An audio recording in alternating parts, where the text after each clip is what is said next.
The Secret of Success. In every chapter of this book, mention is made of the money-making secret that has made fortunes for the exceedingly wealthy men whom I have carefully analyzed over a long period of years. The secret was first brought to my attention by Andrew Carnegie. The canny, lovable old Scotsman carelessly tossed it into my mind when I was but a boy. Then he sat back in his chair with a merry twinkle in his eyes and watched carefully to see if I had brains enough to understand the full significance of what he'd said to me.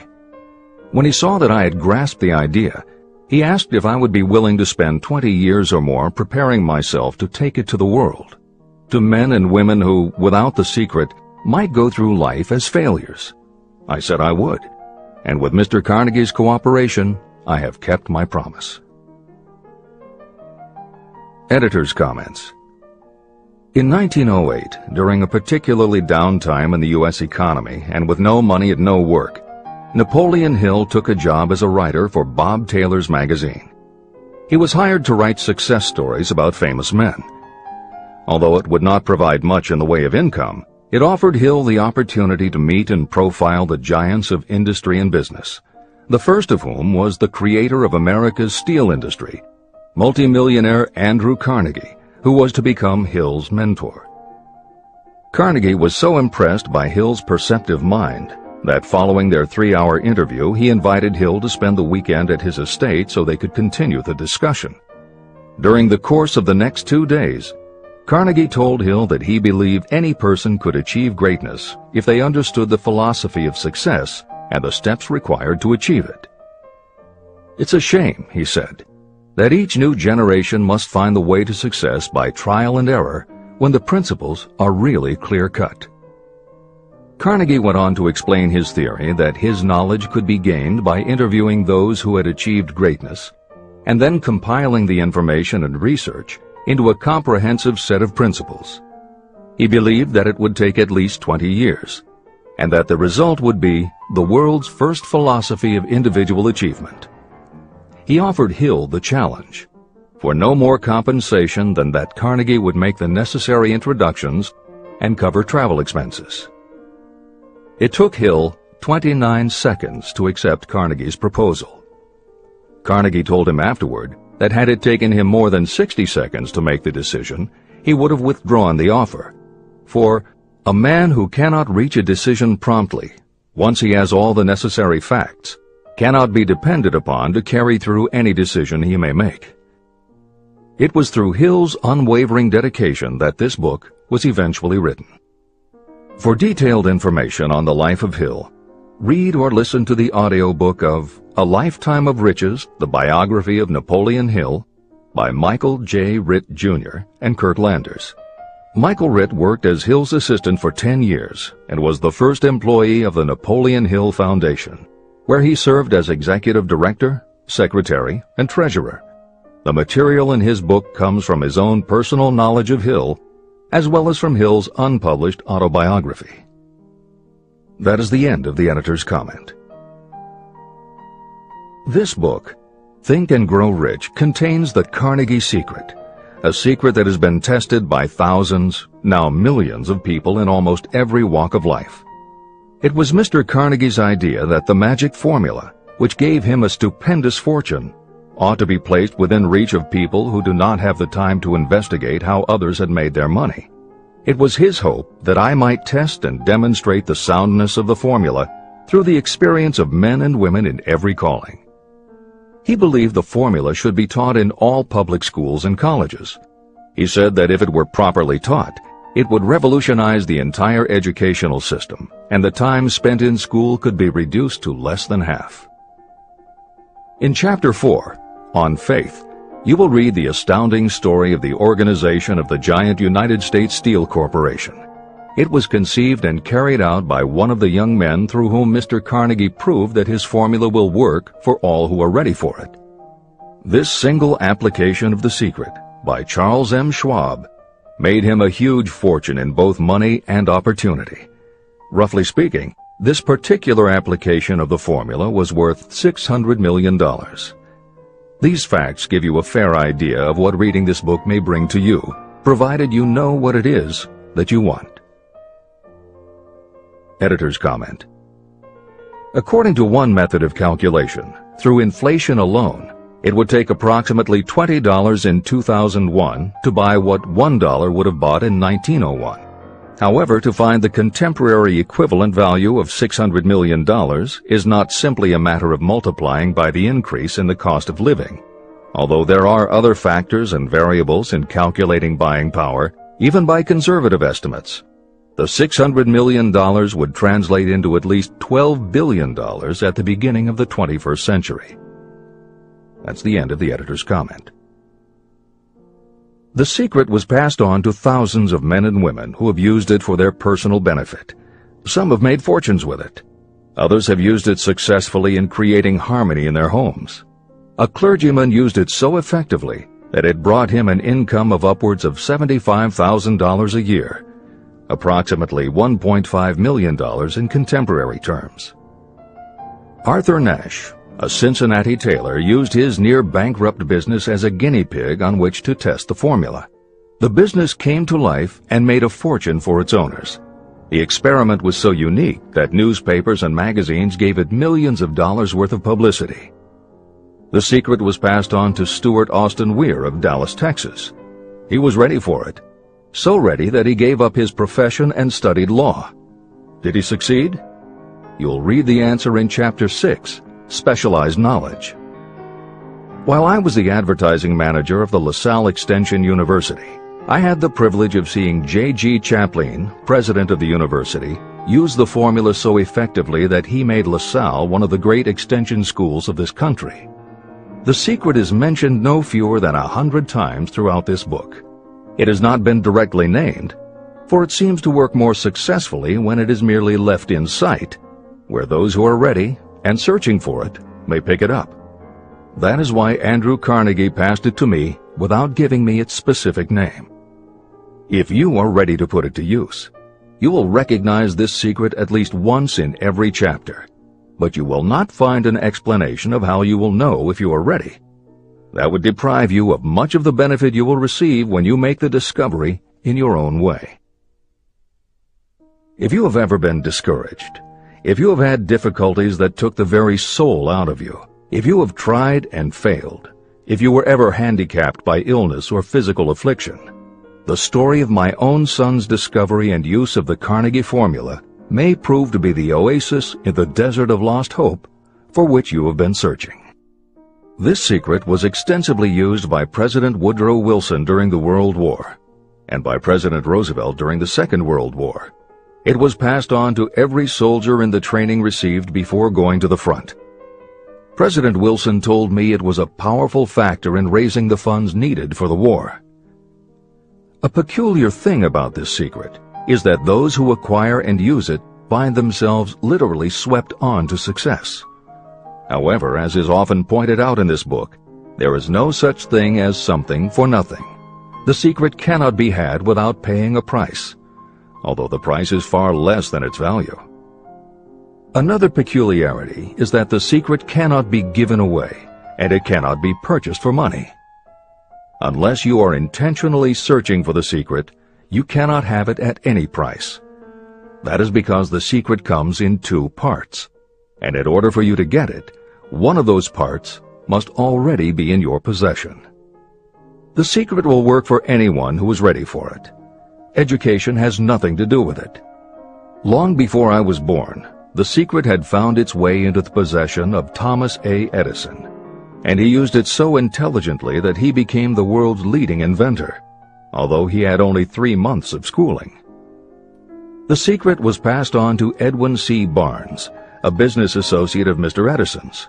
He used it so effectively that he accumulated a great fortune and retired from active business while still a young man. You will find his story at the beginning of the next chapter. It should convince you that riches are not beyond your reach, and that no matter where you are in life, you can still be what you wish to be. Money, fame, recognition, and happiness can be had by you if you are ready and determined to have these blessings. How do I know these things? You should have the answer before you finish this book. You may find it in the very first chapter or on the last page. While I was doing the research that I had undertaken at Andrew Carnegie's request, I analyzed hundreds of well-known men. Many of them attributed the accumulation of their vast fortunes to the Carnegie secret. Among these men were Henry Ford. Founder of the Ford Automobile Company, Ford started with no money and little education, yet became one of the most successful self-made businessmen in American history.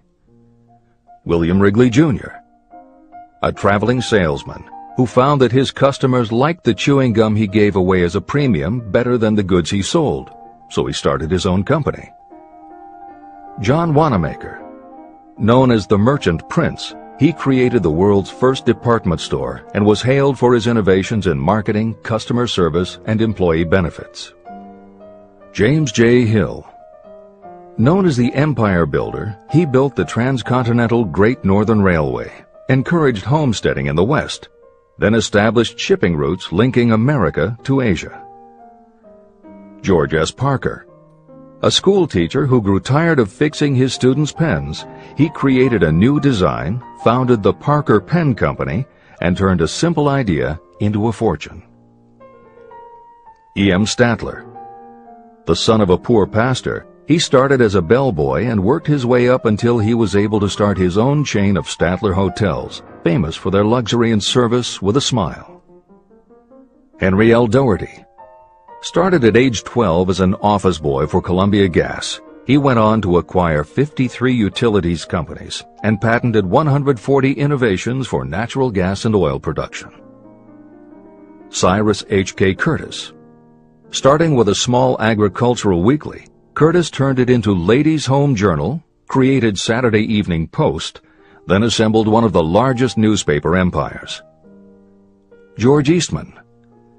Inventor and founder of the Eastman Kodak Company, he created many of the innovations that popularized photography and transformed the motion picture industry. Charles M. Schwab. The right-hand man of Andrew Carnegie, he was president of Carnegie Steel Company, brokered the deal that formed U.S. Steel, and went on to found Bethlehem Steel. Theodore Roosevelt. 26th President of the United States from 1901 to 1909. John W. Davis. A lawyer and political leader, Davis was Solicitor General under President Woodrow Wilson and later appointed Ambassador to Great Britain. Elbert Hubbard. Philosopher, publisher of the Fra magazine, and founder of the Roycrofters Artists Colony, Hubbard was also the author of many bestsellers including A Message to Garcia. Wilbur Wright. A bicycle shop owner who, with his brother Orville, became the first Americans to fly heavier-than-air aircraft and pioneered the aviation industry. William Jennings Bryan. Newspaper publisher, presidential nominee, Secretary of State under President William McKinley, but perhaps best known as the lawyer who defended creationism at the Scopes monkey trial. Dr. David Starr Jordan. Educator, scientist, author of over 50 books, he was the nation's youngest university president at Indiana University and became the first president of Stanford University. J. Ogden Armour. Inherited his family's meatpacking business, turned it into a conglomerate with more than 3,000 products, was an owner of the Chicago Cubs, and a director of National City Bank and American International Corporation. Arthur Brisbane.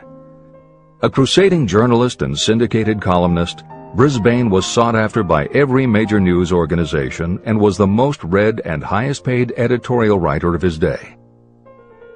Dr. Frank Gonzalez.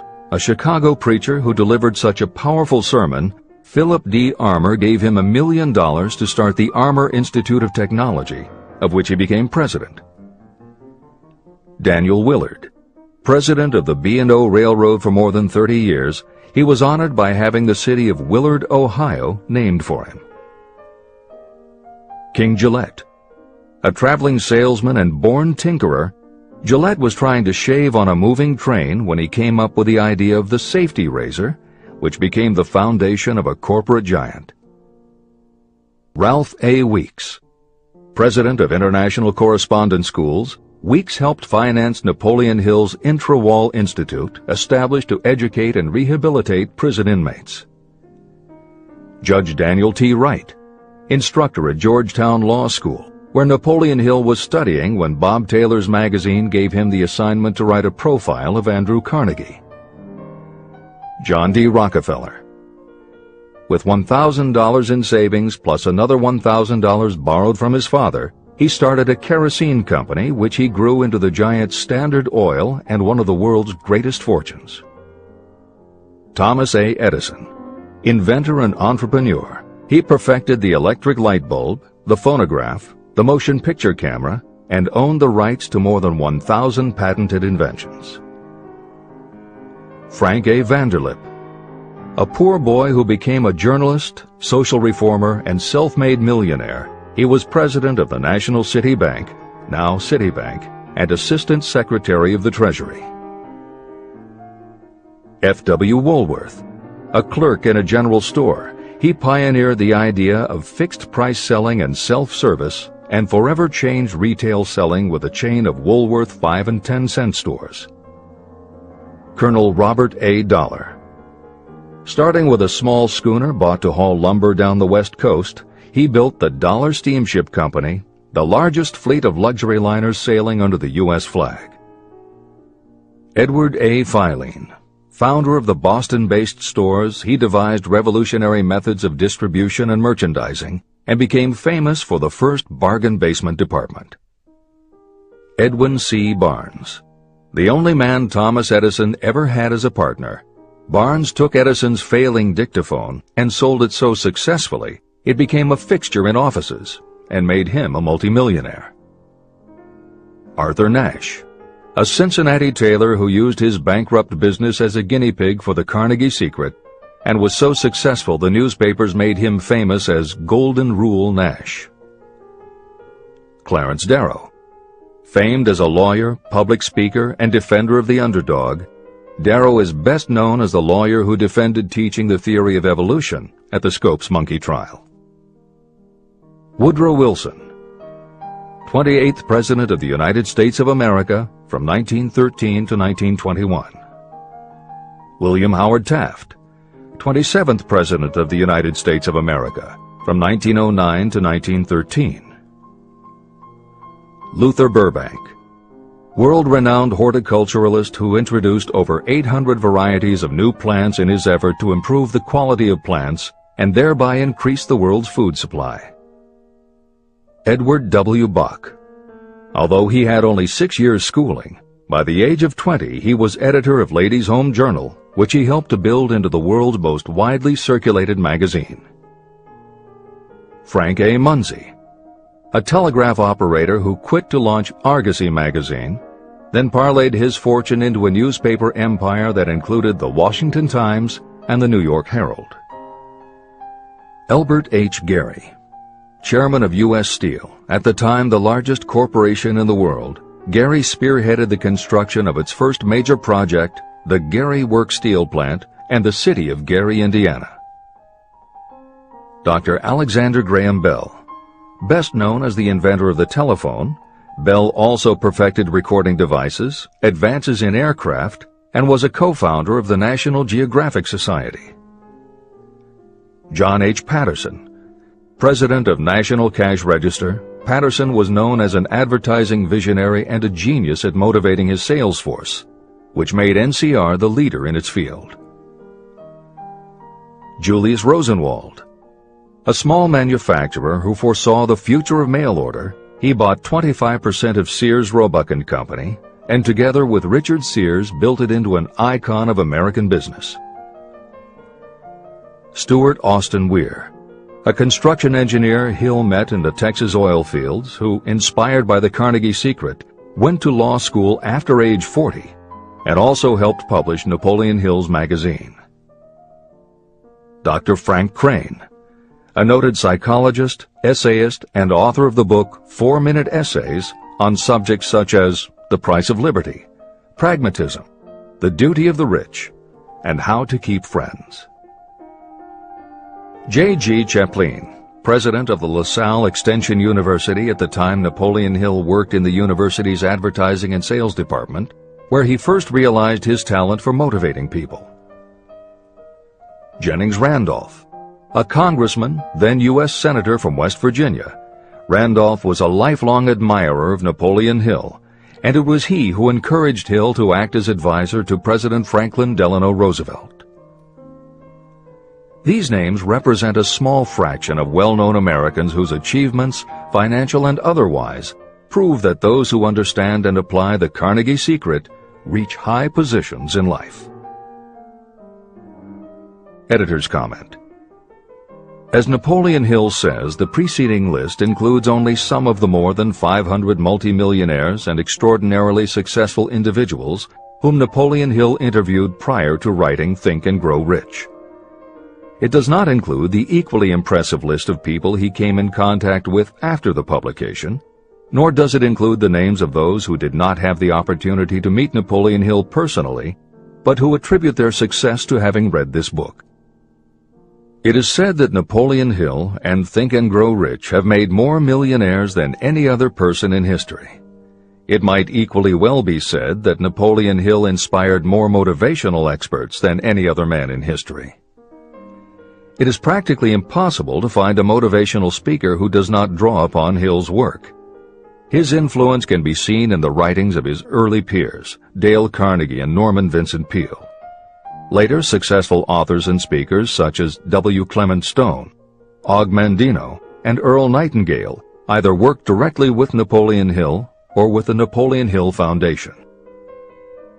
Echoes of Hill's principles can also be found in books by people as diverse as Wally Famous Amos, Mary Kay Ash, Ken Blanchard, Adelaide Bry, Chicken Soup for the Soul authors Jack Canfield and Mark Victor Hansen, Debbie Fields, Shakti Gawain, John Gray, Susan Jeffers, Bruce Jenner, Charlie Tremendous Jones, Tommy Lasorda, Art Linkletter, Joan London, Dr. Maxwell Maltz, James Redfield, Dr. Bernie Siegel, Jose Silva, Brian Tracy, Lillian Vernon, and Dennis Waitley.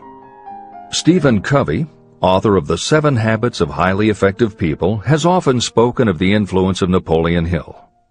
Anthony Robbins, arguably the most successful motivational author and speaker at the beginning of the 21st century, has acknowledged Napoleon Hill as a personal hero.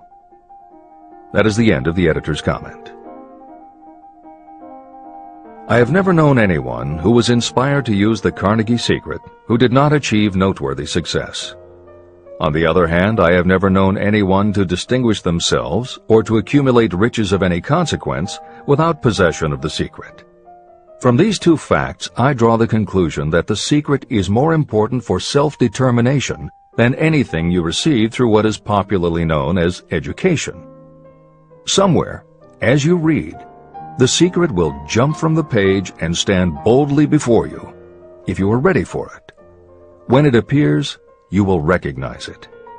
Whether you receive the sign in the first chapter or the last, stop for a moment when it presents itself, and make a note of the time and place. You will want to remember, because it will mark the most important turning point of your life. Remember, too, as you go through the book, that it deals with facts and not with fiction. Its purpose is to convey a great universal truth through which you, if you are ready, may learn what to do and how to do it. You will also receive the needed stimulus to make a start. As a final word of preparation, may I offer one brief suggestion which may provide a clue how the Carnegie secret may be recognized? It is this: achievement and all earned riches have their beginning in an idea. If you are ready for the secret, you already possess one half of it. Therefore, you will recognize the other half the moment it reaches your mind. Editor's comment. Unlike much of the business and motivational literature available, Think and Grow Rich is not written for readers to skip around from chapter to chapter, taking a concept here and an idea there to solve the problem of the moment. This book is written as a carefully integrated whole, to be read in its entirety, from beginning to end. Concepts that are introduced in one chapter recur in other chapters where their meaning and significance rely upon the reader having already assimilated the earlier knowledge. The chapters are designed to build upon one another in such a way that every word is to be read, every idea is to be considered, and every concept is to be understood and absorbed. Think and Grow Rich is often called the first philosophy of personal achievement, and a philosophy is more than a collection of solutions to business problems. A philosophy is a system of principles that will guide your thoughts and actions, and provide you with a code of ethics and a standard of values. Think and Grow Rich will not just change what you think, it will literally change the way you think. In preparing this new and updated edition, every aspect of Think and Grow Rich has been analyzed to ensure its relevance to the current business climate. In those instances where material might be considered dated or out of step with contemporary practices, the original text has been updated or augmented with relevant new material.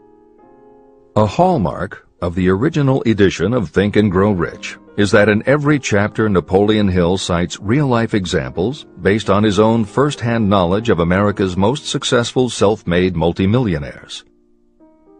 In this edition, every one of Hill's stories has been retained, and the editors have added contemporary examples and modern parallels which clearly demonstrate that Hill's principles are as up-to-date as today and still guiding those who succeed.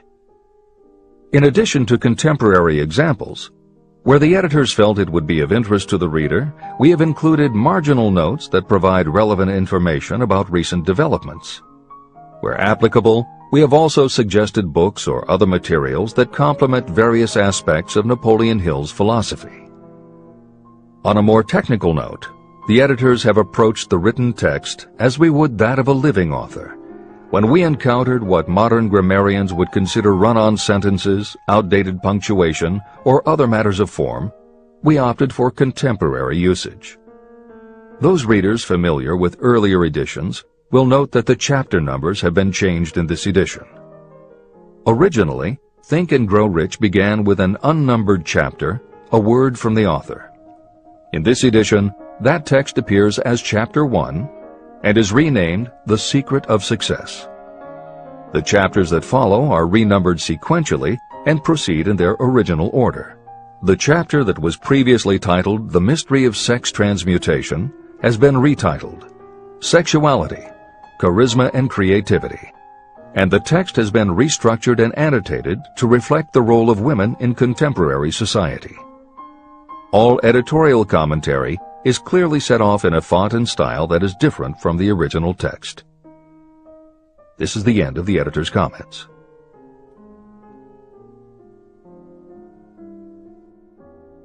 Both poverty and riches are the offspring of thought.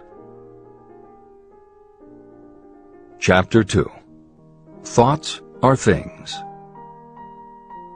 The man who thought his way into partnership with Thomas A. Edison. Truly, thoughts are things, and powerful things, when they are mixed with definiteness of purpose, persistence, and a burning desire for their translation into riches or other material objects. Some years ago, Edwin C. Barnes discovered how true it is that you really can think and grow rich. His discovery did not come about at one sitting. It came little by little, beginning with a burning desire to become a business associate of the great Thomas Edison. One of the chief characteristics of Barnes' desire was that it was definite. He wanted to work with Edison, not for him. Pay close attention to the story of how he turned his desire into reality, and you'll have a better understanding of the principles that lead to riches.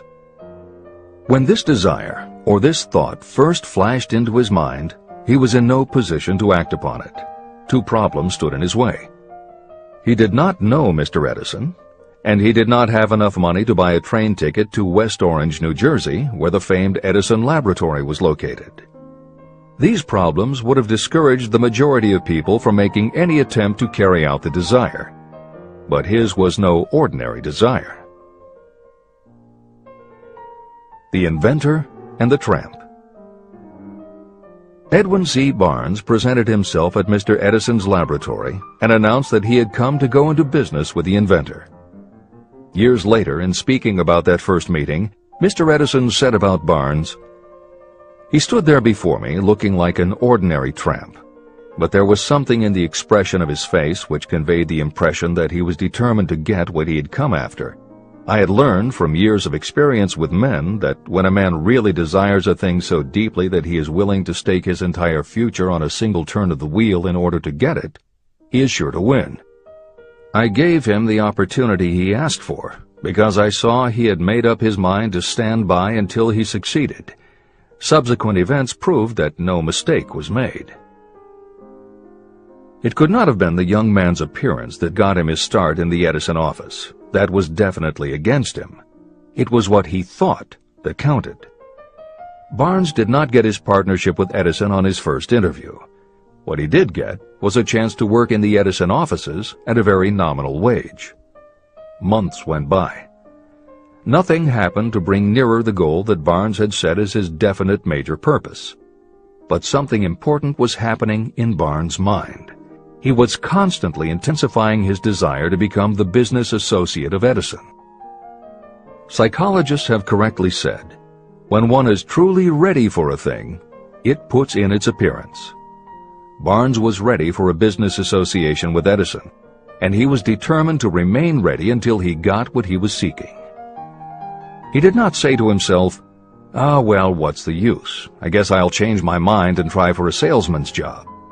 But he did say, "I came here to go into business with Edison, and I'll accomplish my goal if it takes the remainder of my life." He meant it. What a different story people would tell if only they would adopt a definite purpose and stand by that purpose until it had time to become an all-consuming obsession. Maybe young Barnes did not know it at the time, but his bulldog determination and his persistence in focusing on a single desire was destined to mow down all opposition and bring him the opportunity he was seeking. When the opportunity came, it appeared in a different form and from a different direction than Barnes had expected. That is one of the tricks of opportunity.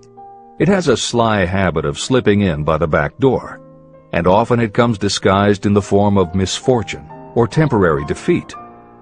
Perhaps this is why so many people fail to recognize opportunity. Mr. Edison had just perfected a new device, known at that time as the Edison dictating machine. His salesmen were not enthusiastic about the machine. They did not believe it could be sold without great effort. Barnes saw his opportunity. It had crawled in quietly, hidden in a queer-looking machine that interested no one but Barnes and the inventor. Barnes knew he could sell the Edison dictating machine, and he told Edison so. Edison decided to give him his chance. And Barnes did sell the machine. In fact, he sold it so successfully that Edison gave him a contract to distribute and market it all over the nation. Out of that business association, Barnes made himself rich in money, but he did something infinitely greater. He proved that you really can think and grow rich. How much actual cash that original desire of Barnes was worth to him, I have no way of knowing. Perhaps it brought him $2 or $3 million. Editor's comment. $3 million in the early years of the 20th century would be comparable to more than $50 million in terms of buying power at the beginning of the 21st century. This is the end of the editor's comment. But the amount becomes insignificant compared with the greater asset he acquired. The definite knowledge that an intangible impulse of thought can be transmuted into material rewards by the application of known principles. Barnes literally thought himself into a partnership with the great Edison. He thought himself into a fortune. He had nothing to start with except knowing what he wanted and the determination to stand by that desire until he realized it. 3 feet from gold. One of the most common causes of failure is the habit of quitting when you're overtaken by temporary defeat. Every person is guilty of this mistake at one time or another. During the gold rush days, An uncle of my friend R.U. Darby was caught by gold fever, and he went west to Colorado to dig and grow rich. He had never heard that more gold has been mined from the thoughts of men than has ever been taken from the earth. He staked a claim and went to work with pick and shovel. After weeks of labor, he was rewarded by the discovery of the shining ore. He needed machinery to bring the ore to the surface. Quietly, he covered up the mine and returned to his home in Williamsburg, Maryland. He told his relatives and a few neighbors about the strike. They got together the money for the machinery and had it shipped. R.U. Darby decided to join his uncle, and they went back to work the mine. The first car of ore was mined and shipped to a smelter. The returns proved they had one of the richest mines in Colorado. A few more cars of that ore would clear their debts. Then would come the big killing in profits. Down went the drills. Up went the hopes of Darby and Uncle. Then something happened. The vein of gold ore disappeared. They had come to the end of the rainbow, and the pot of gold was no longer there. They drilled on, desperately trying to pick up the vein again, all to no avail. Finally, they decided to quit. They sold the machinery to a junkman for a few $100s and took the train back home. The junkman called in a mining engineer to look at the mine and do a little calculating.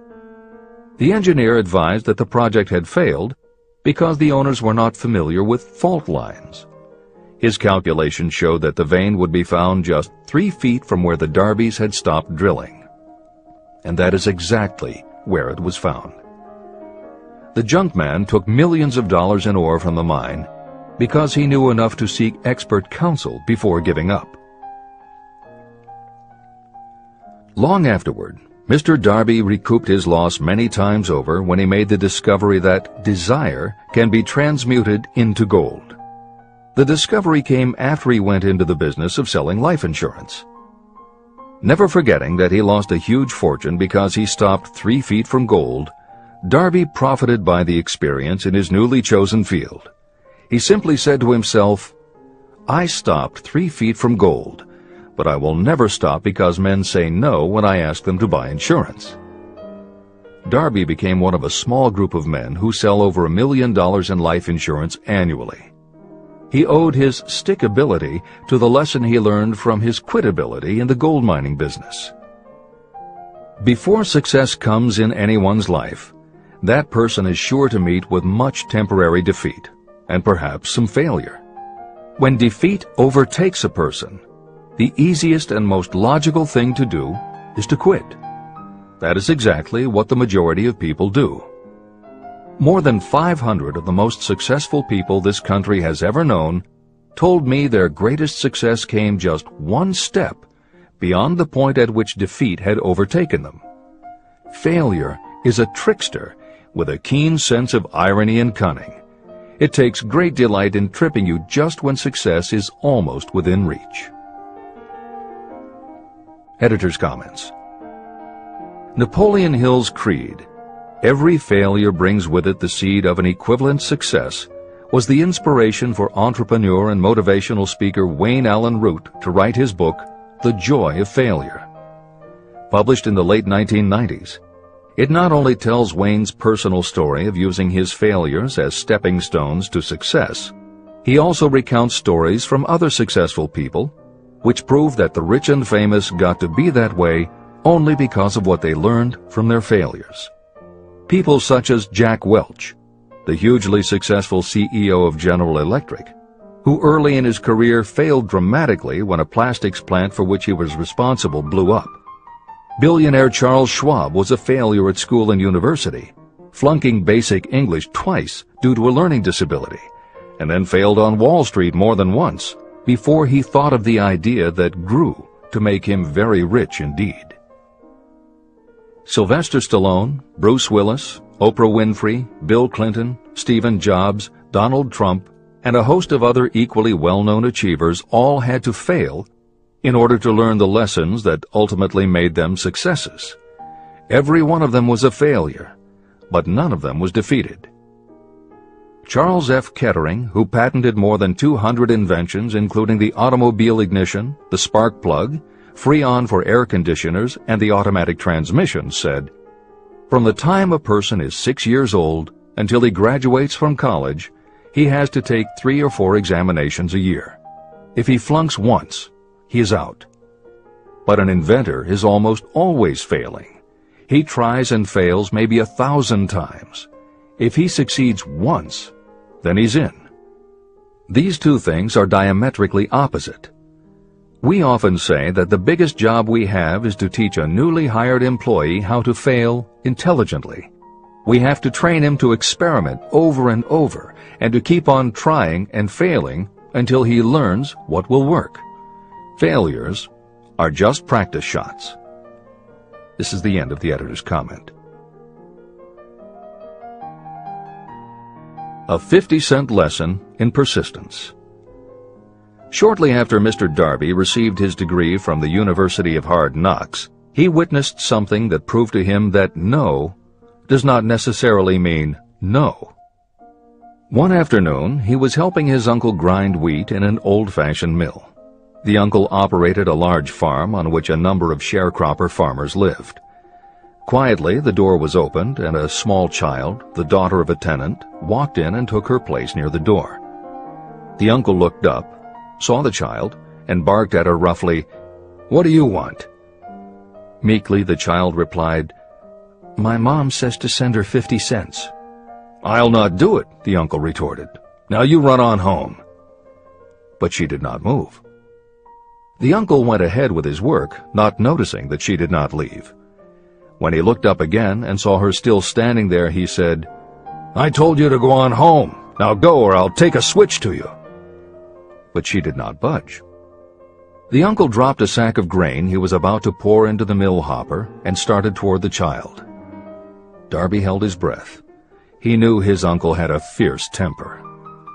When the uncle reached the spot where the child was standing, she quickly stepped forward one step, looked up into his eyes, and screamed at the top of her voice, "My mom's got to have that 50 cents!"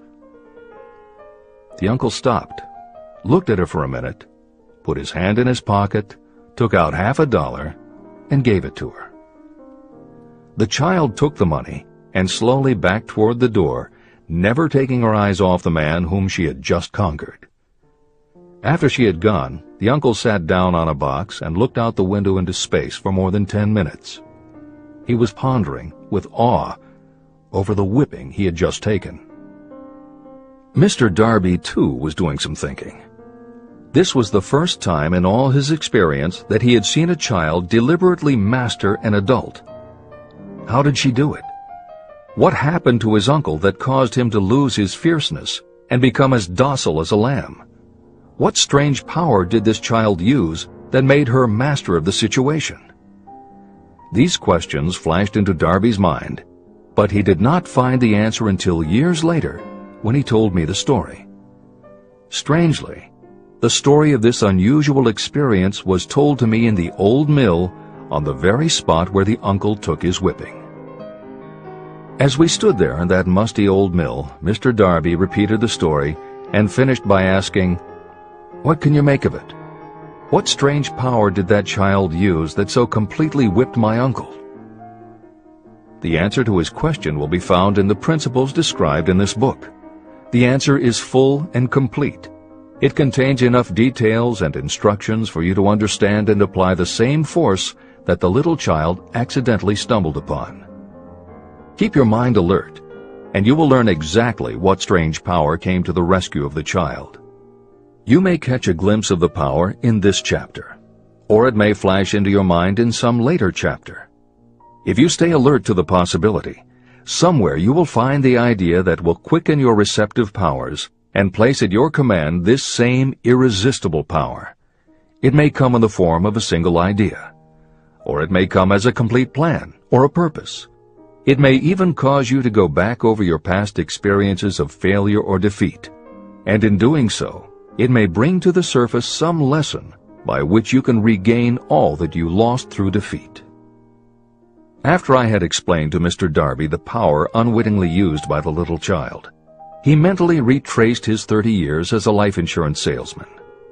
As he did so, it became clear to him that his success was due, in no small degree, to the lesson he had learned from the child. Mr. Darby pointed out, "Every time a prospect tried to bow me out without buying, I saw that child standing there in the old mill, her big eyes glaring in defiance, and I said to myself, I've got to make this sale. The better portion of all sales I have made were made after people had said no." He also recalled his mistake in having stopped only 3 feet from gold. "But," he said, "that experience was a blessing in disguise. It taught me to keep on keeping on, no matter how hard the going may be. A lesson I needed to learn before I could succeed in anything." Mr. Darby's experiences were commonplace and simple enough, yet they held the answer to his destiny in life. In fact, to him the experiences were as important as life itself, and he was able to profit from these 2 important experiences because he analyzed them and found the lesson they taught. But what if you don't see the events of your life as being experiences of such profound significance? And what about the young person who doesn't yet have even minor failures to analyze? Where and how will they learn the art of converting defeats into the stepping stones to opportunity? That is exactly why this book was written, to answer those questions. To convey my answer, I have constructed 13 principles. These principles work individually or together as catalysts. The specific answer that you are looking for may already be in your own mind.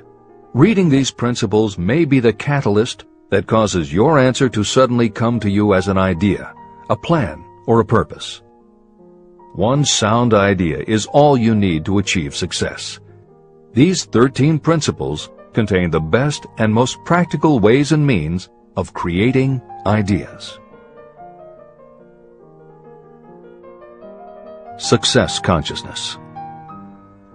Before I go any further in the description of these principles, you should know this. When riches begin to come, they come so quickly and in such great abundance that you will wonder where they've been hiding during all those lean years.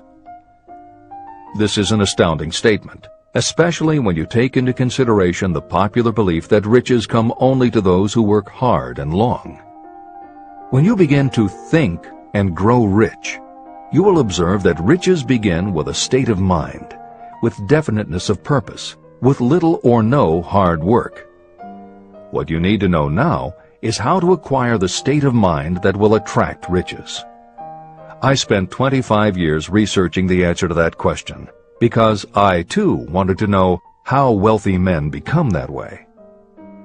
What you will learn is that as soon as you master the principles of this philosophy and begin to apply those principles, your financial status will begin to improve. Everything you touch will begin to transmute itself into an asset for your benefit. Impossible? Not at all. One of the main weaknesses the average person suffers is too much familiarity with the word impossible. We know all the rules that will not work. We know all the things that cannot be done. This book was written for those who seek the rules that have made others successful and are willing to stake everything on those rules. Success comes to those who become success conscious. Failure comes to those who allow themselves to become failure conscious. The object of this book is to help you learn the art of changing your mind from failure consciousness to success consciousness. Another weakness is the habit of measuring everything and everyone by your own impressions and beliefs. Some of you reading this will have trouble believing that you can think and grow rich because your thought habits have been steeped in poverty, misery, failure, and defeat. This kind of thinking reminds me of the story about the man who came from China to study at the University of Chicago. One day, President Harper met this young man on campus and stopped to chat with him for a few minutes. He asked what had impressed him as being the most noticeable characteristic of the American people. "Why," the student exclaimed, "the unusual shape of your eyes." It's all a matter of perspective and habit. The same is true of your belief in what a person can achieve. If you have formed the habit of seeing life only from your own perspective, you may make the mistake of believing that your limitations are in fact the proper measure of limitations. The impossible Ford V8 motor. When Henry Ford decided to produce his famous V8 motor, he chose to build an engine with the entire 8 cylinders cast in one block. Ford instructed his engineers to produce a design for the engine. The design was drawn up on paper, but the engineers agreed to a man that it was simply impossible to cast an 8-cylinder engine block in one piece. Ford said, "Produce it anyway." But they replied, "It's impossible." "Go ahead," Ford commanded, "and stay on the job until you succeed, no matter how much time is required." So the engineers went ahead. 6 months went by. Nothing happened. Another 6 months passed, and still nothing. The engineers tried every conceivable plan to carry out the orders, but the thing seemed out of the question. Impossible. At the end of the year, Ford again checked with his engineers, and again they told him they had found no way to carry out his orders. "Go right ahead," said Ford. "I want it, and I'll have it." They went ahead. And then, as if by a stroke of magic, the secret was discovered. The Ford determination had won once more. Henry Ford was a success because he understood and applied the principles of success. One of these principles is desire, knowing clearly what you want. Remember this Ford story as you continue reading this book. Pick out the lines in which the secrets of his stupendous achievement have been described. If you do this, if you can put your finger on those particular principles that made Henry Ford rich, you may equal his achievements in almost any calling for which you are suited. Editor's comments. To those readers who may interpret Ford's actions as nothing more than obstinacy, the editors would point out that he was employing a technique that has become a common part of strategic planning in many industries, including aerospace, computers, medicine, and the military. When launching large, complicated, long-term projects, the planners often know that at certain points along the way they will need components that simply do not yet exist. The fact that at the beginning there is no way to get from A to B does not deter them. There are many parts of the project they can get started on now, and they just assume that by the time they get to the point where they will need a technology or a device, they will have solved the problem of making it, and they have been proven right time and again. Stated simply, the technique is to clearly know what you want to accomplish, have faith in your ability to do it, and persist until you have accomplished your goal. This is the end of the editor's comments. Why you are the master of your fate. When the famed English poet William Henley wrote the prophetic lines, "I am the master of my fate, I am the captain of my soul," he should have informed us that the reason we are the masters of our fate, the captains of our souls, is that we have the power to control our thoughts. He should have told us that it is because in some way our brains become magnetized with the dominating thoughts that we hold in our minds. And it is as though our magnetized minds attract to us the forces, the people, and the circumstances of life that are in sync with our dominating thoughts. He should have told us that before we can accumulate riches in great abundance, we must magnetize our minds with intense desire for riches. That we must become money conscious until the desire for money drives us to create definite plans for acquiring it. But being a poet, Henley contented himself by stating a great truth in poetic form, leaving those who followed him to interpret the philosophical meaning of his lines. Little by little, the truth has unfolded itself, until I have come to know with certainty that the principles described in this book hold the secret of mastery over our economic fate. Principles that can change your destiny. We are now ready to examine the first of these principles, and as we do, I ask you to maintain a spirit of open-mindedness. Remember as you read that these principles are not my invention, nor are they the invention of any one person. These principles have worked for literally millions of people. You too can put them to work for you and your own enduring benefit. You will find it easy, not hard to do. Some years ago, I delivered the commencement address at Salem College in Salem, West Virginia. I emphasized with so much intensity the need to have a burning desire that one of the members of the graduating class became completely convinced and made it a cornerstone of his own philosophy. That young man became a congressman and an important factor in President Franklin D. Roosevelt's administration. He wrote me a letter in which he so clearly stated his opinion of the principle of desire outlined in the next chapter that I have chosen to publish his letter as an introduction to that chapter. It gives you an idea of the rewards to come. My dear Napoleon, my service as a member of Congress having given me an insight into the problems of men and women, I am writing to offer a suggestion which may become helpful to thousands of worthy people. In 1922, you delivered the commencement address at Salem College when I was a member of the graduating class. In that address, you planted in my mind an idea which has been responsible for the opportunity I now have to serve the people of my state, and will be responsible in a very large measure for whatever success I may have in the future. I recall, as though it were yesterday, the marvelous description you gave of the method by which Henry Ford, with but little schooling, without a dollar, with no influential friends, rose to great heights. I made up my mind then, even before you had finished your speech, that I would make a place for myself, no matter how many difficulties I had to surmount. Thousands of young people will finish their schooling this year and within the next few years. Every one of them will be seeking just such a message of practical encouragement as the one I received from you. They will want to know where to turn, what to do to get started in life. You can tell them, because you have helped to solve the problems of so many, many people. There are thousands of people in America today who would like to know how they can convert ideas into money.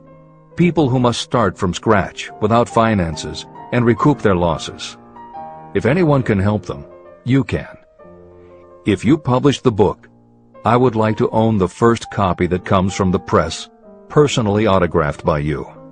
With best wishes, believe me, cordially yours, Jennings Randolph. Since that time in 1922, I watched Jennings Randolph rise to become one of the nation's leading airline executives, a great inspirational speaker, and a United States Senator from West Virginia. 35 years after I made that speech, it was my pleasure to return to Salem College in 1957 and deliver the baccalaureate sermon. At that time, I received an honorary Doctor of Literature degree from Salem College. Editor's comments. As you begin the next chapter, the editors would like to reinforce the earlier statement that what you are reading is not just a collection of theories out of which you can cherry-pick what you like. The 13 principles of success were proven by the real-life experiences of the long list of famous successful people cited earlier by Napoleon Hill. His techniques are also practiced and endorsed by the contemporary experts and authors whom the editors mentioned following Hill's list. More than 60 million people have purchased copies of the book that you are now holding in your hands. If this book has proven to be that successful, surely you owe it to yourself to give it every chance to work for you too. Read it. Don't question it. Do it. If you don't, if you think that you know better than Napoleon Hill, if you decide to pick and choose the parts that you will believe or follow, then if you don't succeed, you will never know if your failure lies with this book or with you. This is the end of the editor's comments. Whatever the mind of man can conceive and believe, it can achieve. Chapter 3. Desire. The starting point of all achievement. The first step toward riches. When Edwin C. Barnes climbed down from the freight train in West Orange, New Jersey, he may have resembled a tramp, but his thoughts were those of a king. As he made his way from the railroad tracks to Thomas A. Edison's office, his mind was at work. He saw himself standing in Edison's presence. He heard himself asking Mr. Edison for an opportunity to carry out the one consuming obsession of his life, a burning desire to become the business associate of the great inventor. Barnes' desire was not a hope. It was not a wish. It was a pulsating desire which transcended everything else. It was definite. A few years later, Edwin C. Barnes again stood before Edison in the same office where he first met the inventor. This time, his desire had been translated into reality. He was in business with Edison. The dominating dream of his life had become a reality. Barnes succeeded because he chose a definite goal, placed all his energy, all his willpower, all his effort. He put everything he had into achieving that goal. 5 years passed before the chance he had been seeking made its appearance. To everyone except himself, he appeared to be just another cog in the Edison business wheel. But in Edwin Barnes' own mind, he was the partner of Edison every minute from the very day that he first went to work there. It is a remarkable illustration of the power of a definite desire. Barnes won his goal because he wanted to be a business associate of Mr. Edison's more than he wanted anything else. He created a plan by which to attain that purpose, and he burned all bridges behind him. He stood by his desire until it became the dominating obsession of his life, and finally, a fact. When he went to West Orange, he did not say to himself, "I will try to induce Edison to give me a job of some sort." He said, "I will see Edison and put him on notice that I have come to go into business with him." He did not say, "I will keep my eyes open for another opportunity in case I fail to get what I want in the Edison organization." He said, "There is one thing in this world that I am determined to have, and that is a business association with Thomas A. Edison. I will burn all bridges behind me and stake my entire future on my ability to get what I want." He left himself no possible way of retreat. He had to win or perish. That is all there is to the Barnes story of success. Allow yourself no retreat. A long while ago, a great warrior faced a situation in which he had to make a decision that ensured his success on the battlefield. He was about to send his armies against a powerful foe whose men outnumbered his. He loaded his soldiers into boats, sailed to the enemy's country, and unloaded the soldiers and equipment. Then he gave the order to burn the ships that had carried them. Addressing his men before the first battle, he said, "You see the boats going up in smoke. That means we cannot leave these shores alive unless we win. We now have no choice.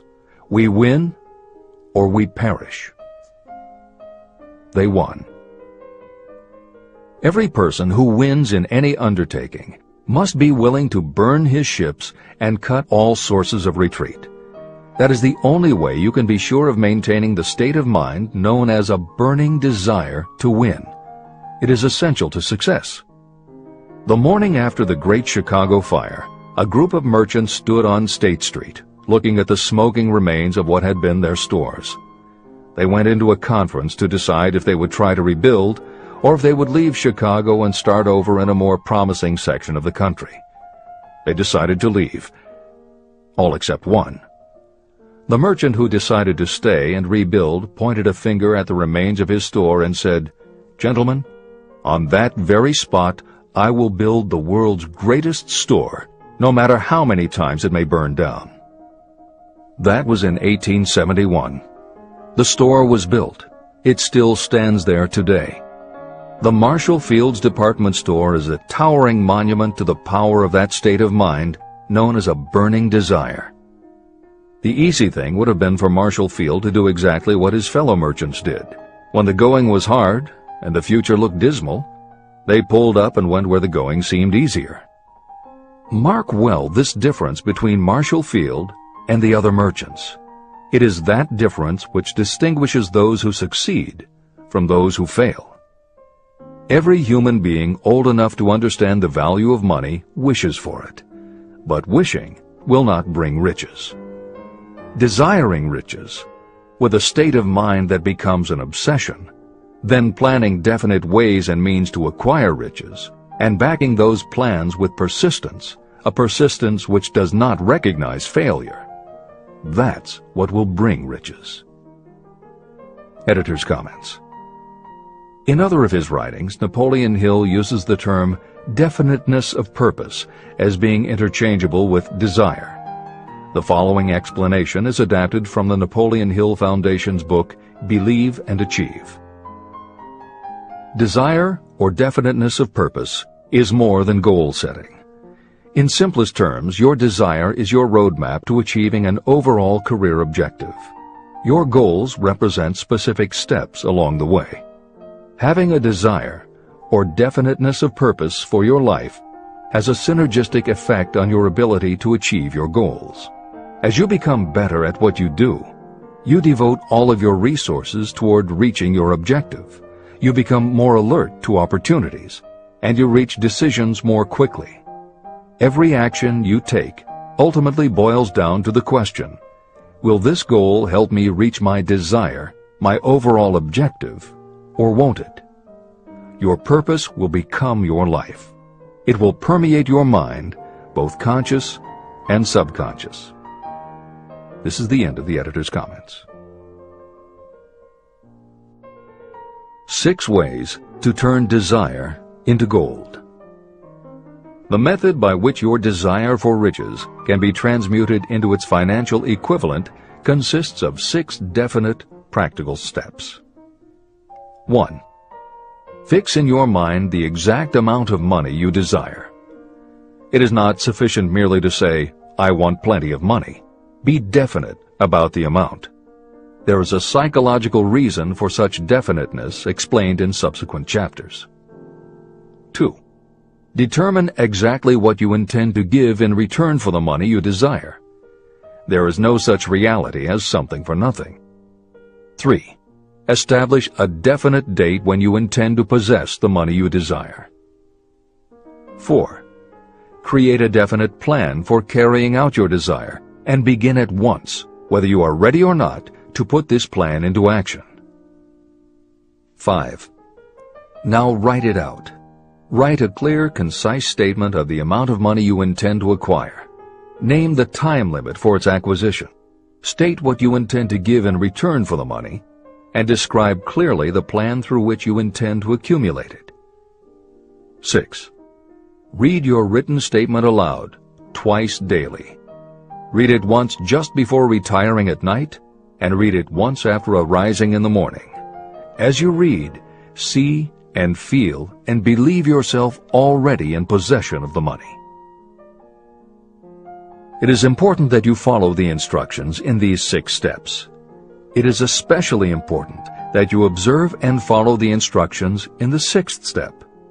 You may complain that it is impossible for you to see yourself in possession of money before you actually have it. Here is where a burning desire will come to your aid. If you truly desire money so keenly that your desire is an obsession, you will have no difficulty in convincing yourself that you will acquire it. The object is to want money, and to become so determined to have it that you convince yourself you will have it. If you have not been schooled in the workings of the human mind, these instructions may appear impractical. It may help you to know that the information they convey was given to me by Andrew Carnegie, who made himself into one of the most successful men in American history. Carnegie began as an ordinary laborer in the steel mills, but managed, despite his humble beginning, to make these principles yield him a fortune of considerably more than $100 million. Editor's comment. In today's terms, the value of Carnegie's fortune would be at least $20 billion and probably a good deal more. End of editor's comment. It may be of further help to know that the 6 steps were carefully scrutinized by the famed inventor and successful businessman, Thomas A. Edison. He gave his stamp of approval, saying they are not only the steps essential for the accumulation of money, but also for the attainment of any goal. Editor's comments. In the time since Napoleon Hill wrote these words, advances in our understanding of both the physiology of the brain and the psychology of the mind have yielded a much greater understanding of human motivation. Even so, the methods used by modern motivational experts are essentially the same techniques advised by Hill. Research studies confirm that there is sound psychological basis for doing as Hill advises. Be very specific when setting goals. Perform the physical act of committing those goals to paper, and repeat your stated goal aloud to yourself often. These techniques have gained wide acceptance among modern experts in the field. The psychological principle at work is similar to that which underlies autosuggestion and self-hypnosis, concepts that will be discussed in greater depth in Chapter 5, Autosuggestion, and in Chapter 13, The Subconscious Mind.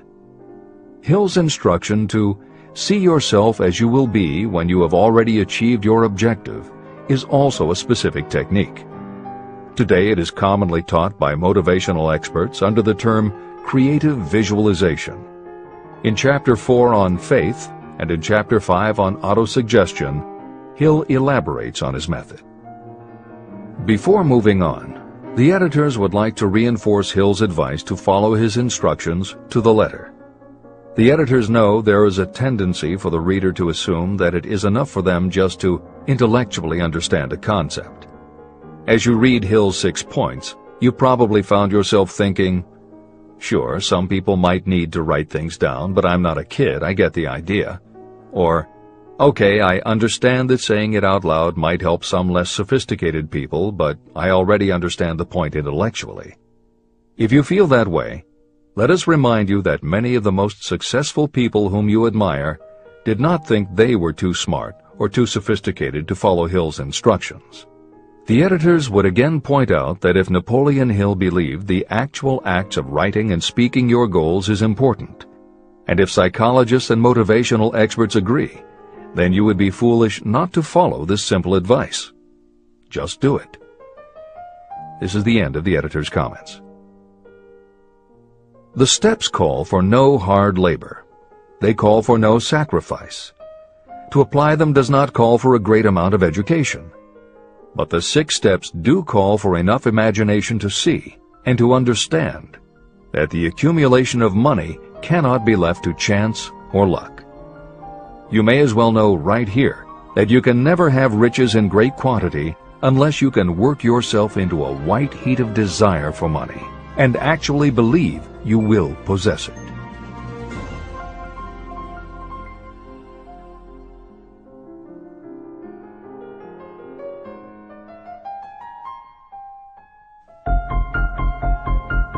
The power of great dreams. If you are in this race for riches, you should be encouraged by the following truth. The world in which we live is demanding new ideas, new ways of doing things, new leaders, new inventions, and new methods, styles, versions, and variations of everything all the time. Behind all this demand for new and better things, there is one quality that you must possess to win, and that is definiteness of purpose, the knowledge of what you want, and a burning desire to possess it. If you truly desire riches, remember that the real leaders of the world have always been people who harnessed and put into practical use the intangible, unseen forces of opportunity. Leaders are the people who convert those opportunities into cities, skyscrapers, factories, transportation, entertainment, and every form of convenience that makes things easier, faster, better, or just make life more pleasant. In planning to acquire your share of the riches, don't let anyone put you down for being a dreamer. To win the big stakes in this changing world, you must catch the spirit of the great pioneers, whose dreams have given to civilization all that it has of value.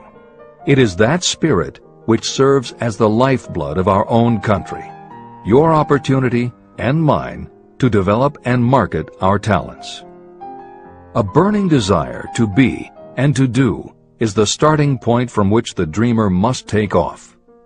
Dreams are not born of indifference, laziness, or lack of ambition. If the thing you wish to do is right, and you believe in it, go ahead and do it. Never mind what they say if you meet with temporary defeat. They do not know that every failure brings with it the seed of an equivalent success. Marconi dreamed of a system for sending sound from one place to another without the use of wires. It may interest you to know that Marconi's friends had him taken into custody and examined in a psychiatric hospital when he announced he had discovered a principle by which he could send messages through the air. Evidence that he did not dream in vain may be found in every radio and television set, cellular phone, communication satellite, and every other wireless device in the world. Fortunately, the dreamers of today fare better. Today, your world is filled with an abundance of opportunity that the dreamers of the past never knew. If you doubt this is true, if you are feeling crushed because of a recent failure, you are about to learn how your failure can be your most valuable asset. Almost everyone who succeeds in life gets off to a bad start and passes through many heartbreaking struggles before they arrive. The turning point in the lives of those who succeed usually comes at the moment of some crisis through which they are introduced to their other selves. Editor's comments. Napoleon Hill's concept of the other self is mentioned elsewhere in Think and Grow Rich, but he does not comment on it extensively. The following elaboration is taken from his later writings. You've been thinking about your losses to the exclusion of everything else. The more you concentrate on them, the more you attract other losses. Stop thinking about them and make up your mind that you are going to benefit from your experience. Whatever personal obstacles you face, you must start getting to know that side of your personality that knows no obstacles, that recognizes no defeats. Cultivate a friendship with the other you, so no matter what you're doing, you are allied with someone who shares your goals. All the philosophy and advice about persuading others will be much more useful to you if you practice it yourself. This is the end of the editor's comment.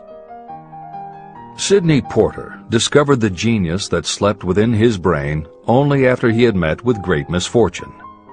He was found guilty of embezzlement and confined to a prison cell in Columbus, Ohio, and it was there that he became acquainted with his other self. He began to write short stories. Then, while locked in his cell, he began to sell those stories to magazines under the pen name O. Henry. Through the use of his imagination, he discovered himself to be a great author instead of a miserable criminal and outcast. By the time he was released from prison, O. Henry was the most popular short story writer in the country. Editor's comments. More recently, in another prison, another kind of writer met his other self, and country music gained one of its most talented songwriters and biggest stars.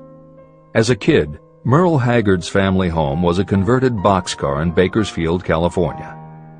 After his father died when Merle was 9, more often than not, home for young Merle was a series of juvenile detention centers. At 16, he quit school, and for the next 4 years the only mark Merle Haggard made in the world was a rap sheet for stolen cars, burglaries, and bogus checks. By the age of 20, he was serving time in San Quentin and gaining a reputation as a hard-case con. Then he met his other self. Inspired by a concert Johnny Cash played for the inmates, plus conversations with men on death row and the time he spent in solitary confinement, Haggard learned that he had another self, and that self had something to say through his music. When he got out of solitary, Haggard asked for the hardest job the prison had to offer.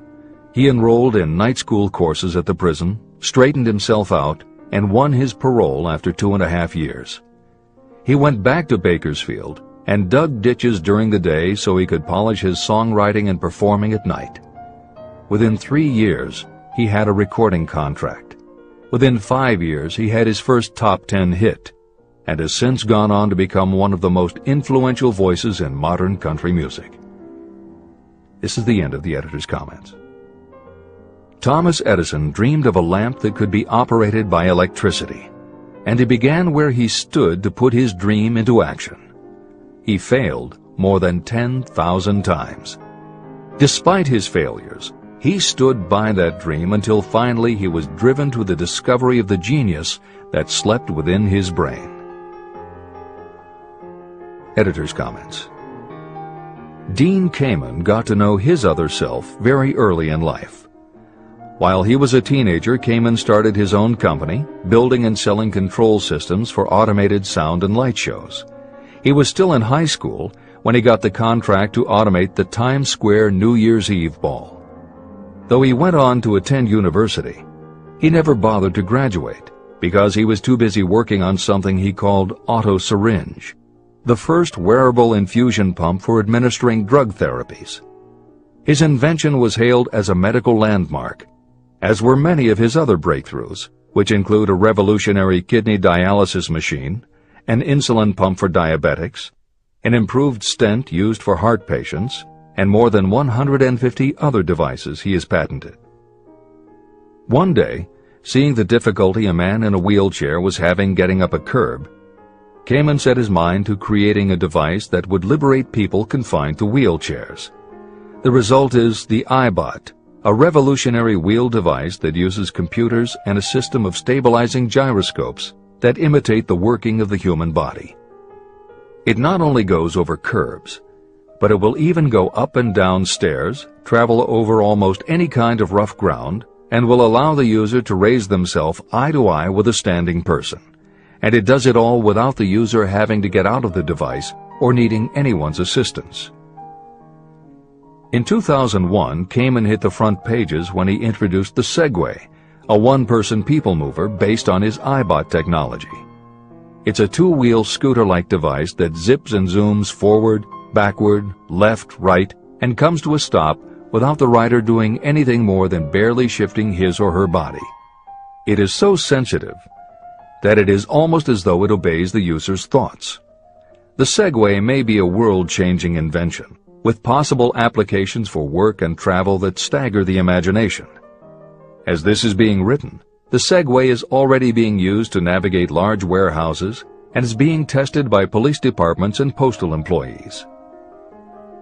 While traffic cops and City Hall wrangle over whether the Segway belongs on the sidewalk or the road, Dean Kamen is dreaming a new dream.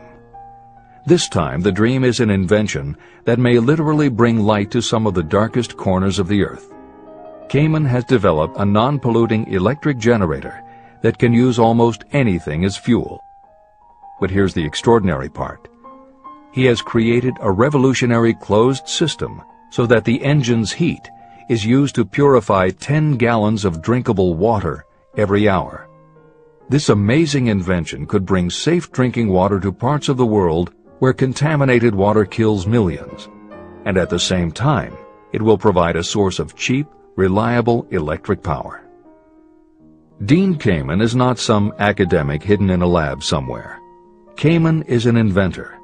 But like Thomas Edison, he is also an entrepreneur and businessman, creating and marketing devices that are changing the public perception of what an inventor is.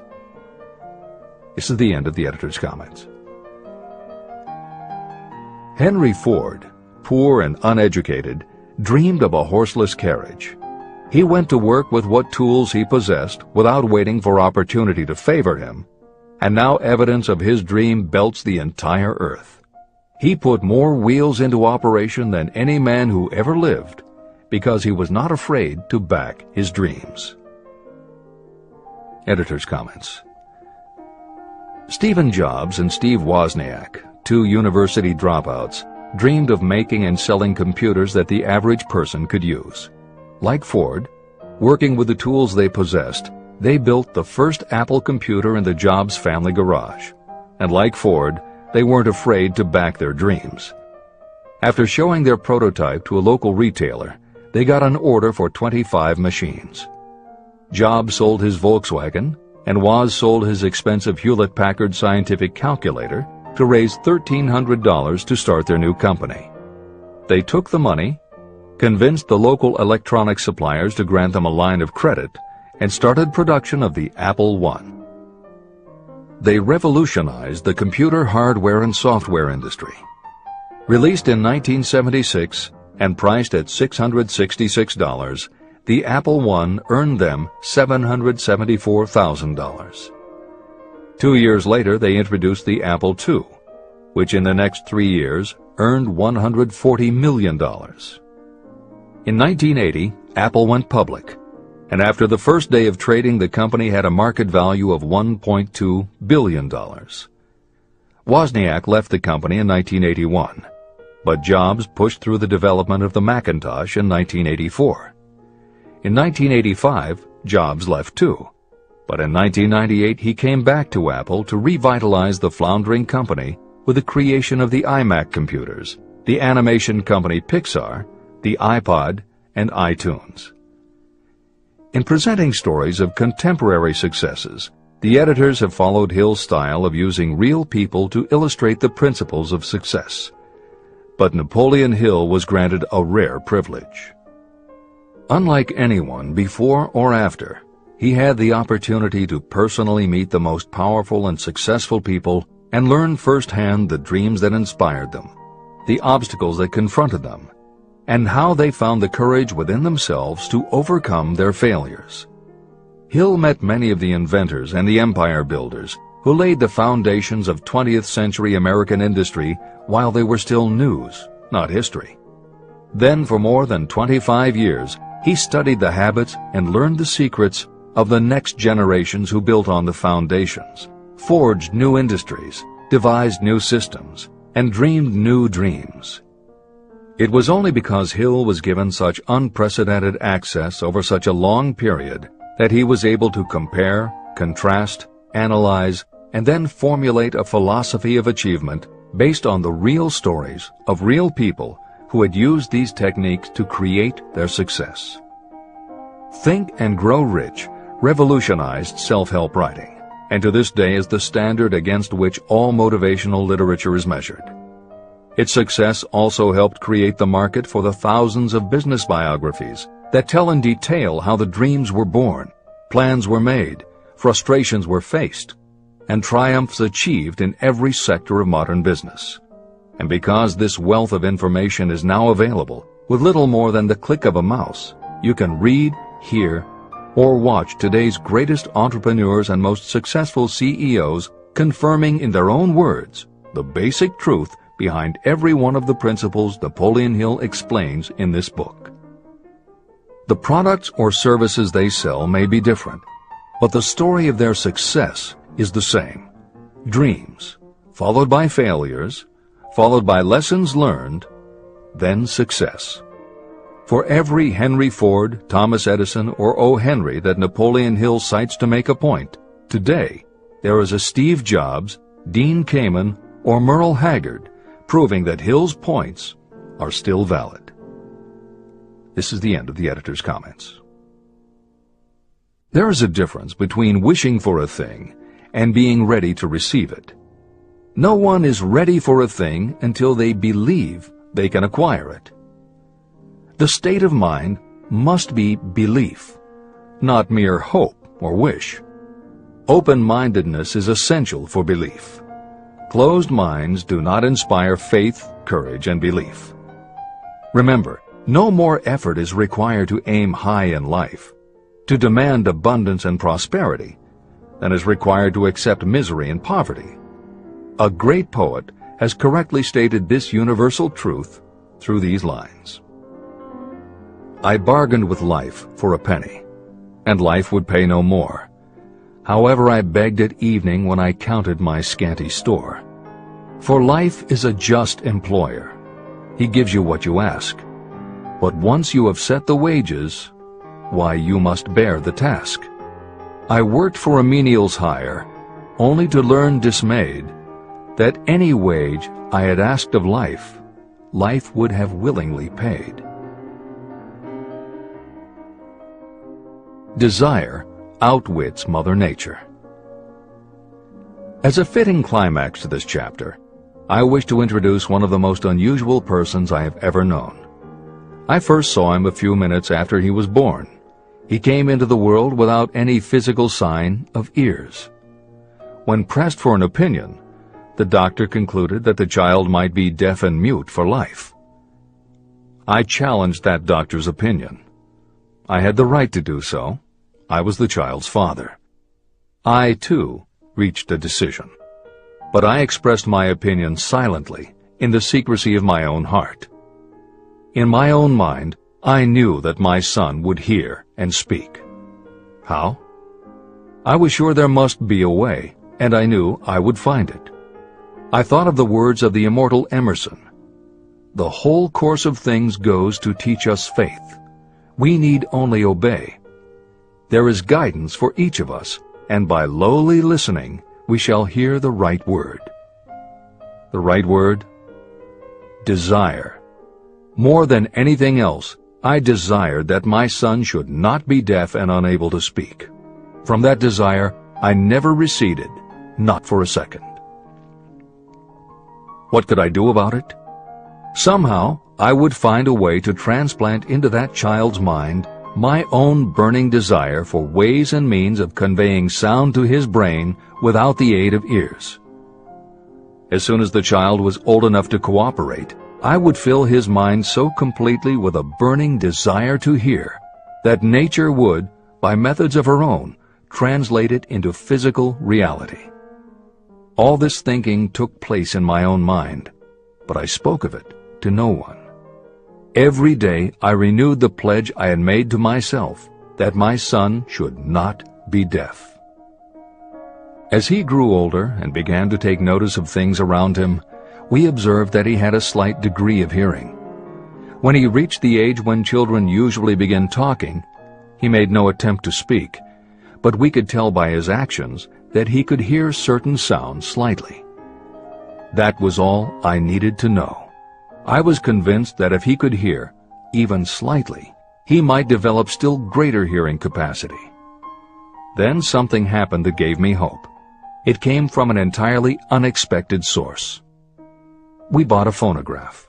When the child heard the music for the first time, he went into ecstasies. He promptly appropriated the machine. On one occasion, he played a record over and over for almost 2 hours, standing in front of the phonograph with his teeth clamped on the edge of the case. The significance of this did not become clear to us until years afterward.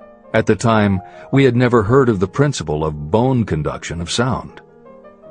Shortly after he appropriated the phonograph, I discovered that he could hear me quite clearly when I spoke with my lips touching his mastoid bone at the base of the skull. Having determined that he could hear the sound of my voice plainly, I began immediately to transfer to his mind the desire to hear and speak. When I discovered that my son enjoyed bedtime stories, I went to work creating stories designed to develop in him self-reliance, imagination, and a strong desire to hear. There was one storyline in particular that I emphasized over and over. Every time I told it, I gave it some new and dramatic coloring. These stories were designed to plant in his mind the thought that his affliction was not a liability, but an asset of great value. As a result of my studies and personal experience, I firmly believe that every adversity brings with it the seed of an equivalent advantage. However, despite my beliefs, I must confess that I did not have the slightest idea how this disability could ever become an asset.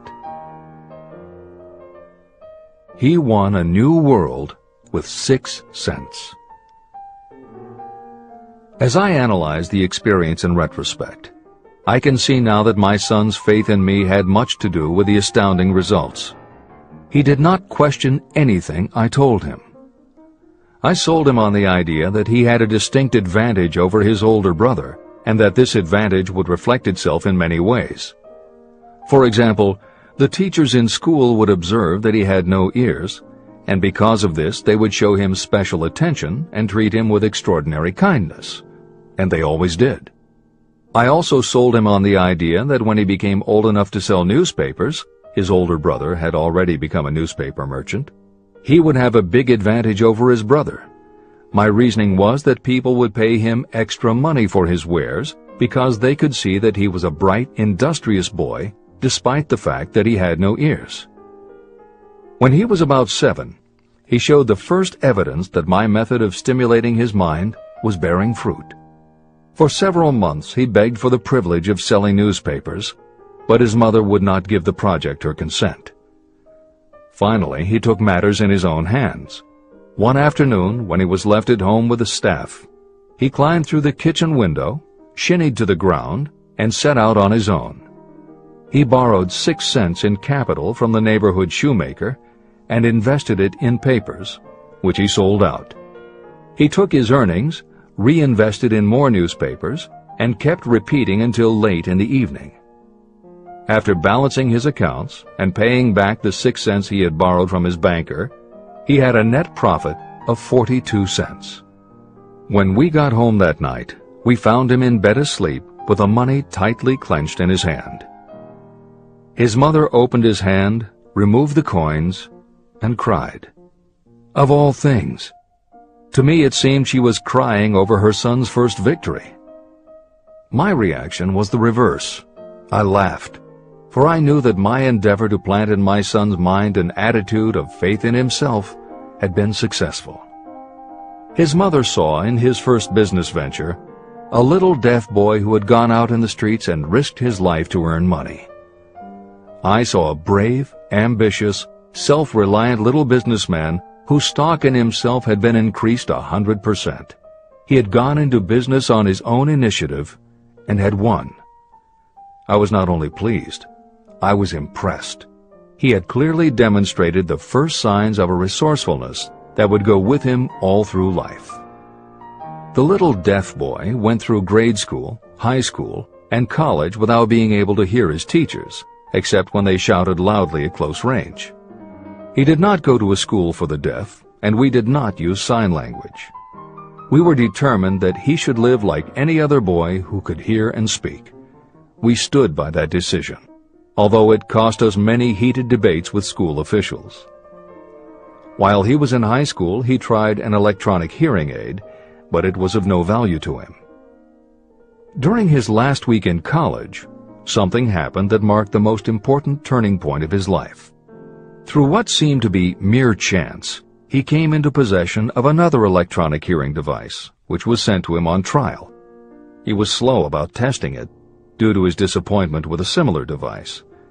Finally, he picked it up carelessly, placed it on his head, and hooked up the battery. Suddenly, as if by magic, his lifelong desire for normal hearing became a reality. For the first time in his life, he heard practically as well as any person with normal hearing. Overjoyed because of the changed world that had been brought to him, he rushed to the telephone, called his mother, and heard her voice perfectly. The next day, for the first time in his life, he plainly heard the voices of his professors in class. For the first time in his life, he could converse freely with other people without them having to speak loudly. Truly, he had come into possession of a changed world. His desire was finally paying dividends. But the victory was not yet complete. He still had to find a definite and practical way to convert his disability into an equivalent asset. Thought that works miracles. Intoxicated with the joy of his newly discovered world of sound, he wrote a letter to the manufacturer of the hearing aid, enthusiastically describing his experience. Something in his letter prompted the company to invite him to New York. He was escorted through the factory, and while talking with the chief engineer, telling him about his changed world, a hunch, an idea, or an inspiration, call it what you wish, flashed into his mind. It was this impulse of thought that converted his disability into an asset destined to pay dividends in both money and happiness to thousands for all time to come. The sum and substance of that impulse was this. It occurred to him that he might be of help to the millions of people who go through life without the benefit of hearing devices, if he could find a way to tell them the story of his changed world. For an entire month, he carried out intensive research, during which he analyzed the entire marketing system of the manufacturer of the hearing device. Then he created a plan for reaching out to other hearing-impaired people all over the world to share with them his newly discovered changed world. When this was done, he put in writing a 2-year plan based upon his findings. When he presented the plan to the company, he was instantly given a position for the purpose of carrying out his ambition. Little did he dream when he went to work that he was destined to bring hope and practical relief to thousands of people who, without his help, would have been limited forever by deafness. There's no doubt in my mind that Blair would have been deaf and unable to speak all his life if his mother and I had not managed to shape his mind as we did. When I planted in his mind the desire to hear and talk and live as other people, there went with that impulse some strange influence that caused nature to become bridge builder and span the gulf of silence between his brain and the outer world. Truly, a burning desire has devious ways of transmuting itself into its physical equivalent. Blair desired normal hearing. Now he has it. He was born with a condition that in those days might easily have sent a person with a less defined desire to the street with a bundle of pencils and a tin cup. The little white lie I planted in his mind when he was a child, by leading him to believe his impaired hearing would become a great asset, has justified itself.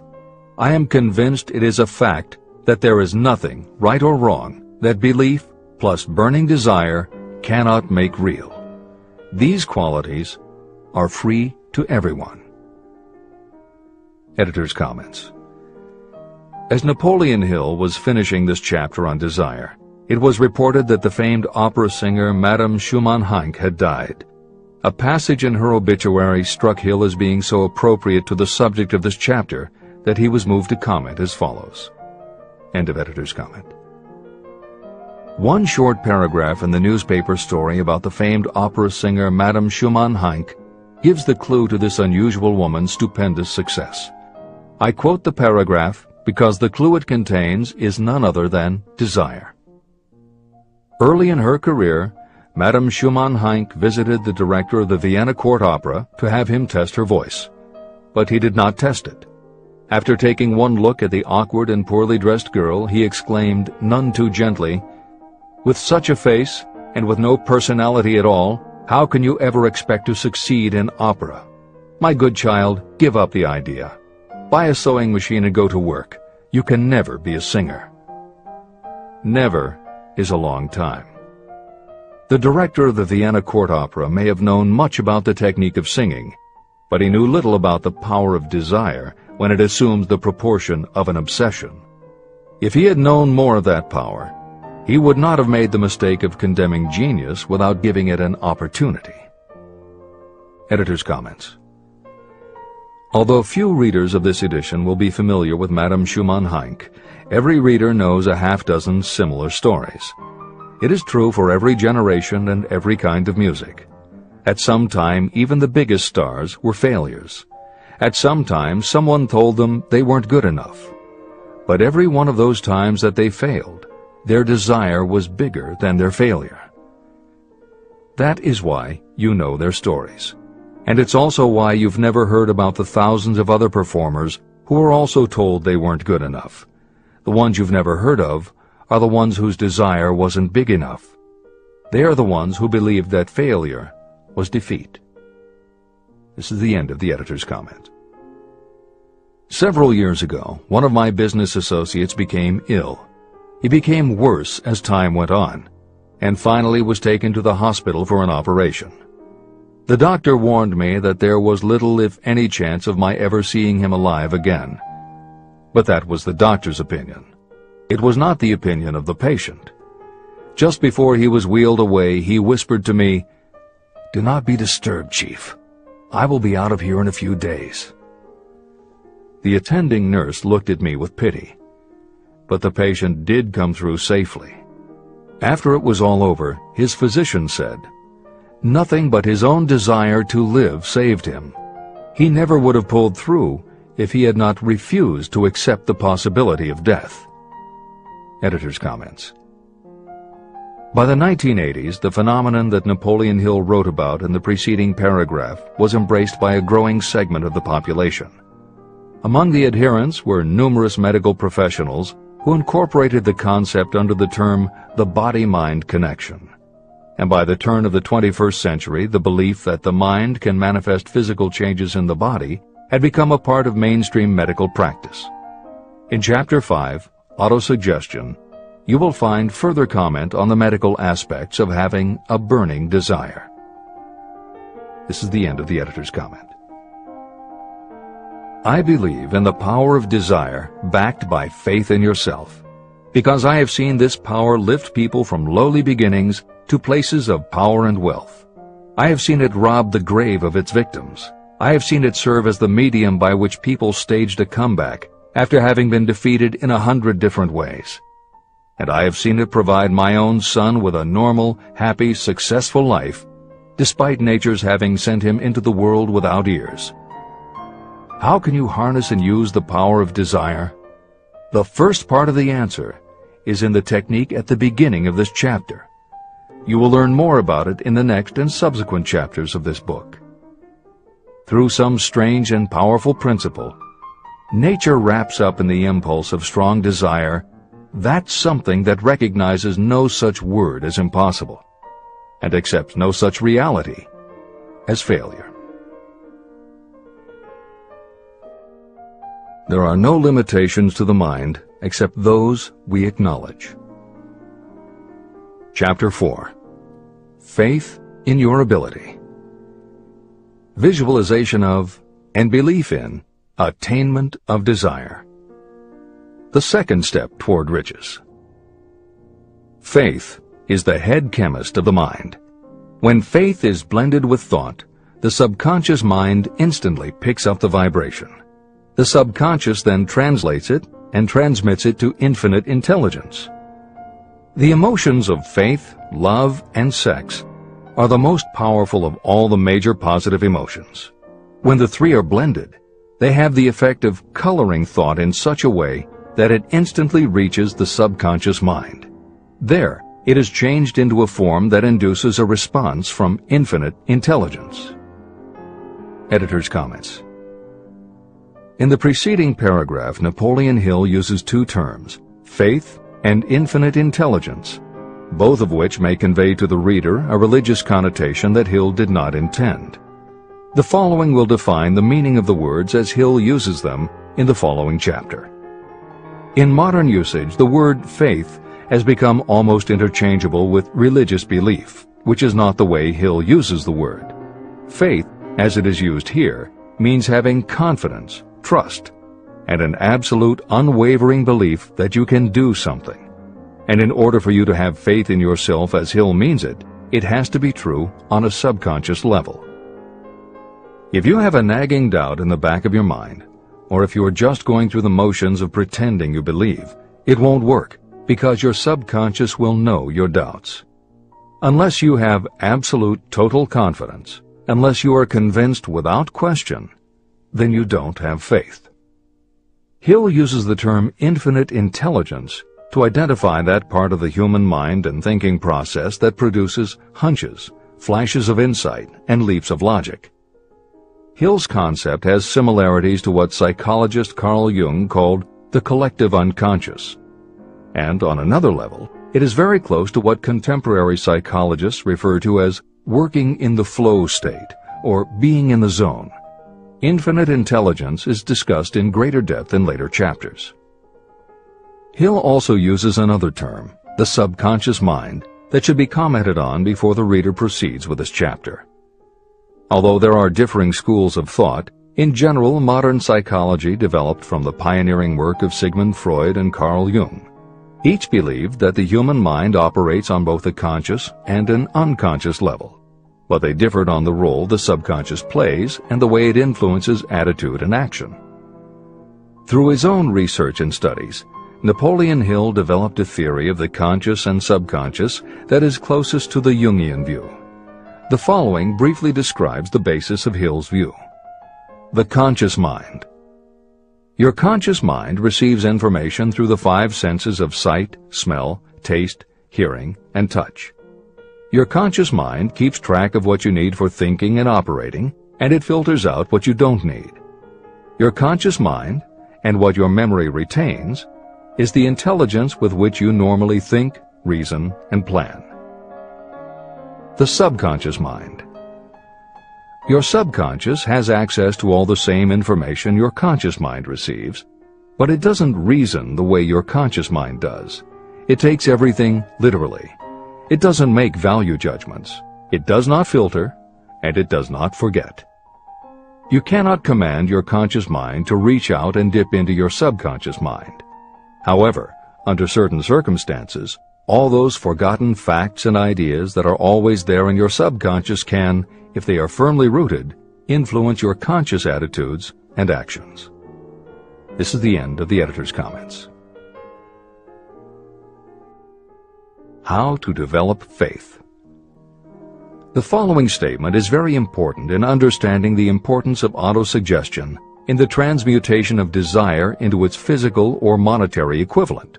Namely, faith is a state of mind that may be induced or created by affirmation or repeated instructions to the subconscious mind through the principle of autosuggestion.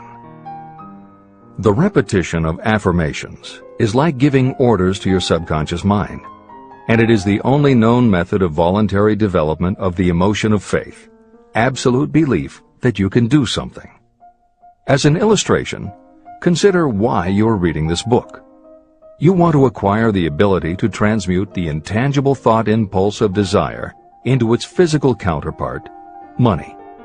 By following the instructions laid down in the later chapters on autosuggestion and the subconscious mind, you will learn techniques to convince your subconscious mind that you believe you will receive that for which you ask.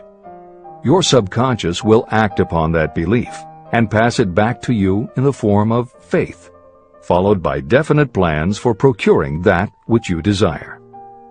Faith in yourself and your abilities is a state of mind that you will be able to develop at will after you have mastered the 13 principles in this book. This is true because faith is a state of mind that will develop naturally within you when you use and apply these principles. The emotions, or the feeling portion of thoughts, are what give your thoughts vitality, life, and action. The emotions of faith, love, and sex, when mixed with any thought impulse, give it even greater action. All thoughts that have been emotionalized, given feeling, and mixed with faith, absolute belief in your ability, begin immediately to translate themselves into their physical equivalent or counterpart. However, this is not only true of thought impulses that have been mixed with faith, but it is true with any emotion, including negative emotions. What this means is that the subconscious mind will translate into its physical equivalent a thought impulse of a negative or destructive nature just as readily as it will act upon thought impulses of a positive or constructive nature. The following statement made by a noted criminologist illustrates the point. When men first come into contact with crime, they abhor it. If they remain in contact with crime for a time, they become accustomed to it and endure it. If they remain in contact with it long enough, they finally embrace it and become influenced by it. This is the equivalent of saying that a negative impulse of thought that is repeatedly passed on to the subconscious mind often enough is finally accepted and acted upon by the subconscious mind. The subconscious then proceeds to translate that impulse into its physical equivalent by the most practical procedure available. This also accounts for the strange phenomenon that so many millions of people experience, referred to as bad luck. There are millions of people who believe themselves doomed to poverty and failure because of some strange force they call bad luck, over which they believe they have no control. But the truth is that they are the creators of their own misfortunes, because this negative belief in bad luck is picked up by the subconscious mind and translated into its physical equivalent. Your belief, or faith, is the element that will determine the action of your subconscious mind. Once again, let me stress that you will benefit by passing on to your subconscious mind any desire that you wish translated into its physical or monetary equivalent in a state of expectancy or belief that the transmutation will actually take place. The subconscious mind will transmute into its physical equivalent, by the most direct and practical way available, any order that is given to it in a state of belief or faith that the order will be carried out. At this point, it should also be noted that because of the way that the subconscious operates, there is nothing to stop you from deceiving your subconscious mind when giving it instructions through autosuggestion. That is what I did when I deceived my son's subconscious mind. To make this deception more realistic, when you call upon your subconscious mind, you must conduct yourself just as you would if you were already in possession of the material thing that you are demanding. Editor's comments. It is an axiom of contemporary motivation theory that the subconscious mind cannot distinguish between what is real and what is vividly imagined.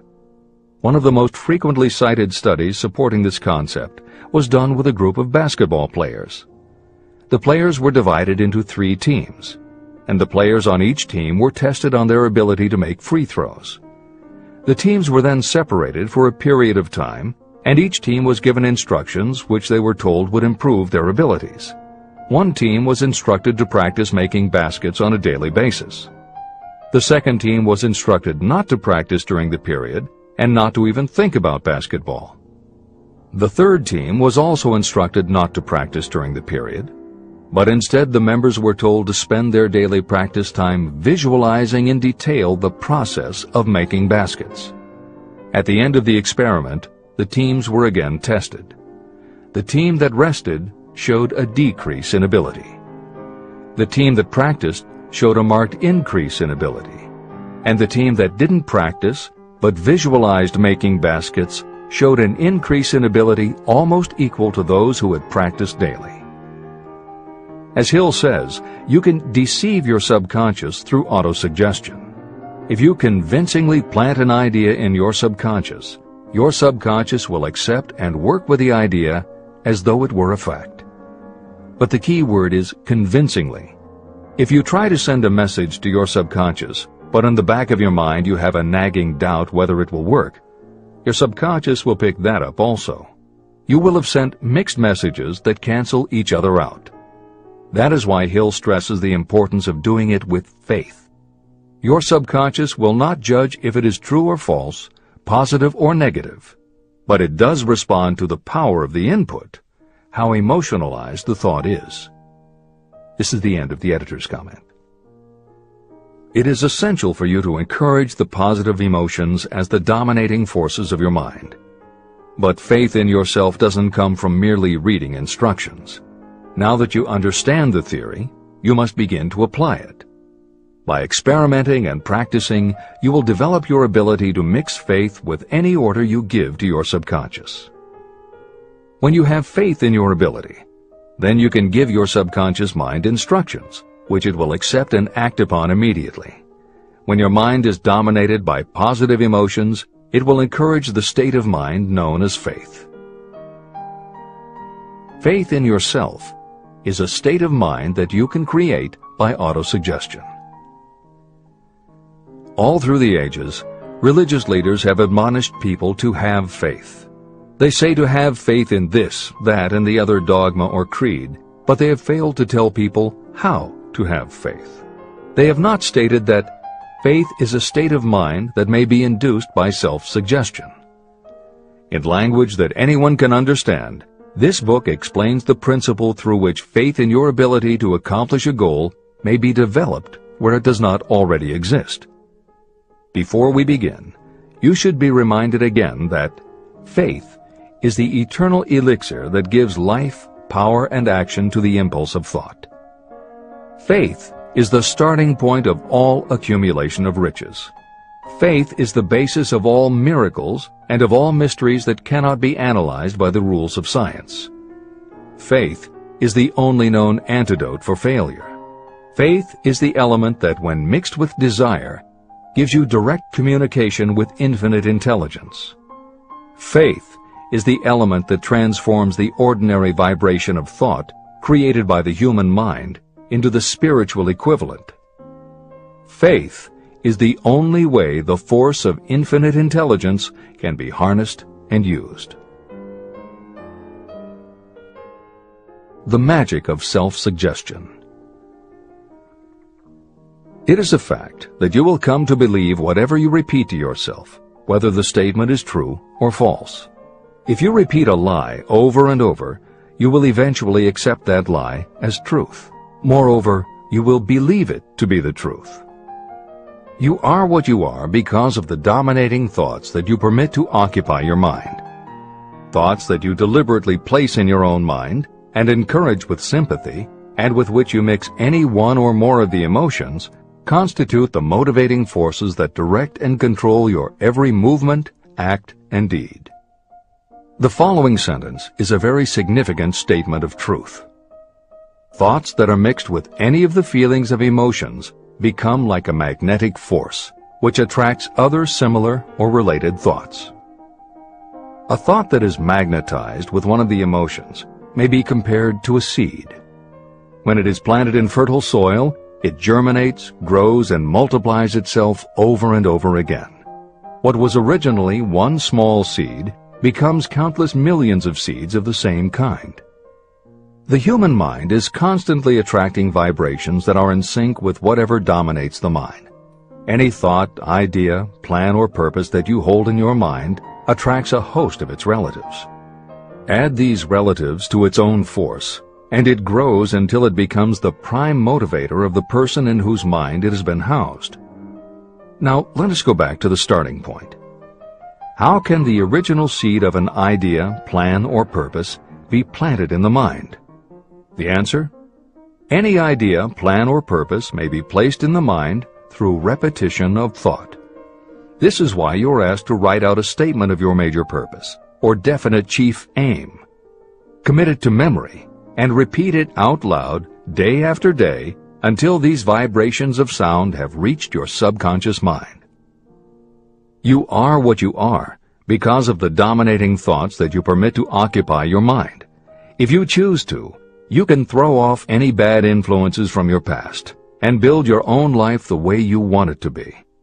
For instance, by taking inventory of your mental assets and liabilities, you might discover that your greatest weakness is lack of self-confidence. This can be overcome and translated into courage through the principle of autosuggestion. You can do this by writing out a set of simply stated positive thought impulses, memorizing them, and repeating them until they become a part of the working equipment of your subconscious mind. The following is an example for someone whose definite purpose is to overcome a lack of self-confidence. Self-confidence formula. 1. I know that I have the ability to achieve the object of my definite purpose in life. Therefore, I demand of myself persistent, continuous action toward its attainment, and I here and now promise to render such action. 2. I realize the dominating thoughts of my mind will eventually reproduce themselves in outward physical action and gradually transform themselves into physical reality. Therefore, I will concentrate my thoughts for 30 minutes each day, visualizing the person I intend to become. In this way, I will create in my mind a clear mental picture. 3. I know, through the principle of autosuggestion, that any desire I persistently hold in my mind will eventually find some practical means of attaining my objective. Therefore, I will devote 10 minutes daily to demanding of myself the development of self-confidence. 4. I have clearly written down a description of my definite chief aim in life, and I will never stop trying until I have developed sufficient self-confidence for its attainment. 5. I fully realize that no wealth or position can last unless it is built upon truth and justice. Therefore, I will engage in no transaction that does not benefit all whom it affects. I will succeed by attracting to myself the forces I wish to use and the cooperation of others. I will persuade others to help me because of my willingness to help others. I will eliminate hatred, envy, jealousy, selfishness, and cynicism by developing love for all humanity. because I know that a negative attitude toward others can never bring me success. I will cause others to believe in me because I will believe in them and in myself. I will sign my name to this formula, commit it to memory, and repeat it aloud once a day with full faith that it will gradually influence my thoughts and actions so that I will become a self-reliant and successful person. Behind this formula is a law of nature that psychologists call autosuggestion or self-suggestion. It is a proven technique that will work for your success if it is used constructively. On the other hand, if used destructively, it will destroy just as readily. In this statement may be found a very significant truth, namely that those who go down in defeat and end their lives in poverty, misery, and distress do so because of negative application of the principle of autosuggestion. All impulses of thought have a tendency to clothe themselves in their physical equivalent. The disaster of negative thinking. The subconscious mind makes no distinction between constructive and destructive thought impulses. It works with the material we feed it through our thought impulses. The subconscious mind will translate into reality a thought driven by fear just as readily as it will translate into reality a thought driven by courage or faith. Just as electricity will turn the wheels of industry and render useful service if used constructively, it will snuff out life if wrongly used. So too will the law of autosuggestion lead you to peace and prosperity, or down into the valley of misery, failure, and death. It depends on your degree of understanding and application of it. If you fill your mind with fear or doubt, and if you do not believe in your ability to connect with and use the forces of infinite intelligence, then you will not be able to use those forces. The law of autosuggestion will take your lack of belief and use that doubt as a pattern by which your subconscious mind will translate it into its physical equivalent. Editor's comments. When you have faith in your ability to accomplish what you want, it not only firmly plants ideas in your subconscious, but it then works to reinforce itself. When you have faith in your abilities, part of what you must have faith in is that it is possible to tap into infinite intelligence. And because you have faith that it will work, your conscious mind won't be resistant. When your conscious doesn't resist, your subconscious mind can send creative ideas to your conscious mind more easily. Then, the more you see the power working in your life, the easier it is for you to act on faith the next time. Will it work for you? You will never know unless you relax your resistance and just have faith that it will. This is the end of the editor's comment. Like the wind that carries one ship east and another west, the law of autosuggestion will lift you up or pull you down according to the way you set your sails of thought. The law of autosuggestion, through which any person may rise to altitudes of achievement that stagger the imagination, is well described in the following verse. Observe the words that have been emphasized, and you will catch the deep meaning that the poet had in mind. If you think you are beaten, you are. If you think you dare not, you don't. If you like to win, but you think you can't, it is almost certain you won't. If you think you'll lose, you're lost.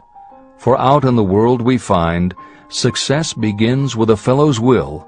It's all in the state of mind. If you think you are outclassed, you are. You've got to think high to rise. You've got to be sure of yourself before you can ever win a prize. Life's battles don't always go to the stronger or faster man, but soon or late the man who wins is the man who thinks he can. Editor's comments. As noted at the beginning of this chapter, the way in which Napoleon Hill uses the word faith is meant to have no religious connotation. However, it would be impossible for Hill to write this chapter without acknowledging the power of religious faith. Therefore, in the following two paragraphs, when Hill discusses Jesus Christ and Mahatma Gandhi as exemplifying the power of faith, he is referring to their personal faith, the absolute trust in his beliefs that Jesus exhibited and Gandhi's total conviction and confidence in his cause. In this way, they perfectly exemplify thought impulse mixed with faith. This is the end of the editor's comment. If you wish evidence of the power of faith, study the achievements of men and women who have employed it. At the head of the list comes the Nazarene. The basis of Christianity is faith, no matter how many people may have perverted or misinterpreted the meaning of this great force. The sum and substance of the teachings and the achievements of Christ, which may have been interpreted as miracles, were nothing more nor less than faith. If there are any such phenomena as miracles, they are produced only through the state of mind known as faith. Consider Mahatma Gandhi of India, one of the most astounding examples of the possibilities of faith. Gandhi wielded more potential power than any man living in his time, and he had this power despite the fact that he had none of the orthodox tools of power, such as money, battleships, soldiers, and materials of warfare. Gandhi had no money, no home. He did not own a suit of clothes, but he did have power. How did he come by that power? He created it out of his understanding of the principle of faith and through his ability to transplant that faith into the minds of 200 million people. Gandhi accomplished the astounding feat of influencing 200 million minds to coalesce and move in unison as a single mind. What other force on earth, except faith, could do as much? How an idea built a fortune. Editor's comment. Although the following story is not exclusively about faith, and it makes no mention of autosuggestion or the subconscious mind, Napoleon Hill included it at this point in every edition of Think and Grow Rich. In fact, as Hill says, this story illustrates at least 6 of the 13 principles of success, but faith is at the center of it. If the central figure, Charles M. Schwab, had not mixed his big idea with absolute unwavering faith that he could pull it off, the whole history of American business would have been different. This is the end of the editor's comment. The event chosen for this illustration dates back to 1900, when the United States Steel Corporation was being formed. As you read the story, keep in mind the following fundamental facts and you will understand how ideas have been converted into huge fortunes. First, the United States Steel Corporation was born in the mind of Charles M. Schwab in the form of an idea he created through his imagination. Second, he mixed faith with his idea. Third, he formulated a plan for the transformation of his idea into physical and financial reality. Fourth, he put his plan into action with his famous speech at the University Club. Fifth, he applied and followed through on his plan with persistence and backed it with firm decision until it had been fully carried out. Sixth, he prepared the way for success by a burning desire for success. If you are one of those who have often wondered how great fortunes are accumulated, this story of the creation of the United States Steel Corporation will be enlightening. If you have any doubt that a person can think and grow rich, this story should dispel that doubt. You can plainly see in the story of United States Steel the application of a major portion of the principles described in this book. This astounding description of the power of an idea was dramatically told by John Lowell in the New York World Telegram, with whose courtesy it is here reprinted. Editor's comments. In order for the modern reader to fully appreciate the following newspaper story, it is appropriate at this point to provide some background information about the main players. Charles M. Schwab was Andrew Carnegie's right-hand man and president of the Carnegie Steel Corporation. Andrew Carnegie was a wealthy and powerful steel baron whose company controlled 25% of the iron and steel production in America. J.P. Morgan was a wealthy and powerful Wall Street banker whose company had arranged the financing for many of the major industrial companies in America at the beginning of the 20th century. All the reader needs to know about the other men mentioned in the story is that at the beginning of the 20th century, finance, business, and industry were dominated by a few hundred men, most of whom had amassed great fortunes through some connection with the railroads that had opened the country. These people were well known to readers of the New York World Telegram because of their financial influence. And that sets the stage for the following newspaper article, which is not only a fascinating story about the power of faith in an idea, but also a wonderful example of the irreverent writing style that was used by many newspaper journalists of the day. This is the end of the editor's comment. A pretty after-dinner speech for $1 billion. When on the evening of December 12, 1900, some 80 of the nation's financial nobility gathered in the banquet hall of the University Club on Fifth Avenue to do honor to a young man from out of the West, not half a dozen of the guests realized they were to witness the most significant episode in American industrial history.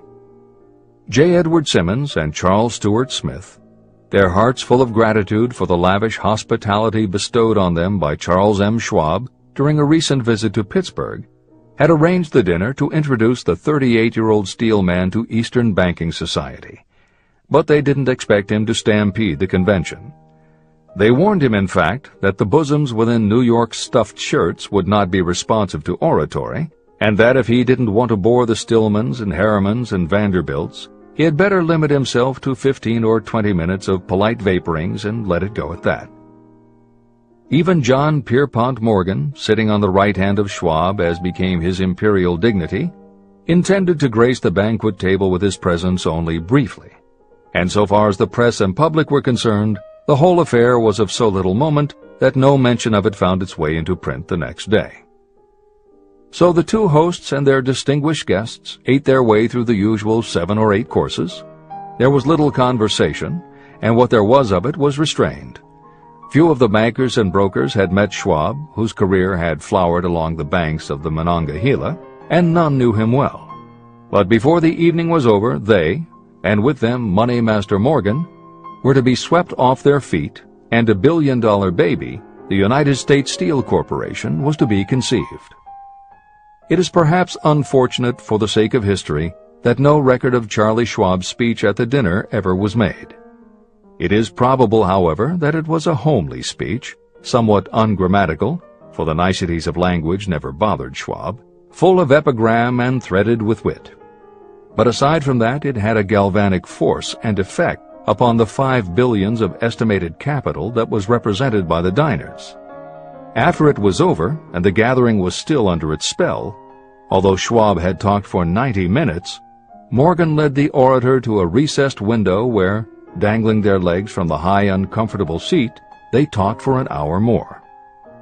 The magic of the Schwab personality had been turned on full force, but what was more important and lasting was the full-fledged, clear-cut program he laid down for the aggrandizement of steel.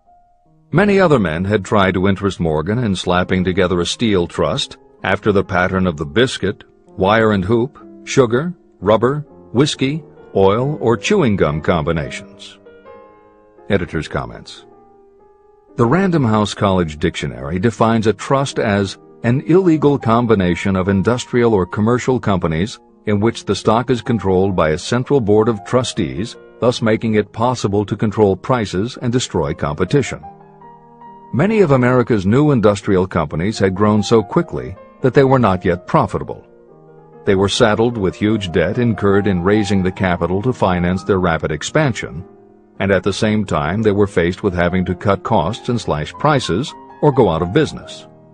The answer for many was to join up with others in related industries to form what were called trusts or combinations. Although trusts were illegal since the passage of the Sherman Antitrust Act in 1890, companies still tried to find ways to monopolize their industries, and if their efforts weren't technically trusts, they were something very close. The one thing the large company owners who assembled these trusts needed was cash to buy up the many smaller companies they would have to own in order to effectively dominate an industry. J.P. Morgan was the banker who financed many such takeovers. This is the end of the editor's comment. John W. Gates, the gambler, had urged it, but Morgan distrusted him. The Moore boys, Bill and Jim, Chicago stock jobbers who had glued together a match trust and a cracker corporation, had urged it and failed, Elbert H. Gary, the sanctimonious country lawyer, wanted to foster it, but he wasn't big enough to be impressive.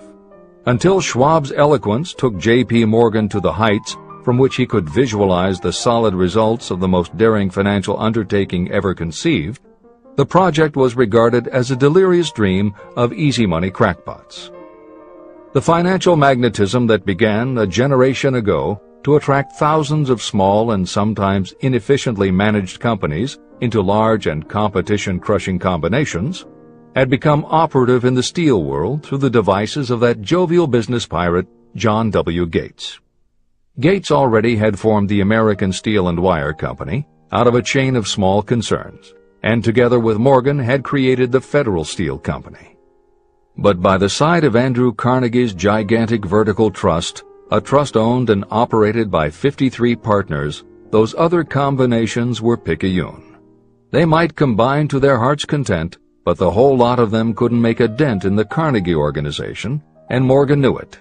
The eccentric old Scot knew it, too. Editor's comments. Andrew Carnegie was born in Scotland and came to America when he was just a boy.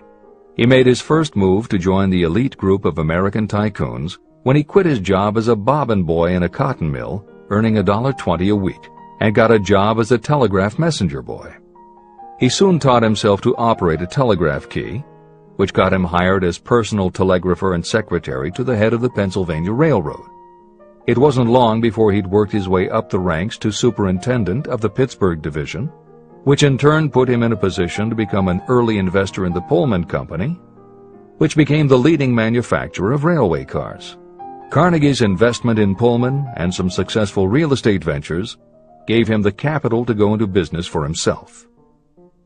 At the end of the Civil War, Carnegie left railroading and started a company that built iron bridges for railroad companies. From building iron bridges, it was a short step to starting his own steel mill, which led him to acquire control of other steel mills, then his own coal fields to supply his smelters, then his own ore boats and rail lines to haul the ore and coal. Because of Carnegie's vertical integration and his use of the most up-to-date manufacturing methods, he was able to sell top-grade steel at the lowest price. He managed to drop the price of steel from $140 a ton to $20 a ton. By 1899, the Carnegie Steel Company controlled about 25% of the iron and steel production in America. The smaller steel manufacturers couldn't compete with Carnegie, so they went to J.P. Morgan for help. He arranged for the financing, and a wide-ranging alliance was put together of companies that were in the business of manufacturing products made from steel. Part of the deal was that they would not buy steel from Carnegie. Andrew Carnegie was not about to be put out of business by a collection of small companies. He announced that he would buy or build his own manufacturing companies to produce finished goods made of steel. This is the end of the editor's comments, and the New York World Telegram story continues. From the magnificent heights of Skibo Castle, he had viewed, first with amusement and then with resentment, the attempts of Morgan's smaller companies to cut into his business. When the attempts became too bold, Carnegie's temper was translated into anger and retaliation. He decided to duplicate every mill owned by his rivals. Hitherto, he hadn't been interested in wire, pipe, hoops, or sheet. Instead, he was content to sell such companies the raw steel and let them work it into whatever shape they wanted. Now, with Schwab as his chief and able lieutenant, he planned to drive his enemies to the wall. So it was that in the speech of Charles M. Schwab, Morgan saw the answer to his problem of combination. A trust without Carnegie, giant of them all, would be no trust at all, a plum pudding, as one writer said, without the plums. Schwab's speech on the night of December 12, 1900, undoubtedly carried the inference, though not the pledge, that the vast Carnegie enterprise could be brought under the Morgan tent. He talked of the world future for steel, of reorganization for efficiency, of specialization, of the scrapping of unsuccessful mills and concentration of effort on the flourishing properties, of economies in the ore traffic, of economies in overhead and administrative departments, of capturing foreign markets.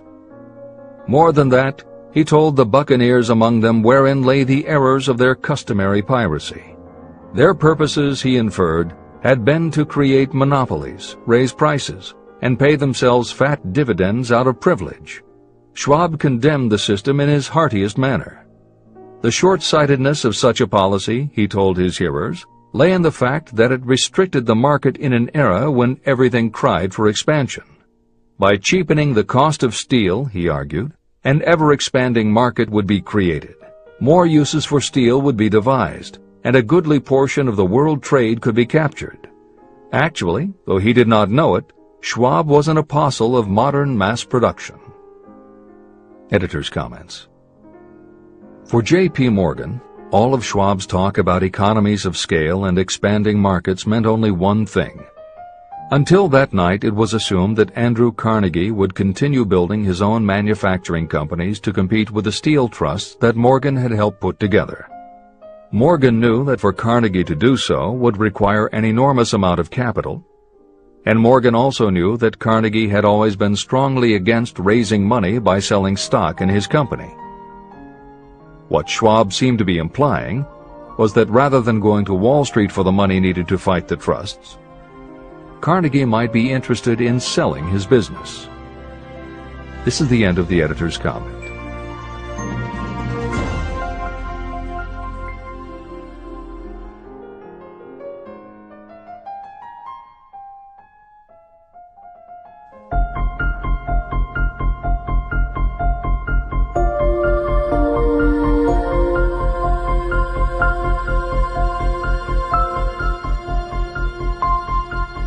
New York World Telegram story continues. So the dinner at the University Club came to an end. Morgan went home to think about Schwab's rosy predictions.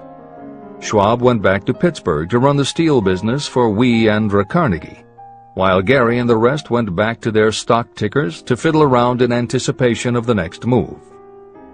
It was not long coming. It took Morgan about 1 week to digest the feast of reason Schwab had placed before him. When he had assured himself that no financial indigestion was to result, he sent for Schwab, and found that young man rather coy. Mr. Carnegie, Schwab indicated, might not like it if he found his trusted company president had been flirting with the Emperor of Wall Street, the street upon which Carnegie was resolved never to tread. Then it was suggested by John W. Gates, the go-between, that if Schwab happened to be in the Bellevue Hotel in Philadelphia, J.P. Morgan might also happen to be there. When Schwab arrived, however, Morgan was inconveniently ill at his New York home, and so on the elder man's pressing invitation, Schwab went to New York and presented himself at the door of the financier's library. Now, certain economic historians have professed the belief that from the beginning to the end of the drama, the stage was set by Andrew Carnegie, that the dinner to Schwab, the famous speech, the Sunday night conference between Schwab and the Money King, were events arranged by the canny Scot. The truth is exactly the opposite. When Schwab was called in to consummate the deal, he didn't even know whether the little boss, as Andrew was called, would so much as listen to an offer to sell, particularly to a group of men whom Andrew regarded as being endowed with something less than holiness. But Schwab did take into the conference with him, in his own handwriting, 6 sheets of copperplate figures, representing to his mind the physical worth and the potential earning capacity of every steel company he regarded as an essential star in the new metal firmament. 4 men pondered over these figures all night. The chief, of course, was Morgan, steadfast in his belief in the divine right of money. With him was his aristocratic partner, Robert Bacon, a scholar and a gentleman. The third was John W. Gates, whom Morgan scorned as a gambler and used as a tool. The fourth was Schwab, who knew more about the processes of making and selling steel than any whole group of men then living. Throughout that conference, the Pittsburghers' figures were never questioned. If he said a company was worth so much, then it was worth that much and no more. He was insistent, too, upon including in the combination only those concerns he nominated. He had conceived a corporation in which there would be no duplication, not even to satisfy the greed of friends who wanted to unload their companies upon the broad Morgan shoulders. When dawn came, Morgan rose and straightened his back. Only one question remained. "Do you think you can persuade Andrew Carnegie to sell?" he asked. "I can try," said Schwab. "If you can get him to sell, I will undertake the matter," said Morgan. So far, so good. But would Carnegie sell? How much would he demand? Schwab thought about $320 million. What would he take payment in? Common or preferred stocks? Bonds? Cash? Nobody could raise $350 million in cash. There was a golf game in January on the frost-cracking heath of the St. Andrews Links in Westchester, with Andrew bundled up in sweaters against the cold and Charlie talking volubly as usual to keep his spirits up. But no word of business was mentioned until the pair sat down in the cozy warmth of the Carnegie cottage nearby. Then, with the same persuasiveness that had hypnotized 80 millionaires at the University Club, Schwab poured out the glittering promises of retirement and comfort, of untold millions to satisfy the old man's social caprices. Carnegie capitulated, wrote a figure on a slip of paper, handed it to Schwab and said, "All right, that's what we'll sell for." The figure was approximately $400 million, and was reached by taking the $320 million mentioned by Schwab as a basic figure, and adding to it $80 million to represent the increased capital value over the previous 2 years. Later, on the deck of a transatlantic liner, the Scotsman said ruefully to Morgan, "I wish I had asked you for $100 million more." "If you had asked for it, you'd have gotten it," Morgan told him cheerfully. There was an uproar, of course. A British correspondent cabled that the foreign steel world was appalled by the gigantic combination. President Hadley of Yale declared that unless trusts were regulated, the country might expect an emperor in Washington within the next 25 years. But that able stock manipulator Keene went at his work of shoving the new stock at the public so vigorously that all the excess water, estimated by some at nearly $600 million, was absorbed in a twinkling. So Carnegie had his millions, and the Morgan Syndicate had $62 million for all its trouble, and all the boys, from Gates to Gary, had their millions. Editor's comment. The 38-year-old Charles M. Schwab had his reward too. He was made president of the new corporation, United States Steel, and remained in control until 1930. When Schwab left U.S. Steel, he went on to found the mammoth Bethlehem Steel Corporation, of which he also became president. This is the end of the editor's comment. Riches begin with thought. The dramatic story of big business that you've just finished is a perfect illustration of the method by which desire can be transmuted into its physical equivalent. That giant organization was created in the mind of one man. The plan by which the organization was provided with the steel mills that gave it financial stability was created in the mind of the same man. His faith, his desire, his imagination, his persistence were the real ingredients that went into United States Steel. The steel mills and equipment acquired by the corporation, after it had been brought into legal existence, were incidental. However, careful analysis reveals that the appraised value of the properties acquired by the corporation increased in value by an estimated $600 million, approximately $12 billion today. The increase in value of the assets is attributable to the mere transaction that consolidated them under one management. In other words, Charles M. Schwab's idea, plus the faith with which he conveyed it to the minds of J.P. Morgan and the others, was marketed for a profit of approximately $600 million. Not an insignificant sum for a single idea.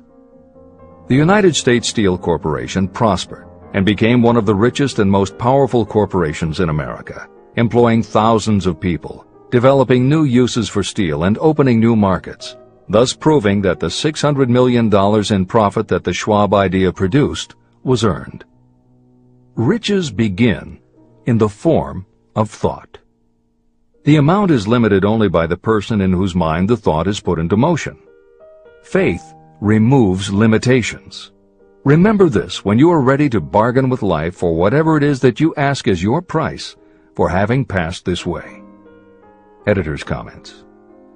In the years since that article appeared in the New York World Telegram, the well-told business story has become its own genre within the publishing industry. There are best-selling books and biographies by and about the insiders who run every industry. The editors of this edition of Think and Grow Rich strongly encourage you to sample some of these books. They can be entertaining and inspirational, and in them you will be able to see examples of Hill's principles of success at work in the real world.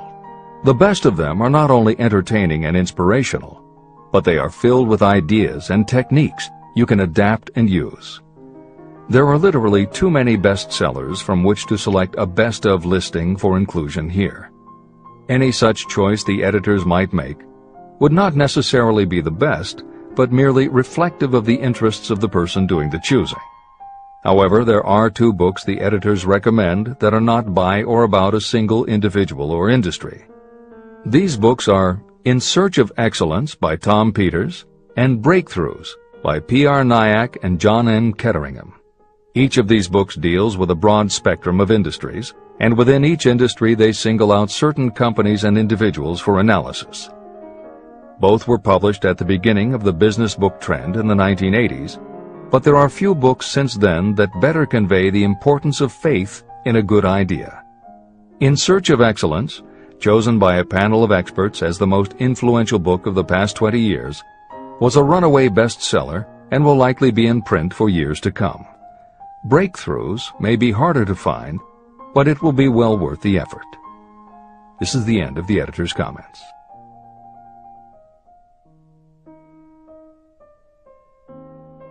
A quitter never wins, and a winner never quits. Chapter 5. Autosuggestion, the medium for influencing the subconscious mind. The third step toward riches. Autosuggestion is a term that applies to all suggestions and all self-administered stimuli that reach your mind through the 5 senses. Stated in another way, autosuggestion is self-suggestion. It is the way of communicating between that part of the mind where conscious thought takes place and that which serves as the seat of action for the subconscious mind. Through the dominating thoughts that you permit to remain in your conscious mind, it doesn't matter whether these thoughts are negative or positive, the principle of autosuggestion reaches the subconscious mind and influences it with these thoughts. Nature has built human beings so that we can have control over the material that reaches our subconscious mind through our 5 senses. However, this does not mean that we always exercise this control. In the great majority of instances, we do not exercise it, which explains why so many people go through life in poverty. Recall what I said about the subconscious mind resembling a fertile garden, in which weeds will grow if the seeds of more desirable crops are not sown. Autosuggestion is the way you may feed your subconscious on creative thoughts.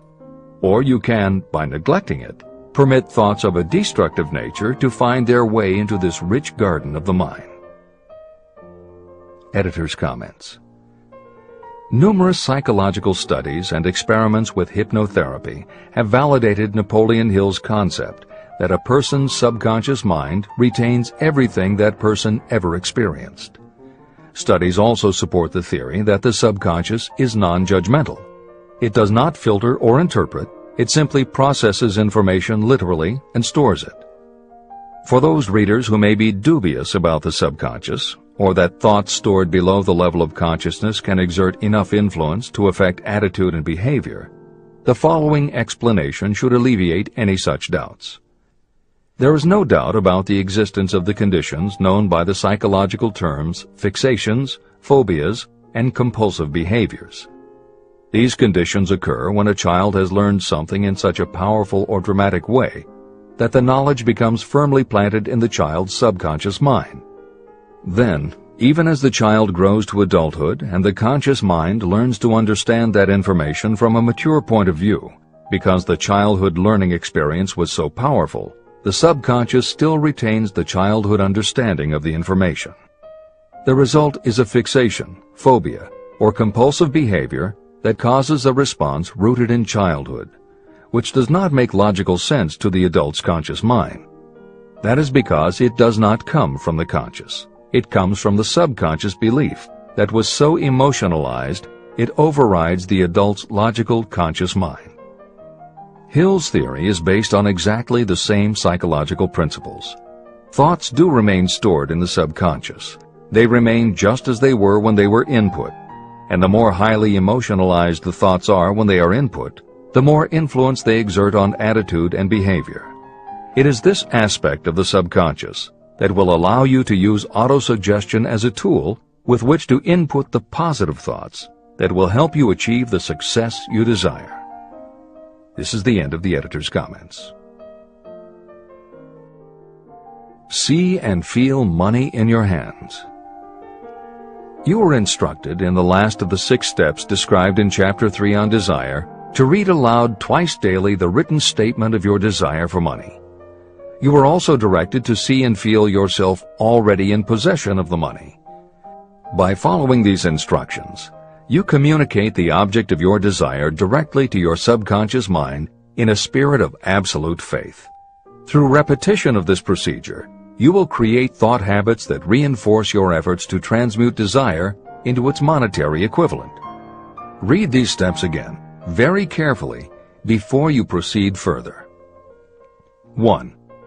Fix in your mind the exact amount of money you desire. It is not sufficient merely to say, "I want plenty of money." Be definite about the amount. 2.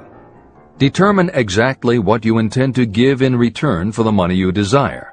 There is no such reality as something for nothing. 3. Establish a definite date when you intend to possess the money you desire. 4. Create a definite plan for carrying out your desire and begin at once, whether you are ready or not, to put this plan into action. 5. Now write it out. Write a clear, concise statement of the amount of money you intend to acquire, name the time limit for its acquisition, state what you intend to give in return for the money, and describe clearly the plan through which you intend to accumulate it. 6. Read your written statement aloud twice daily. Read it once just before retiring at night, and read it once after arising in the morning. As you read, see and feel and believe yourself already in possession of the money. Remember, when reading aloud the statement of your desire, through which you will develop a money consciousness, that the mere reading of the words is of no consequence, unless you mix emotion or feeling with your words. Your subconscious mind recognizes and acts only upon thoughts that have been well mixed with emotion or feeling. This is a fact of such importance as to warrant repetition in practically every chapter. The lack of understanding of this is the main reason the majority of people who try to apply the principle of autosuggestion get no desirable results. Plain, unemotional words do not influence the subconscious mind. You will get no appreciable results until you learn to reach your subconscious mind with thoughts or spoken words that have been well emotionalized with belief.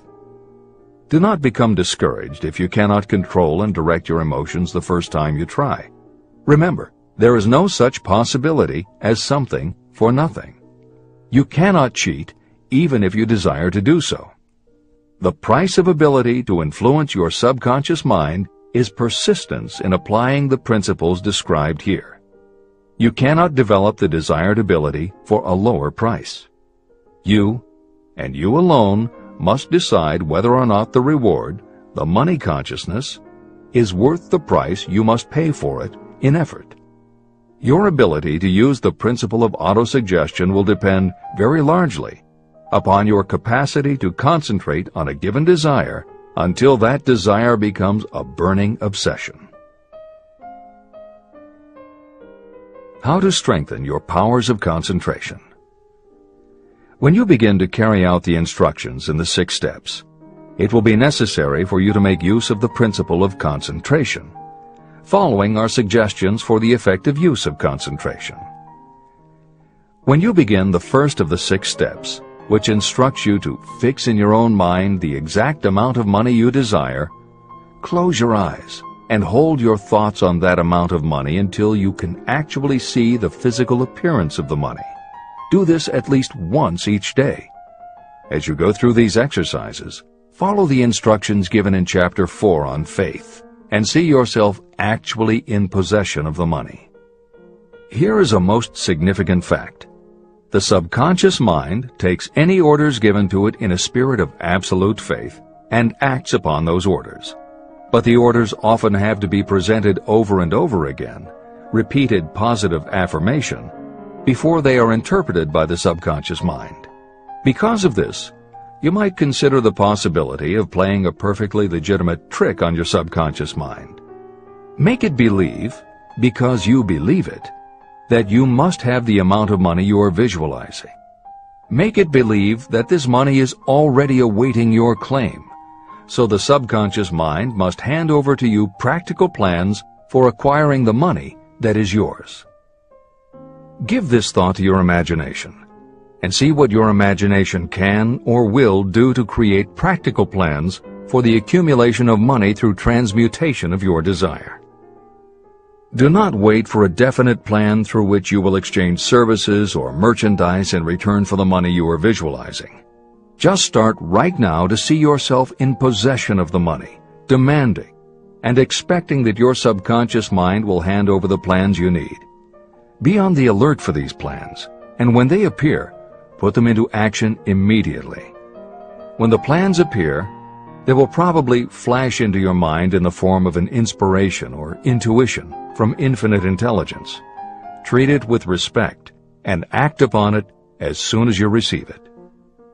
In the fourth of the 6 steps, you are instructed to create a definite plan for carrying out your desire and begin at once to put this plan into action. Do the same thing here. Close your eyes and create in your mind a vivid image of you carrying out the instructions.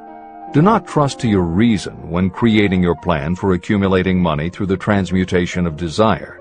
Your reasoning faculty may be lazy, and if you depend entirely upon it to serve you, it may disappoint you. When visualizing the money you intend to accumulate, see yourself rendering the service or delivering the merchandise you intend to give in return for this money. This is important. Editor's comments. The basic principle underlying autosuggestion is closely related to self-hypnosis, and both techniques played an important role in the development of modern psychology. Although all 3 concepts, autosuggestion, hypnosis, and psychology, had to overcome initial public skepticism, unfortunately, autosuggestion and hypnotism were hampered by events that further delayed their acceptance. Hypnosis was an integral part of the therapies used by the major figures in the development of psychology, including Sigmund Freud, Carl Jung, and William James. It fell out of favor as a therapeutic method when stage magicians began to use the technique in their acts. People found it difficult to give serious consideration to a method that was being used in theaters and nightclubs to make members of the audience do ridiculous things for comic effect. Autosuggestion encountered a similar problem. French psychiatrist Émile Coué was the best-known early advocate of autosuggestion. A contemporary of Sigmund Freud, Coué operated a clinic that treated patients diagnosed with psychosomatic ailments, individuals who have convinced themselves they are ill and even show symptoms but do not actually have a disease. Coué treated his patients with an autosuggestion technique that involved the repetition of statements he termed positive affirmations. Coué devised a general, non-specific phrase that would give the subconscious a positive instruction, but was open enough that it did not tell the subconscious how to do it. The positive affirmation was, "Every day, in every way, I am getting better and better." And he instructed his patients to repeat the phrase several times a day. Improvements among his patients happened so quickly and dramatically that his method became the talk of medical and scientific circles, and the use of the phrase practically became a movement in Europe. Word of the success Coué was having with his method spread to America, and he was soon booked to do a lecture tour. At one of his early speaking engagements, a cynical newspaper reporter made a joke of the technique, calling it, "Hell's bells, I'm well."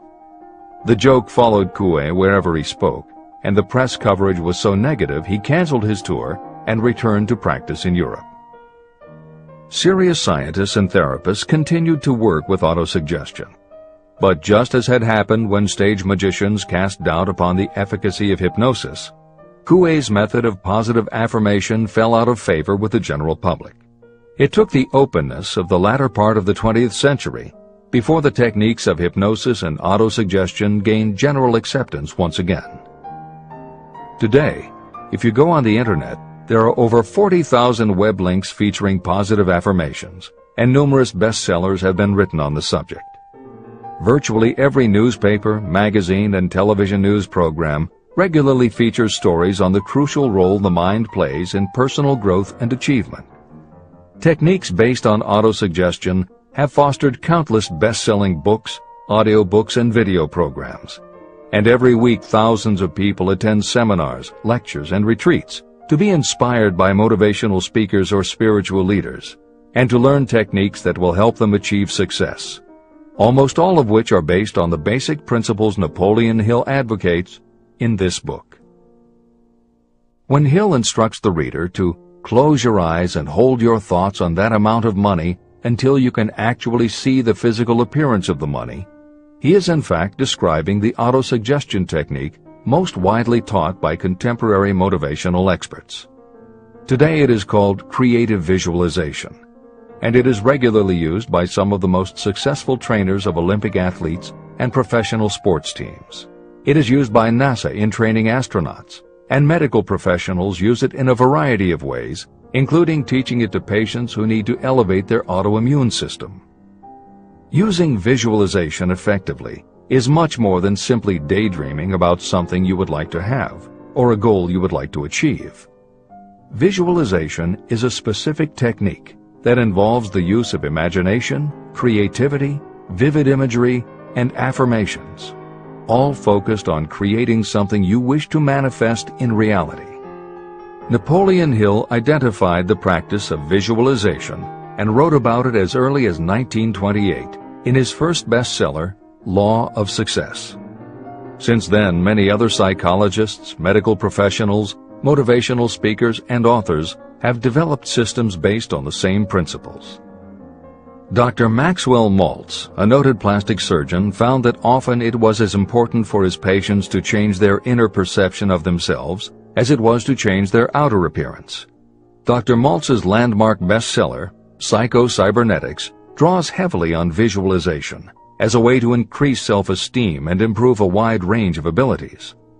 The Silva method, which is another variation on visualization, has been taught to millions of people by certified Silva trainers who hold seminars throughout the country. Jose Silva's best-selling book, The Silva Mind Control Method, has also sold many millions of copies.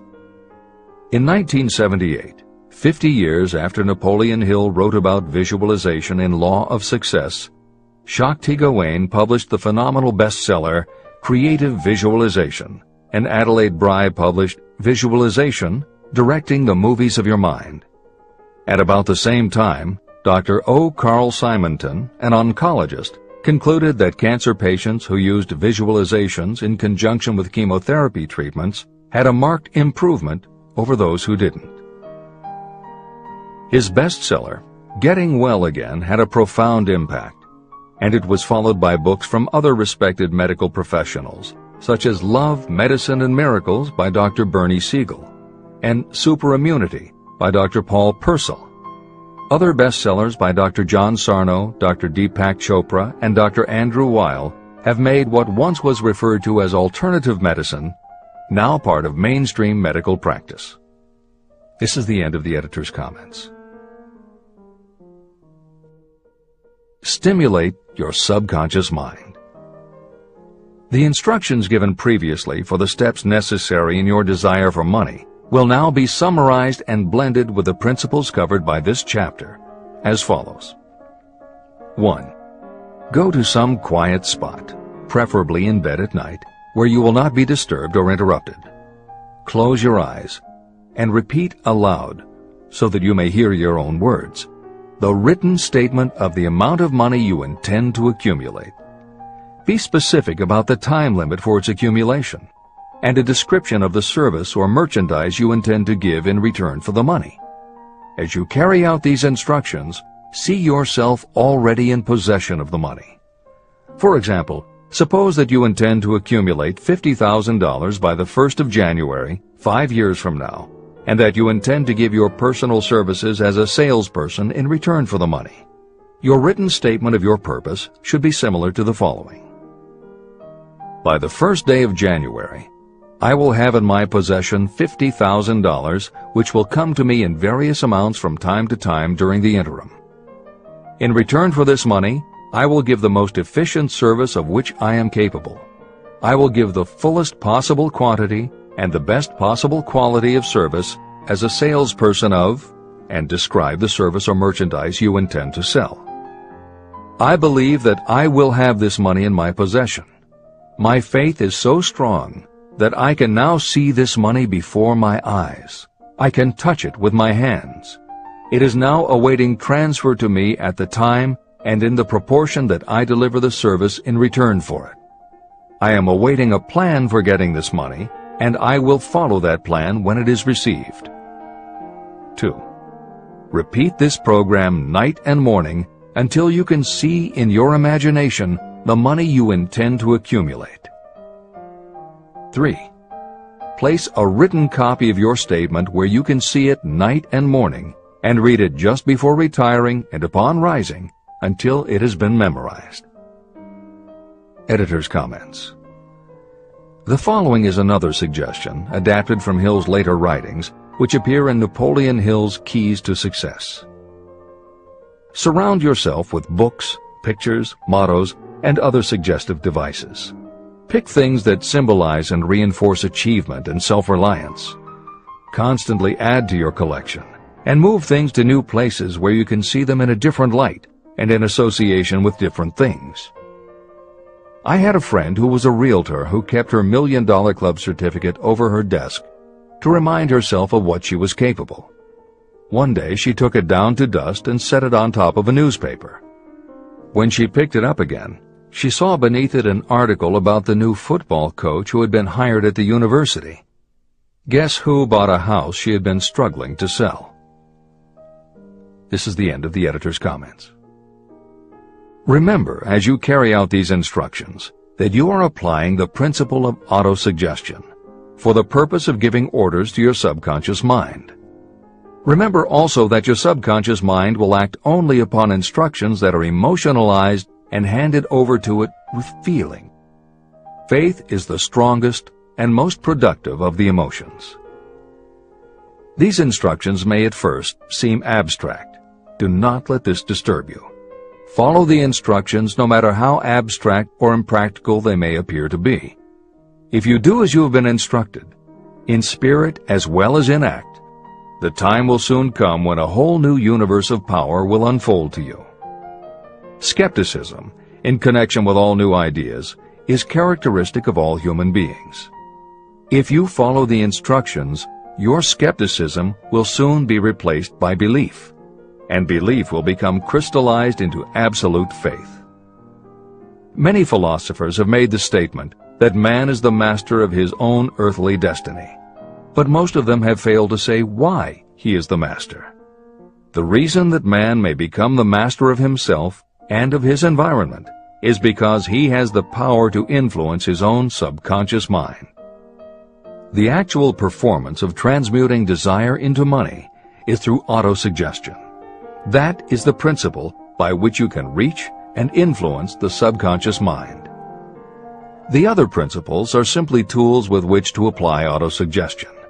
Keep this thought in mind, and you will at all times be conscious of the important part the principle of autosuggestion is to play in your efforts to accumulate money through the methods described in this book.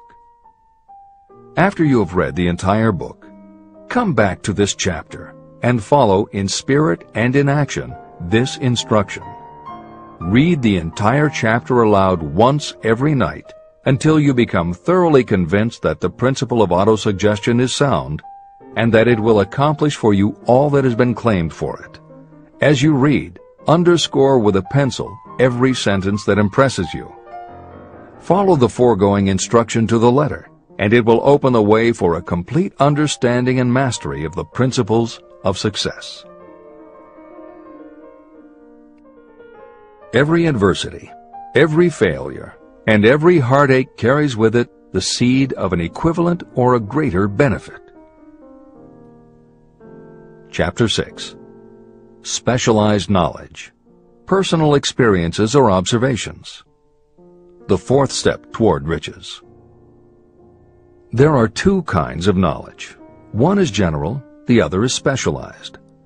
General knowledge, no matter how great in quantity or variety it may be, is of little use in the accumulation of money.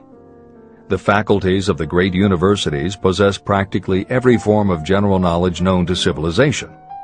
Most of the professors have little money. They specialize in teaching knowledge, but they do not specialize in the organization or the use of knowledge. Knowledge will not attract money unless it is organized and directed through practical plans for the specific purpose of accumulating money. Lack of understanding of this fact has been the source of confusion to millions of people who falsely believe that knowledge is power. It is nothing of the sort. Knowledge is only potential power. It becomes power only when and if it is organized into definite plans of action and directed to a definite end. The missing link in all systems of education is that educational institutions fail to teach their students how to organize and use the knowledge after they have acquired it. Many people made the mistake of assuming that because Henry Ford had little schooling, he was not a man of education. Those who made this mistake did not understand the real meaning of the word educate. That word is derived from the Latin word educo, meaning to educe, to draw out, or to develop from within. An educated person is not necessarily one who has an abundance of general or specialized knowledge.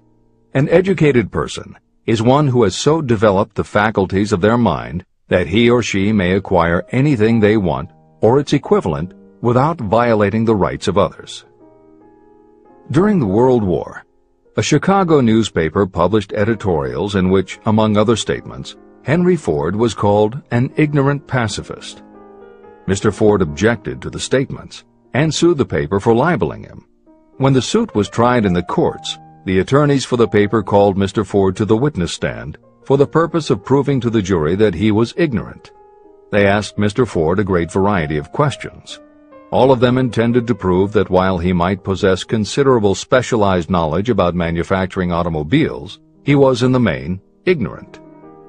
Mr. Ford was asked such questions as, who was Benedict Arnold? And how many soldiers did the British send over to America to put down the rebellion of 1776? In answer to the last question, Mr. Ford replied, I do not know the exact number of soldiers the British sent over, but I have heard that it was a considerably larger number than ever went back.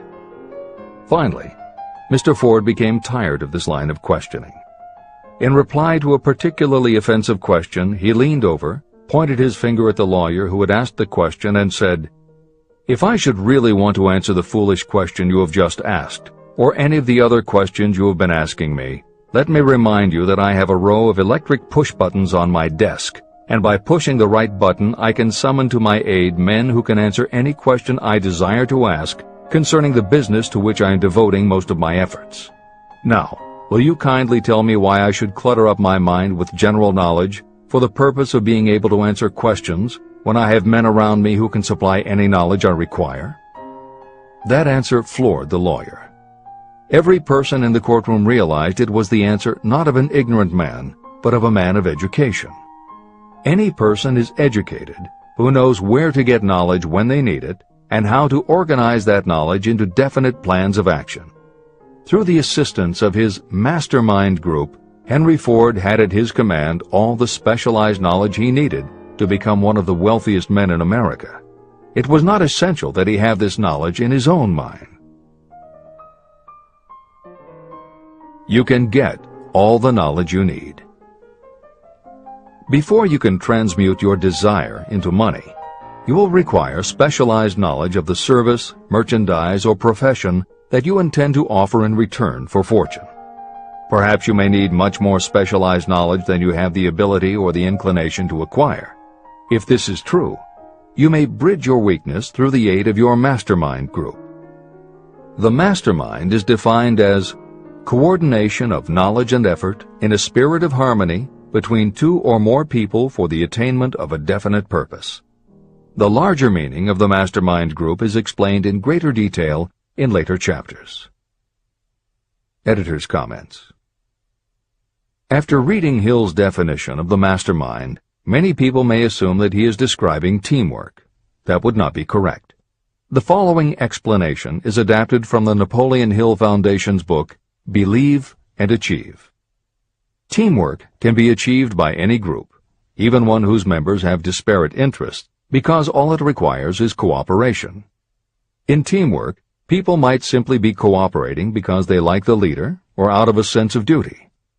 Some team members will give 100% to any team that pays them enough, but they have little concern about the objective. And sometimes there is good teamwork because different members have different agendas. A board of directors may disagree, even be unfriendly, and still run a business successfully. Musical groups are made up of notoriously self-centered people who work as a team if it will help them get ahead. Masterminds, on the other hand, are formed of individuals who have the same agenda, a deep sense of mission, and commitment to the same goal. Masterminds represent the highest order of thinking by a group of knowledgeable people, each contributing their absolute best according to their abilities, expertise, and background.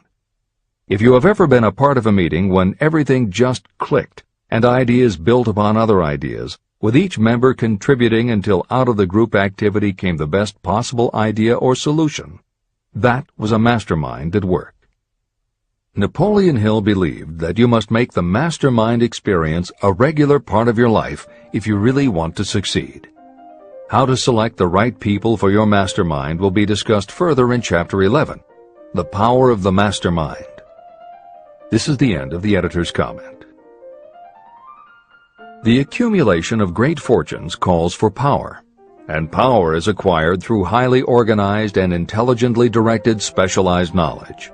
That knowledge does not necessarily have to be in the possession of the person who accumulates the fortune. This should give hope and encouragement to those who want to accumulate a fortune, but don't have the necessary education to supply such specialized knowledge. People sometimes go through life suffering from inferiority complexes because they are not people of education. The person who can organize and direct a mastermind group of people who possess the knowledge needed is just as much a person of education as any other individual in the group. Thomas A. Edison had only 3 months of schooling during his entire life, but he did not lack education. Neither did he die poor. Henry Ford had less than a 6th grade schooling, but he managed to do pretty well by himself financially. Albert Einstein was working as a clerk in a patent office when he began to develop his world-altering scientific theories. Editor's comments. Had Einstein been born today, he might have been diagnosed in his early years as having attention deficit disorder. As a child, he was slow to learn to talk.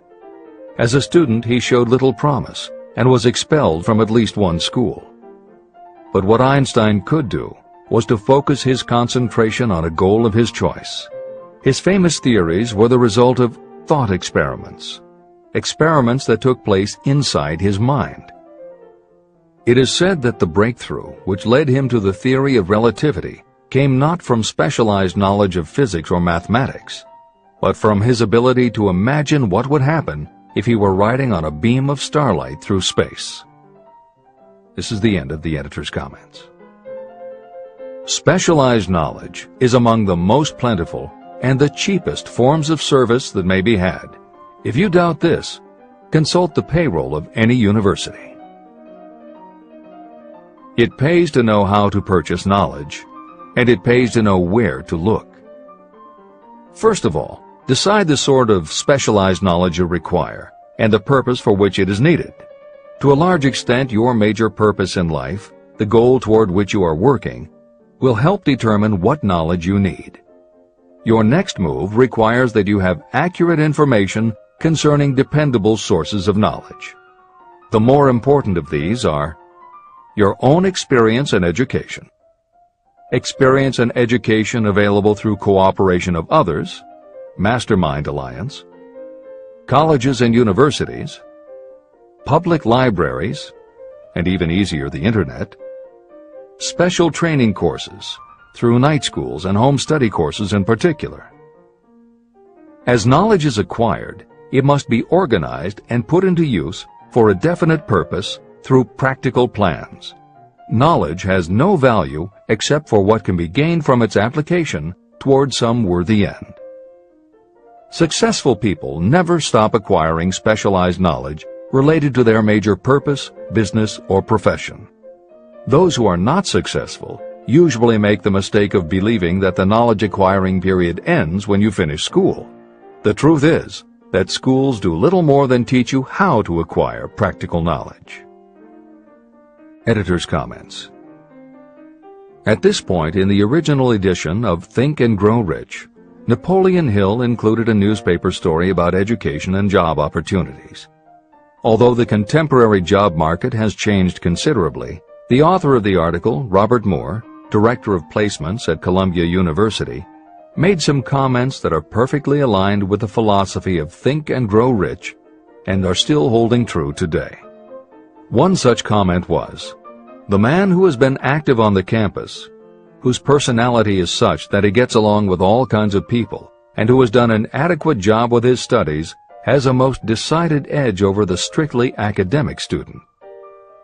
One of the largest industrial companies, the leader in its field, in writing to Mr. Moore concerning prospective seniors at the college said, "We emphasize qualities of character, intelligence, and personality far more than specific educational background." Although few would argue that education is valuable, as Moore implies above and as Hill noted earlier about Edison, Ford, and Einstein, academic accomplishment has never been a sure indicator of success. The October 27, 2003 issue of Time magazine made a similar point in their cover story about the changes being made in the SAT exam. Although the article's primary focus is on the efforts to make the SAT less biased, it also notes that recent research indicates that neither the SAT nor IQ tests have proven to be very reliable predictors of future real-world achievement. In his best-selling book, Emotional Intelligence, author Daniel Goleman has created a persuasive argument that the way in which a person handles themselves and their relationships, which he calls emotional intelligence, or EI, is a much better indicator than IQ in predicting whether a person will be successful in life. In his later books, Working with Emotional Intelligence and Primal Leadership, Goleman applies his theory to the workplace, focusing on emotional intelligence leadership techniques and comparing corporate managers' EI with their IQ to analyze which has the greatest positive effect on the financial bottom line. Daniel Goleman's theories have caused some significant changes within educational circles and among management theorists, but their greatest impact has been on individuals who have gone through life intimidated because they believe they aren't smart enough. For them, Goleman's books offer convincing evidence that although they may not have conventional education, their natural abilities and interpersonal skills can be far more important in achieving success. This is the end of the editor's comments. One of the most reliable and practical sources of knowledge available to those who need specialized schooling are night schools, extension courses, and seminars. The correspondence schools give specialized training anywhere the U.S. mails go, or via the Internet. One advantage of home study training is the flexibility of the study program, which permits you to study during spare time. Another advantage of home study training, if the school is carefully chosen, is that most courses offer some method of personal consultation, which can be of priceless value to those needing specialized knowledge. No matter where you live, you can share the benefits. A lesson from a collection agency. Anything acquired without effort and without cost is generally unappreciated and often discredited. Perhaps this is why we get so little from our marvelous opportunity in public schools. The self-discipline you will learn from a program of specialized study can make up for the wasted opportunity when knowledge was available without cost. Being asked to pay, whether you make good grades or poor, has the effect of causing you to follow through with the course when you would otherwise drop it. I learned this from experience when I enrolled for a home study course in advertising. After completing 8 or 10 lessons, I stopped studying. But the school did not stop sending me bills. In fact, they insisted upon payment whether I kept up my studies or not. I decided that if I had to pay for the course, which I had legally obligated myself to do, I should complete the lessons and get my money's worth. Correspondence schools are well-organized businesses. At the time, I felt that their collection system was somewhat too well organized, but I learned later in life that it was a valuable part of my education. The truth is that their collection department constituted the very finest sort of training on decision-making, promptness, and the habit of finishing what you begin. The collection system that forced me to finish the course turned out to be worth much in the form of money earned. The road to specialized knowledge. We have in this country what is said to be the greatest public school system in the world. One of the strange things about human beings is that they value only that which has a price. The free schools of America and the free public libraries do not impress people because they are free. This is the major reason why so many people find it necessary to acquire additional training after they finish school and go to work. It is also one of the major reasons why employers give greater consideration to employees who take specialized training courses. They have learned that those who have the ambition to give up a part of their spare time to studying at home have in them those qualities that make for leadership. There is one weakness in people for which there is no remedy. It is the universal weakness of lack of ambition. People who give up some of their spare time to take courses seldom remain at the bottom very long. By taking such courses, they open the way for the upward climb, remove many obstacles from their path, and attract the interest of those who have the power to help them. The home study method of training is especially suited to people who have already started working. They often find that after having left school, they still need additional specialized knowledge, but cannot spare the time to go back to school. Stuart Austin Weir was a construction engineer. He followed this line of work until the Depression hit and severely limited the construction business. He took inventory of himself and decided to change his profession to law. He went back to school and took special courses to prepare himself as a corporation lawyer. He completed his training, passed the bar examination, and quickly built a lucrative law practice as a patent attorney. Just to keep the record straight, and to anticipate the excuses of those who will say, "I couldn't go to school because I have a family to support," or "I'm too old," I will add that Mr. Weir was past 40 and married when he went back to school. Moreover, by carefully selecting highly specialized courses, Mr. Weir completed in 2 years the work that it takes the majority of law students 4 years to do. It pays to know how to purchase knowledge. A simple idea that paid off. Here's another specific example about a salesman in a grocery store who found himself suddenly unemployed. Having had some bookkeeping experience, he took a special course in accounting, familiarized himself with all the latest bookkeeping and office equipment, and went into business for himself. Starting with a grocer for whom he had formerly worked, he made contracts with more than 100 small merchants to keep their books at a very nominal monthly fee. His idea was so practical that he soon found it necessary to set up a portable accounting office in a light delivery truck. He now has a fleet of these bookkeeping offices on wheels. He employs a large staff of assistants who provide small merchants with accounting services equal to the best that money can buy at very nominal cost. Specialized knowledge plus imagination were the ingredients that went into this unique and successful business. Last year, the owner of that business paid income taxes of almost 10 times as much as was paid by the grocery store that fired him. Editor's comments. It would be impossible to write a contemporary book about success without including the story of Bill Gates.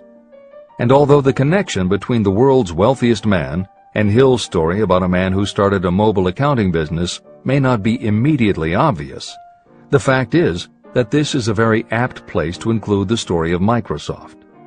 Just as with the mobile accountant, the two defining characteristics of Bill Gates' success are specialized knowledge and imagination. Everyone had recognized at an early age that Bill Gates was a very bright student, but he had little interest in anything other than science and math.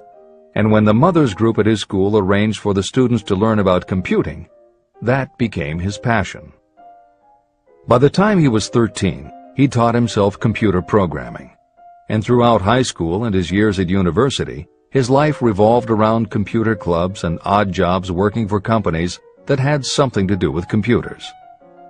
Although at various times he toyed with the idea of a career in science or law, it is probably fair to say that while he was still in school, Bill Gates knew, in general terms, what his burning desire in life would be. He paid little attention to general knowledge, but devoted himself to assembling the specialized knowledge he would need to achieve his definite major purpose. Gates' burning desire heated up the day his friend and fellow computer club member Paul Allen bought a copy of the January 1975 issue of Popular Electronics. On the cover was a picture of an inexpensive desktop computer, the Altair 8800, which could be built from a kit. Gates and Allen knew in their gut that there were other students just like them who would love to get their hands on one of these things. At the time, it took a lot of imagination to foresee the impact computers might have on the average person. And even though they didn't own an Altair, they decided they could write a computer program for it. That took even more imagination. They contacted Ed Roberts, the founder of the company that made the Altair, and pitched their idea. Roberts told them he was getting offers from all over, and his policy was that whoever wrote it first would get the job. For the next 2 months, they tore apart the manual, gleaning the specialized knowledge they would need to write the program. They were the first to deliver a workable operating system, and Roberts bought it from them for $3,000 plus a royalty on sales. With their vision of the future burning in their imaginations, Gates and Allen used the advance and their royalties to launch a company that would be in the business of writing computer programs. They named their new company Microsoft and called old friends from their high school computer club to staff it. Bill Gates was 19 and Paul Allen was only a few years older. They and about 9 of their friends started writing programs for Apple Computer, Commodore, and anyone else who would contract with the company for their services. For the next 5 years, Bill Gates and Paul Allen had their share of imaginative ideas, but mostly they concentrated on learning the specialized knowledge needed to run and grow a successful business. Then in 1980, IBM, which had finally decided to get into the small computer business, needed help getting up to speed. They approached Microsoft to write an operating system for the new computer venture. Once again, specialized knowledge and imagination were the qualities that guided Bill Gates. In their imagination, Gates and Allen could see an even bigger future than before, and through specialized knowledge of what computers were capable of, they knew the role they could play in that future. They then made 2 business moves that are the foundation of the Microsoft success. First, because IBM had such a tight schedule, Gates went to a computer programmer, Tim Patterson, and bought from him a rudimentary but already developed operating system.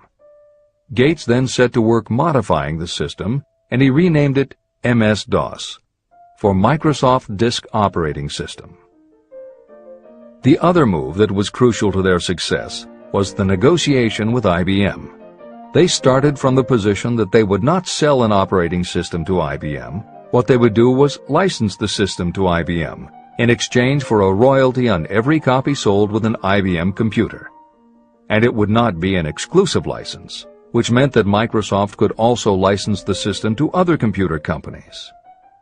If you were to continue to track the history of Microsoft, you would find those same qualities: a burning desire, an idea, specialized knowledge, and imagination behind each move Bill Gates made and continues to make, just as they were behind the success of the man who started the mobile accounting business. This is the end of the editor's comments. The beginning of the successful mobile accounting business was an idea. I know this is true because I was the one who gave him that idea. Now I'd like to pass on the story of another idea. And it was my accountant friend who indirectly suggested this one to me. When I first proposed the accounting idea to him, he said, "I like the idea, but I would not know how to turn it into cash." In other words, he did not know how to market his bookkeeping knowledge after he had acquired it. So, with the aid of a young woman copywriter, a very attractive presentation was prepared describing the advantages of the new system of bookkeeping. The brochure told the story of this new business so effectively that its owner soon had more accounts than he could handle. There are thousands of people all over the country who need the services of a merchandising specialist capable of preparing an attractive way to market personal services. This idea was born of the necessity to solve a specific problem. But it did not stop by serving merely one person. The woman who created the presentation has a keen imagination. She saw in her newly born brainchild the making of a new profession to serve thousands of people who need practical guidance in marketing personal services. Spurred to action by the success of her first prepared plan to market personal services, this woman turned to solving a similar problem for her son. He had just finished college, but had been totally unable to find a market for his services. The plan she created for him was the best example of merchandising personal services I have ever seen. When the presentation had been completed, it contained nearly 50 pages of beautifully typed, properly organized information. It told the story of her son's natural abilities, schooling, personal experiences, and a great variety of other information. The book also contained a complete description of the position her son desired, together with a marvelous word picture of the exact plan he would use in filling his position. The preparation of the presentation required several weeks of her time, during which she sent her son to the public library almost daily to get specific data needed to sell his services to best advantage. She also sent him to all the competitors of his prospective employer, where he gathered information concerning their business methods. This was of great value in the formation of the plan he intended to use in filling the position he sought. When the plan was finished, it contained more than half a dozen very fine suggestions that would benefit the prospective employer. You don't have to start at the bottom. You may be inclined to ask, why go to all this trouble to secure a job? The answer is, doing a thing well is never trouble. The plan prepared by this woman for her son helped him get the job at the first interview and at a salary fixed by himself. Moreover, and this too is important, the position did not require the young man to start at the bottom. He began as a junior executive at an executive salary. Why go to all this trouble? Well, for one thing, this young man's planned presentation saved him no less than 10 years of working his way up. The idea of starting at the bottom and working your way up may appear to be sound, but the major objection to it is this. Too many of those who begin at the bottom never manage to lift their heads high enough to be seen by those who count. And the outlook from the bottom is not very bright or encouraging. It has a tendency to kill off ambition. You get into a rut, and you accept your fate because you form the habit of daily routine. Often this habit finally becomes so strong, you don't even try to throw it off. And that is another reason why it pays to start 1 or 2 steps above the bottom. By so doing, you will form the habit of looking around, of observing how others get ahead, of seeing opportunity, and of embracing it without hesitation. A splendid example of what I mean is Dan Halpin. During his college days, he was manager of the famous 1930 championship Notre Dame football team, when it was under the direction of the late Newt Rockne. Halpin finished college at a very unfavorable time. The Depression had made jobs scarce. So after a fling at investment banking and motion pictures, he took the first job with a potential future he could find. It was selling electrical hearing aids on a commission basis. Anyone could start in that sort of job, and Halpin knew it, but it was enough to open the door of opportunity to him. For almost 2 years he worked at the job, but it didn't satisfy him. He would never have risen above that job if he had not done something about his dissatisfaction. He aimed first at the job of assistant sales manager of the company, and he got the job. That single step upward placed him high enough above the crowd for him to see still greater opportunity. Also, it placed him where opportunity could see him. In his new position, he did so well selling hearing aids that A.M. Andrews, chairman of the board of the Dictograph Products Company, a competitor of the company for which Halpin worked, asked to meet with him. Mr. Andrews wanted to know something about that man Dan Halpin, who was taking big sales away from the long-established Dictograph Company. When the interview was over, Halpin was the new sales manager in charge of the Acousticon division of Dictograph. Then, to test young Halpin's mettle, Mr. Andrews went away to Florida for 3 months, leaving him to sink or swim in his new job. He did not sink. Newt Rockney's spirit of all the world loves a winner and has no time for a loser inspired him to put so much into his job that he was elected vice president of the company.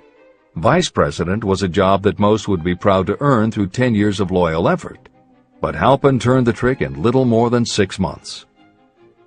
One of the major points I'm trying to emphasize through this entire philosophy is that we rise to high positions or remain at the bottom because of conditions we can control, but only if we desire to control them.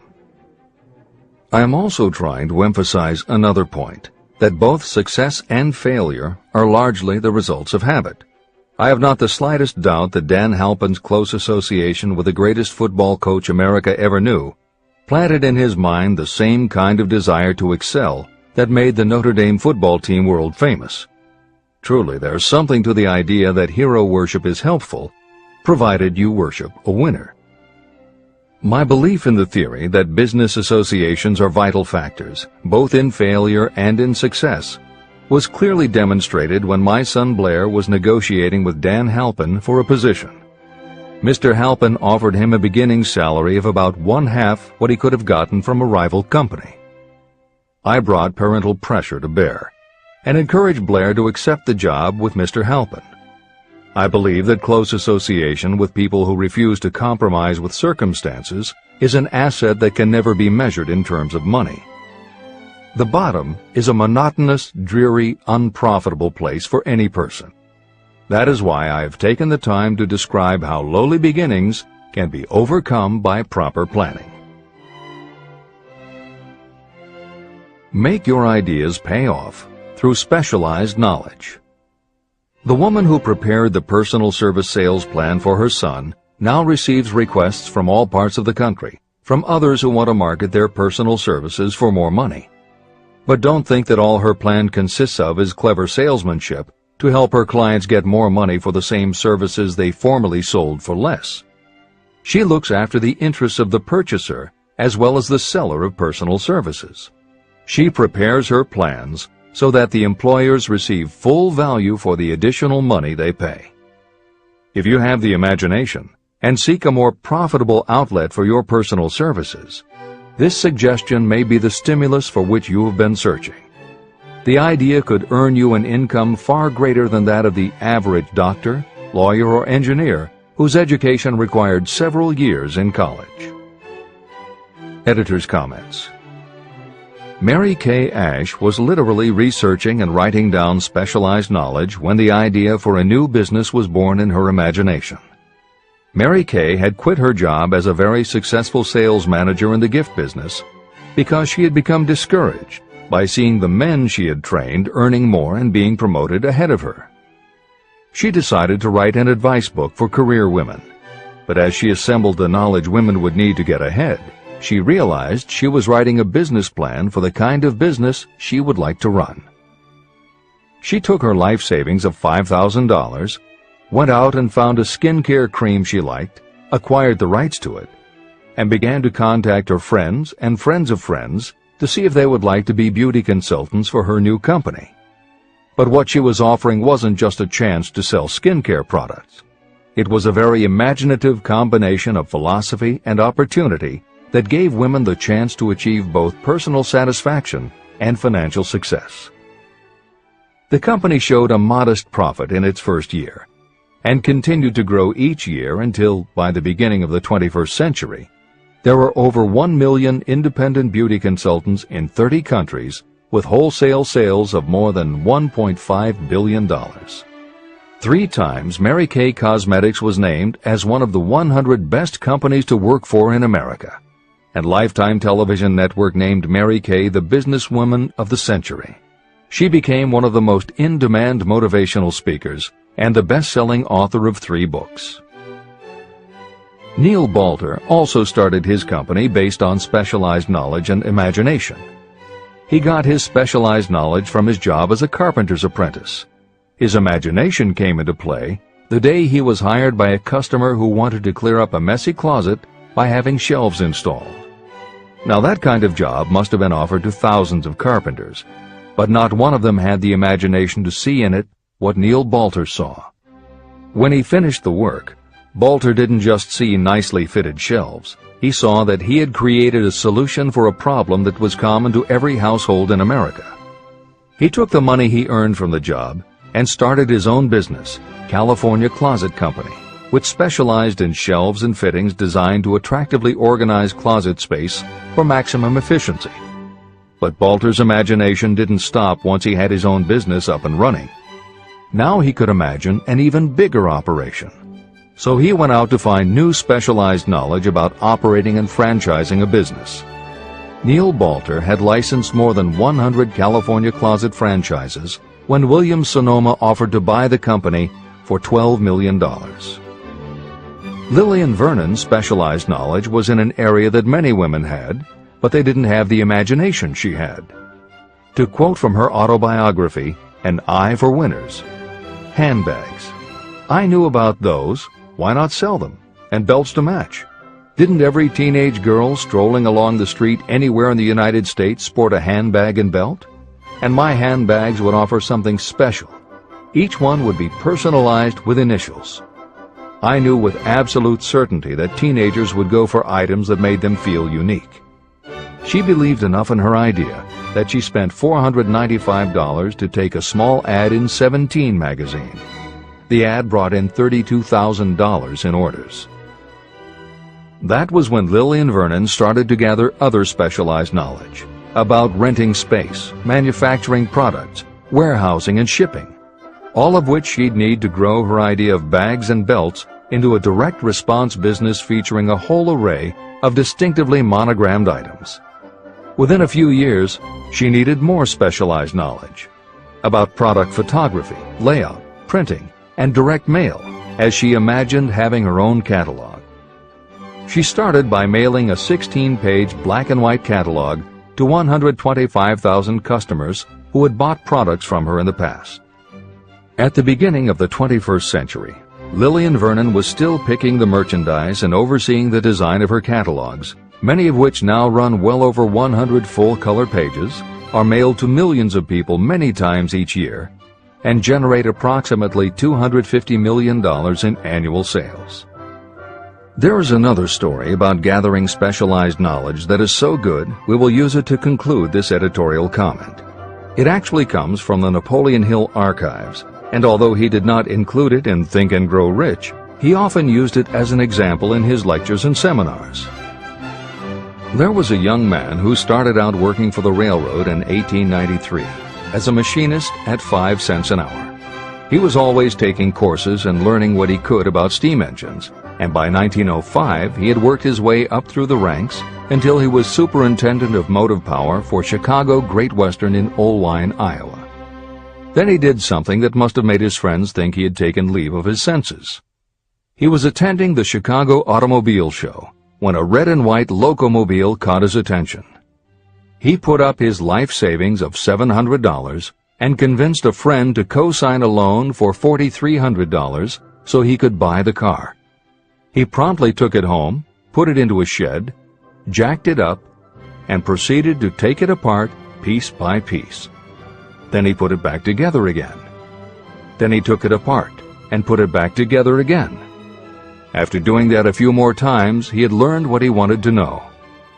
And that was how Walter P. Chrysler gathered the specialized knowledge he needed to get himself out of railroading and into the automobile business. This is the end of the editor's comment. There is no fixed price for sound ideas. Behind all ideas is specialized knowledge. But remember, specialized knowledge is more abundant and more easily acquired than ideas. Because of this truth, there are ever-increasing opportunities for the person capable of helping men and women sell their personal services.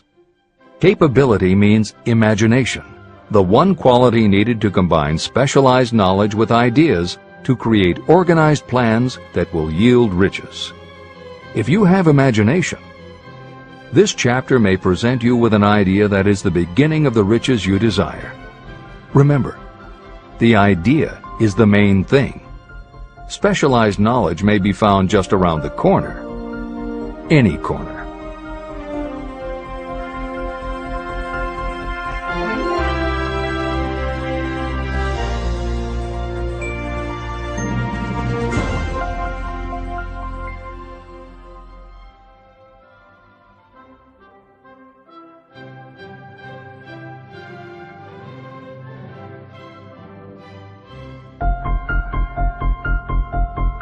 Happiness is found in doing, not merely in possessing. Chapter 7. Imagination, the workshop of the mind. The fifth step toward riches. The imagination is literally the workshop where all plans are created. It is where the impulse, the desire, is given shape, form, and action through the aid of the imaginative faculty of the mind.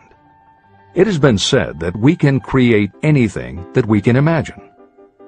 Through the aid of imagination, we have discovered and harnessed more of nature's forces during the past 50 years than during the entire history of the human race previous to that time. And even with all we have accomplished, we have come nowhere near the limit of what we are capable. Our only limitation, within reason, lies in the development and use of our imagination. The human imagination offers so much possibility. It is as though we have merely discovered that we have an imagination and have just started to use it in a very elementary way. Two forms of imagination. The imaginative faculty functions in two forms. One is known as synthetic imagination, and the other as creative imagination. Editor's comments. In modern usage, the word synthetic has taken on a negative connotation, implying that something is artificial, not the real thing. Today the word synthesized, which is defined as something made up from component parts, would better describe what Hill had in mind and has been substituted here accordingly. This is the end of the editor's comment. Synthesized imagination. Through this faculty, you arrange old concepts, ideas, or plans into new combinations. Synthesized imagination does not create anything. It merely works with the material of experience, education, and observation with which it is fed. It is the faculty used by most inventors, with the exception of those geniuses who draw upon the creative imagination when they cannot solve problems through synthesized imagination. Creative imagination.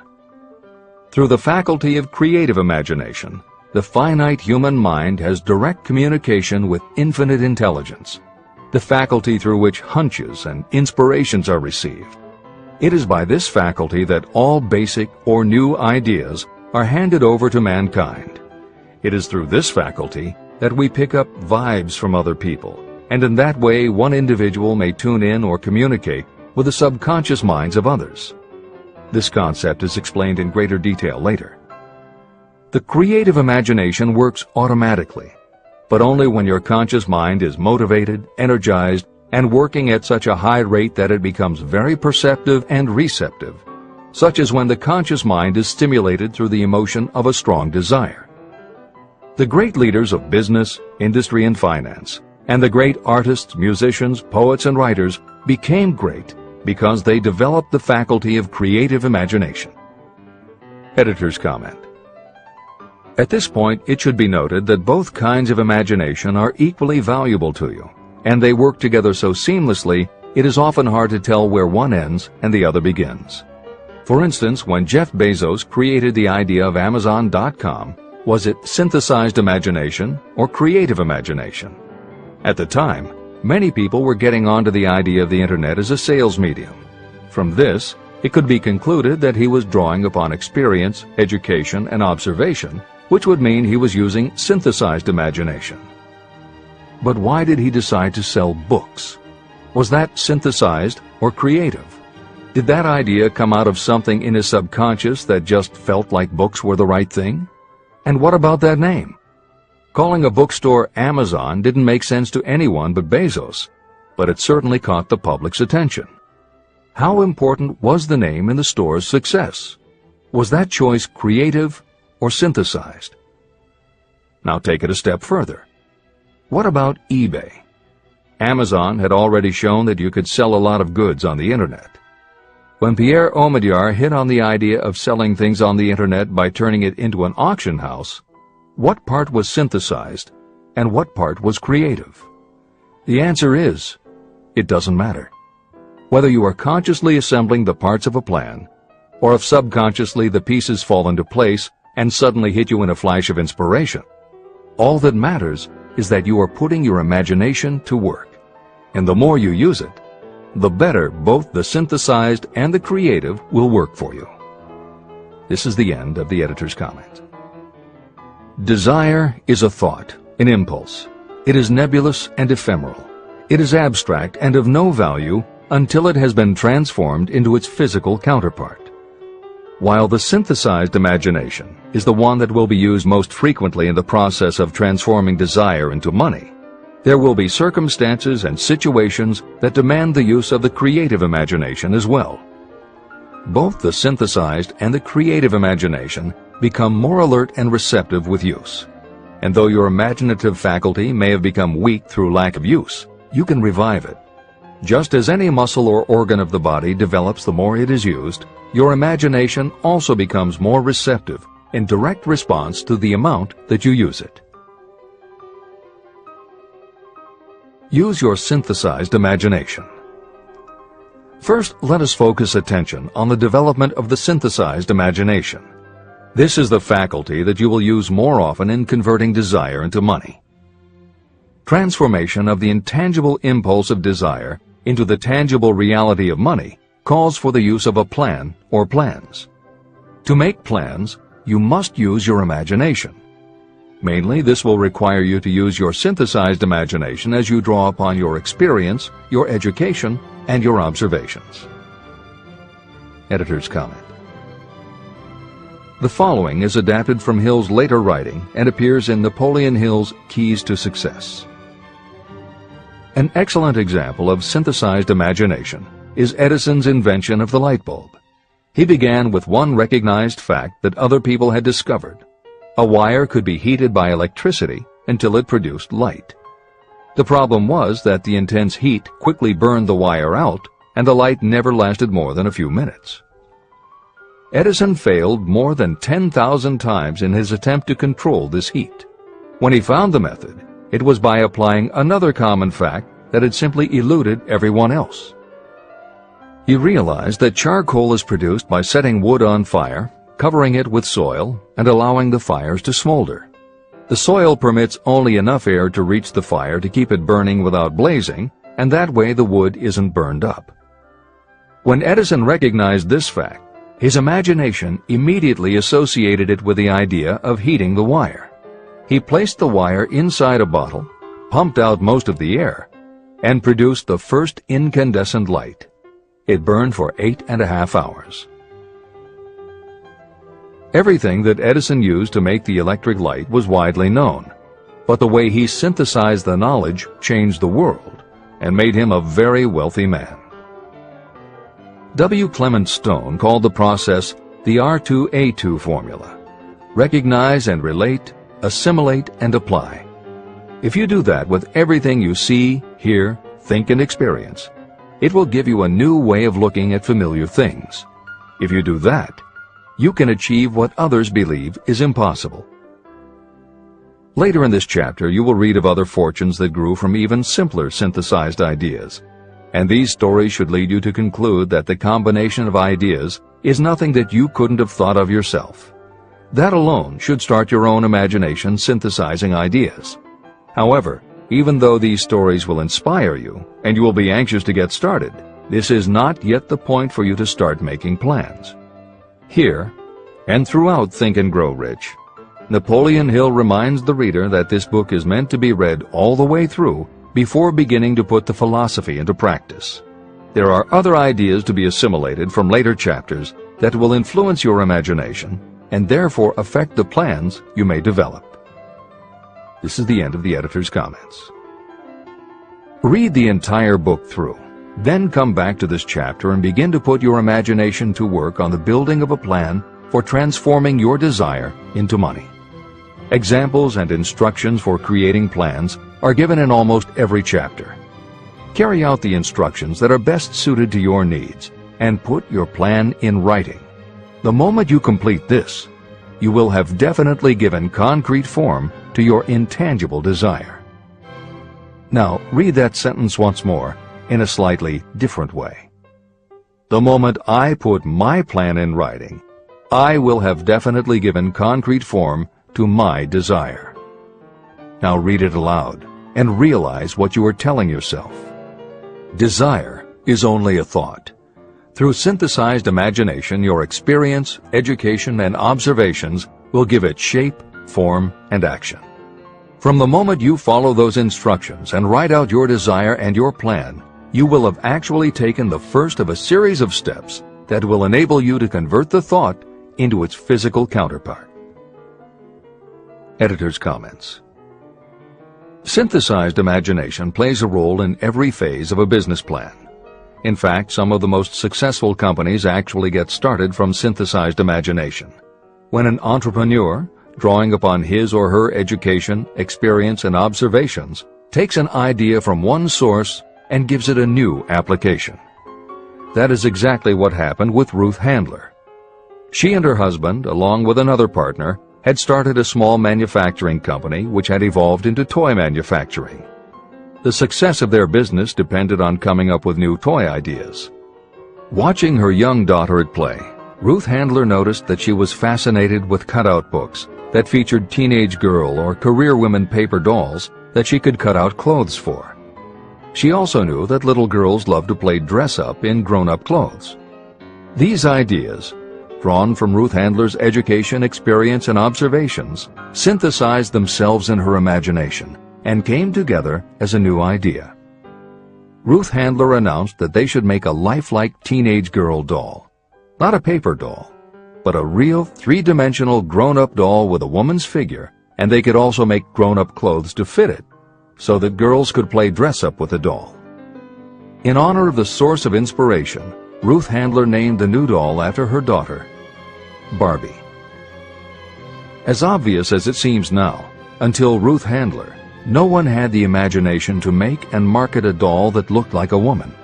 And certainly no one had ever made endless collections of tiny women's fashions for a doll to wear.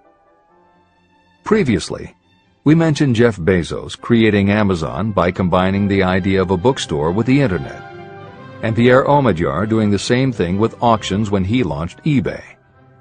Mary Kay Ash took the idea of women running their own businesses and added the idea of door-to-door sales. Anita Roddick took the trend of all-natural ingredients, combined it with cosmetics, and created the body shop empire. Bernard Marcus and Arthur Blank took the concept of the supermarket, combined it with hardware, and created Home Depot. Thomas Stemberg and Leo Kahn did the same thing with office supplies and launched Staples.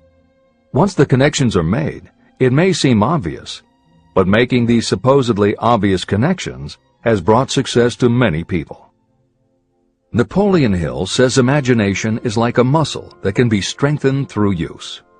Just as there are specific exercises that will build and improve physical muscles, specific exercises have been developed to improve and build imagination. And it is commonly accepted that creativity developed in one area will affect your creativity in others. Dr. Edward de Bono, one of the most highly regarded experts in the field, has written more than 25 books, including the bestsellers Lateral Thinking and 6 Thinking Hats, that are literally designed to make you think. Dr. Betty Edwards' bestseller, Drawing on the Right Side of the Brain, uses drawing techniques to awaken creativity. Dr. Gabrielle Rico's bestseller, Writing the Natural Way, uses a technique called clustering as a way to break writer's block. And Tony Buzan uses a similar method for opening your mind that he terms mind mapping. In their bestseller, Super Learning, Sheila Ostrander and Lynn Schroeder show ways to use classical music. And Roger Von Eck suggests puzzles and riddles as stimuli in A Whack on the Side of the Head. This is the end of the editor's comments. Tapping into creative imagination. The earth on which you live, you yourself, and every other material thing are the result of evolutionary change, through which bits of matter have been organized and arranged in an orderly fashion. As far as science has been able to determine, the entire universe consists of but two things, matter and energy. Moreover, and this statement is of stupendous importance, this earth, every one of the billions of individual cells of your body, and every subatomic particle of matter began as an intangible form of energy. Through the combination of energy and matter has been created everything perceptible, from the largest star in the heavens down to and including man himself. Desire is a thought impulse. Thought impulses are forms of energy. When you begin the process of acquiring money by using the thought impulse of desire, you are drafting into your service the same stuff that nature used in creating this earth, as well as every material form in the universe, including your body and your brain, in which the thought impulses function. Editor's comments. Although recent developments in physics, gauge theory, string theory, membrane theory, and others, have advanced our understanding of matter and energy, Hill's preceding description remains in accord with modern science. The newer theories are variations on and refinements of the basic concept that everything in the universe is either space, time, matter, or energy. And as Einstein stated, energy and matter are in fact different forms of the same thing. As Hill says, everything from the stars to the solar system to the earth, to you, your brain, and that little spark called a thought, are all the same stuff. As when a tablecloth is spread out, there are folds and bumps in the fabric that are all different from each other, but they are all still tablecloth. Like the folds and bumps in the tablecloth, energy and matter are the same thing in different forms. Therefore you, matter, your thoughts, energy, and everybody else, matter, and their thoughts, energy, and all other things, matter, are not just interconnected, but are in essence all the same thing. Hill calls this interrelation of everything to everything else infinite intelligence. In the chapter on faith, he made his first mention of infinite intelligence being the source of hunches, intuition, and flashes of inspiration. In the chapter on autosuggestion, he proposed that the subconscious mind is the connection with infinite intelligence. In this chapter, Hill elaborates that creative imagination is the receiver through which these flashes of insight come to us from infinite intelligence. Under some circumstances, when your mind is operating at a high rate, your creative intelligence receives not just an idea, but also a flash of intuition. You get a hunch or a premonition about something or somebody. That flash could not come from your conscious or your subconscious because neither ever had the information. Because everything is a part of everything else, your creative imagination, energy, pulled the thought, energy, directly from the common pool of infinite intelligence, energy, that contains not just your subconscious, energy, but all other subconscious minds, energy, as well. Infinite intelligence is a complex concept, and for those readers who find themselves questioning the process, be assured that Hill expands on the theory in later chapters. The editors advise the reader to set aside any questions for the moment and focus on the logical and practical application Hill had in mind. This is the end of the editor's comments. You are engaged in trying to turn your desire into its physical or monetary counterpart, and there are laws of physics and principles of psychology that can help you. But first, you must give yourself time to become familiar with these laws and learn to use them. Through repetition, and by describing these principles from every conceivable angle, I hope to reveal to you the secret through which every great fortune has been accumulated. Strange and paradoxical as it may seem, the secret is not a secret. It is made obvious in the earth, the stars, the planets, in the elements above and around us, in every blade of grass, and every form of life within our vision. Do not be discouraged if you do not fully understand or accept this theory. I do not expect that you will accept all that is in this chapter on your first reading. Assimilate as much as you can now as you read this for the first time. Later, when you reread and study it, you will discover that something has happened to clarify it and give you a broader understanding of the whole. Above all, do not stop nor hesitate in your study of these principles until you have read the book at least 3 times. Then you will not want to stop. How to make practical use of imagination. Ideas are the beginning points of all fortunes. Ideas are products of the imagination. Following are 2 true stories about ideas that have yielded huge fortunes. I hope that these stories will convey how important a role imagination can play in turning an idea into success, and that they will illustrate the method by which imagination may be used in accumulating riches. The Enchanted Kettle. In the late 1880s, an old country doctor drove to town, hitched his horse, quietly slipped into a drugstore by the back door, and began dickering with a young drug clerk. For more than an hour behind the prescription counter, the old doctor and the clerk talked in low tones. Then the doctor left. He went out to the buggy and brought back a large old-fashioned kettle, a big wooden paddle, used for stirring the contents of the kettle, and deposited them in the back of the store. The clerk inspected the kettle, reached into his inside pocket, took out a roll of bills, and handed it over to the doctor. The roll contained exactly $500, the clerk's entire savings. The doctor handed over a small slip of paper on which was written a secret formula. The words on that small slip of paper were worth a king's ransom, but not to the doctor. Those magic words were needed to start the kettle to boiling, but neither the doctor nor the young clerk knew what fabulous fortunes were destined to flow from that kettle. The old doctor was glad to sell the outfit for $500. The clerk was taking a big chance by staking his entire life savings on a mere scrap of paper and an old kettle. He never dreamed his investment would start a kettle to overflowing with gold that would one day surpass the miraculous performance of Aladdin's lamp. What the clerk really purchased was an idea. The old kettle and the wooden paddle and the secret message on a slip of paper were incidental. The miracle of that kettle only began to take place after the new owner mixed with the secret instructions an ingredient of which the doctor knew nothing. See if you can discover what it was that the young man added to the secret message, which caused the kettle to overflow with gold. Here you have a story of facts stranger than fiction, facts that began in the form of an idea. Just look at the vast fortunes of gold this idea has produced.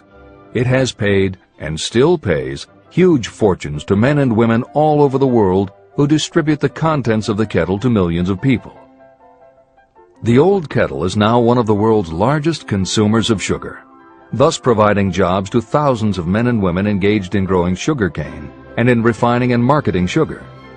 The old kettle consumes annually millions of bottles and cans, providing jobs to huge numbers of workers.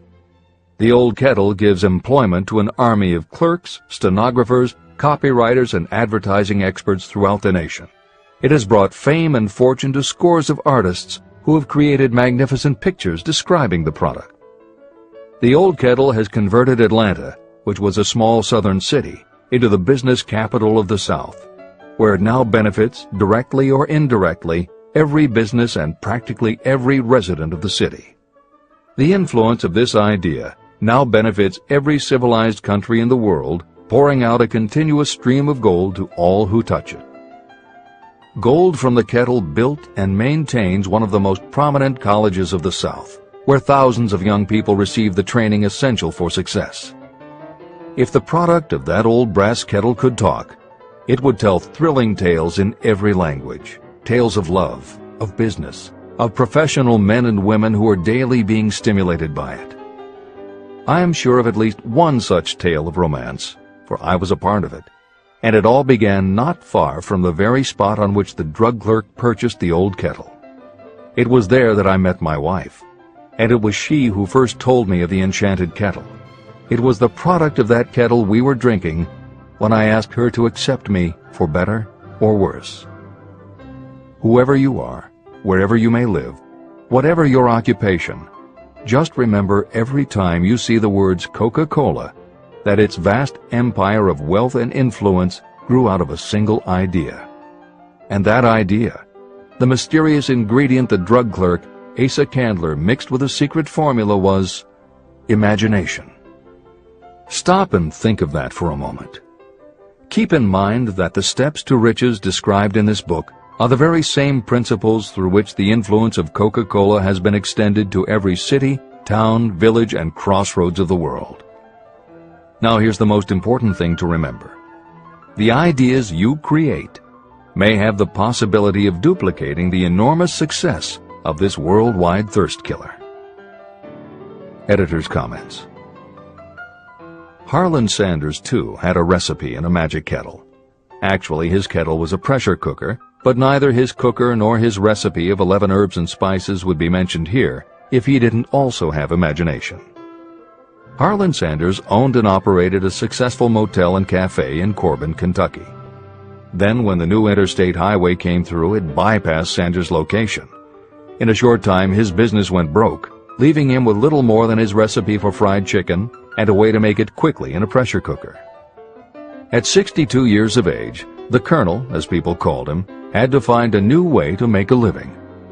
That's when the magic ingredient, imagination, came in. He decided he wasn't going to sell fried chicken anymore. Instead, he would sell his method for making it. He packed his recipe and cooker into the back of his car and hit the road to demonstrate his fried chicken to other restaurant owners. In the first 2 years, he managed to sell 5 franchises. 2 years later, he'd sold 200. 4 years later, he was up to 600 locations when he was approached by an investment group to sell his company. Recognizing that the magic wasn't just in the kettle or the recipe, the new owners asked Colonel Sanders to stay on as spokesman for the company, which he did until his death in 1980. Today, there are almost 12,000 KFC locations in more than 80 countries with sales of nearly $10 billion a year. Debbie Fields was a 20-year-old housewife who loved to bake cookies. She had no formal education and no business experience, but she had a recipe and an imaginative idea that people would like to buy fresh, hot, soft cookies from a walk-up store. The business people and bankers she approached told her she was crazy, but she and her husband continued to pitch her idea to banker after banker until they finally wore one down enough to give Debbie Fields a loan to open a store in Palo Alto, California. By noon on her first day, she still hadn't sold a cookie, so she went out into the street and gave away samples. That did it. Her walk-in try-a-sample cookie store took off. Today, Mrs. Fields' stores are all across America. Harvard Business School uses her methods as a case study in efficiency, and Debbie Fields has become a best-selling author, an in-demand motivational speaker, and a television personality. Wally Famous Amos was a Los Angeles talent agent who copied a cookie recipe off the back of a bag of Nestle's chocolate chips. He made a few changes to personalize the recipe and started to give out his version of homemade cookies as a sort of calling card. His clients and business associates liked them so much that Wally finally decided to quit show business and open a store. He did it with a Hollywood agent's flair. He opened on Sunset Boulevard with 2,000 invitations, a red carpet, and celebrities. With the same flair, he put his picture on the bag, filled the bags with cookies, and started selling them to exclusive department stores and specialty shops. 10 years later, Famous Amos cookies were a $10 million business. Ray Kroc was over 50 and selling milkshake mixers when he heard about a hamburger stand in California, owned by Dick and Mac McDonald, that was doing great business. He packed his car and headed to San Bernardino to check it out. What he saw was a sit-down restaurant that had a limited menu featuring a good hamburger recipe, and they were serving them faster than any place he'd ever seen. Figuring that if there were more places like this, he could sell them a lot of milkshake mixers, Kroc pitched the McDonald brothers on the idea of opening some more McDonald's. They were interested, but they didn't know who they could get to open the new restaurants. This time, it was a recipe and a magic griddle, but it still needed the extra ingredient, imagination. On the spot, Ray Kroc offered to go into business with them and open the restaurants himself. According to the signs on the golden arches, Ray Kroc's imagination paid off in billions of hamburgers sold. In 1982, Howard Schultz went to work as the director of marketing for a small coffee importer wholesaler called Starbucks, which had only one location in Seattle's Pike Place market. While he was on a trip to Italy, Schultz got the idea that the coffee bar culture he saw in Milan could be transposed to the downtown Seattle scene. He convinced the company to try it. His coffeehouse idea was such a success that Schultz went out and raised the money to buy the company. 5 years after he joined Starbucks, he was CEO of a company that had 17 locations. 15 years later, Schultz's coffeehouse culture was on every corner of America, and there were more than 7,000 Starbucks worldwide.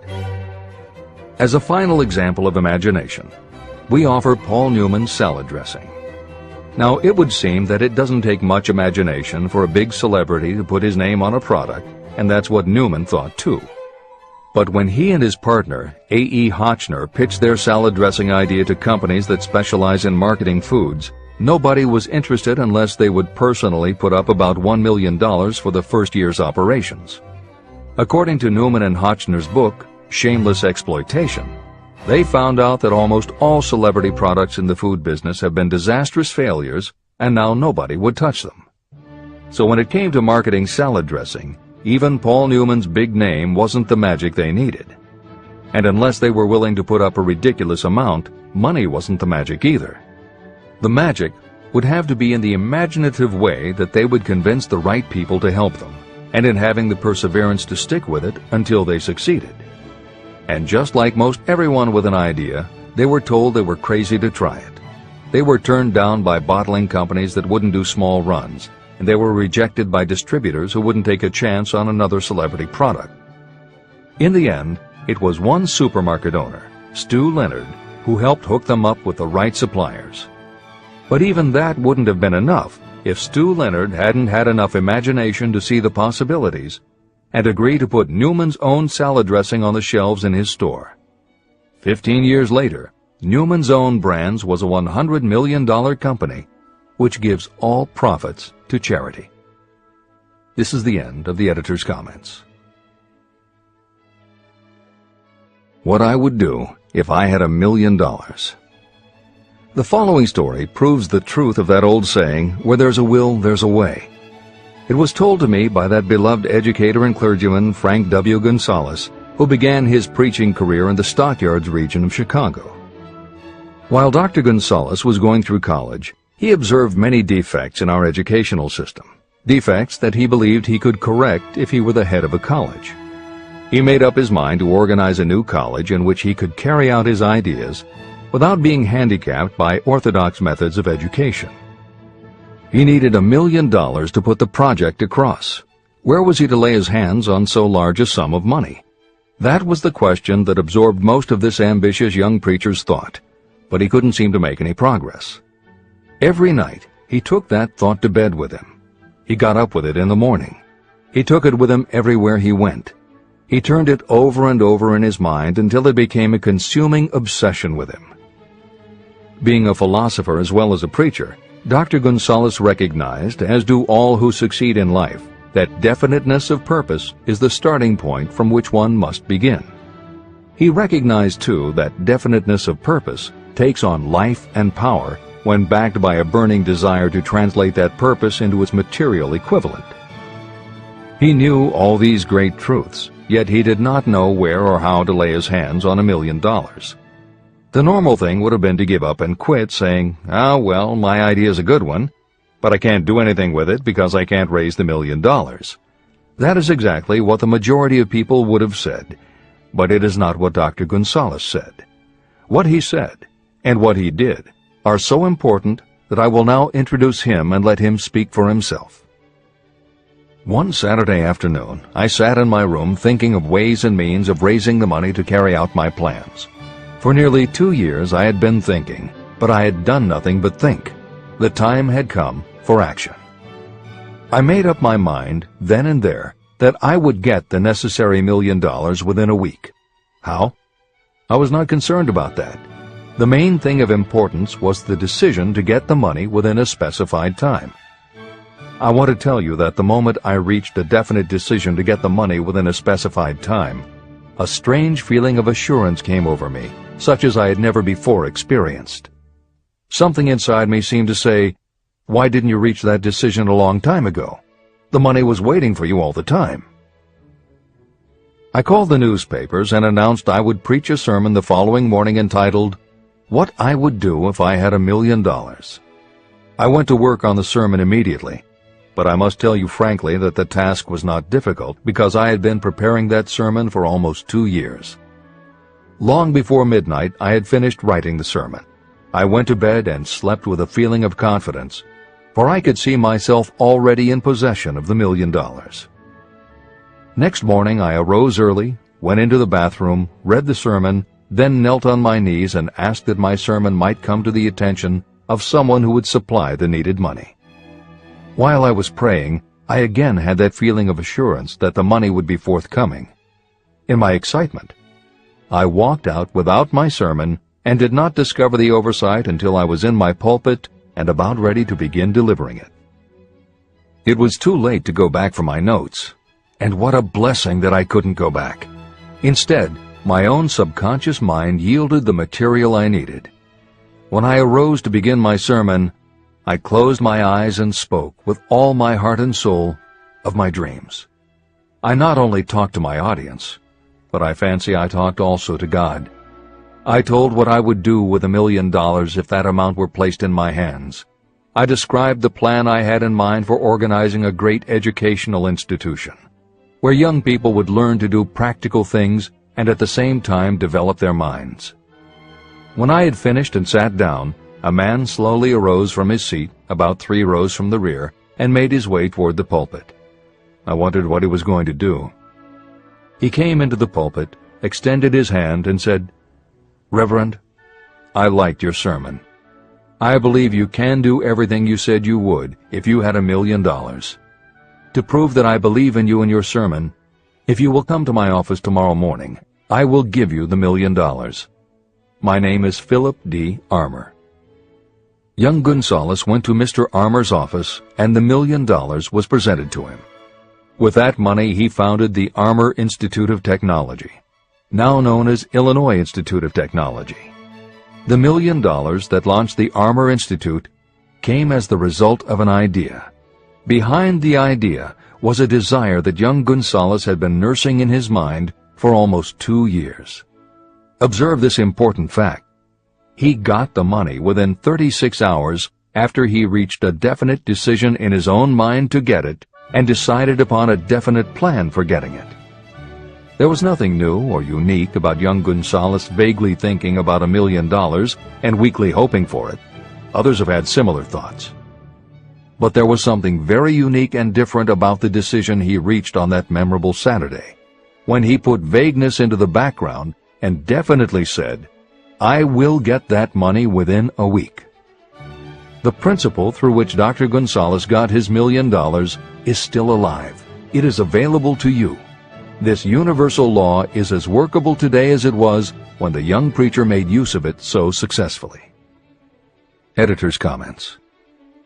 The Armour Institute of Technology opened in 1893, offering courses in engineering, chemistry, architecture, and library science, and in 1940 became the Illinois Institute of Technology when the Armour Institute merged with the Lewis Institute, a Chicago college that had opened in 1895 and offered liberal arts as well as science and engineering courses. In 1949, the Institute of Design, founded in 1937, also merged with IIT, followed in 1969 by the Chicago-Kent College of Law and the Stewart School of Business, and in 1986 by the Midwest College of Engineering. Today there are several campuses in downtown Chicago. IIT has been called the alma mater of accomplishments. This is the end of the editor's comment. How to transmute ideas into cash. Asa Candler and Dr. Frank Gonzalez had one characteristic in common. Both knew the astounding truth that ideas can be transmuted into cash through the power of definite purpose plus definite plans. If you are one of those who believe that hard work and honesty alone will bring riches, you can forget it. It is not true. Riches, when they come in huge quantities, are never the result of hard work alone. Riches come, if they come at all, in response to definite demands based upon the application of definite principles, and not by chance or luck. Generally speaking, an idea is a thought that prompts you to action because it appeals to your imagination. All master salespeople know that ideas can be sold where merchandise cannot. Ordinary salespeople do not know this. That is why they are ordinary. A publisher of low-priced books made a discovery that has been worth much to publishers. He learned that many people buy titles and not the contents of books. By merely changing the name of one book that was not moving, his sales of that book jumped upward more than 1 million copies. The inside of the book was not changed in any way. He merely ripped off the cover and put on a new cover with a title that had box office appeal. That, as simple as it may seem, was an idea. It was imagination. Editor's comment. For those readers who think that replacing the cover of a book is just too simple, or that they couldn't do it anyway because they are not book publishers, the editors would point out that if you had had that simple idea before the publisher did, he probably would have been glad to sell you those failed books at pennies on the dollar. Then you could have been the one to change the cover, and suddenly you would have been the publisher of a bestseller. However, the idea of replacing the covers wouldn't have meant a thing if you didn't also have ideas about how to market and promote that flashy new cover. And that is Hill's point. Coca-Cola was a recipe, a creative idea. But it would have stayed just a recipe if Asa Candler hadn't also had other creative ideas to market it and the faith in himself to carry through on those ideas. Spence Silver was a chemist working for 3M when, by accident, he created a glue that wasn't very sticky. Needless to say, 3M was not much interested in glue that didn't stick, and Silver's invention was shelved as a failure. But Silver liked his glue, so for 5 years he kept demonstrating it to anyone who would listen. Nobody did, until Arthur Fry, who worked in the tape division at 3M, found that when he was at choir practice, he kept losing his place in the hymnal because the pieces of paper he used to mark his place slipped down or fell out of the book. A little of Silver's not very sticky glue on the slips of paper, and they stayed where he wanted them, then peeled off easily when he was done. That was the eureka moment. They had just invented the world's best bookmark, Post-its. But that's not the end of the story, or the end of the imaginative ideas that were needed to make Post-its happen. Fry would also need perseverance. First, he had to convince the engineers to solve production problems, and to do it, he knocked a hole in his basement wall so he could install a prototype of the production equipment. He stuck with it, and finally, 2 years later, 3M gave the project to their marketing department. The marketing experts put together ads and brochures selling this sticky notepad idea and rolled it out in a 4-city test. The results were a disaster. Nobody got it, so nobody bought it. Who would pay money for scratch paper? The Post-it project was about to be scrapped when Jeffrey Nicholson and Joseph Ramey added their imaginations. Like Silver and Fry, Nicholson and Ramey had faith in the idea because they saw how people in their office fell in love with these little sticky pieces of paper once they started working with them. So Nicholson and Ramey went to Richmond, Virginia, one of the 4 test cities that had failed, and they went up and down the business district, going into offices and giving pads of Post-its to receptionists, secretaries, and anyone else who would listen. Whereas 3M's conventional marketing machinery had failed, Giving Post-its to the people who would actually use them did the trick. Once those Richmond office workers started to use Post-its, it didn't seem like a bad idea at all to pay for scratch paper. They got it, and they bought it. The Richmond test turned from failure to success, and soon Post-its were sticking to everything around the world. Here's another simple idea that imagination turned into success. The story began with a man whose problem was just the opposite of spent silvers. This man had something that stuck too well. George de Mestral was a Swiss mountaineer who went hunting one day with his dog. But when they got home, they were both covered with burrs. The burrs were so difficult to remove that de Mestral put them under a magnifying glass to learn why. He saw that they were covered with tiny hooks which attached themselves to fur and fabric. That was when the flash hit. If burrs stuck where you didn't want them, why couldn't you put tiny hooks on things so they would stick where you did want them? Like everyone else mentioned in this book, de Mestral had an imaginative idea. But that was just the beginning. He also had the faith in himself to keep going when people laughed at his idea, which many did, until he eventually found a French textile plant that would help him do what he wanted. However, even when they finally worked out a way to use cotton fabric to make what they called locking tape, they couldn't afford to mass produce it. And that's when de Mestral accidentally discovered that when you sew nylon under infrared light, it naturally made little hooks. Now they could manufacture it economically. All they needed was a name. One side was fuzzy like velvet, and the other side was crochet, the French word for hook. Take half vel and half crow, combine it with imagination. The result is Velcro, and a Swiss mountaineer becomes a business tycoon. The Sony Corporation once tried to make a very small stereo tape recorder that would work with standard-size cassettes, but they couldn't do it. They could make a small playback machine, but at the time the electronics needed to also make it a recording machine just couldn't be made small enough. They concluded that the design was a failure. Then one day Sony's honorary chairman, Masaru Ibuka, walked into the laboratory and saw that a few of the engineers were using the prototypes of the failed tape recorder to listen to music tapes. They didn't seem to care that it couldn't record. They just liked to be able to walk around listening to their favorite music. Then came the imaginative idea that made all the difference. Ibuka remembered that another division was working on lightweight headphones. That was the flash. Ibuka's imagination made the connection that the rest of the engineers had not. In Ibuka's view, they hadn't made a failed recorder. They had created a successful private stereo listener.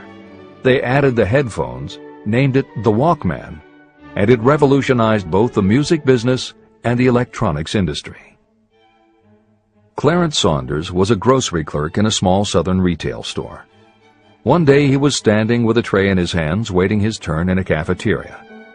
He had never earned more than $20 a week before then, and no one had ever noticed anything about him that indicated unusual ability, but something took place in his mind as he stood in the line of waiting people that put his imagination to work. That was when he came up with the idea that this same self-serve concept would also work at the grocery store. Clarence Saunders took the idea to his boss. Naturally, his boss told him he was crazy. So Clarence Saunders quit his job, went out and did what he needed to do to raise the money, and opened the first self-serve grocery store. He called it Piggly Wiggly, and Clarence Saunders, the $20-a-week grocery clerk, rapidly became the multi-million-dollar chain store grocery man of America. Sylvan Goldman was the owner of a number of Piggly Wiggly stores in Oklahoma, and like any good businessman, he spent a lot of time watching his customers go up and down the aisles, putting their choices into their baskets or net shopping bags. One night, while trying to figure out how to get his customers to buy more at one time, he found himself staring at a basket sitting on the seat of a wooden folding chair. Eureka! He called in his mechanic, Fred Young. They put some wheels on the bottom of the legs, added another basket below the seat, and the shopping cart was born. As this edition is being readied for publication, there are about 35 million shopping carts in America, and approximately 1.25 million new carts are sold each year. Thomas Edison, whom we also mentioned earlier, was another supermarket executive who watched his customers as they shopped. By this time, shopping carts were well established in supermarkets, and it was because his customers were pushing shopping carts up and down the aisles that he got his flash of inspiration. He was so sure of his idea that he convinced another supermarket executive, Leo Kahn, to join him.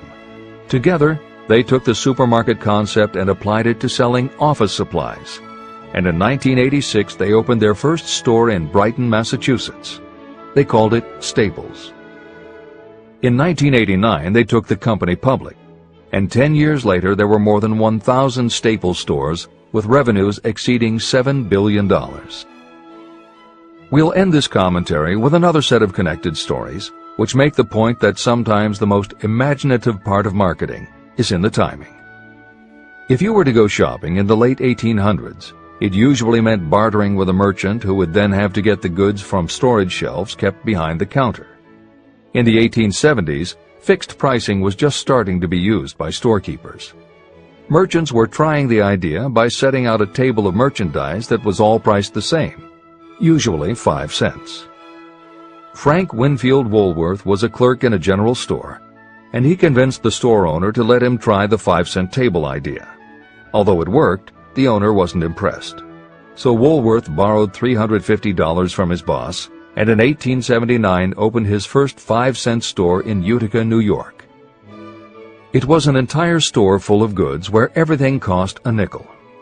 A year later, he had 4 stores, and the 4th one, in Lancaster, Pennsylvania, was the first that he named F.W. Woolworth's 5 and 10 cent store. 20 years later, he had 238 stores. By the time of his death in 1919, there were over 1,000 F.W. Woolworth locations. He had established the first nationwide chain of general merchandise stores, and he had built the tallest building in New York City as his headquarters.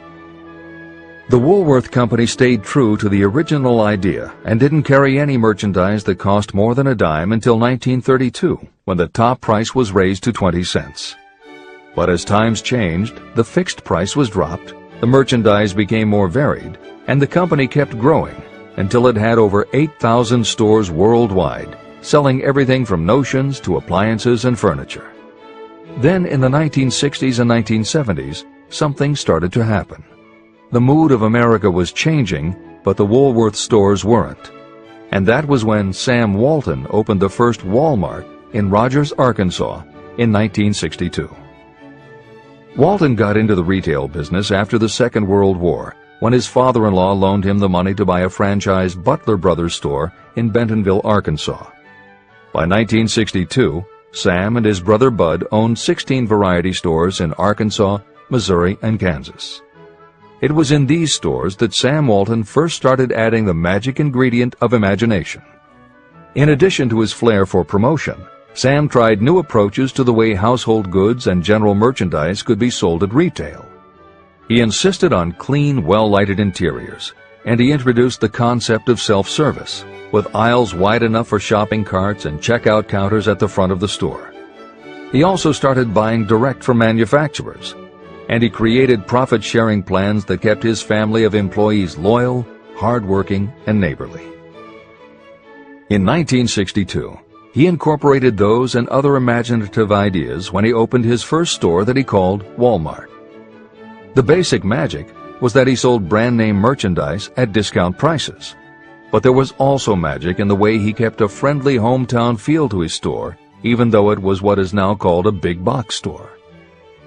Sam Walton's Walmart store was a success, so he just kept building and opening more of them. First in small towns and rural areas, then in larger towns, then big cities, and it wasn't long before he had a national chain. By 1992, when Sam Walton died, there were more than 1,700 Walmart stores. It was the biggest retailer in the country, it employed more than 600,000 people, and Sam Walton was the richest man in America. In 2003, the stores numbered more than 3,200 in the U.S. and more than 1,100 in foreign countries. The company employed more than 1,300,000 people worldwide and served more than 1 million customers a week. Along the way, Woolworths and other older retailers such as Kresge's tried to get on the bandwagon with their Woolco and Kmart stores, but they couldn't seem to get it right. They had given up their old five and dime identity to become higher-priced general retailers. And when Walmart came along and redefined that part of the market, the others seemed to have run out of the kind of imagination they'd had in the beginning. Now, here's the twist to the story. David Gold was running a liquor store that he had inherited from his father.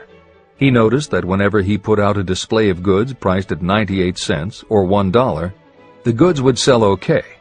But if his sign said 99 cents, the goods sold out in no time.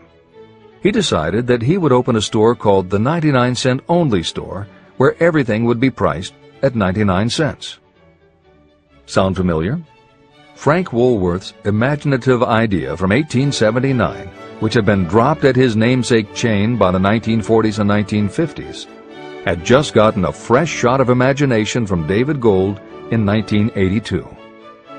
As usual, friends and family told him he was crazy, but David Gold went out to find suppliers who would sell him discontinued merchandise or overproduced products at a price low enough that he could offer them to the public at 99 cents.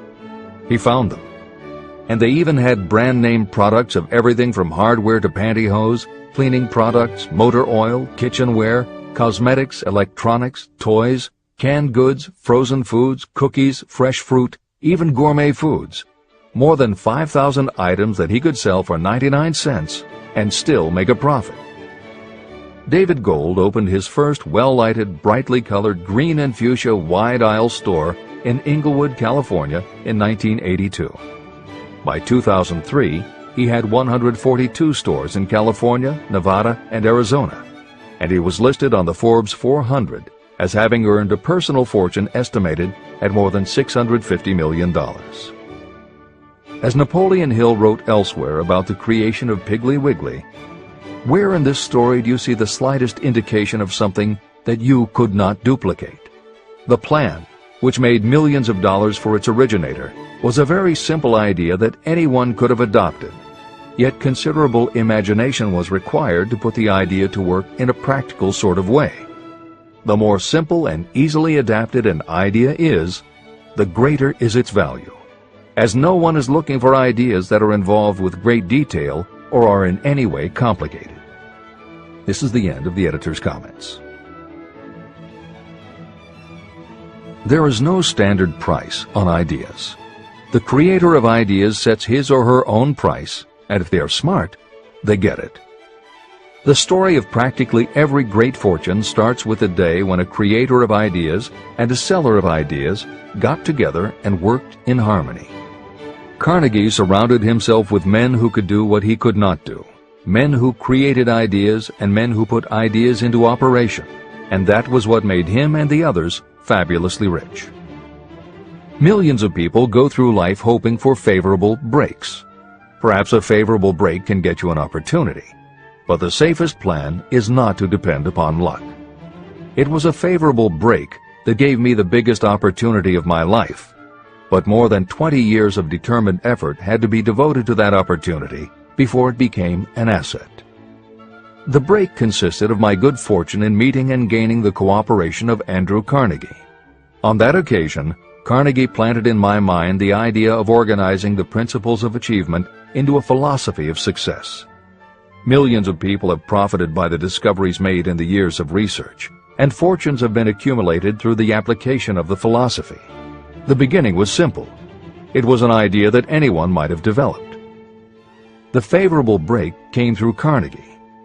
But what about the determination, definiteness of purpose, and the desire to attain the goal, and the persistent effort of all those years of research? It was no ordinary desire that survived disappointment, discouragement, temporary defeat, criticism, and the constant reminding that I was wasting my time. It was a burning desire, an obsession. When the idea was first planted in my mind by Mr. Carnegie, it was coaxed, nursed, and enticed to remain alive. Gradually, the idea became a giant under its own power, and it coaxed, nursed, and drove me. Ideas are like that. First you give life and action and guidance to ideas. Then they take on a power of their own and sweep aside all opposition. Ideas are intangible forces, but they have more power than the physical brains that give birth to them. They have the power to live on after the brain that creates them has returned to dust. Tell the world what you intend to do, but first, show it. Chapter 8. Organized Planning. The crystallization of desire into action. The sixth step toward riches. You have learned that everything we create or acquire begins in the form of desire. Desire is taken on the first lap of its journey from the abstract to the concrete in the workshop of the imagination, where plans for its transition are created and organized. In Chapter 3, Desire, you were instructed to take 6 practical steps to begin translating your desire for money into its monetary equivalent. One of the steps you must take is the formation of a definite, practical plan or plans through which this transformation may be made. Following are the basic instructions for making practical plans.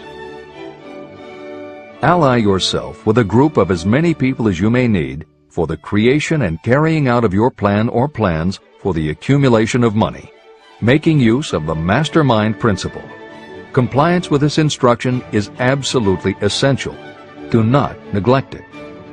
Editor's comment: the Mastermind Alliance is built of 2 or more minds working actively together in perfect harmony toward a common goal. This concept was introduced in Chapter 6, Specialized Knowledge, and is described in more detail in Chapter 11, The Power of the Mastermind. This is the end of the editor's comment. Before forming your Mastermind Alliance, decide what advantages and benefits you may offer the individual members of your group in return for their cooperation. No one will work indefinitely without some form of compensation. No intelligent person should request or expect another to work without adequate compensation, although this may not always be in the form of money. Arrange to meet with the members of your mastermind group at least twice a week, and more often if possible, until you have jointly perfected the necessary plan or plans for the accumulation of money. Maintain perfect harmony between yourself and every member of your mastermind group. If you fail to carry out this instruction to the letter, you may expect to meet with failure. The mastermind principle cannot work where perfect harmony does not prevail. Keep in mind these facts. You are engaged in an undertaking of major importance to you. To be sure of success, you must have plans that are faultless. You must have the advantage of the experience, education, native ability, and imagination of other minds. This is the way it has been done by every person who has accumulated a great fortune. No individual has sufficient experience, education, natural ability, and knowledge to ensure the accumulation of a great fortune without the cooperation of other people. Every plan you adopt for making money should be the joint creation of yourself and every other member of your mastermind group. You may originate your own plans, either in whole or in part, but see that those plans are checked and approved by the members of your Mastermind Alliance. If your first plan fails, try another. If the first plan that you adopt does not work successfully, replace it with a new plan. If this new plan fails to work, replace it with still another, and so on, until you find a plan that does work. Right here is the point at which the majority of people meet with failure, because of their lack of persistence in creating new plans to take the place of those that fail. The most intelligent person living cannot succeed in accumulating money, or in any other undertaking, without plans that are practical and workable.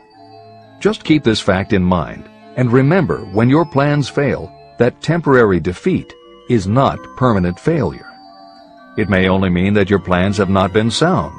Build other plans. Start all over again.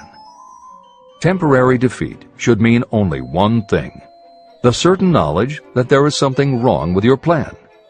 Millions of people go through life in misery and poverty because they lack a sound plan through which to accumulate a fortune. Your achievement can only be as good as the plans you make.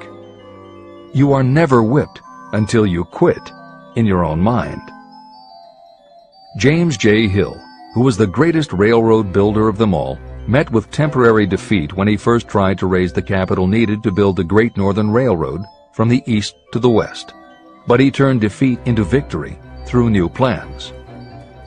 Henry Ford met with temporary defeat not only at the beginning of his automobile career, but even after he had gone a long way toward the top. But he, too, created new plans and went marching on to financial victory. We see people who have accumulated great fortunes, but we often recognize only their triumph, and we overlook the temporary defeats that they had to surmount before arriving. No follower of this philosophy can reasonably expect to accumulate a fortune without experiencing temporary defeat. When defeat comes, accept it as a signal that your plans are not sound. Rebuild those plans and set sail once more toward your goal. If you give up before your goal has been reached, you're a quitter. A quitter never wins, and a winner never quits. Write this sentence on a piece of paper in letters an inch high and place it where you will see it every night before you go to sleep and every morning before you go to work. When you begin to select members for your mastermind group, choose those who do not take defeat seriously. Some people foolishly believe that only money can make money. This is not true. Desire, transmuted into its monetary equivalent through the principles in this book, is the way money is made. Money, of itself, is nothing but inert matter. It cannot move, think, or talk, but it can hear when someone who desires it calls it to come. Intelligent planning is essential for success in any undertaking designed to accumulate riches. Following are detailed instructions to those who must begin the accumulation of riches by selling personal services. It should encourage you to know that practically all the great fortunes began either from selling personal services or from the sale of ideas.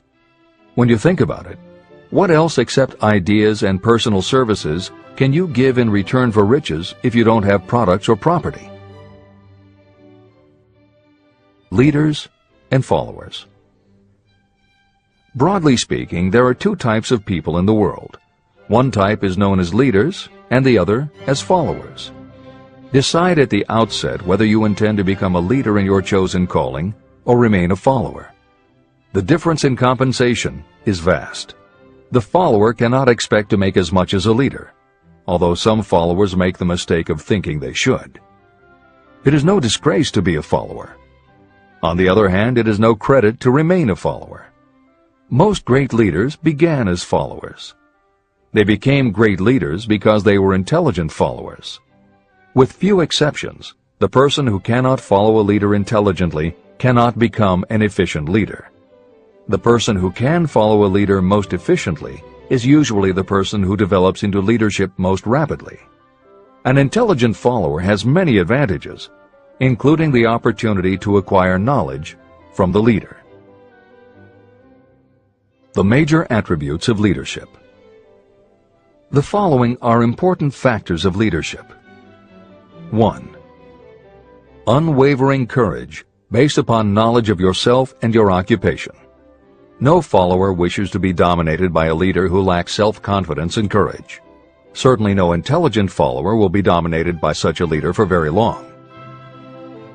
2. Self-control.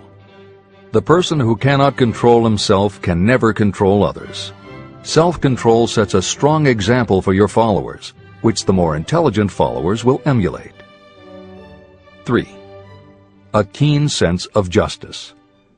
Without a sense of fairness and justice, no leader can command and retain the respect of their followers. 4. Definiteness of decision. Those who waver in decisions show that they are not sure of themselves and therefore cannot lead others successfully. 5. Definiteness of plans. Successful leaders must plan their work and work their plans. Leaders who move by guesswork, without practical definite plans, are like a ship without a rudder. Sooner or later, they will land on the rocks. 6. The habit of doing more than paid for. One of the penalties of leadership is the necessity of the leaders to willingly do more than they require of their followers. 7. A pleasing personality. Leadership calls for respect. Followers will not respect a leader who does not grade high on all of the factors of a pleasing personality. 8. Sympathy and understanding. Successful leaders must be in sympathy with their followers. Moreover, they must understand them and their problems. 9. Mastery of detail. Successful leadership calls for mastery of the details of the leader's position. 10. Willingness to assume full responsibility. Successful leaders must be willing to assume responsibility for the mistakes and the shortcomings of their followers. If a leader tries to shift this responsibility, that leader will not remain the leader. If one of your followers makes a mistake or is incompetent, you must consider that it is you who failed. 11. Cooperation. The successful leader must understand and apply the principle of cooperative effort and be able to induce followers to do the same. Leadership calls for power, and power calls for cooperation. There are two forms of leadership. The first, and by far the most effective, is leadership by consent of and with the sympathy of the followers. The second is leadership by force, without the consent and sympathy of the followers. History is filled with evidences that leadership by force cannot endure. The downfall and disappearance of dictators and kings is significant. It means that people will not follow forced leadership indefinitely. Napoleon, Mussolini, Hitler were examples of leadership by force. Their leadership passed. Editor's comment. The following may also be added to the list: Idi Amin, Francisco Franco, Saddam Hussein, Ferdinand Marcos, Slobodan Milosevic, Juan Perón, General Augusto Pinochet, Pol Pot, General Suharto, the Taliban leaders in Afghanistan, Marshal Josip Broz Tito, Joseph Stalin, and subsequent leaders of the Soviet Union, East Germany, and the other countries in the Communist bloc. This is the end of the editor's comment. Those that remain see their power eroding and slipping away. Leadership by consent of the followers is the only leadership that can endure. People may follow forced leadership temporarily, but they will not do so willingly. Successful leaders will embrace the 11 factors of leadership described in this chapter, as well as some other factors. Those who make these attributes the basis of their leadership will find abundant opportunity to lead in any walk of life. The 10 major causes of failure in leadership.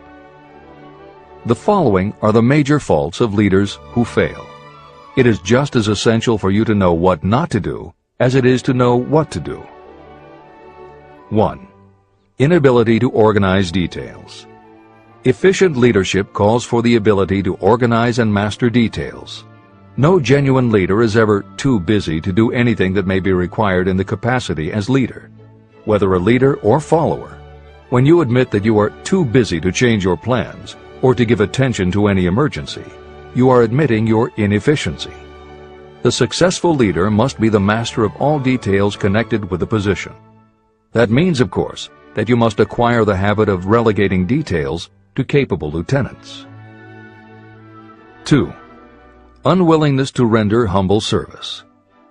Truly great leaders are willing, when occasion demands, to perform any sort of labor that they would ask another to perform. The greatest among ye shall be the servant of all is a truth that all able leaders observe and respect. 3. Expectation of pay for what they know, instead of what they do with what they know. The world does not pay you for what you know. It pays you for what you do, or what you induce others to do. 4. Fear of competition from followers. Leaders who fear that one of their followers may take their position are practically sure to realize that fear sooner or later. Able leaders train understudies to whom they may delegate any of the details of their position. Only in this way can leaders multiply themselves and be at many places and give attention to many things at one time. It is an eternal truth that leaders receive more pay for their ability to get others to perform than they could possibly earn by their own efforts. An efficient leader may, through knowledge of the job and a magnetic personality, greatly increase the efficiency of others and get them to render more service and better service than they could render without the leader's guidance. 5. Lack of imagination. Without imagination, the leader is incapable of meeting emergencies or of creating plans by which to guide followers efficiently. 6. Selfishness. Leaders who claim all the honor for the work of their followers are sure to be met by resentment. The really great leader claims none of the honors. Great leaders are content to see the honors, when there are any, go to their followers, because the great leaders know that most people will work harder for commendation and recognition than they will for money alone. 7. Intemperance. Followers do not respect an intemperate leader. Moreover, intemperance in any form destroys the endurance and the vitality of those who indulge in it. 8. Disloyalty. Perhaps this should have come at the head of the list. Leaders who are not loyal to their duty, and to those both above and below them, cannot maintain their leadership for long. Disloyalty marks you as being less than the dust of the earth, and it will bring the contempt it deserves. Lack of loyalty is one of the major causes of failure in every walk of life. 9. Emphasis of the authority of leadership. The efficient leader leads by encouraging, and not by trying to instill fear in the hearts of those who follow. Leaders who try to impress their followers with their authority come within the category of leadership through force. If you are a real leader, you will have no need to advertise that fact. It is apparent in your conduct, by your sympathy, understanding, fairness, and a demonstration that you know your job. 10. Emphasis of title. Competent leaders require no title to give them the respect of their followers. Leaders who make too much of their titles generally have little else to emphasize. The doors to the office of the real leader are open to all and free from formality or ostentation. These are among the most common causes of failure in leadership. Any one of these faults is sufficient to cause failure. Study the list carefully if you aspire to leadership, and make sure that you are free of these faults. Editor's comment. Warren Bennis, a professor who teaches management and organization, said, "A manager is someone who does things right. A leader is someone who does the right thing." Admiral Grace Hopper was the ranking female Navy officer when she was interviewed for 60 Minutes. She said, "You manage things. You lead people." This is the end of the editor's comment.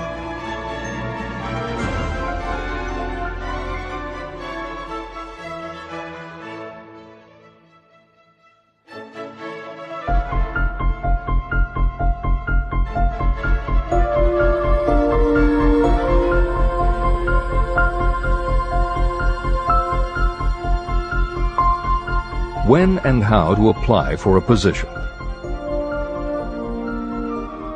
The information described here is the net result of many years of experience, during which thousands of men and women were helped to market their services effectively. Editor's comment. The Internet, email, and faxed resumes have radically changed the way employers search for new employees, and the way that most people apply for jobs. However, Think and Grow Rich was never intended for most people. It was written for those who want to stand out. If you are such a person, the editors of this revised and updated edition strongly advise that you give serious thought to each of the following suggestions about how to apply for a position and how to prepare a resume. If you are tempted to think the suggestions are too obvious, simplistic, or out of date, we assure you they are not. In those instances where it is appropriate to update the material, we have added commentary. This is the end of the editor's comment. 1. Employment agencies.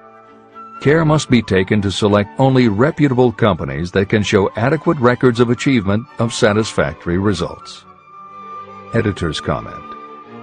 As anyone in the job market knows, Today, employment agencies range from companies that supply temporary office help to headhunters who connect high-level executives with companies seeking experienced management talent. If you are seeking a mid to upper-level position, the old adage that you get what you pay for is particularly true. This is the end of the editor's comment. 2. Advertising in newspapers, trade journals, magazines.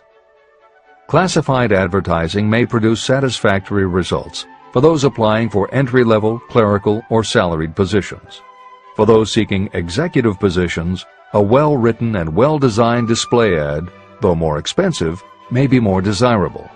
The copy should be prepared by an expert who understands how to inject sufficient selling qualities to produce replies. Editor's comment.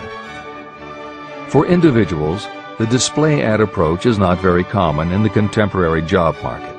But for that reason, if you are sure of the position you want, a well-written and well-designed ad selling yourself and placed in the right trade paper or industry journal might be just the thing to get the attention you want.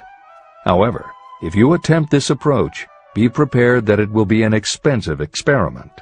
In effect, you will have gone into the advertising business, and it is a rule of thumb in advertising that a single ad rarely sells anything. It usually requires multiple exposures before the buyer, the potential employer, is motivated to hire a product, you. This is the end of the editor's comment. 3. Personal letters of application. These should be directed to particular firms or individuals that could need the kind of service or experience you have to offer. Letters should be neatly typed always and signed by hand. You should include a complete resume or outline of your qualifications. Both the letter of application and the resume should be prepared by an expert. Editor's comment. In the contemporary job market, sending a letter of application when no job has been advertised can in fact be a very successful approach. But this is only for those who truly know what they want and will take the time to prepare a convincing presentation. Managers in a position to hire always have an eye out for good prospective employees. If they receive a well-constructed and intriguing presentation that clearly states you are interested in a position whenever one is available, it will not be thrown away. And the first thing good managers do when a position comes open is go to their files. When that happens, if your presentation made a good and convincing impression, it will be there. The only question is, are you willing to make yourself available when they are ready for you? If you are just blanketing everyone with a stock letter in hopes of getting a job, it very likely won't work. This approach is not for someone looking for a job. This approach is only for those who really want a specific career. This is the end of the editor's comment. 4. Application in person. In some instances, it may be more effective if the applicant personally offers his or her services to prospective employers, in which event a complete written statement of qualifications for the position should be presented, as prospective employers will often wish to discuss your record with associates. Editor's comment. Asking for an interview when no job has been advertised is an even stronger statement that you know what you want and you are serious about working in a particular industry. If you pursue this approach, keep in mind that you are asking someone to give you their time. Some managers will not be receptive because it does not fit into their company's business practice, and some managers will just find it an annoyance. This approach will work for you only if you are confident that you can make an outstanding impression in person. If you make a strong, positive impression, it will be remembered when an opening is available. This is the end of the editor's comment. 5. Application through personal acquaintances. When possible, the applicant should approach prospective employers through some mutual acquaintance. This method is particularly advantageous in the case of those who seek executive connections and do not wish to appear to be peddling themselves. Information to be supplied in a written resume. A good resume should be prepared as carefully as a lawyer would prepare the brief for a case to be tried in court. Unless the applicant is experienced in the preparation of such briefs, an expert should be consulted for this purpose. When successful businesses want to advertise, they hire specialists who understand the psychology of advertising to sell their products. If you are selling your personal services, you should do the same. Editor's comment. The job market in America has never been as bad as it was when Napoleon Hill wrote the preceding paragraph. Because of the Great Depression, many adults had never had any kind of steady job, let alone sought a career position, and there were few places to learn how to do it. Since that time, many excellent books have been published on the subject, and companies that offer professional help in preparing resumes have become very common.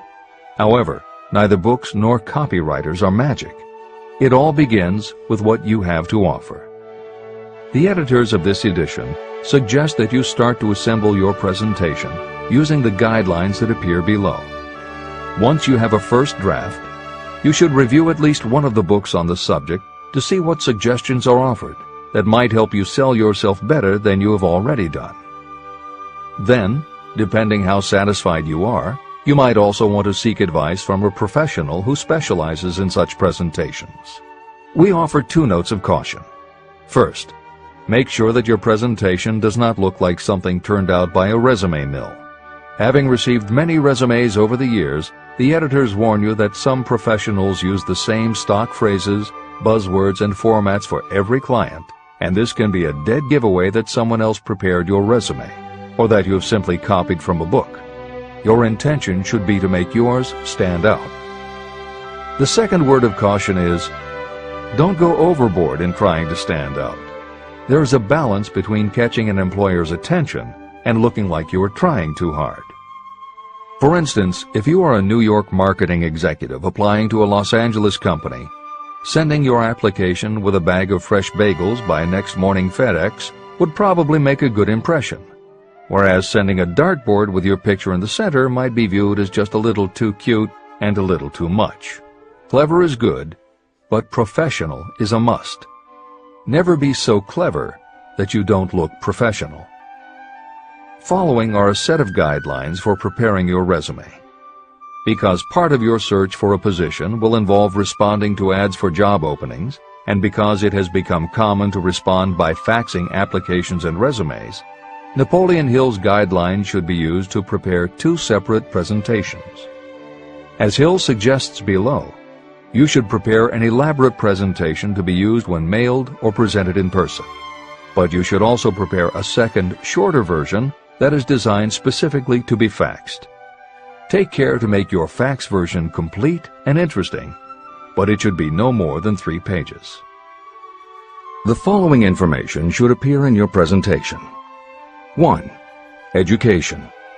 State briefly but definitely what schooling you've had and in what subjects you specialized in school, giving the reasons for that specialization. Editor's comments. Never exaggerate. This is very serious advice, and it applies not only to education, but also the next 2 categories, experience and references. Smart employers will check in all 3 areas. Labor laws have become so demanding that employers filling responsible positions are very cautious about whom they hire in the first place. There are rules about such things as the difference between salaried and hourly employment, sexual harassment, what constitutes grounds for dismissal, what questions can and cannot be asked in job interviews, and a host of other things that leave the employer open to potential lawsuits. Consequently, smart employers, the kind you want to work for, will check your education, experience, and references. Also, bear in mind, you are providing information that will follow you for the rest of your career. If you keep up with the news, you know that in recent times even executives headed for the top have been dismissed. Military men have resigned in disgrace. Politicians have been removed from office, and professors have been forced to resign, all because someone looked into their background and found that they had exaggerated their qualifications. This is the end of the editor's comments. 2. Experience. If you have had experience in connection with positions similar to the one you seek, describe it fully. Give the names and addresses of former employers. Be sure to clearly point out any special experience you may have had that would equip you to fill the position you seek. 3. References. Practically every business firm wants to know as much as possible about the background of prospective employees who seek positions of responsibility. Attach copies of letters from former employers, from teachers under whom you studied, and from prominent people whose judgment may be relied upon. 4. Photograph of yourself. Include a recent professional photograph of yourself as a part of your presentation. Editor's comment. In the contemporary job market, this is not a common practice at all. However, from personal experience, the editors of this edition know it can be advantageous. We have received only one such job application, but unquestionably it was the photograph that prompted us to ask the applicant to come in for an interview. If you are confident that your appearance makes a good, professional impression, you may want to consider this unusual approach. There is the danger that you may be seen as vain or self-centered, but it could also be the thing that gives you an edge. This is the end of the editor's comment. 5. Apply for a specific position. Never apply for just a job. That indicates you lack specialized qualifications. 6. State your qualifications for the particular position for which you apply. Give full details why you believe you are qualified for the particular position you seek. This is the most important detail of your application. It will determine, more than anything else, what consideration you receive. 7. Offer to go to work on probation. This may appear to be a radical suggestion, but experience has proved that it seldom fails to win at least a trial. If you are sure of your qualifications, a trial is all you need. Incidentally, such an offer indicates that you have confidence in your ability to fill the position you seek. It is most convincing. Make it clear that your offer is based on your confidence in your ability to fill the position, your confidence in your prospective employer's decision to employ you after the trial period, and your determination to have the position. Editor's comments. As you will learn in Chapter 10, when you read the story of Napoleon Hill's application to Rufus Ayers, Hill gives this advice based on his personal experience. Unfortunately, this is one of those instances where times may have changed so much that the approach is rarely applicable. In today's environment, modern labor laws and business practice may prevent an employer from taking you up on your offer.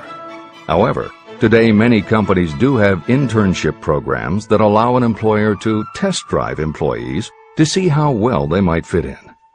This is the end of the editor's comment. 8. Knowledge of your prospective employer's business. Before applying for a position, do sufficient research to familiarize yourself thoroughly with that business and indicate the knowledge you have acquired in this field. This will be impressive because it indicates that you have imagination and a real interest in the position you seek. Editor's comment. When you do this, and you certainly should, bear in mind that you will be talking with people who really know the business. Even by researching extensively, at best you will only know about their business. If you try to appear too knowledgeable or familiar, it may backfire and reveal that you have only a superficial view of the business. Unless you are already working in the particular industry and have insights based on experience, do not be presumptuous. Use your knowledge to indicate that you have taken the time to educate yourself and that you really are interested, but don't try to tell a prospective employer how you would run the business. This is the end of the editor's comment. Remember that it is not the lawyer who knows the most law, but the one who best prepares his case who wins. If your case is properly prepared and presented, your victory will have been more than half won at the outset. Do not be afraid of making your presentation too long. Employers are just as much interested in purchasing the services of well-qualified applicants as you are in securing employment. In fact, the success of most successful employers is due to their ability to select well-qualified lieutenants. They want all the information available. Editor's comment. As noted above, when faxing a resume, it should be no more than 3 pages and should state that you will be pleased to provide a more detailed resume if required. This is the end of the editor's comment. Remember another thing. Neatness in the preparation of your resume and application will indicate that you are a painstaking person. Successful salespeople groom themselves with care. They understand that first impressions are lasting. Your presentation is your sales rep. Give it a good suit of clothes, so it will stand out in bold contrast to anything else your prospective employer ever saw. If the position you seek is worth having, it is worth going after with care. More important, if you sell yourself in a manner that shows off your individuality, you probably will receive more money from the very start than you would if you applied for employment in the usual conventional way. When your resume package has been completed, you should prepare individual and personalized copies for each company or person to whom it will be presented. This personal touch is sure to command attention. Have it neatly typed, proofread, printed, and properly bound on the finest paper you can obtain. Your photograph should be mounted and included on one of the pages. Prepare a separate binding with the proper company name inserted if it is to be shown to more than one company. If you seek employment through an employment agency, have the agent use copies of your presentation in marketing your services. This will help to gain preference for you, both with the agent and the prospective employers. I've helped to prepare presentations for clients that were so striking and out of the ordinary that they resulted in the employment of the applicant without a personal interview. If you want similar results, follow the instructions to the letter, improving upon them however your imagination suggests. Editor's comments. Today, every office supply store offers a wide variety of paper stock, folders, binders, and presentation materials that can be put together in a way that is both unique and professional looking. With all of those possibilities available, if you simply present standard sheets of paper stapled in the corner, the response will very likely be standard too. If you apply a little creativity, you should have no trouble preparing a presentation that is tailored to the company to which you are applying, appropriate for the position you seek, and reflective of your personality and style. This is the end of the editor's comments. How to get the exact position you desire. Everyone enjoys doing the kind of work for which he or she is best suited. An artist loves to work with paints, a craftsman with his or her hands, a writer loves to write. Those with less definite talents have their preferences for certain fields of business and industry. If America does anything well, it offers a full range of occupations. 1. Decide exactly what kind of a job you want. If the job doesn't already exist, perhaps you can create it. 2.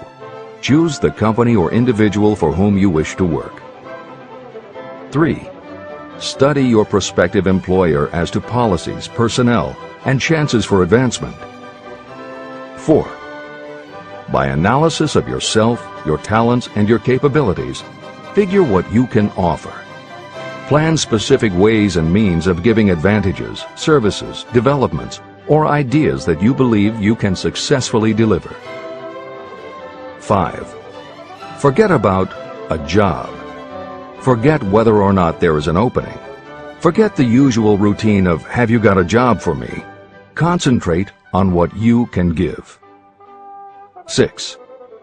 Once you have your plan in mind, put it on paper in neat form and in full detail. 7. Present it to the proper person with authority, and the rest will come automatically. Every company is looking for people who can give something of value, whether it is ideas, services, or connections. Every company has room for the person who has a definite plan of action that is to the advantage of that company. This procedure may take a few days or weeks of extra time, but the difference in income, in advancement, and in gaining recognition will save years of hard work at small pay.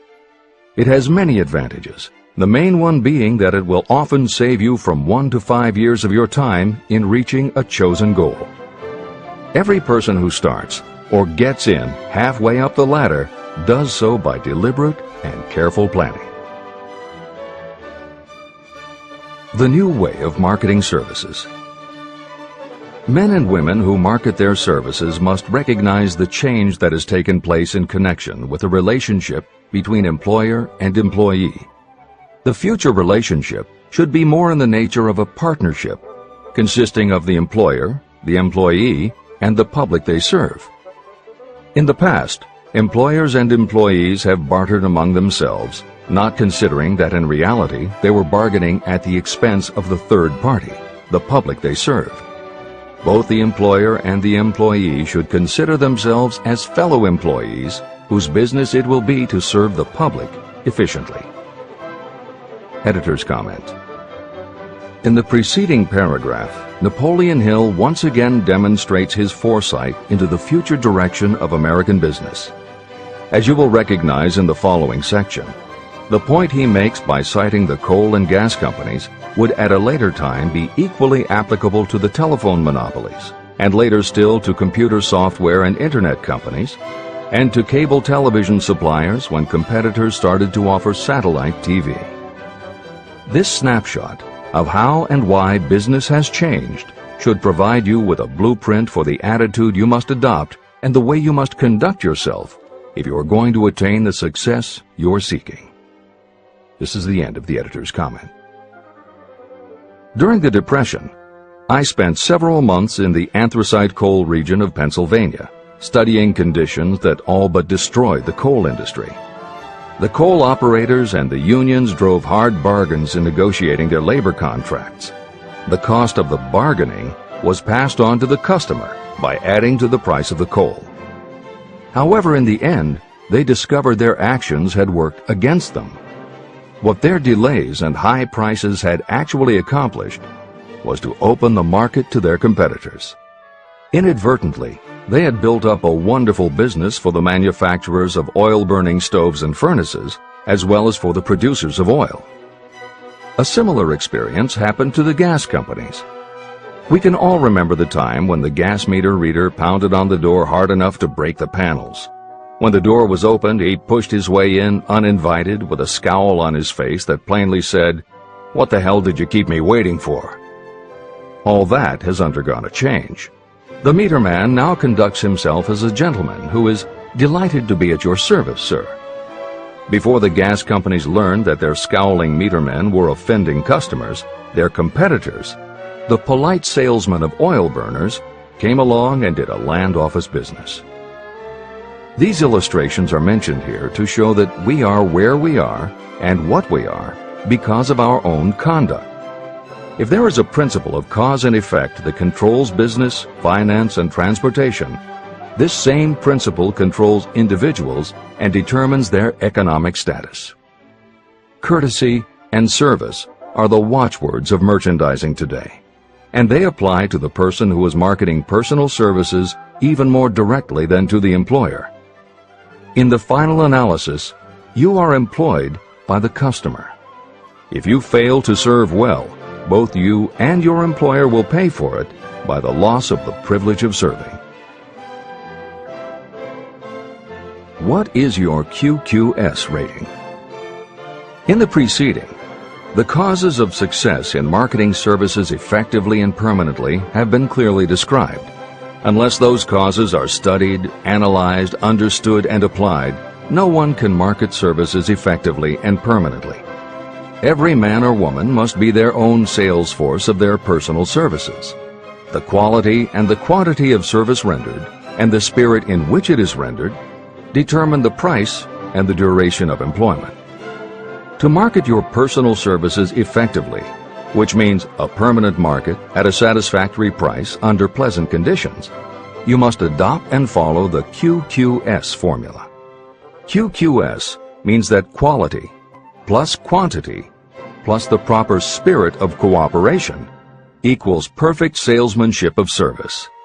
Remember the QQS formula, but do more. Apply it as a habit. Analyze the formula to make sure you understand exactly what it means. Quality of service means the performance of every detail in connection with your position in the most efficient manner possible, with the object of greater efficiency always in mind. quantity of service means the habit of rendering all the service of which you are capable at all times, with the purpose of increasing the amount of service rendered as you develop greater skill through practice and experience. Emphasis is again placed on the word habit. Spirit of service means the habit of agreeable, harmonious conduct, which will induce cooperation from associates and fellow employees. Adequate quality and adequate quantity of service is not sufficient to maintain a permanent market for your services. The spirit in which you deliver service is a strong determining factor in connection with both the price you receive and the duration of your employment. Andrew Carnegie stressed this point in his description of the factors that lead to success in the marketing of personal services. He emphasized again and again the necessity for harmonious conduct. He stressed the fact that he would not retain any man, no matter how great a quantity or how efficient the quality of his work, unless he worked in a spirit of harmony. Mr. Carnegie insisted upon his people working with each other in an agreeable manner. To prove that he placed a high value on this quality, he helped many who met his standards to become very wealthy. Those who did not conform had to make room for others who did. The importance of a pleasing personality has been stressed because it is so important in rendering service in the proper spirit. If you have a personality that pleases, and you render service in a spirit of harmony, these assets often make up for what you may lack in both the quality and the quantity of service you render. Nothing, however, can be successfully substituted for pleasing conduct. The capital value of your services. The person whose income is derived entirely from the sale of personal services is a merchant, just like the person who sells hard goods, and such a person is subject to exactly the same rules of conduct as the merchant who sells merchandise. I emphasize this because many people who live by the sale of personal services make the mistake of considering themselves free from the rules of conduct and the responsibilities attached to those who are engaged in marketing commodities. The day of the go-getter has been supplanted by the go-giver. The actual capitalized value of your brainpower may be determined by the amount of income you can produce by marketing your services. A fair estimate of the capital value of your brainpower may be made by using the following assumptions. Money, the amount of capital, can be borrowed from a bank at a certain rate of interest. Money is worth no more than brains, and it is often worth much less. Therefore, if your brainpower is as valuable as money, in effect, you should be lending your brainpower, your amount of capital, at least at the same rate that banks charge to lend money. This means that what you earn in a year, your income, is comparable to what a bank earns from a loan in a year, the interest they charge. You can then calculate the capital value of your brainpower using this formula. Divide 100 by the current rate of interest that banks charge for lending money. Then multiply the result by the amount of your annual income. As an example, assume that the current interest rate is 5%. Assume your annual income is $50,000. The formula would be as follows. 100 divided by 5 equals 20, and 20 multiplied by 50,000 equals $1 million. Therefore, if you lend out your brainpower, your capital, at the same rate as the bank lends money, 5% interest, your brainpower is worth $1 million. Competent brains, if effectively marketed, represent a much more desirable form of capital than the money that is required to conduct a business dealing in commodities. This is true because brains are a form of capital that cannot be permanently depreciated by economic depressions, nor can this form of capital be stolen or spent. Moreover, the money that is essential for the conduct of business is as worthless as a sand dune until it has been mixed with efficient brains. The 31 major causes of failure. Life's greatest tragedy consists of men and women who earnestly try and fail. The tragedy lies in the overwhelmingly large majority of people who fail as compared with the few who succeed. I have had the privilege of analyzing several thousand men and women, 98% of whom were classed as failures. My analysis proved that there are 13 major principles through which people accumulate fortunes. Each of the 13 principles of success has its own chapter in this book, and there are 31 major reasons for failure. The 31 causes of failure are listed below. As you go through the list, measure yourself point by point. It will help you to discover how many of these causes of failure stand between you and success. 1. Unfavorable hereditary background. There is little, if anything, that can be done for people who are born with a deficiency in brain power. This is the only one of the 31 causes of failure that may not be easily corrected by any individual. My philosophy can offer only one method of bridging this weakness, through the aid of the mastermind. 2. Lack of a well-defined purpose in life. There is no hope of success for the person who does not have a central purpose or definite goal at which to aim. 98 out of every 100 of those whom I have analyzed had no such aim. Perhaps this was the major cause of their failure. 3. Lack of ambition to aim above mediocrity. I can offer no hope for those who are so indifferent they do not want to get ahead in life and are not willing to pay the price. 4. Insufficient education. This is a handicap that may be overcome with comparative ease. Experience has proven that the best educated people are often those who are self-made or self-educated. It takes more than a college degree to make you a person of education. Any person who is educated has learned to get whatever they want in life without violating the rights of others. Education consists not so much of knowledge, but of knowledge effectively and persistently applied. You are paid not merely for what you know, but for what you do with what you know. 5. Lack of self-discipline. Discipline comes through self-control. This means that you must control all negative qualities. Before you can control conditions, you must first control yourself. Self-mastery is the hardest job you will ever tackle. If you do not conquer yourself, you will be conquered by yourself. By stepping in front of a mirror, you may see both your best friend and your greatest enemy. 6. Ill health. No person may enjoy outstanding success without good health. Many of the causes of ill health are subject to mastery and control. These, in the main, are overeating of foods not conducive to health, wrong habits of thought or negative thinking, wrong use of and overindulgence in sex, lack of proper physical exercise, an inadequate supply of fresh air due to improper breathing. 7. Unfavorable environmental influences during childhood. As the twig is bent, so shall the tree grow. Most people who have criminal tendencies acquire them as the result of bad environment and improper associates during their childhood or youth. Procrastination. This is one of the most common causes of failure. Procrastination stands within the shadow of every human being, waiting its opportunity to spoil your chances of success. Most of us go through life as failures because we are waiting for the time to be right to start doing something worthwhile. Do not wait. The time will never be just right. Start where you stand. Work with whatever tools you have at your command, and you will acquire better tools as you go along. 9. Lack of persistence.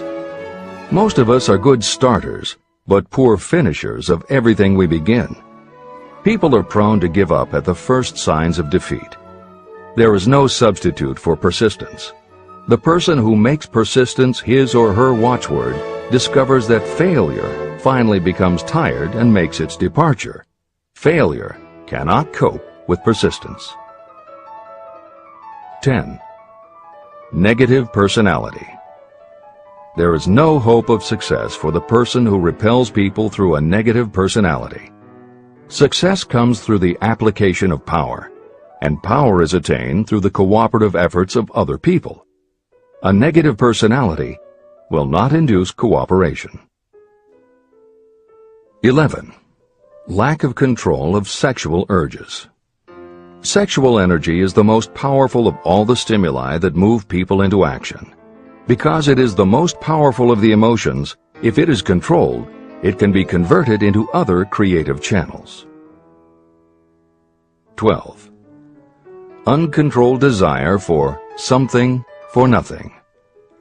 The gambling instinct drives millions of people to failure. Evidence of this may be found in the Wall Street stock market crash of 1929, during which millions of people tried to make money by gambling on stock margins. Editor's comments.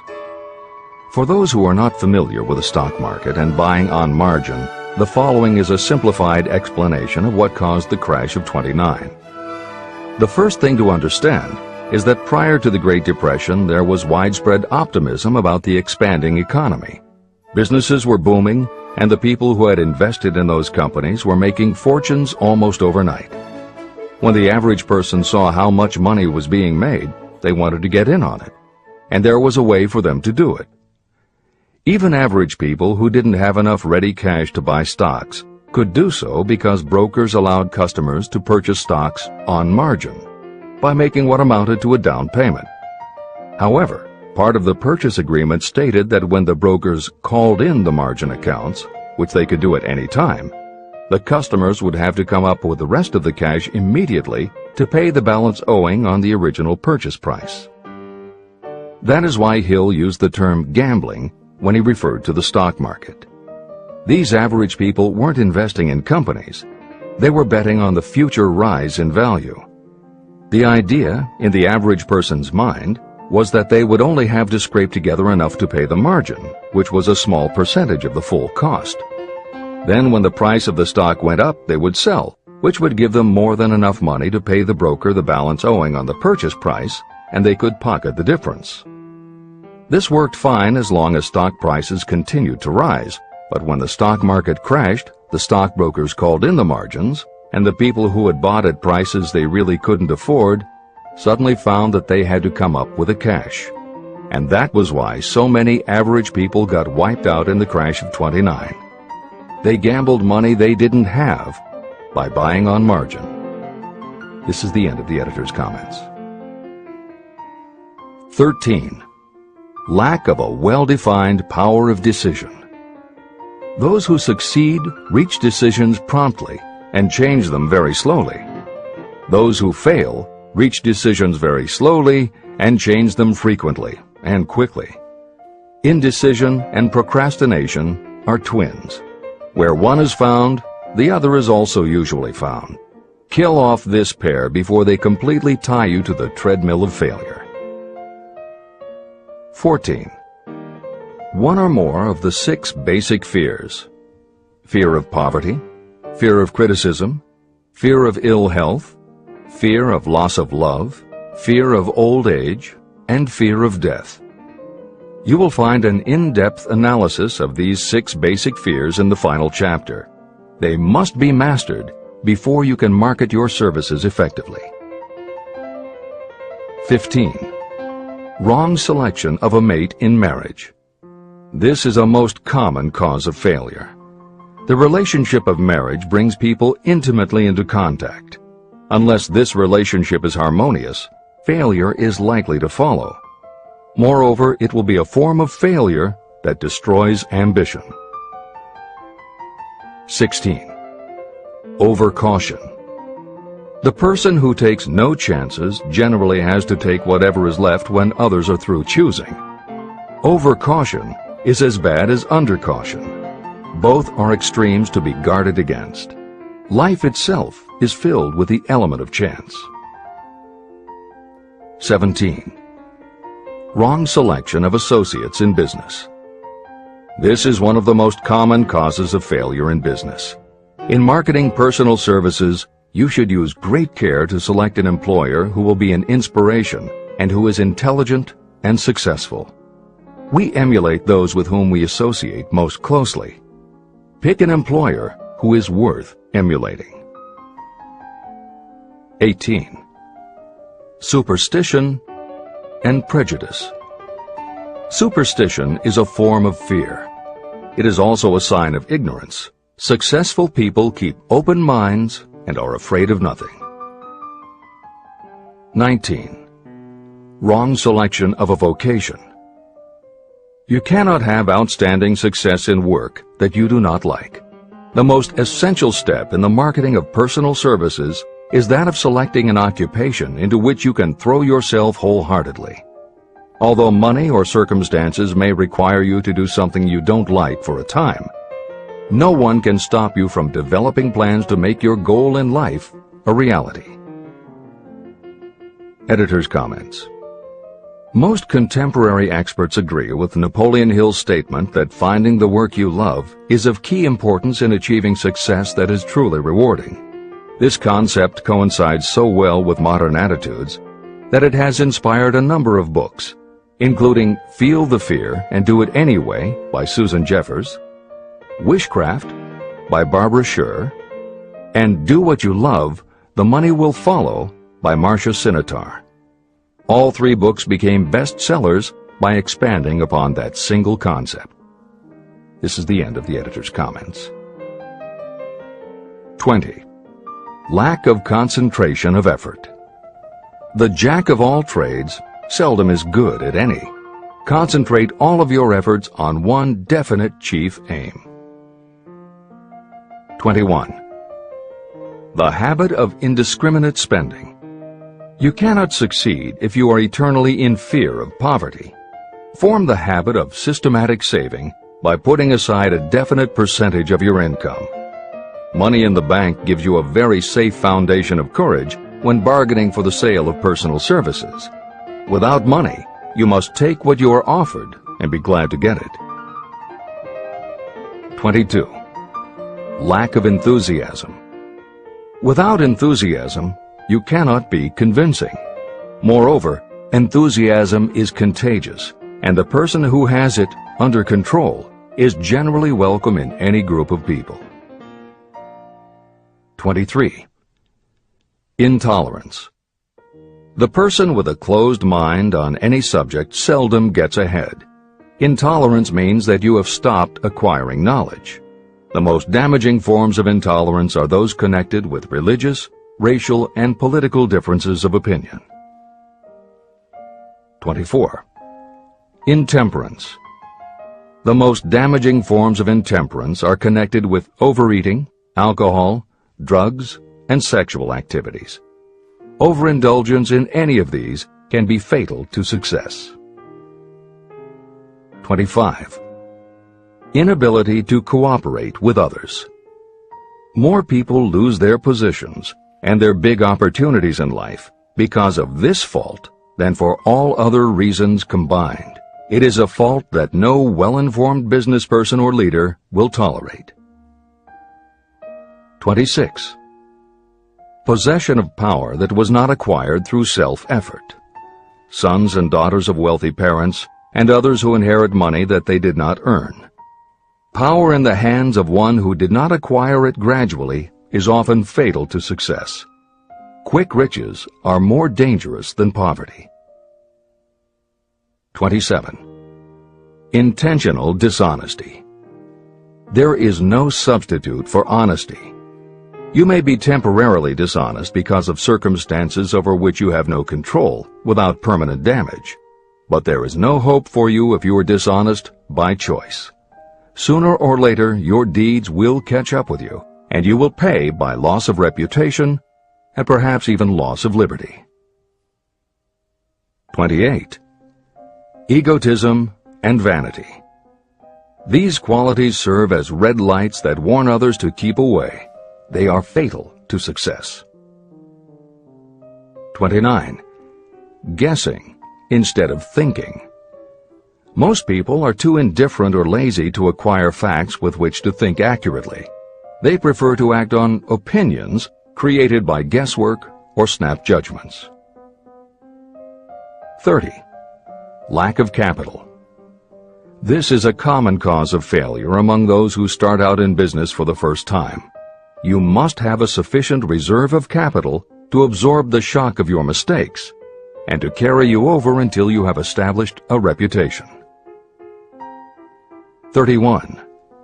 Here, name any particular cause of failure from which you have suffered that has not been included in the foregoing list. Contained in these 31 major causes of failure is the description of practically every person who tries and fails. It will be helpful if you get someone who knows you well to go over this list with you and help you to analyze yourself by each of these causes of failure. Most people cannot see themselves as others see them. You may be one who cannot. Do you know your own worth? The oldest of admonitions is, know thyself. If you market merchandise successfully, you must know the merchandise. The same is true in marketing personal services. You should know all of your weaknesses in order to bridge them or eliminate them entirely. You should know your strengths in order to call attention to them when selling your services. You can know yourself only through accurate analysis. There's a story about a young man applying for a job who was making a good impression until the manager asked him what salary he expected. He replied that he had no fixed sum in mind, lack of a definite aim. The manager then said, "We will pay you all you are worth after we try you out for a week." "I can't accept that," the applicant replied. "I'm already getting more than that where I'm now employed." It may seem funny, but it makes a serious point. Before you even begin to negotiate for a better salary in your present position or begin to seek employment elsewhere, be sure that you are worth more than you now receive. It is one thing to want money. Everyone wants more. But it is something entirely different to be worth more. Many people mistake their wants for their just dues. Your financial wants have nothing whatever to do with your worth. Your value is established entirely by your ability to render useful service or your capacity to induce others to render such service. Take inventory of yourself. Annual self-analysis is essential in the effective marketing of personal services, just like you would take an annual inventory if you were in merchandising. Moreover, your yearly analysis should show a decrease in your faults and an increase in your virtues. You go ahead, stand still, or go backward in life. Your objective should be to go ahead. Annual self-analysis will disclose whether advancement has been made and, if so, how much. It will also disclose any backward steps you may have taken. The effective marketing of personal services requires you to move forward even if the progress is slow. Your annual self-analysis should be made at the end of each year, so you can include in your New Year's resolutions any improvements that the analysis indicates should be made. Take this inventory by asking yourself the following questions, and by checking your answers with the aid of someone who will not permit you to deceive yourself. Self-analysis questionnaire. 1. Have I attained the goal that I established as my objective for this year? You should work with a definite yearly objective to be attained as a part of your major life objective. 2. Have I delivered service of the best possible quality of which I was capable, or could I have improved any part of this service? 3. Have I delivered service in the greatest possible quantity of which I was capable? 4. Has the spirit of my conduct been harmonious and cooperative at all times? 5. Have I permitted the habit of procrastination to decrease my efficiency, and if so, to what extent? 6. Have I improved my personality, and if so, in what ways? 7. Have I been persistent in following my plans through to completion? 8. Have I reached decisions promptly and definitely on all occasions? 9. Have I permitted any of the 6 basic fears to decrease my efficiency? 10. Have I been either overcautious or undercautious? 11. Has my relationship with my associates in work been pleasant or unpleasant? If it has been unpleasant, has the fault been partly or wholly mine? 12. Have I dissipated any of my energy through lack of concentration of effort? 13. Have I been open-minded and tolerant in connection with all subjects? 14. In what ways have I improved my ability to render service? 15. Have I been intemperate in any of my personal habits? 16. Have I expressed, either openly or secretly, any form of egotism? 17. Has my conduct toward my associates been such that they respect me? 18. Have my opinions and decisions been based upon guesswork or accuracy of analysis and thought? 19. Have I followed the habit of budgeting my time, my expenses, and my income, and have I been conservative in these budgets? 20. How much time have I devoted to unprofitable effort which I might have used to better advantage? 21. How may I rebudget my time and change my habits so I will be more efficient during the coming year? 22. Have I been guilty of any conduct that was not approved by my own conscience? 23. In what ways have I rendered more service and better service than I was paid to render? 24. Have I been unfair to anyone, and if so, in what way? 25. If I had been the purchaser of my own services for the year, would I be satisfied with my purchase? 26. Am I in the right vocation? And if not, why not? 27. Has the purchaser of my services been satisfied with the service I have rendered? And if not, why not? 28. What is my present rating on the fundamental principles of success? Make this rating fairly and frankly, and have it checked by someone who is courageous enough to do it accurately. After you have finished reading through to the end of this book at least once, and you are sure you have assimilated the information in this chapter, you will be ready to create a practical plan for marketing your personal services. In this chapter, you should have found adequate descriptions of every principle essential in planning the sale of personal services. These include the major attributes of leadership, the most common causes of failure in leadership, a description of the fields of opportunity for leadership, the main causes of failure in all walks of life, and the important questions that should be used in self-analysis. This extensive and detailed presentation has been included because it will be needed by you if you are going to earn your riches by marketing your personal services. Those who have lost their fortunes and those who are just beginning to earn money have nothing but personal services to offer in return for riches. Therefore, it is essential that you have real, practical information that you'll need to market your services to best advantage. Complete assimilation and understanding of the information will help you to market your services, and it will help you to become more analytical and capable of judging people. The information will be priceless to you if you work in an executive position where you select employees. Where and how to find opportunities to accumulate riches. Now that we have analyzed the principles by which riches may be accumulated, you naturally ask, where can I find the opportunities to apply these principles? Very well. Let us take inventory and see what the United States of America offers the person seeking riches. To begin with, remember that we live in a country where every law-abiding citizen enjoys freedom of thought and freedom of deed unequaled anywhere in the world. Most of us have never taken inventory of the advantages of this freedom.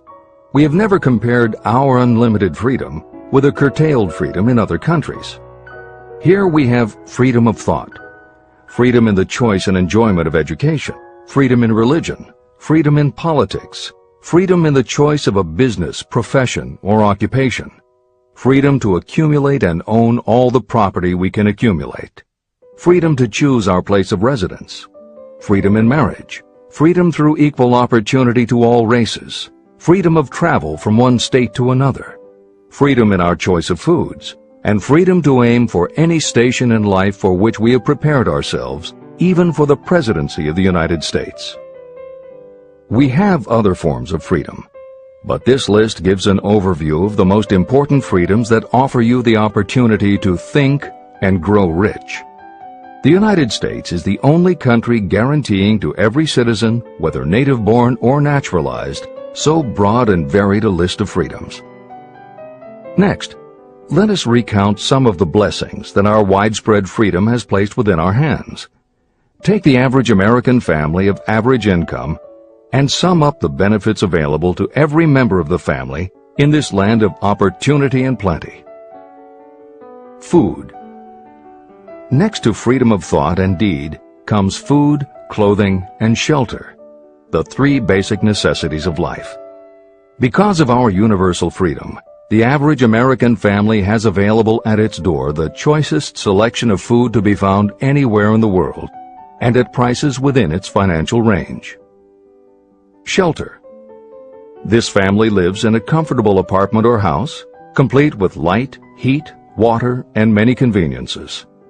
The toast they had for breakfast was toasted in an electric toaster, which cost but a few dollars. The apartment is cleaned with a vacuum cleaner that is run by electricity.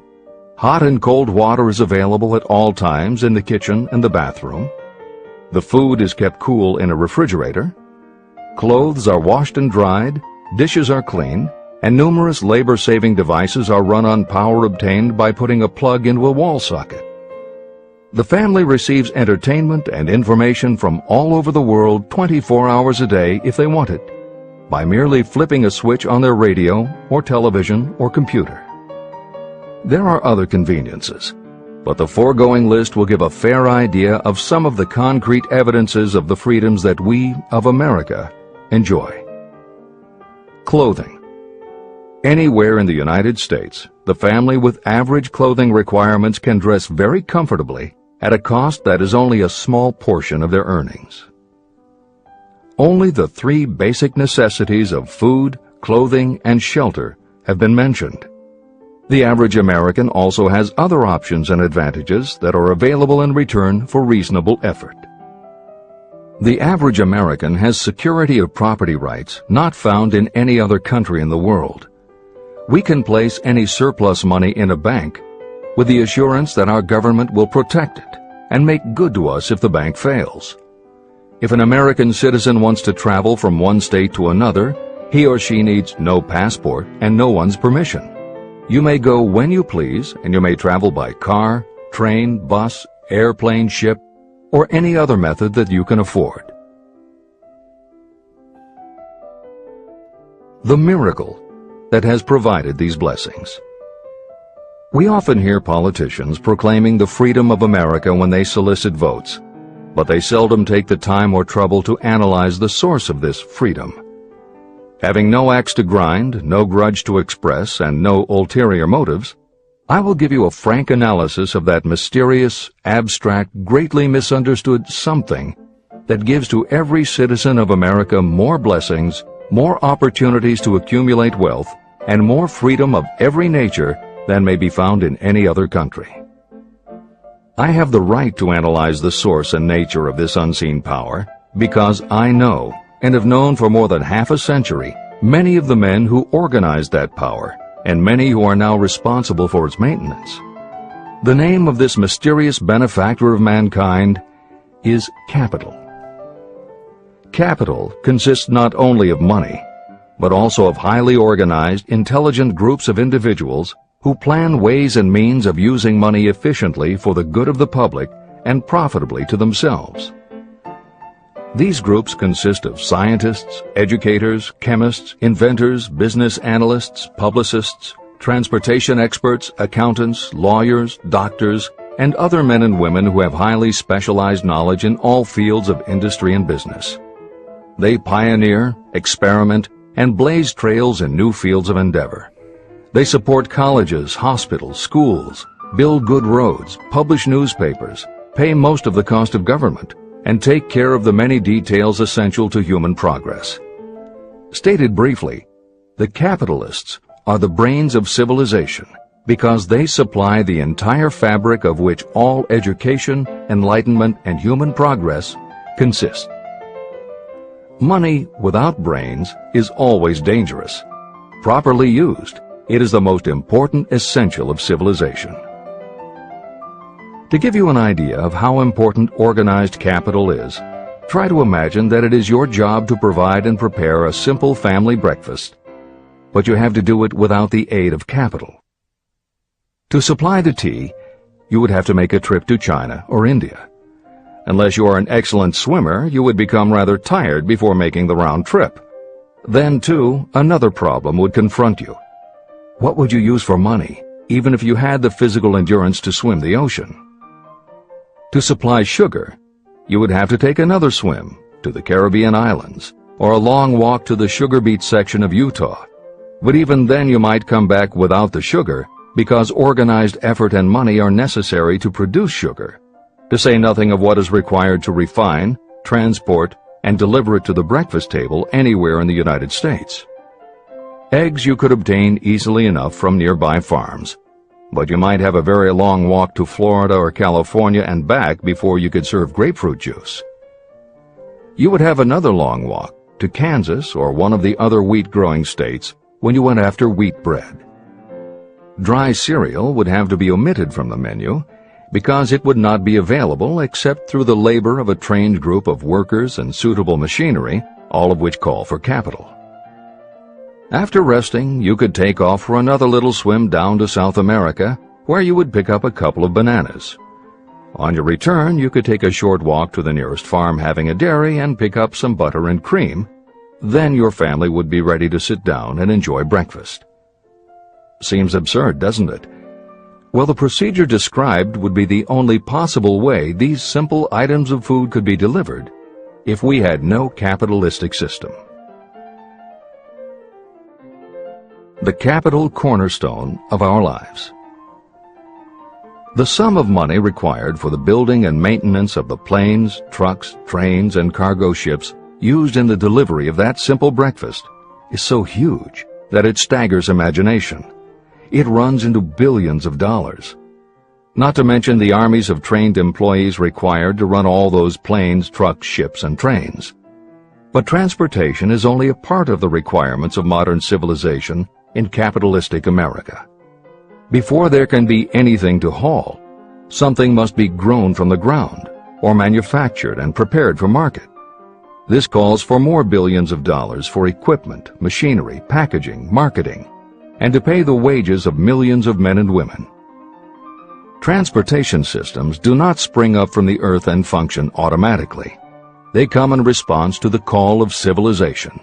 They come through the labor and ingenuity and organizing ability of people who have imagination, faith, enthusiasm, decision, and persistence. These men and women are known as capitalists. They are motivated by the desire to build, construct, achieve, render useful service, earn profits, and accumulate riches. And because they render service without which there would be no civilization, they earn for themselves great riches. Just to keep the record simple and understandable, I will add that these capitalists are the same men and women who are often denounced as the greedy establishment or Wall Street. I'm not attempting to present a case for or against any group or any system of economics. The purpose of this book, a purpose to which I have faithfully devoted more than half a century, is to present to anyone who wants the knowledge the most dependable philosophy through which individuals may accumulate riches in whatever amounts they desire. The reasons I have analyzed the economic advantages of the capitalistic system are: 1. To point out that all who seek riches must recognize and adapt themselves to the system that controls all approaches to fortunes, large or small. 2. To present the side of the picture opposite to the one portrayed by politicians and demagogues and the media, who often refer to organized capital as if it were something poisonous. This is a capitalistic country. It was developed through the use of capital.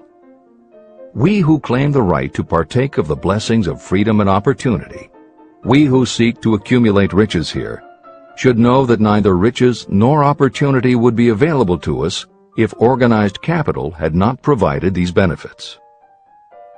There is only one dependable method of accumulating and legally holding riches, and that is by rendering useful service. No system has ever been created by which anyone can legally acquire riches through mere force of numbers, or without giving in return an equivalent value of one form or another. Your opportunities in the midst of riches. America provides all the freedom and all the opportunity to accumulate riches that any honest person may require. When you go hunting for game, you select hunting grounds where game is plentiful. When you are seeking riches, the same rule naturally applies. If it is riches you are seeking, do not overlook the possibilities of a country whose citizens are so rich that women alone spend billions of dollars each year for cosmetics and other beauty products. Do not be in too big a hurry to get away from a country whose men willingly, even eagerly, hand over more billions of dollars annually for football, basketball, baseball, and all the related products that go with these and other sporting events. Only a few of the luxuries and non-essentials have been mentioned, but remember that the business of producing and marketing these few products gives regular employment to many millions of men and women, who receive for their services many millions of dollars monthly and spend it freely for both the luxuries and the necessities. Especially, remember that behind all this exchange of merchandise and personal services is an abundance of opportunity to accumulate riches. Here our American freedom comes to your aid. There is nothing to stop you or anyone from engaging in any portion of the effort necessary to carry on these businesses. If you have superior talent, training, experience, you may accumulate riches in large amounts. Those not so fortunate may accumulate smaller amounts. Anyone may earn a living in return for a very nominal amount of labor. So there you are. Opportunity has spread its wares before you. Step up to the front, select what you want, create your plan, put the plan into action, and follow through with persistence. Capitalistic America will do the rest. You can depend on this much. Capitalistic America ensures every person the opportunity to render useful service and to collect riches in proportion to the value of the service. The system denies no one this right. But it does not and cannot promise something for nothing. The system itself is irrevocably controlled by the law of economics, which neither recognizes nor tolerates for long getting without giving.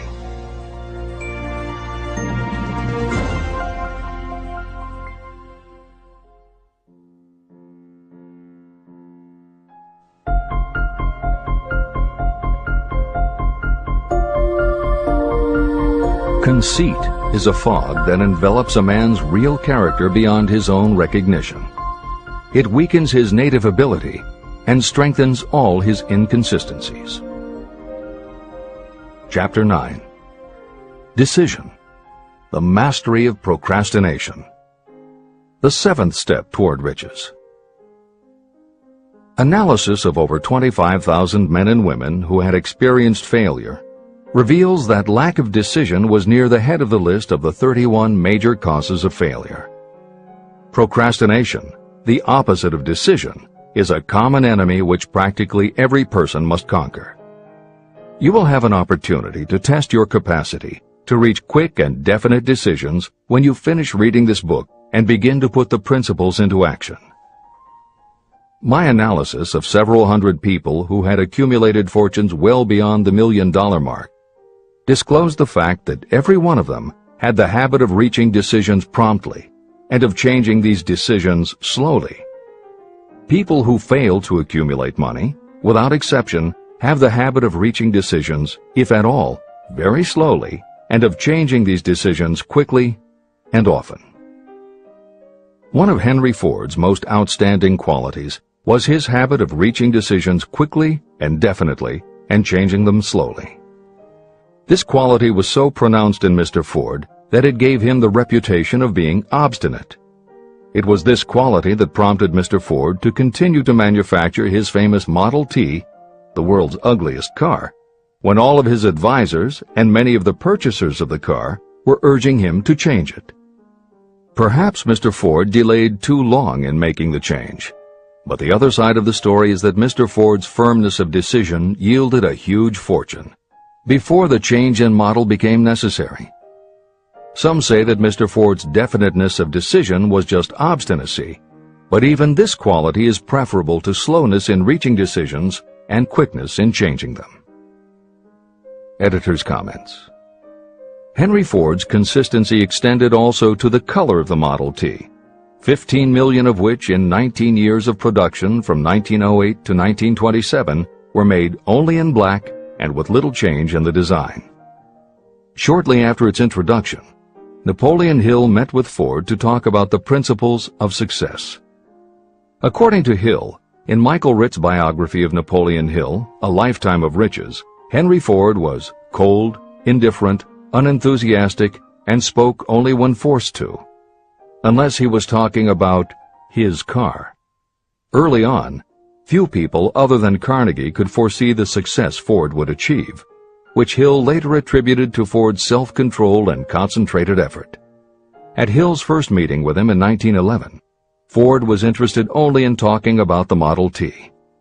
After Ford took him for a spin around the factory, Hill bought one for $680.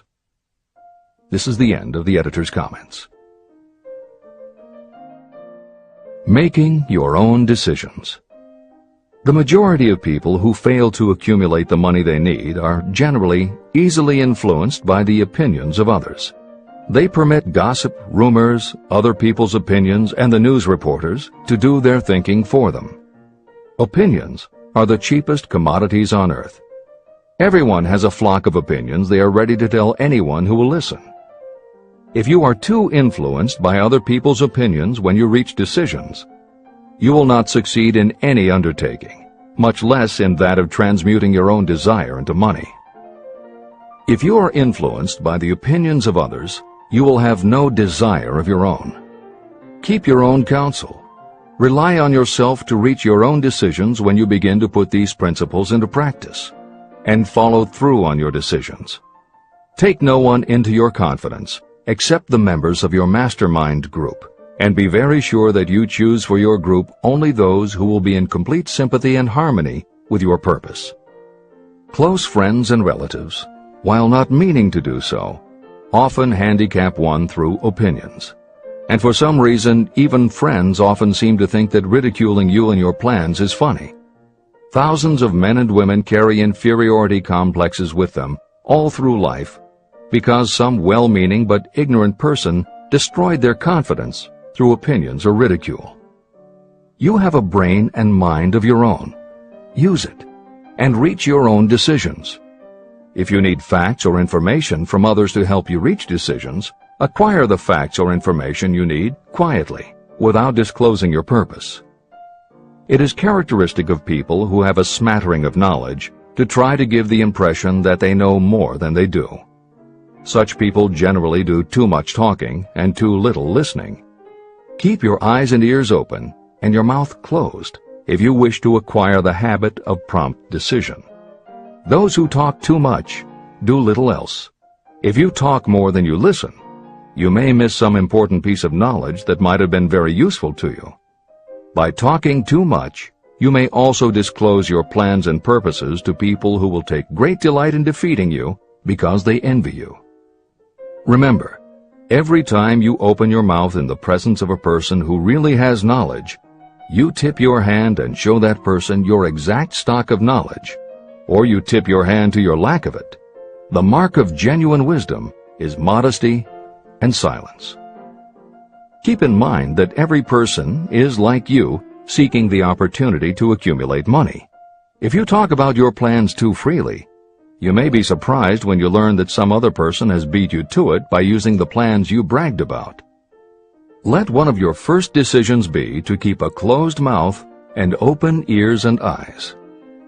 As a reminder to yourself, copy the following epigram in large letters and place it where you will see it daily. Tell the world what you intend to do, but first, show it. This is the equivalent of saying that deeds and not words are what count most. The value of decisions depends upon the courage required to render them. The great decisions that served as the foundation of civilization were reached by assuming great risks, which often meant the chance of death.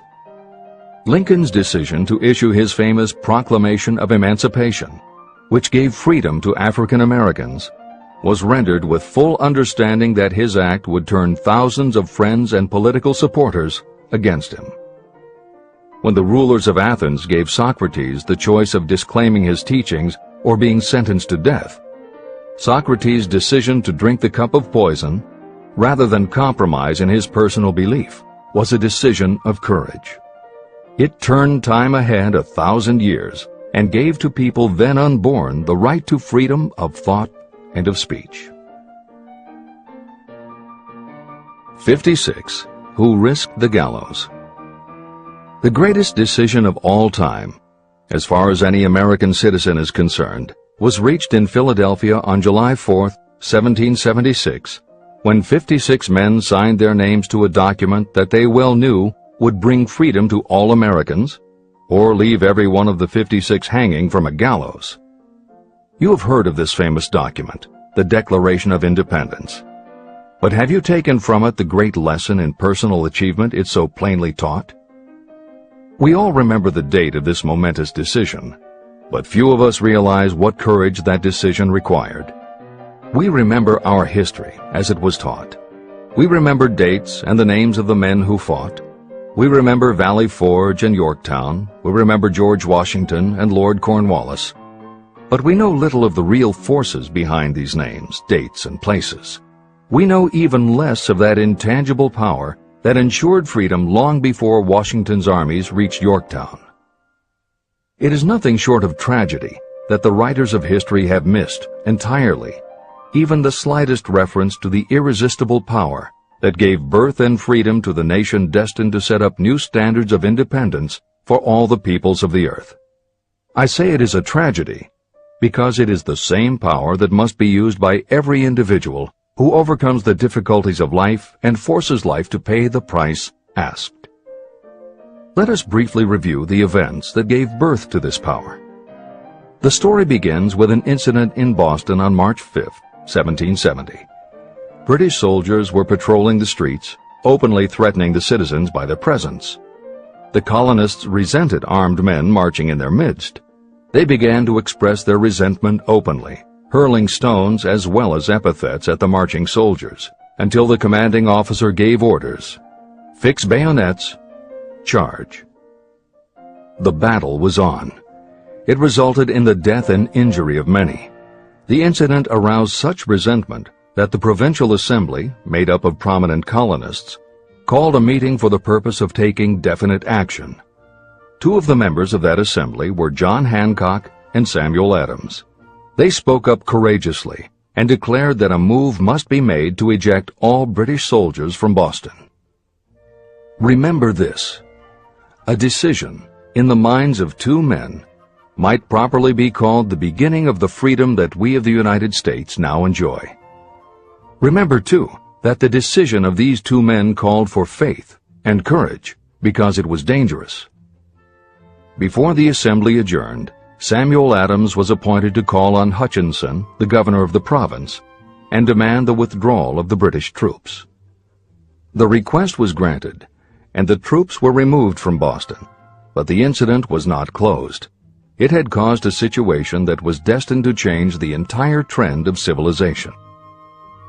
Richard Henry Lee became an important factor in this story because he and Samuel Adams corresponded frequently, sharing freely their fears and their hopes concerning the welfare of the people of their provinces. From this practice, Adams conceived the idea that a mutual exchange of letters between the 13 colonies might help to bring about the coordination of efforts so badly needed in connection with the solution of their problems. In March of 1772, 2 years after the clash with the soldiers in Boston, Adams presented this idea to the Assembly. He made a motion that a correspondence committee be established among the colonies, with definitely appointed correspondents in each colony, for the purpose of friendly cooperation for the betterment of the colonies of British America. It was the beginning of the organization of the far-flung power destined to give freedom to you and to me. A mastermind group had already been organized. It consisted of Adams, Lee, and Hancock. The Committee of Correspondence was organized. The citizens of the colonies had been waging disorganized warfare against the British soldiers through incidents similar to the Boston riot, but nothing of benefit had been accomplished. Their individual grievances had not been consolidated under one mastermind. No group of individuals had put their hearts, minds, souls, and bodies together in one definite decision to settle their difficulty with the British once and for all, until Adams, Hancock, and Lee got together. Meanwhile, the British were not idle. They too were doing some planning and masterminding, and they had the advantage of having behind them money and organized soldiery. A decision that changed history.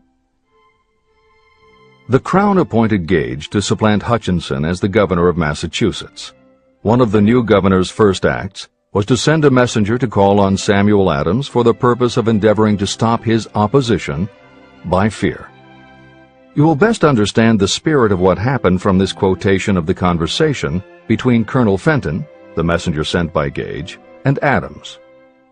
Colonel Fenton: I have been authorized by Governor Gage to assure you, Mr. Adams, that the governor has been empowered to confer upon you such benefits as would be satisfactory, an obvious endeavor to win Adams by promise of bribing him, upon the condition that you engage to cease in your opposition to the measures of the government.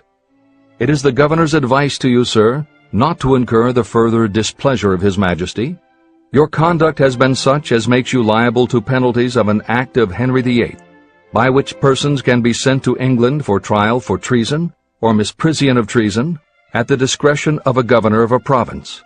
But by changing your political course, you will not only receive great personal advantages, but you will make your peace with the king. Samuel Adams had the choice of two decisions. He could cease his opposition and receive personal bribes, or he could continue and run the risk of being hanged.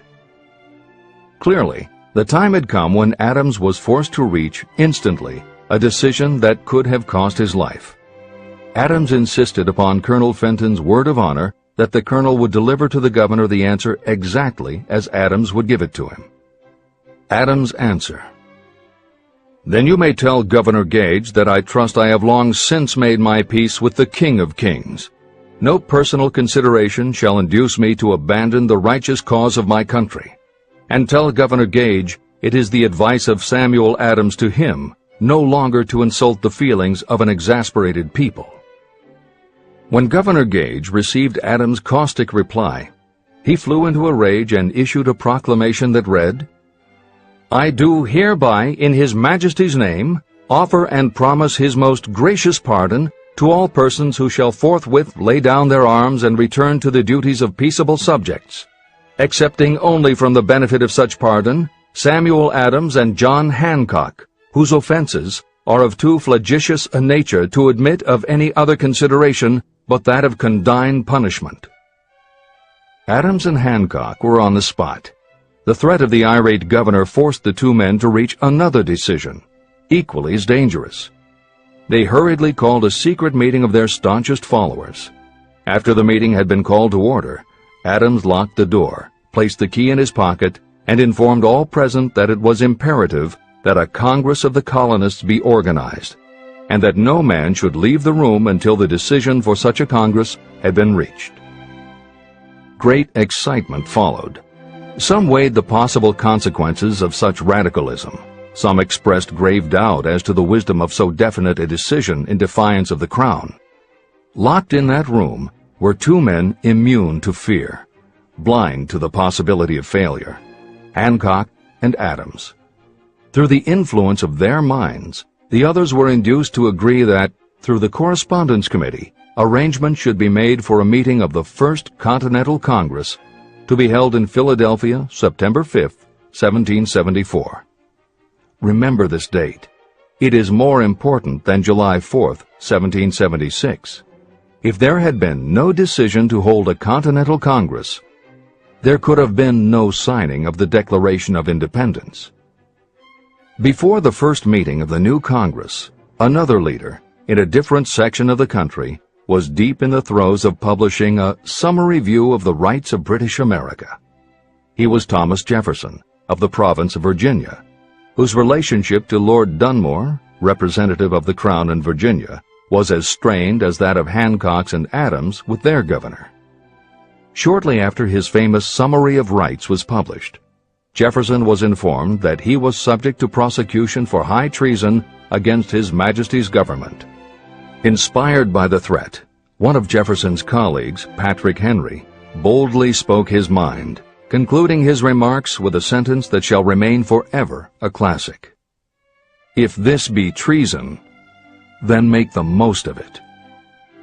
It was such men as these who, without power, without authority, without military strength, without money, sat in solemn consideration of the destiny of the colonies, beginning at the opening of the First Continental Congress and continuing at intervals for 2 years, until on June 7, 1776, Richard Henry Lee arose, addressed the chair, and to the startled assembly made this motion: "Gentlemen, I make the motion that these united colonies are, and of right ought to be, free and independent states, that they be absolved from all allegiance to the British Crown, and that all political connection between them and the state of Great Britain is, and ought to be, totally dissolved." The most momentous decision ever placed on paper. Lee's astounding motion was discussed fervently and at such length that he began to lose patience. Finally, after days of argument, he again took the floor and declared in a clear, firm voice, "Mr. President, we have discussed this issue for days. It is the only course for us to follow. Why then, sir, do we longer delay? Why still deliberate? Let this happy day give birth to an American republic. Let her arise, not to devastate and to conquer, but to re-establish the reign of peace and of law." Before his motion was finally voted upon, Lee was called back to Virginia because of serious family illness. But before leaving, he placed his cause in the hands of his friend, Thomas Jefferson, who promised to fight until favorable action was taken. Shortly thereafter, the President of the Congress, Hancock, appointed Jefferson as chairman of a committee to draw up a Declaration of Independence.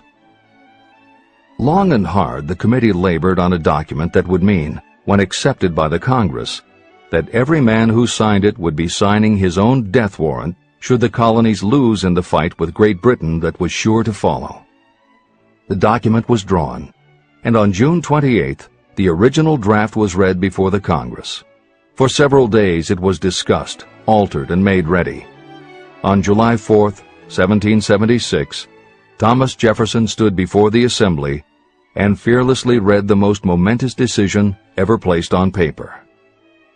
When in the course of human events it becomes necessary for one people to dissolve the political bands which have connected them with another, and to assume among the powers of the earth the separate and equal station to which the laws of nature and of nature's God entitled them, a decent respect to the opinions of mankind requires that they should declare the causes which impel them to the separation. When Jefferson finished, the document was voted upon, accepted, and signed by the 56 men, every one staking his own life upon his decision to write his name. By that decision came into existence a nation destined to bring to mankind forever the privilege of making decisions. Analyze the events that led to the Declaration of Independence, and be convinced that this nation, which now holds a position of commanding respect and power among all nations of the world, was born of a decision created by a mastermind consisting of 56 men.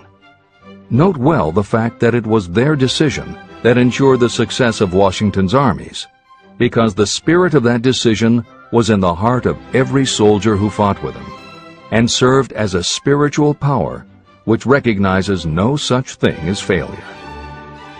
Note also, with great personal benefit, that the power that gave this nation its freedom is the same power that must be used by every individual who becomes self-determining.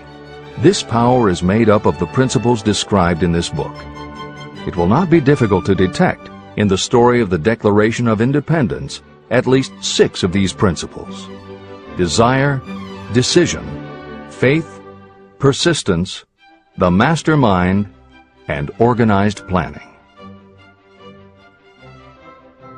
Know what you want, and you will generally get it. Throughout this philosophy, you'll find the suggestion that thought, backed by strong desire, will transmute itself into its physical equivalent.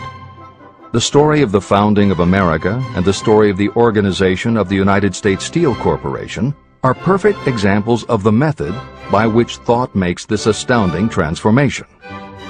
In your search for the secret of the method, do not look for a miracle, because you will not find it. You will find only the eternal laws of nature. These laws are available to every person who has the faith and the courage to use them. They may be used to bring freedom to a nation or to accumulate riches. Those who reach decisions promptly and definitely know what they want and generally get it. The leaders in every walk of life decide quickly and firmly. That is the major reason why they are leaders. The world has a habit of making room for the people whose words and actions show that they know where they are going. Indecision is a habit that usually begins when a person is young. It becomes more and more of a habit as the youth goes through grade school, high school, and even through college without definiteness of purpose. The habit of indecision goes with the student into the occupation he or she chooses. Generally, a young person just out of school seeks any job that can be found. Young people take the first job they can find because they have fallen into the habit of indecision. The vast majority of people working today are in the positions they hold because they lack the definiteness of decision to plan a definite position and the knowledge of how to choose an employer. Definiteness of decision always requires courage, sometimes very great courage. The 56 men who signed the Declaration of Independence staked their lives on the decision to affix their signatures to that document. The person who reaches a definite decision to go after a specific job and make life pay the price he or she asks does not stake his or her life on that decision. They stake their economic freedom. Financial independence, riches, and desirable business positions are not within reach of the person who neglects or refuses to expect, plan, and demand these things. The person who desires riches in the same spirit that Samuel Adams desired freedom for the colonies is sure to accumulate wealth. No man achieves great success who is unwilling to make personal sacrifices. Chapter 10. Persistence. The sustained effort necessary to induce faith. The 8th step toward riches. Persistence is an essential factor in the procedure of transmuting desire into its monetary equivalent. The basis of persistence is the power of will. Willpower and desire, when properly combined, make an irresistible pair. Those who accumulate great fortunes are sometimes called cold-blooded or ruthless. Frequently, it is simply because their critics simply don't understand that what they have is a strong desire backed up by willpower, which they mix with persistence. It is the combination that ensures the attainment of their objectives. The majority of people are ready to throw their aims and purposes overboard and give up at the first sign of opposition or misfortune. A few carry on despite all opposition until they attain their goal. There may be no heroic connotation to the word persistence, but persistence does for your character what carbon does to iron. It hardens it to steel. The building of a fortune will involve the application of the entire 13 factors of this philosophy. These principles must be understood, and they must be applied with persistence by all who accumulate money. Your test of persistence. If you are reading this book with the intention of seriously applying the knowledge, the first test of your persistence will come when you begin to follow the 6 steps described in the 3rd chapter. Desire. Unless you are one of the few people who already have a definite goal and a definite plan for its attainment, you may read the instructions, but you will never actually apply them in your daily life.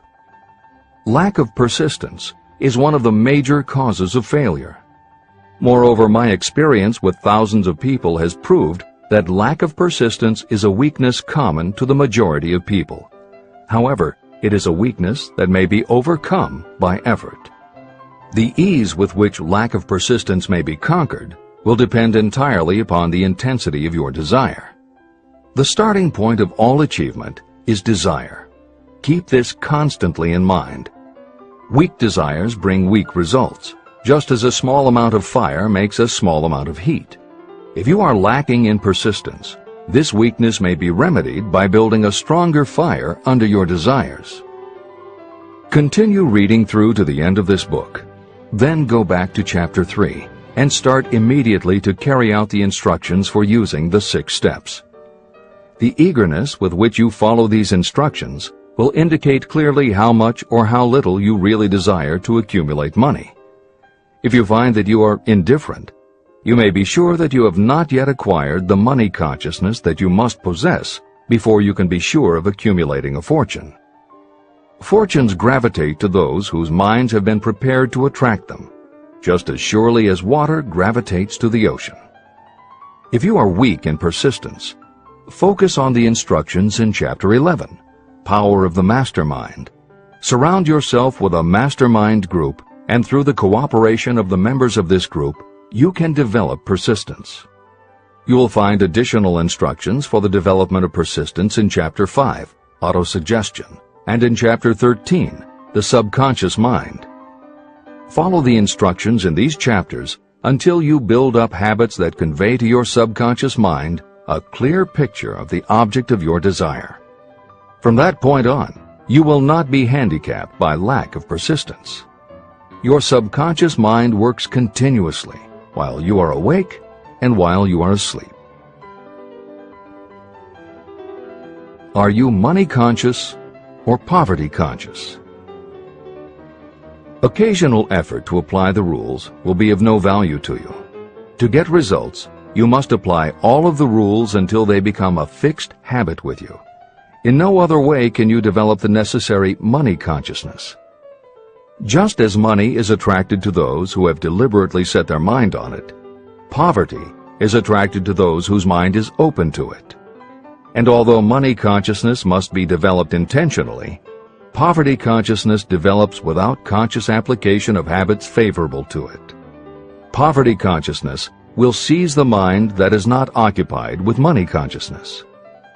If you understand the point of the preceding paragraph, you will understand the importance of persistence in the accumulation of a fortune. Without persistence, you will be defeated even before you start. With persistence, you will win. If you have ever had a nightmare, you will realize the value of persistence. You are lying in bed, half awake, with a feeling that you are about to smother. You are unable to turn over or to move a muscle.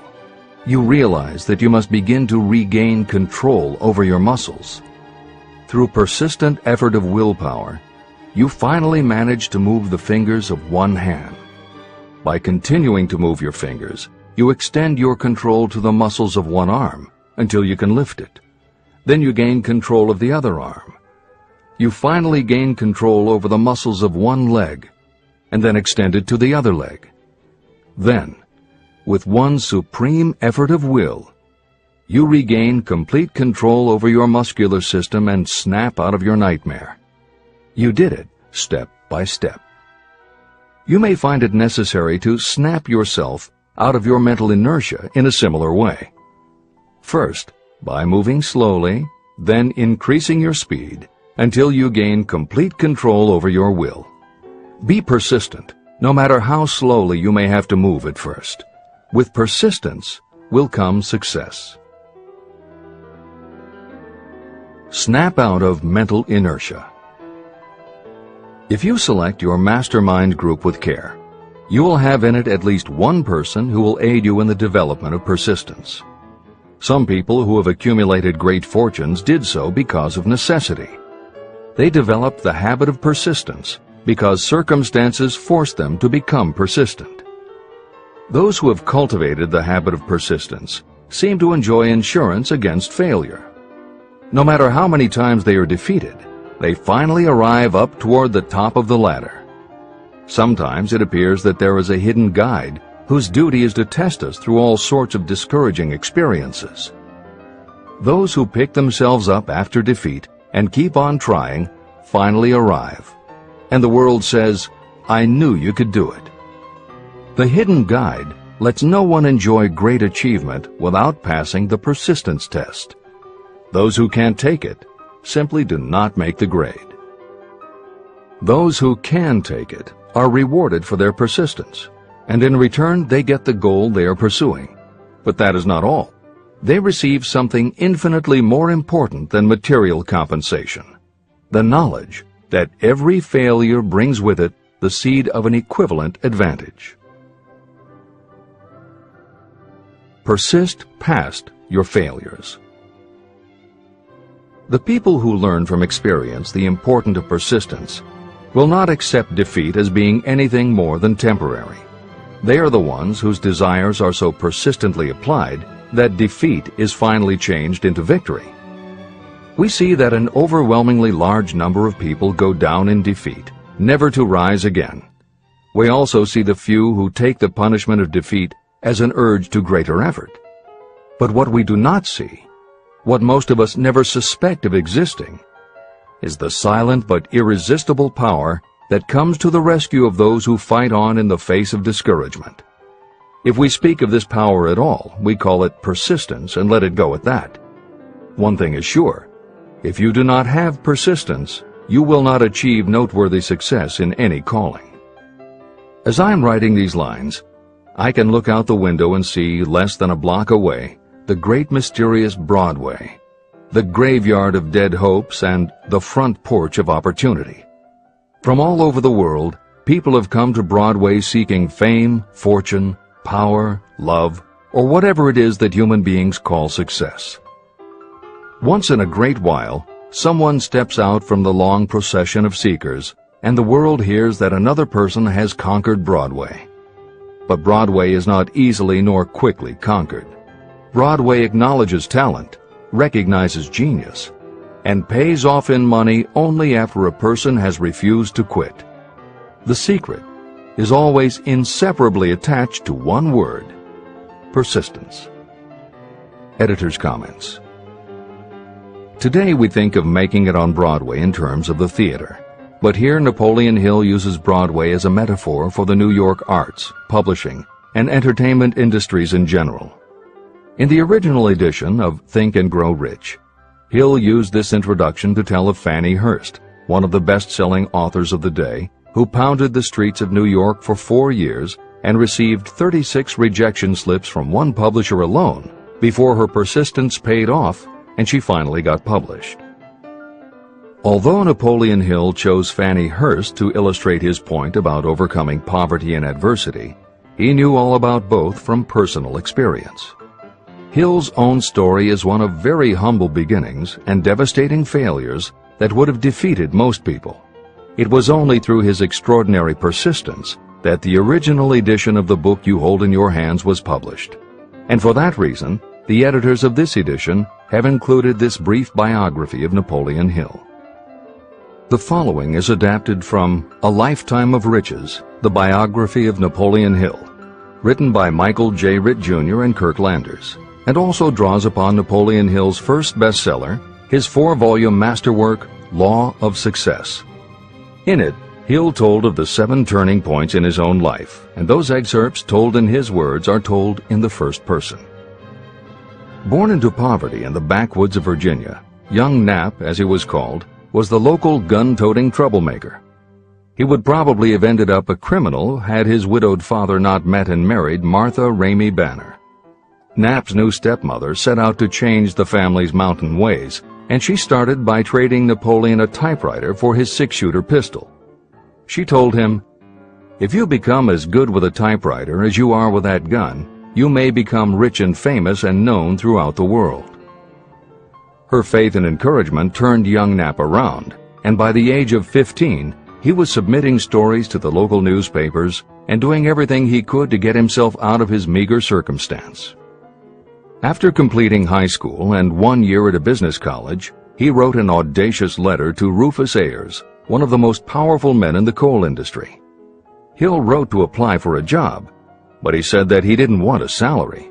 In fact, he said he would pay Ayers. Hill proposed that Ayers could charge him whatever he wanted on a monthly basis, but if at the end of 3 months Hill had proved his worth, he then would expect Ayers to pay him a salary of the same monthly amount. Ayers admired Hill's style and hired him with pay. First turning point. After finishing a course at a business college, I took a job as stenographer and bookkeeper. As a result of having practiced the habit of performing more work and better work than that for which I was paid, I advanced rapidly until I was assuming responsibilities and receiving a salary far out of proportion to my age. Hill also proved to be so trustworthy and honest that Ayers promoted him to replace the manager, making this 19-year-old the youngest manager of a mine and in charge of 350 men. Then fate reached out and gave me a gentle nudge. My employer lost his fortune, and I lost my position. This was my first real defeat, and even though it came about as a result of causes beyond my control, I didn't learn a lesson from it until many years later. Second turning point. My next position was that of sales manager for a large lumber manufacturer in the South. My advancement was rapid, and I did so well that my employer took me into partnership with him. We began to make money, and I began to see myself on top of the world again. Like a stroke of lightning out of a clear sky, the 1907 panic swept down, and overnight it rendered me an enduring service by destroying our business and relieving me of every dollar that I had. Editor's comment. The panic Hill refers to began in the summer of 1907, when a number of banks and stock brokerages declared bankruptcy. Word spread to the general public, and it created a run on the banks as depositors lined up to demand that they be given the money they had on deposit. Banks called in loans to meet the demand for cash, but those borrowers couldn't find buyers for their goods or property, so they couldn't pay back their loans. When the banks couldn't get back the money they had loaned, they repossessed the homes or businesses that the borrowers had put up as collateral. Businesses were closed, farmers were evicted from their land, jobs were lost, so even more banks were forced to close, and it just kept getting worse. America was caught in a downward spiral that was reversed only when the major Wall Street bankers and financial executives, who were themselves in danger of losing their businesses, stepped in to shore up troubled banks. It was in large part because of the bank panic of 1907 that legislation was enacted in 1913 to create the Federal Reserve System. This is the end of the editor's comments. Third turning point. This was my first serious defeat. I mistook it then for failure, but it was not. And before I complete this lesson, I will tell you why it was not. It required the 1907 panic and the defeat that it brought me to redirect my efforts from the lumber business to the study of law. I entered law school with the firm belief that I would emerge doubly prepared to catch up with the end of the rainbow and claim my pot of gold. Napoleon Hill planned to put himself and his brother through law school by writing articles for Bob Taylor's magazine. It was through the magazine that he arranged the fateful meeting with Andrew Carnegie, described at the beginning of this book. As was noted there, when Carnegie proposed the idea of writing The Philosophy of Success, he told Hill that he would have to earn his own way. I attended law school at night and worked as an automobile salesman during the day. Because of the job, I saw the need for trained automobile mechanics. I opened an educational department in the manufacturing plant and began to train ordinary machinists in automobile assembly and repair work. The school prospered, paying me over $1,000 a month in net profits. My banker knew that I was prospering, therefore he loaned me money with which to expand. A peculiar trait of bankers is that they will loan us money without any hesitation when we are prosperous. My banker loaned me money until I was hopelessly in his debt. Then he took over my business as calmly as if it had belonged to him, which it did. From an income of more than $1,000 a month, I was suddenly reduced to poverty. For the third time, Hill had experienced defeat, but he was not beaten. He got another job, and all the while continued to work on the Carnegie Project. Fourth turning point, 1912. Because my wife's family had influence, I secured the appointment as assistant to the chief counsel for one of the largest coal companies in the world. I was among friends and relatives, and I had a position that I could keep for as long as I wished without exerting myself. What more did I need? Nothing, I was beginning to say to myself. Then, without consultation with my friends and without warning, I resigned.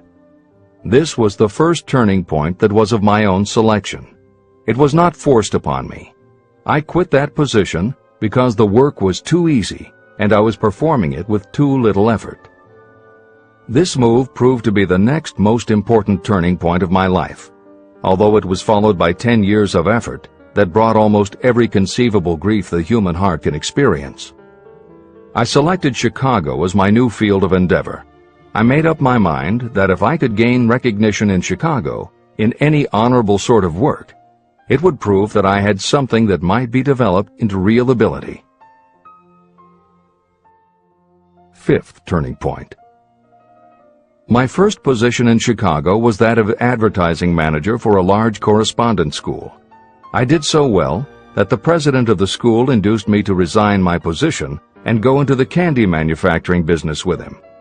We organized the Betsy Ross Candy Company, and I became its first president.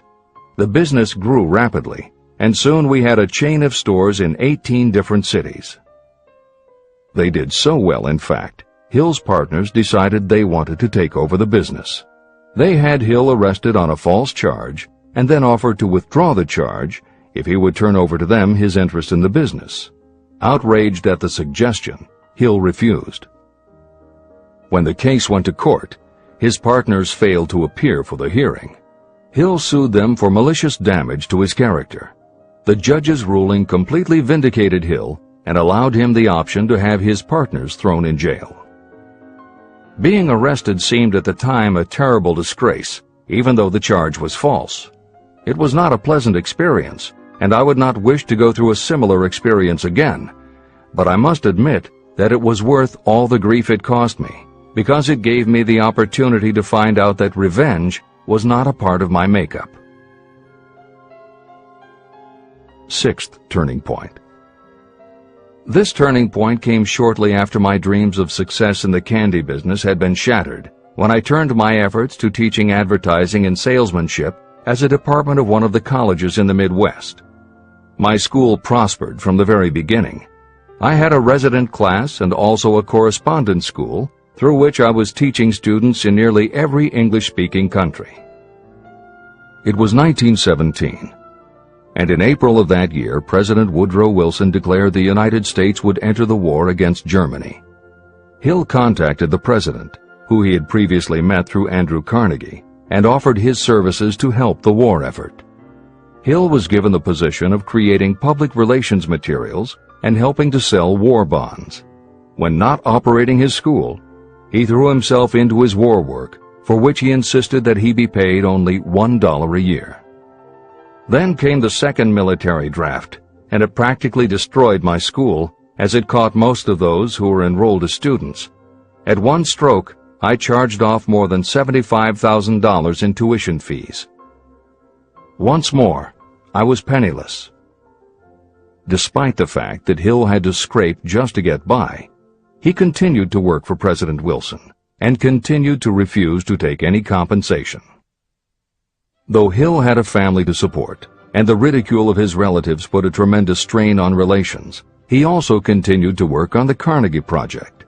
Hill later said, "Believe me, there were times when between the needling of my relatives and the hardships I endured, it was not easy to maintain a positive mental attitude and persevere. Sometimes in barren hotel rooms, I almost believed my family was right. The thing that kept me going was my conviction that one day I would not only successfully complete my work, but also be proud of myself when it was finished." Seventh turning point. To describe the seventh of the turning points in my life, I must go back to November 11th, 1918, Armistice Day, the end of the World War. The war had left me without a penny, as I have already said, but I was happy to know that the slaughter had ceased and reason was about to reclaim civilization. The time had come for another turning point. I sat down at my typewriter, and to my astonishment, my hands began to play a tune on the keyboard. I had never written so rapidly or so easily before. I did not plan or think about what I was writing. I just wrote whatever came into my mind. What Hill wrote was a long essay in which he described a new idealism based on the golden rule that he thought could emerge from the war. He declared that he would help spread the word, and promised that somehow he was going to find the money to launch a new magazine to be called Hill's Golden Rule. He took his essay to George Williams, a Chicago printer he had met while working at the White House, and by early January of 1919, Hill's Golden Rule magazine was on the newsstands. The first issue was 48 pages. In the beginning, with no money to pay anyone else, Hill wrote and edited every word himself, changing his writing style for each article as well as using a variety of pen names. Additional staff was hired later, which soon led to problems on the inside and on the outside, and Williams attempted to buy out Hill's share of the business. But when Hill realized that one stipulation of the buyout prevented him from any involvement in a competing publication, in October of 1920, he simply left. By April of 1921, he had raised the money for a new publication, Napoleon Hill's magazine, the foundation of which was again the Golden Rule. But it also expanded into presenting many of the principles of success that would become the basis of Hill's later books. The magazine's acceptance and success also led to Hill's success as a speaker and motivator, which led to even greater success for the magazine. At the same time, Napoleon Hill was working with one of the inmates of a penitentiary to develop a correspondence course, which he took to the prisons to encourage prisoner rehabilitation. Most everything Hill did during this time was successful, and the success of the prison program was significant. But the greed of two members of the board of directors, one of whom was the prison chaplain, eventually led in 1923 to the demise of not only the educational rehabilitation programs, but also the magazine and numerous other successful offshoot ventures. The bleak irony, as Michael Ritt notes in A Lifetime of Riches, was that few enterprises in the 1920s could have been more idealistic or humanitarian in concept. Yet in seeking to stir goodness in men's souls, these enterprises had stirred mean-spirited men to a bloodlust that destroyed everything. Without his magazine, Hill went back to teaching and lecturing, which led to an introduction to a crusading newspaper publisher, Don Mellett, who offered to help Hill publish the results of his work on the Carnegie Project. At this same time, Mellett learned that Prohibition gangsters were selling narcotics and bootleg liquor to school children in Canton, and members of the local police force were being bribed to do nothing about it. Mellett was outraged and wrote an expose in his Canton Daily News, while Hill contacted the governor to implement a state investigation of the corrupt police department. A week before Hill and Mellett were to finalize the financing for the publication of Hill's book, Don Mellett was ambushed outside his home and assassinated by a gangster and a renegade cop. They tried to kill Hill, too, but through pure luck he escaped and fled to the Smoky Mountains, where he remained holed up in a backwoods shack for most of a year. Destitute and in fear for his life, he lapsed into a state of deep depression. Then, in one extraordinary night of self-analysis, he willed himself out of his depression and resolved to finish the challenge Carnegie had posed almost 20 years earlier. Hill went to Philadelphia, convinced a publisher to put up the money, then worked night and day for almost 4 months to finish the manuscript. In March of 1928, Hill published the results of his efforts, a multi-volume masterwork entitled Law of Success. No one had ever seen anything like it. It was a phenomenon, a runaway bestseller. A little over a year later, while Hill was finally enjoying the fruits of his long labors, the stock market crash of '29 hit.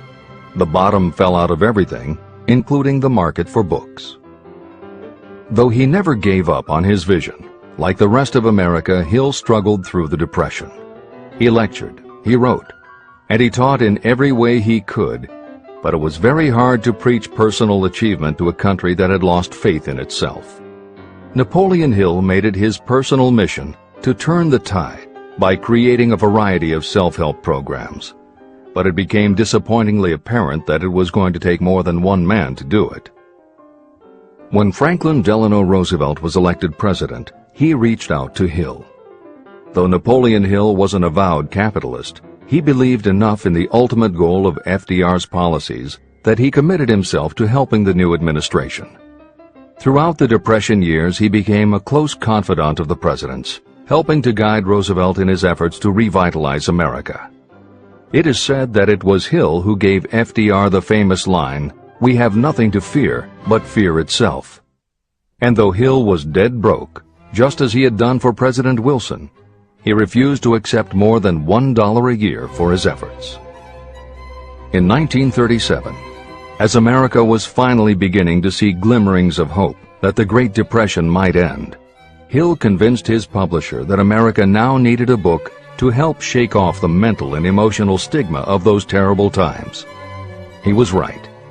They released Think and Grow Rich to such resounding success that it sold well over 1 million copies even before the Depression ended. At this writing, it has sold more than 60 million copies worldwide, and to this day it still sells more than 1 million copies a year in its various editions. Take your own persistence inventory. Persistence is a state of mind. Therefore, it can be cultivated. Like all states of mind, persistence is based upon definite causes, among them these. Definiteness of purpose. Knowing what you want is the first and most important step toward the development of persistence. A strong motive will force you to surmount difficulties. Desire. It is comparatively easy to acquire and maintain persistence in pursuing the object of intense desire. Self-reliance. Belief in your ability to carry out a plan encourages you to follow the plan through with persistence. Self-reliance can be developed through the principle described in Chapter 5, Autosuggestion. Definiteness of plans. Organized plans, even ones that may be weak or impractical, encourage persistence. Accurate knowledge. Knowing that your plans are sound, based upon experience or observation, encourages persistence. Guessing, instead of knowing, destroys persistence. Cooperation. Sympathy, understanding, and cooperation with others tend to develop persistence. Willpower. The habit of concentrating your thoughts on making plans to attain your definite purpose leads to persistence. Habit. Persistence is the direct result of habit. The mind absorbs and becomes a part of the daily experiences upon which it feeds. Fear, the worst of all enemies, can be overcome by forcing yourself to perform and repeat acts of courage. Everyone who has seen active service in war knows this. Take inventory of yourself and determine what you are lacking in this essential quality of persistence. Measure yourself point by point and see how many of the previous 8 factors of persistence you lack. The analysis may lead to discoveries that will give you a new understanding of yourself and what you need to get ahead. The following is a list of the real enemies that stand between you and achievement. These are not only the symptoms indicating weakness of persistence, but also the deeply seated subconscious causes of this weakness. Study the list carefully and face yourself squarely if you really wish to know who you are and what you are capable of doing. These are the weaknesses that must be mastered by anyone who really wants to accumulate riches. 1. Failure to recognize and to define clearly exactly what you want. 2. Procrastination, with or without cause, usually backed up with a long list of alibis and excuses. 3. Lack of interest in acquiring specialized knowledge. 4. Indecision, and the habit of passing the buck instead of facing issues squarely, also backed by alibis and excuses. 5. The habit of relying upon excuses instead of making definite plans to solve your problems. 6. Self-satisfaction. There is little remedy for this, and no hope for those who suffer from it. 7. Indifference, usually reflected in your readiness to compromise rather than meet opposition and fight it. 8. The habit of blaming others for your mistakes and accepting circumstances as being unavoidable. 9. Weakness of desire because you neglected to choose motives that will push you to take action. 10. Willingness to quit at the first sign of defeat, based upon one or more of the 6 basic fears. 11. Lack of organized plans that you have written out so they can be analyzed. 12. The habit of neglecting to act on ideas or to grasp opportunity when it presents itself. 13. Wishing instead of willing. 14. The habit of compromising with poverty instead of aiming at riches. A general lack of ambition to be, to do, or to own. 15. Searching for all the shortcuts to riches, trying to get without giving a fair equivalent, usually reflected in the habit of gambling or trying to drive unfair bargains. 16. Fear of criticism, resulting in failure to create plans and put them into action because of what other people might think, do, or say. This is one of your most dangerous enemies because it often exists in your subconscious mind and you may not even know it is there. See the 6 basic fears in the last chapter. If you fear criticism. Following is an examination of the symptoms of the fear of criticism. The majority of people permit relatives, friends, and the public at large to influence them so that they cannot live their own lives because they fear criticism. Many people make mistakes in marriage but stay married, then go through life miserable and unhappy because they fear criticism. Anyone who has submitted to this form of fear knows the irreparable damage it does by destroying one's ambition and the desire to achieve. Millions of people neglect to go back and get an education after having left school because they fear criticism. Countless numbers of men and women permit relatives to wreck their lives in the name of family duty because they fear criticism. Duty does not require you to submit to the destruction of your personal ambitions and the right to live your own life in your own way. People refuse to take chances in business because they fear the criticism that may follow if they fail. The fear of criticism in such cases is stronger than the desire for success. Too many people refuse to set high goals for themselves because they fear the criticism of relatives and friends who may say, "Don't aim so high, people will think you're crazy." When Andrew Carnegie suggested that I devote 20 years to the organization of a philosophy of individual achievement, my first impulse was fear of what people might say. His suggestion was far greater than anything I had ever conceived for myself. My first instinct was to create excuses, all of them traceable to the fear of criticism. Something inside of me said, "You can't do it.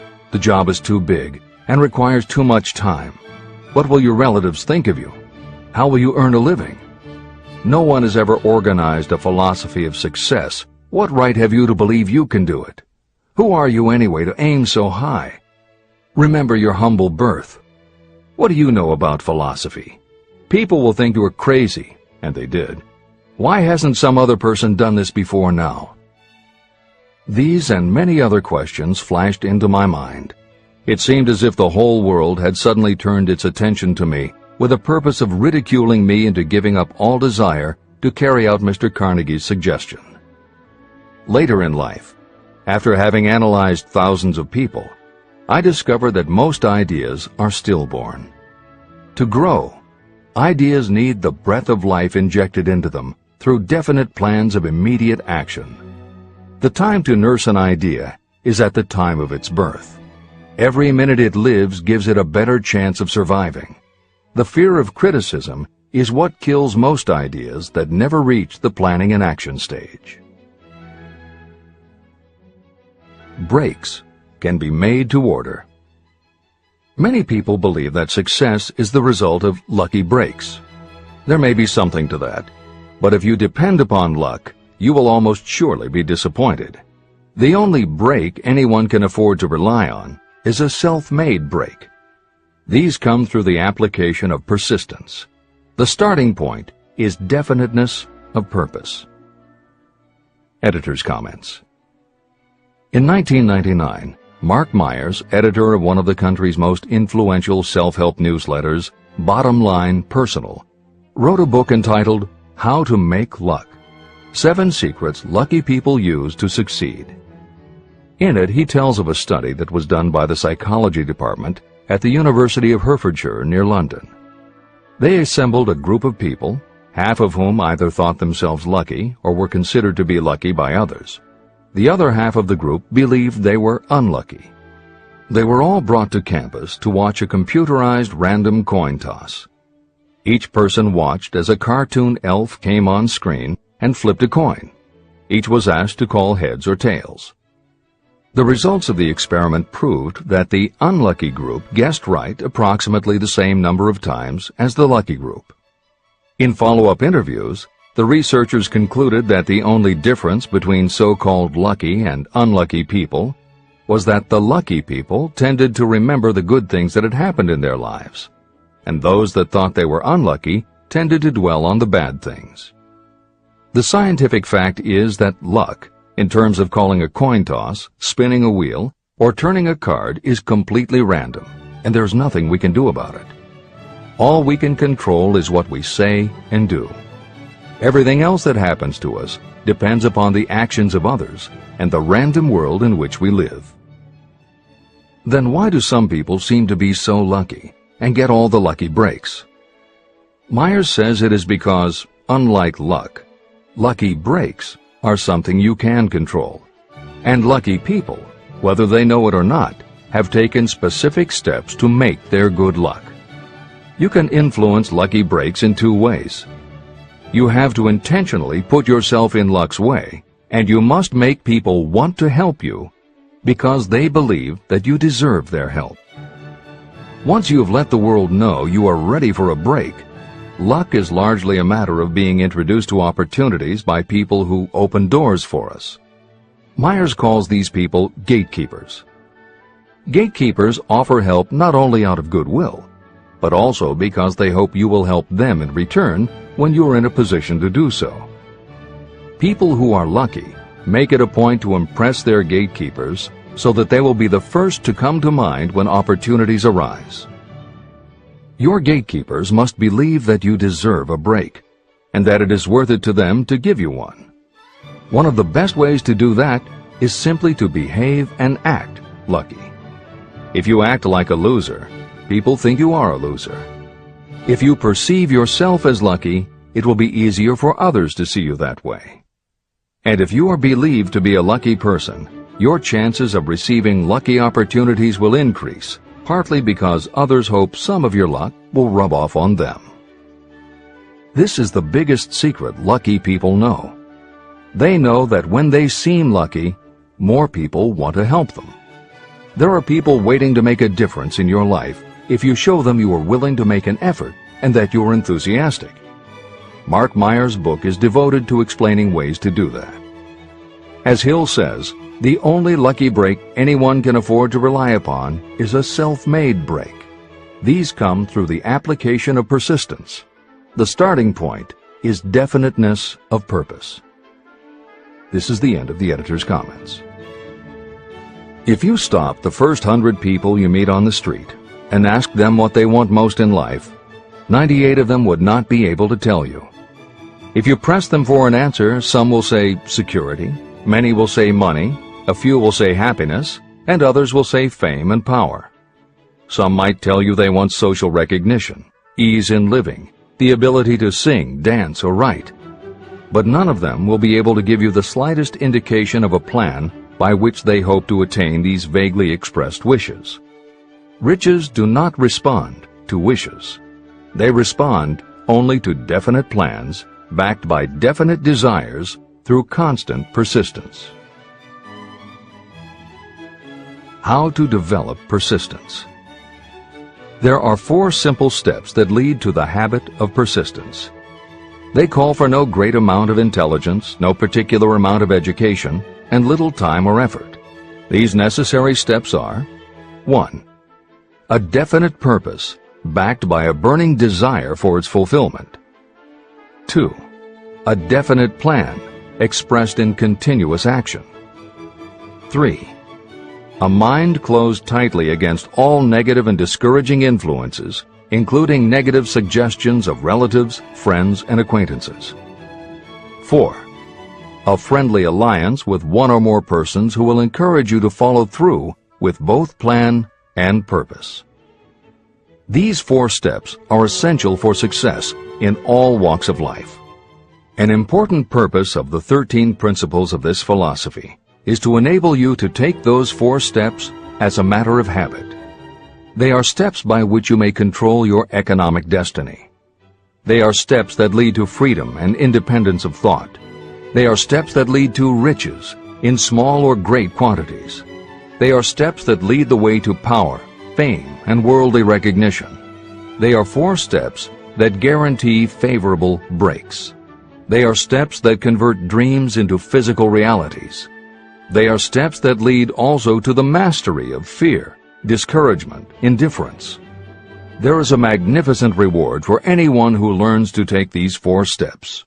It is the privilege of writing your own ticket and of making life yield whatever price is asked. How to master difficulties. What mystical power gives people of persistence the capacity to master difficulties?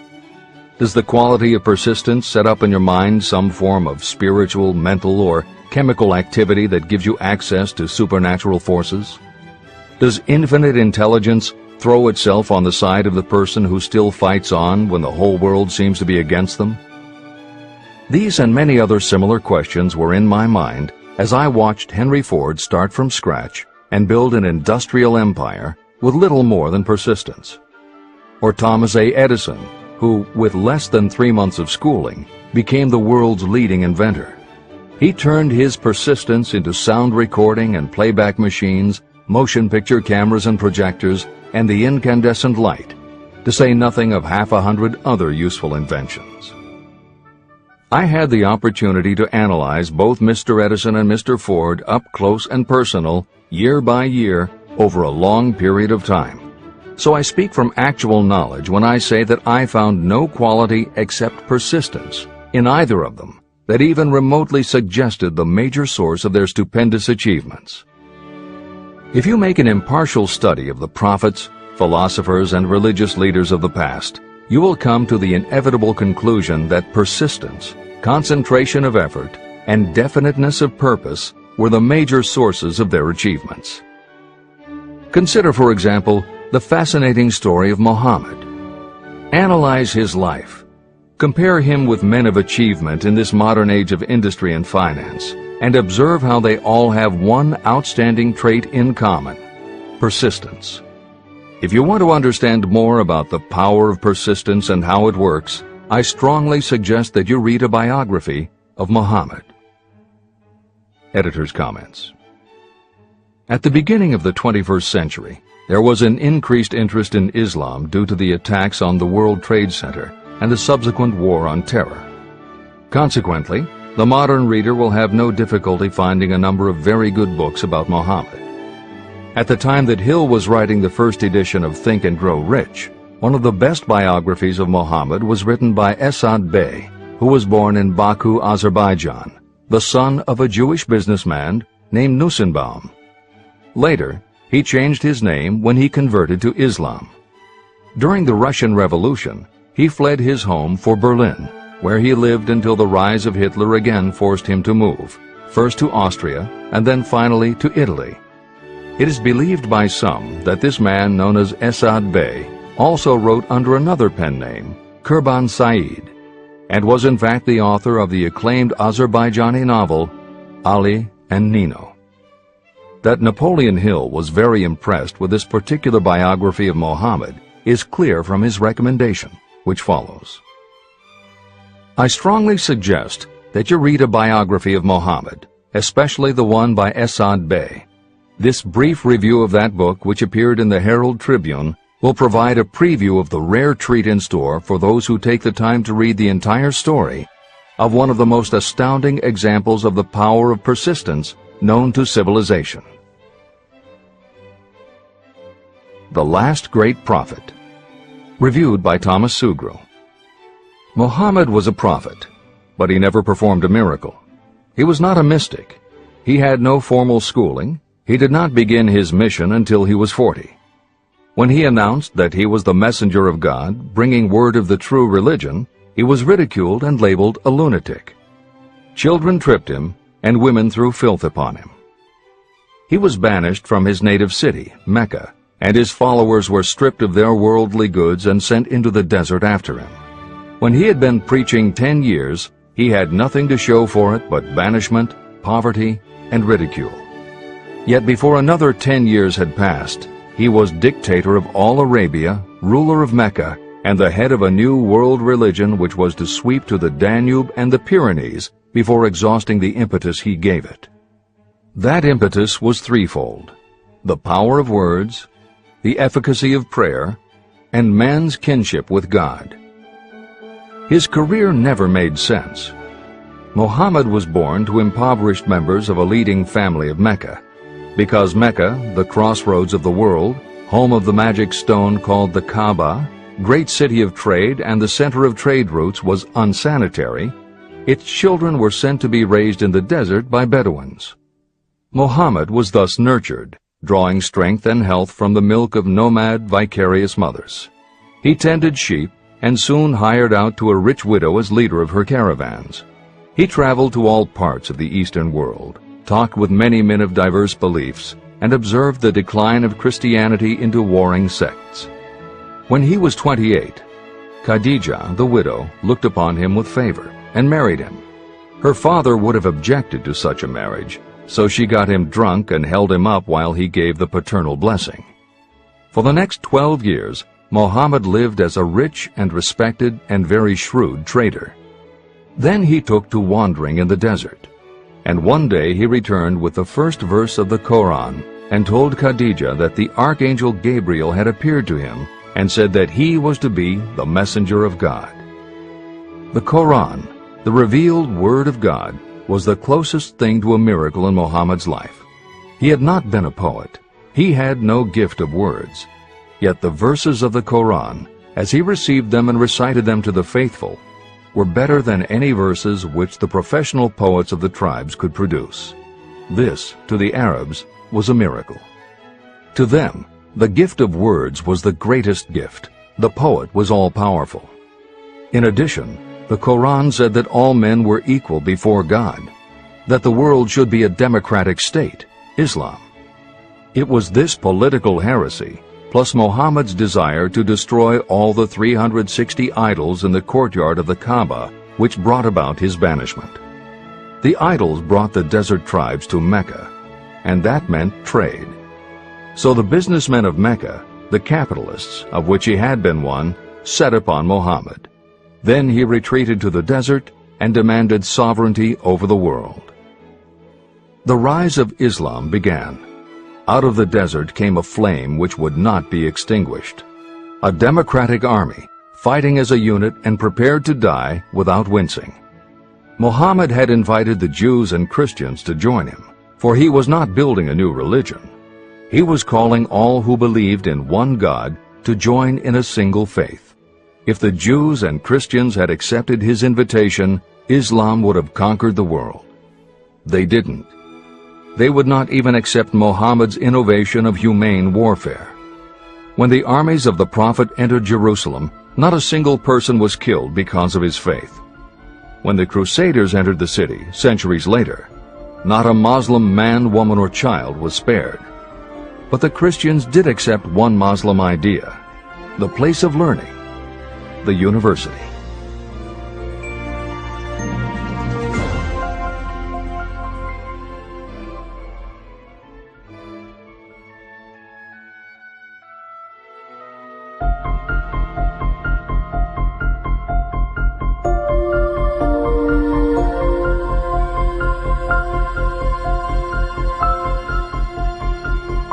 The ladder of success is never crowded at the top. Chapter 11. Power of the Mastermind, the Driving Force. The ninth step toward riches. Power is essential for success in the accumulation of money. Plans are useless without sufficient power to turn them into action. This chapter will describe the method by which an individual may attain and apply power. Power may be defined as organized and intelligently directed knowledge. Power, as the term is used here, refers to organized effort, sufficient to enable an individual to transmute desire into its monetary equivalent. Organized effort is produced through the coordination of effort of two or more people who work toward a definite end in a spirit of harmony. Power is required to accumulate money. Power is necessary to keep the money after it has been accumulated. How can power be acquired? If power is organized knowledge, let us examine the sources of knowledge. Infinite intelligence. This source of knowledge may be accessed with the aid of creative imagination through the subconscious mind, as described in the previous chapters on faith, autosuggestion, and imagination, and as will be elaborated on in Chapter 13, the subconscious mind, and Chapter 14, the brain. Accumulated experience. The accumulated experience of humanity may be found in any well-equipped public library. An important part of this accumulated experience is taught in public schools and colleges, where it has been classified and organized. Editor's comment. The computer revolution and the Internet have had a profound effect upon the quantity of information available and on the ease of access and ability to organize that information. This is the end of the editor's comment. Experiment and research. In the field of science, and in practically every other walk of life, people are gathering, classifying, and organizing new facts daily. This is the source to which you must turn when knowledge is not available through accumulated experience. Here, too, the creative imagination must often be used. Editor's comment. Today, because of the computer revolution and the Internet, publishing and dissemination of information happens so quickly that there is almost no lag time between experiment or research and the integration of those results into available knowledge. This is the end of the editor's comment. Knowledge may be acquired from any of the foregoing sources. It may be converted into power by organizing it into definite plans and by putting those plans into action. If you examine the three sources of knowledge, you will see how difficult it would be if you had to depend upon just your own efforts to assemble all the knowledge you need and turn it into definite plans of action. If your plans are big and comprehensive, generally you will have to get others to cooperate with you if you are going to organize your knowledge so that you can turn your plans into power. Gaining power through the mastermind. The mastermind may be defined as coordination of knowledge and effort in a spirit of harmony between two or more people for the attainment of a definite purpose. No individual may have great power without utilizing the mastermind. In Chapter 8, organized planning. I commented on how to create plans for translating desire into its monetary equivalent. If you carry out these instructions with persistence and intelligence, and use discrimination in choosing your mastermind group, your objective will have been halfway reached even before you begin to recognize it. Editor's comments. In the following section, Hill describes the two kinds of power that an individual can access by assembling a mastermind alliance and working with that group. The first kind of power that he mentions is economic power, which needs no comment from the editors. However, to describe the second kind of power, for want of a better term, Hill uses the term psychic. Because this word has taken on connotations that Hill never intended, this concept deserves clarification before you read on. As is obvious throughout this book, Napoleon Hill was a very practical man. His use of the word psychic in this chapter has nothing to do with seances, fortune-telling, magic, or any other aspect of the paranormal. The word psychic is defined as of or pertaining to the human mind, and Hill uses the term to describe something pertaining to the mind that everyone reading this book has experienced. It is that feeling you get when you are working together with other people. Everyone is very focused on the same goal, and it is going so well that you seem to be in tune with each other. When that happens, you not only work well with the others, but your own work and ideas also seem to be operating on a higher and better plane than usual. This is the end of the editor's comments. So you may better understand the potential power available to you through a properly chosen mastermind group, I will explain the two characteristics of the mastermind principle. One kind of power is economic, and the other psychic. Economic power. The economic feature is obvious. Economic advantages may be created by any person who surrounds himself with the advice, counsel, and personal cooperation of a group of people who are willing to lend him or her wholehearted aid in a spirit of perfect harmony. This form of cooperative alliance has been the basis of nearly every great fortune. Your understanding of this great truth may definitely determine your financial status. Psychic power. What I refer to as the psychic phase of the mastermind principle is a little more difficult to comprehend. You'll get a better sense of the meaning from this statement. No two minds ever come together without creating a third, invisible, intangible force, which may be likened to a third mind. The human mind is a form of energy. When the minds of two people are coordinated in a spirit of harmony, the energy of each mind seems to pick up on the energy of the other mind, which constitutes the psychic phase of the mastermind. The mastermind principle, or rather the economic feature of it, was first called to my attention by Andrew Carnegie. Discovery of this principle was responsible for the choice of my life's work. Mr. Carnegie's mastermind group consisted of a staff of approximately 50 people with whom he surrounded himself for the purpose of manufacturing and marketing steel. He knew little of the technical side of the steel business. His strength was his ability to get others to work together in perfect harmony toward achieving a common goal. Carnegie attributed his entire fortune to the power he accumulated through this mastermind alliance.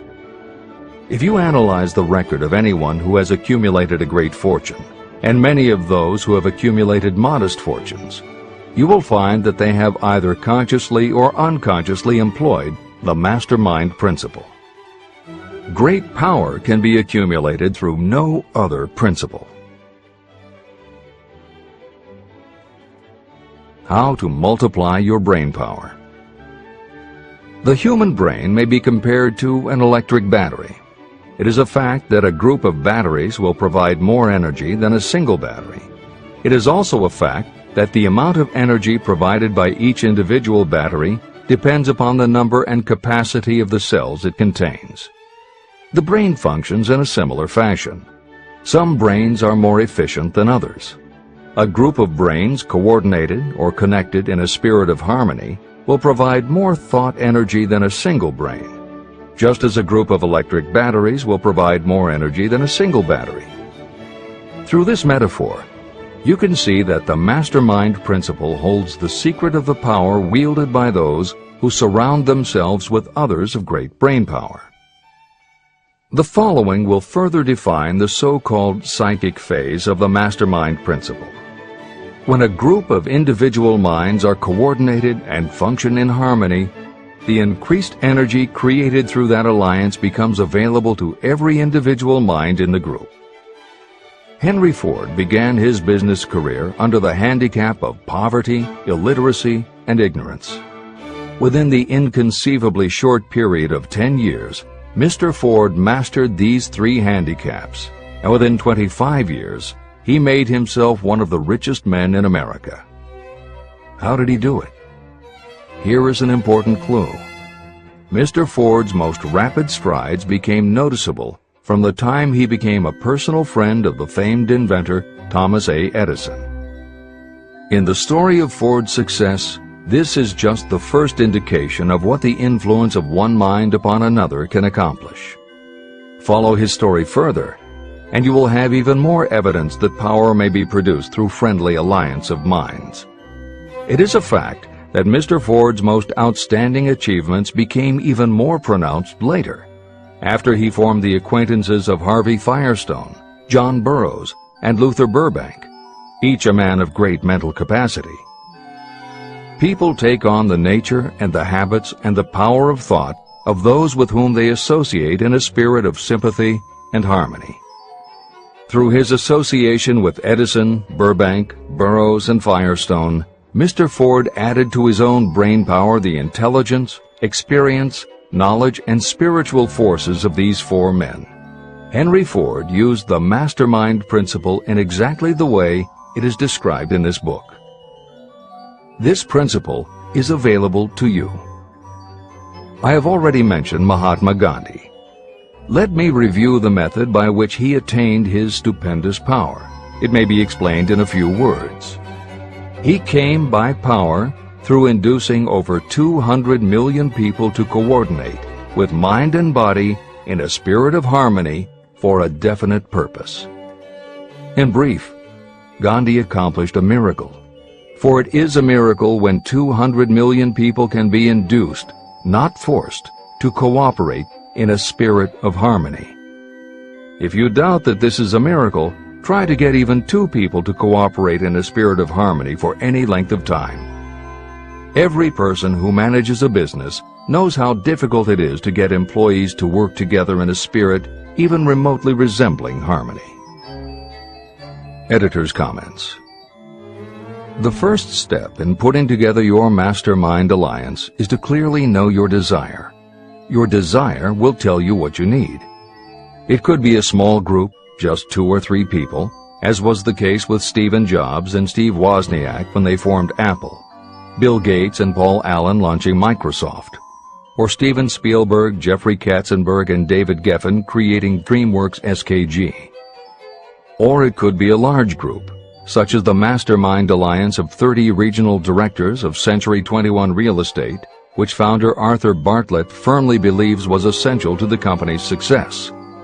Napoleon Hill suggests that in most cases, it should be a dozen people or less, and generally the smaller the better. Choosing the people means finding those who not only share your vision, but who will also share their ideas, information, and contacts with you. They will let you use the full strength of their experience, training, and knowledge as if it were your own, and they will do it in a spirit of perfect harmony. The question that immediately comes to every reader's mind is, where do I find people who will help me to that degree?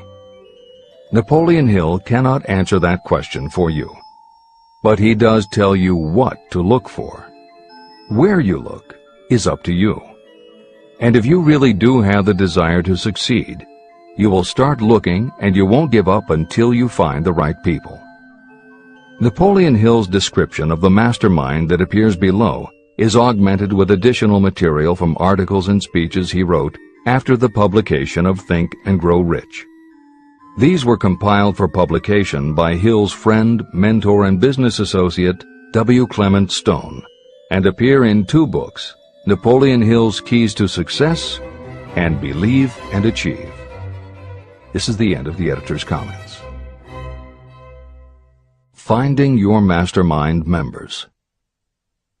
Ally yourself with a group of as many people as you may need in order to assemble a mastermind that will assist you in creating and carrying out your plan or plans for the accumulation of money. Compliance with this instruction is absolutely essential. Choose to associate with people who share common values, goals, and interests, yet who each have a strong desire to contribute to the overall effort. Trial and error will be part of the process, but there are 2 qualities to keep foremost in your mind. The first is ability to do the job. Do not select people for your alliance merely because you know them and like them. Such people are valuable to you because they improve the quality of your life, but they are not necessarily suited to a mastermind alliance. Your best friend may not be the most knowledgeable marketing professional, but perhaps he or she can introduce you to someone who is. The second quality is the ability to work in a spirit of harmony with others. There must be a complete meeting of minds without any reservations.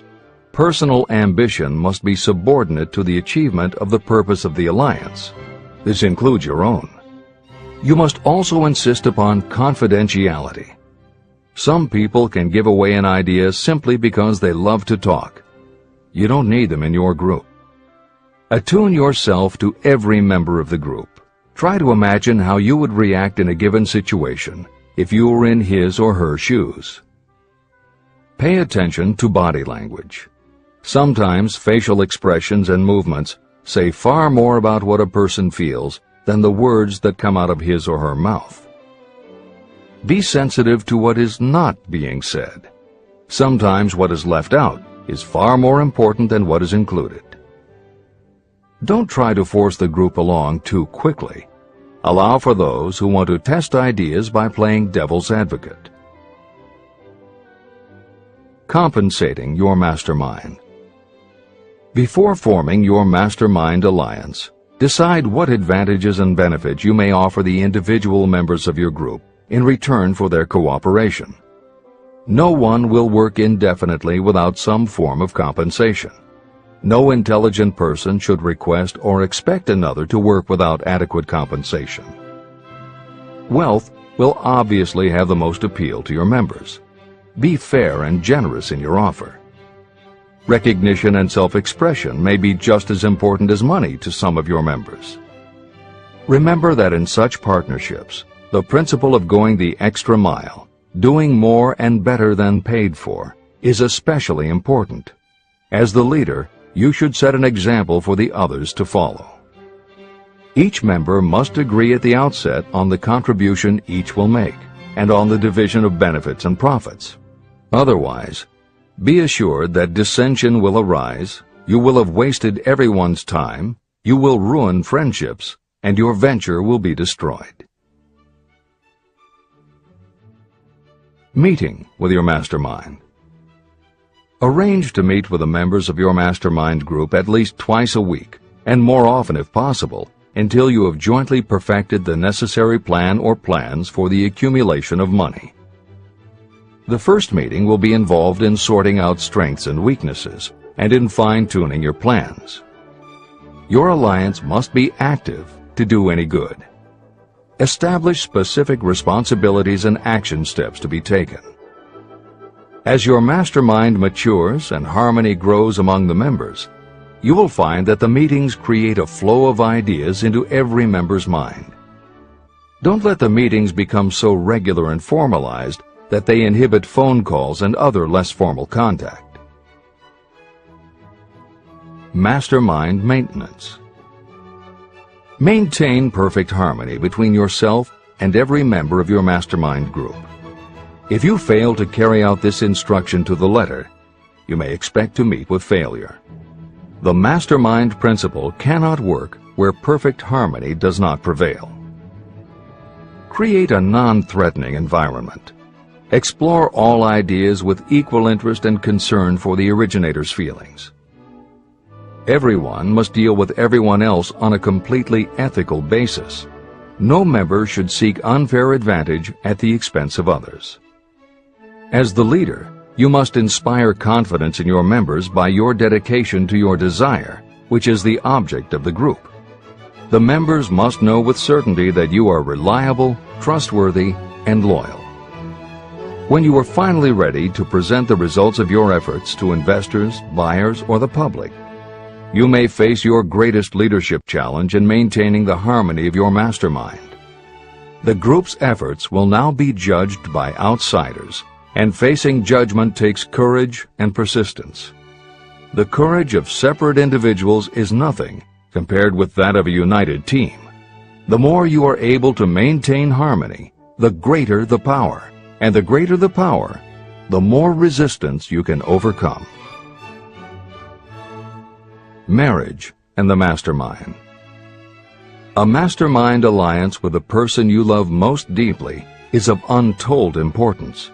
If you are married and have not built your relationship on the same principles of harmony that are crucial to any alliance, you may have some reselling to do with your spouse.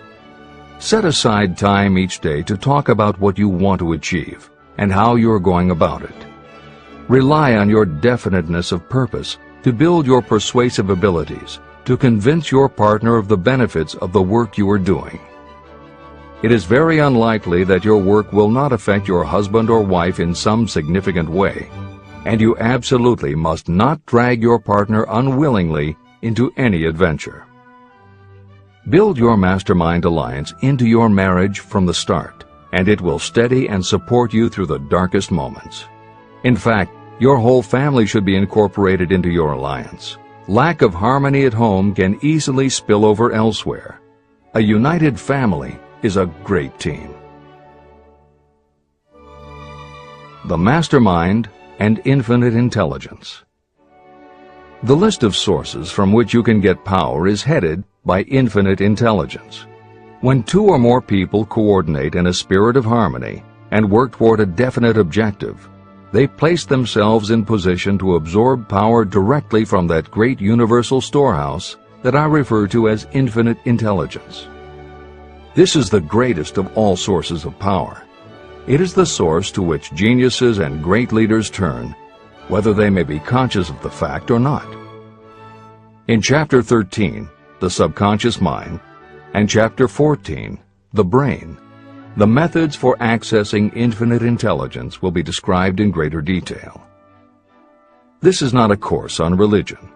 Neither the principle of infinite intelligence nor any other principle in this book should be interpreted as interfering with, endorsing, or rejecting any person's religious beliefs.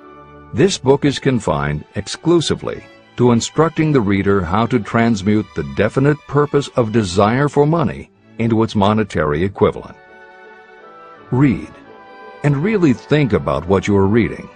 Soon the entire subject will unfold, and you will see it in perspective. At this point, you are only seeing the detail of the individual chapters. Editor's comments.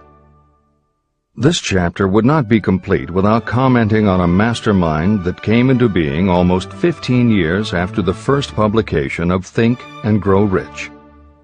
Napoleon Hill's own mastermind alliance with multimillionaire businessman and philanthropist W. Clement Stone. On May 2, 1951, at the age of 67, Napoleon Hill and his wife Annie Lou agreed it was time for Napoleon to think about retiring. They decided to begin by cutting back on his speaking engagements after he completed the lectures that were already on his calendar, including one he was scheduled to give a few weeks later in Chicago.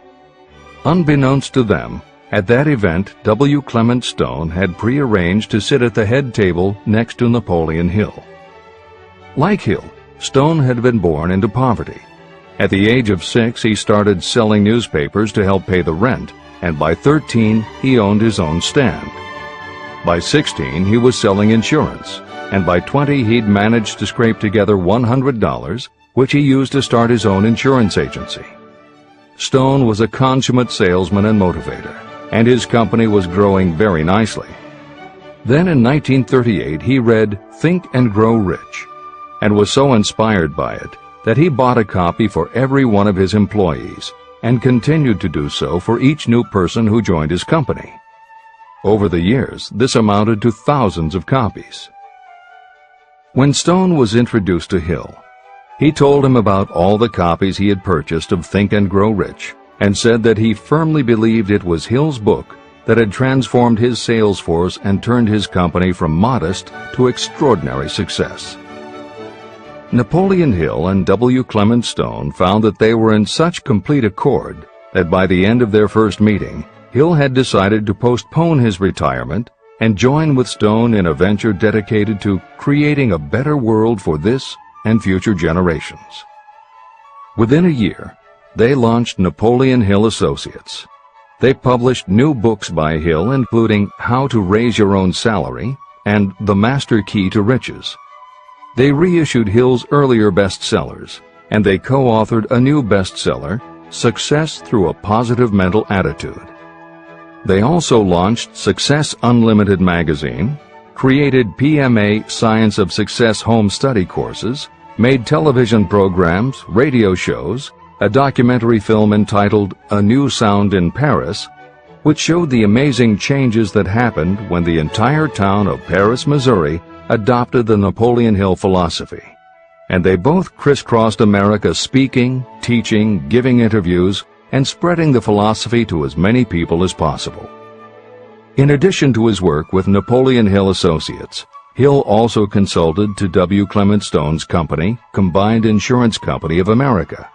Hill designed and implemented a new training program for the sales force, which was so successful he astounded the business world by helping Stone grow his company from $30 million in assets to $100 million in less than 10 years. When W. Clement Stone passed away in 2002, his company, now known as Aon Corporation, had revenues of $2 billion a year. W. Clement Stone had personally given more than $275 million to various charitable and philanthropic organizations. There has perhaps never been a greater example of coordination of knowledge and effort in a spirit of harmony between two or more people for the attainment of a definite purpose. The sheer volume of work and scope of influence achieved in a 10-year period by Napoleon Hill and W. Clement Stone leaves little question as to the power and importance of a mastermind alliance. This is the end of the editor's comments. The power of positive emotions. Money is shy and elusive. It must be wooed and won by methods not unlike those used by a determined lover. And the power you use in the wooing of money is not greatly different from what you use to attract the one you love. It is the power of positive emotion. That power, when successfully used in the pursuit of money, must be mixed with faith. It must be mixed with desire. It must be mixed with persistence. It must be applied through a plan, and that plan must be set into action. When money comes in large quantities, it flows to the one who accumulates it as easily as water flows downhill. There exists a great unseen stream of power, which may be compared to a river that flows in two directions. One side flows in one direction, carrying all who get into that side of the stream onward and upward to wealth. The other side flows in the opposite direction, carrying all who are unfortunate enough to get into it and can't pull themselves out downward to misery and poverty. Everyone who has accumulated a great fortune has recognized the existence of this stream of life. It consists of one's thinking process. Positive emotions form the side of the stream that carries you to fortune. Negative emotions form the side that carries you down to poverty. This is a point of great importance to the person who is following this book with the object of accumulating a fortune. If you are caught in the side of the stream of power that leads to poverty, this book will serve as an oar by which you may propel yourself over into the other side of the stream. But it can serve you only through application and use. Merely reading and passing judgment on it, either one way or another, will be of no benefit to you. Poverty and riches can change places, but when riches take the place of poverty, the change only happens through well-conceived and carefully executed plans. The same is not true of poverty. Poverty needs no plan.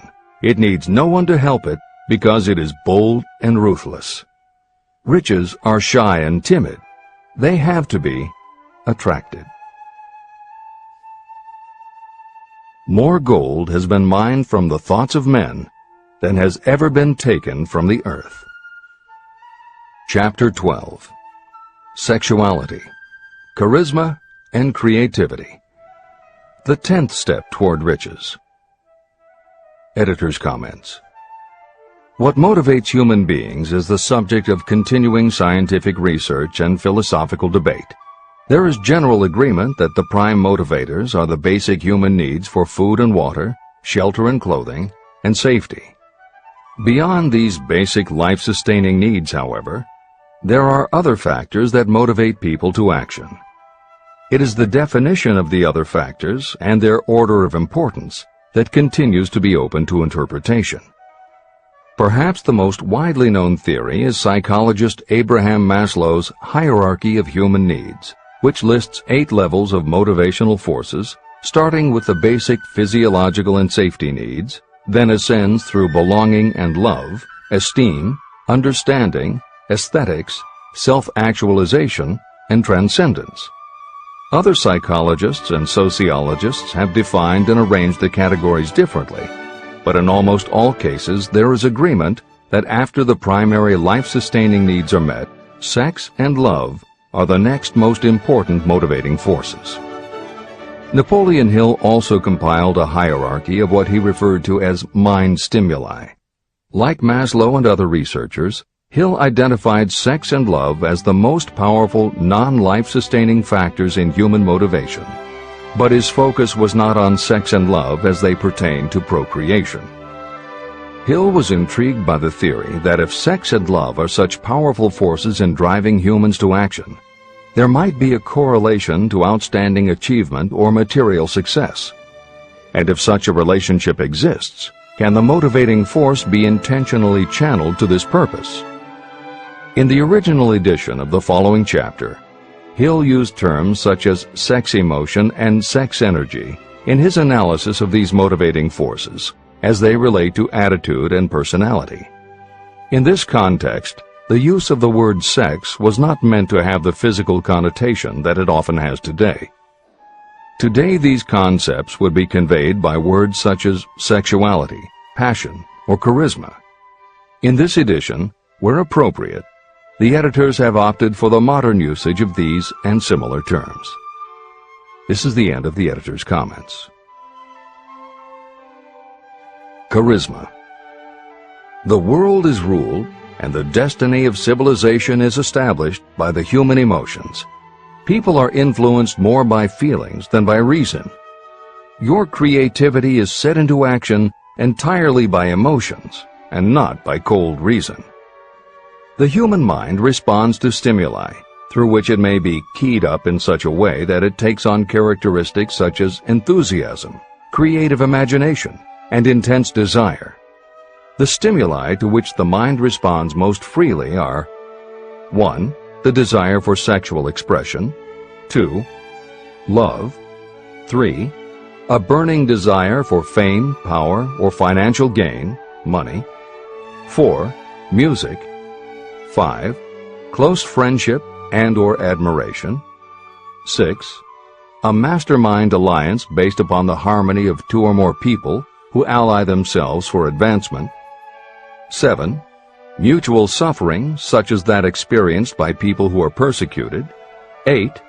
Autosuggestion, 9. Fear, 10. Alcohol and drugs. The desire for sexual expression comes at the head of the list of stimuli that step up the mind and start the wheels of physical action. The emotions associated with a human sexual drive bring into being a state of mind. When motivated by this desire, people often show courage, willpower, persistence, imagination, and creative ability that they don't normally have. So strong and impelling is the desire for sexual expression that people freely run the risk of life and reputation because of it. A river may be dammed and its water controlled for a time, but eventually it will force an outlet. The same is true of the emotions related to sexual expression. It may be submerged and controlled for a time, but its very nature causes it to be ever-seeking means of expression. The desire for sexual expression is inborn and natural. The desire cannot and should not be submerged or eliminated, but it can be given other outlets that enrich the body, mind, and spirit. When harnessed and redirected, this motivating force has been used as a powerful creative force in literature, art, and other pursuits, including the accumulation of riches. A teacher who has trained more than 30,000 salespeople came to the conclusion that individuals who are most confident sexually are the most efficient salespeople. The explanation is that the factor of personality known as personal magnetism is a manifestation of sexual energy. Editor's comments. There have been numerous psychological and sociological studies about the relationship between sexuality and success that tend to support Hill's observation.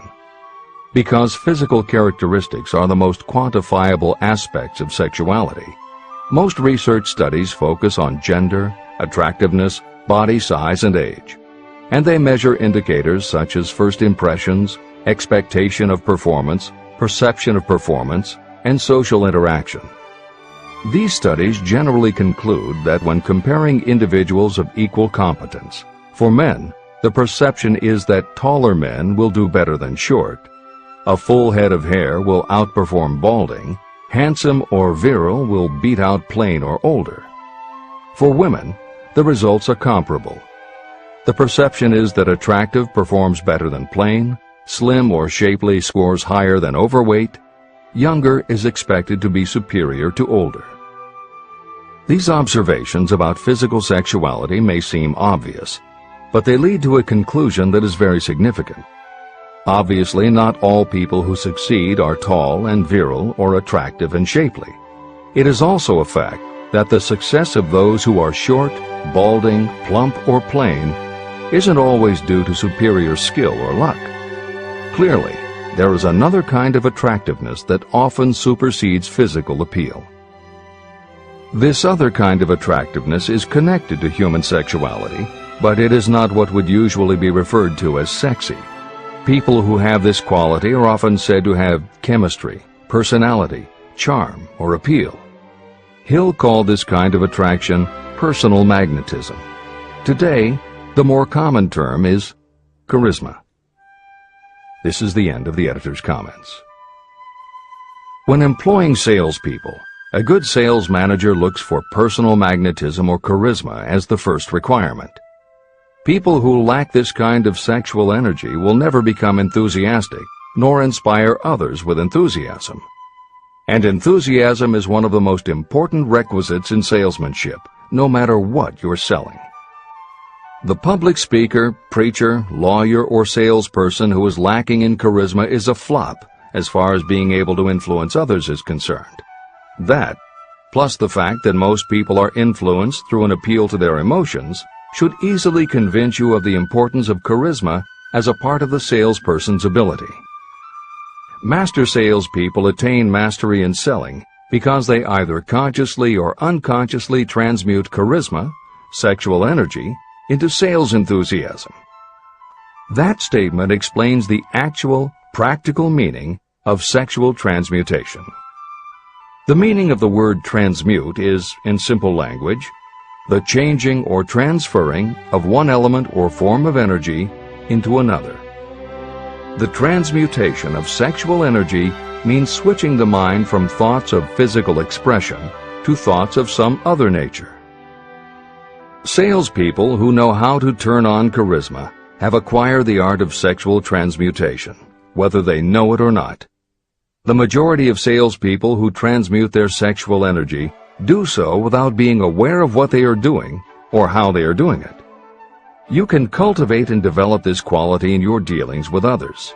Through cultivation and understanding, this vital motivating force may be drawn upon and used to great advantage in relationships between people. This energy may be communicated to others in the following ways. The handshake. The touch of the hand indicates instantly the presence of charisma or the lack of it. The tone of voice. Charisma, or sexual energy, is the factor with which the voice may be colored or made musical and charming. Posture and carriage of the body. People with charisma move briskly and with grace and ease. The vibrations of thought. People with charisma project sexuality through their personality in a way that influences those around them. Clothing and style. People who are charismatic are usually very careful about their personal appearance. They usually select clothing of a style becoming to their personality, physique, complexion, etc. Editor's comments. Having established a link between sexuality and success in the form of charisma, in the following section, Napoleon Hill explores how sexuality might also be a motivating factor in success by enhancing creativity. To illustrate the connection, Hill draws upon the biographies of historical figures who exhibited both charisma and exceptional creativity. In the time since Hill conducted his research, many women have risen to positions of power and influence. Their accomplishments have been well documented and are readily available in bookstores and libraries. However, when Hill was assembling his data, the majority of historical biographies available were about successful men. Further, the successful industrialists and political leaders he had personally studied during the previous 30 years were also men. Because of this limitation, Hill does not theorize about the role men might play in motivating the success of women. This issue is addressed in a later editorial comment. This is the end of the editor's comments. Creativity. It seemed quite significant to me when I made the discovery that practically every great leader I had the privilege of analyzing was a man whose achievements were largely inspired by a woman. In most instances, the woman was a wife, of whom the public had heard little or nothing. In a few of the cases I studied, the source of inspiration was the other woman. The pages of history are filled with the records of great men whose achievements may be traced directly to the influence of women who aroused the creative faculties of their minds. Napoleon Bonaparte was one of these. When inspired by his first wife, Josephine, he was irresistible and invincible. When his better judgment or reasoning faculty prompted him to put Josephine aside, he began to decline. His defeat and exile to St. Helena were not far distant. Abraham Lincoln was a notable example of a great leader who achieved his greatness through the discovery and use of his faculty of creative imagination. It is noted in practically every book written about Lincoln that he discovered and began to use this faculty as the result of the love that he experienced when he met Anne Rutledge. This is more than an interesting historical fact. It is of significance in connection with the role sexuality plays in the study of the source of genius. Following is a list of famous men of outstanding achievement: George Washington, Napoleon Bonaparte, William Shakespeare, Abraham Lincoln, Ralph Waldo Emerson, Robert Burns, Thomas Jefferson, Elbert Hubbard, Elbert H. Gary, Woodrow Wilson, John H. Patterson, Andrew Jackson, Enrico Caruso. Wherever there was evidence available in connection with the lives of these men of achievement, it indicated most convincingly that each possessed a highly developed sexual nature. An analysis of the information taken from biographies and historical writings leads to the following conclusions. 1. Those of greatest achievement have a highly developed sexual nature, but have learned the art of transmutation of sexual energy. 2. Those who have accumulated great fortunes and achieved outstanding recognition in literature, art, industry, architecture, and the professions were motivated by the influence of a mate or lover. When driven by these emotions, people become gifted with a superpower for action. If you understand this, you will also understand that sexual transmutation contains the secret of creative ability. Editor's comments. As noted previously, although Hill's analysis focused on men, today there is a wide range of biographies about women who have succeeded in every aspect of life, including business, politics, religion, sports, entertainment, and the arts.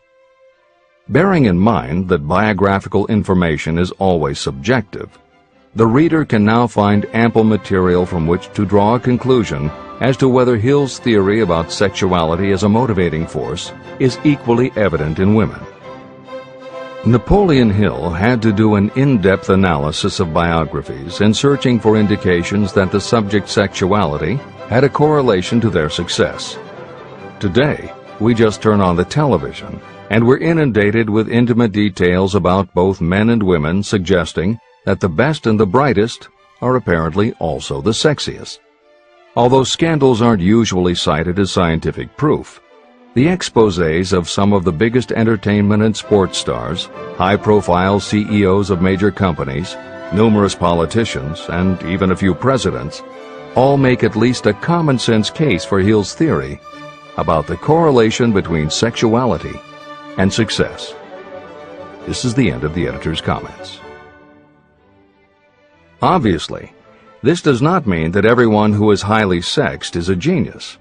People attain the status of a genius only when and if they stimulate their minds so that they can draw upon the forces available through the creative faculty of the imagination.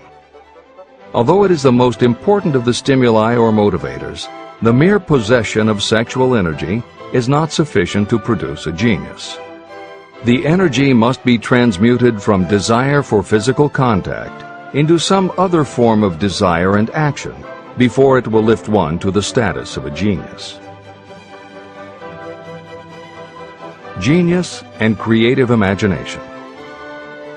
A definition of genius might be someone who has discovered how to increase the intensity of thought to the point where that person can freely communicate with sources of knowledge not available through the ordinary rate of thought. This definition should prompt some questions in the mind of anyone reading this book. The first question should be, how may one communicate with sources of knowledge that are not available through ordinary thought? The next question should be, are there known sources of knowledge that are available only to geniuses, and if so, what are these sources and exactly how may they be reached? In the following, I will offer methods so that you can experiment and prove to yourself that this is true. By doing so, you will have the answer to both questions. Editor's comment. Humans perceive things through the five senses of sight, smell, taste, hearing, and touch. Another kind of perception, as when you have a feeling about something, was discussed in the chapters on desire, faith, and autosuggestion. This kind of perception is often referred to as the sixth sense, and in the following Hill explores the relationship between sexuality, motivation, creative imagination, and the sixth sense. This is the end of the editor's comment. The reality of a sixth sense has been fairly well established. This sixth sense is creative imagination. The faculty of creative imagination is something the majority of people never use during an entire lifetime. And if they do use it, it usually happens by mere accident. Only a small number of people deliberately use their creative imagination for a specific purpose. Those who do use this faculty voluntarily and with understanding of its functions are geniuses. Creative imagination is the direct link between your finite mind and what I have termed infinite intelligence. All revelations and all discoveries of basic or new principles in the field of invention take place through the faculty of creative imagination. When ideas, concepts, or hunches flash into your mind, they can only have come from one or more of the following sources. 1. From the mind of some other person who has just released the thought, idea, or concept through conscious thought. 2. Your subconscious mind, which stores every thought and impression that ever reached your brain through any of the five senses. 3. From another person's subconscious storehouse. 4. Infinite intelligence. There are no other possible sources from which inspired ideas or hunches may be received. When brain action has been stimulated through one or more of the 10 mind stimulants listed at the beginning of this chapter, it has the effect of lifting you far above the horizon of ordinary thought. It permits you to envision distance, scope, and quality of thoughts not available on the lower plane, such as when you are solving routine problems of business. When you are lifted to a higher level of thought through mind stimulation, it is as though you have taken off in an airplane. You can now see over and beyond the horizon that limits your vision when you are on the ground. Not only that, but while you are on this higher level of thought, you are not even aware of such things as the problems of gaining the 3 basic necessities of food, clothing, and shelter. You are in a world of thought in which the ordinary workaday thoughts have been removed, just as the hills and valleys that obstruct your vision on the ground don't interfere when you are in an airplane. While on this exalted plane of thought, the creative faculty of the mind is given freedom for action. The way has been cleared for the 6th sense to function. It becomes receptive to ideas that could not reach the individual under any other circumstances. The 6th sense is the faculty that marks the difference between a genius and an ordinary individual. Developing your creative imagination. A mind stimulant is any influence that will either temporarily or permanently increase the intensity of thought. The previously mentioned 10 major stimulants are those most commonly resorted to. Through these sources you may commune with infinite intelligence, enter the storehouse of your subconscious mind, or perhaps even that of another person. That is all there is to genius. The more you use your creative faculty, the more alert and receptive it becomes to factors originating outside your conscious mind. And the more this creative faculty is used, the more you will rely upon it for your thoughts and ideas. This faculty can be cultivated and developed only through use. What we generally refer to as our conscience operates entirely through the faculty of the 6th sense. The great artists, writers, musicians, and poets become great because they acquire the habit of relying upon the still small voice that speaks from within through their creative imagination. Anyone with a keen imagination knows that some of their best ideas come through so-called hunches. One of the best-known public speakers admits that his speeches are only really great when he closes his eyes and begins to rely entirely upon the faculty of creative imagination. When asked why he closed his eyes just before the climax of his speech, he replied, "I do it because then I speak through ideas that come to me from within." One of America's most successful and best-known financiers has the habit of closing his eyes for 2 or 3 minutes before making a decision. When asked why, he replied, "With my eyes closed, I am able to draw upon a source of superior intelligence." Dr. Elmer R. Gates created more than 200 useful patents through the process of cultivating and using his creative faculty. His method is significant to anyone interested in attaining to the status of genius. Dr. Gates was one of the really great, though less publicized, scientists of the world. In his laboratory, he had what he called his personal communication room. It was practically soundproof, and all light could be shut out. It had a small table on which he kept a pad of writing paper. In front of the table, on the wall, was a light switch. When Dr. Gates desired to draw upon the forces available to him through his creative imagination, he would go into this room, seat himself at the table, shut off the lights, and concentrate on the known factors of the invention he was working on. He would stay in that position until ideas began to flash into his mind in connection with the unknown factors of the invention. On one occasion, ideas came through so fast that he was forced to write for almost 3 hours. When the thoughts stopped flowing, he examined his notes and found they contained a minute description of principles that had no parallel in the known data of the scientific world. Moreover, the answer to his problem was right there in those notes. Dr. Gates earned his living by sitting for ideas. He did it for individuals and corporations, and some of the most sensible people and largest traditional corporations in America paid him to do it. The part of your mind that you generally use for reasoning may be faulty, because it is largely guided by your accumulated experience. Not all knowledge that you have learned through experience is accurate. Many times your creative ideas are much more reliable because they come from sources that are more reliable than those available to the reasoning faculty of the mind. Methods used by geniuses are available to you.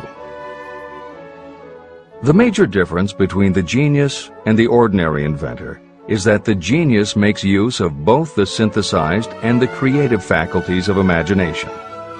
For example, the scientific inventor begins an invention by organizing and combining the known ideas or principles accumulated through experience through the synthesized faculty, the reasoning faculty. If the inventor finds this accumulated knowledge is insufficient, the scientist then draws upon the sources of knowledge available through the creative faculty. The method by which the inventor does this varies with the individual, but this is the essence of the procedure. 1. The inventor stimulates his or her mind so that it functions on a higher-than-average plane through one or more of the mind stimulants. 2.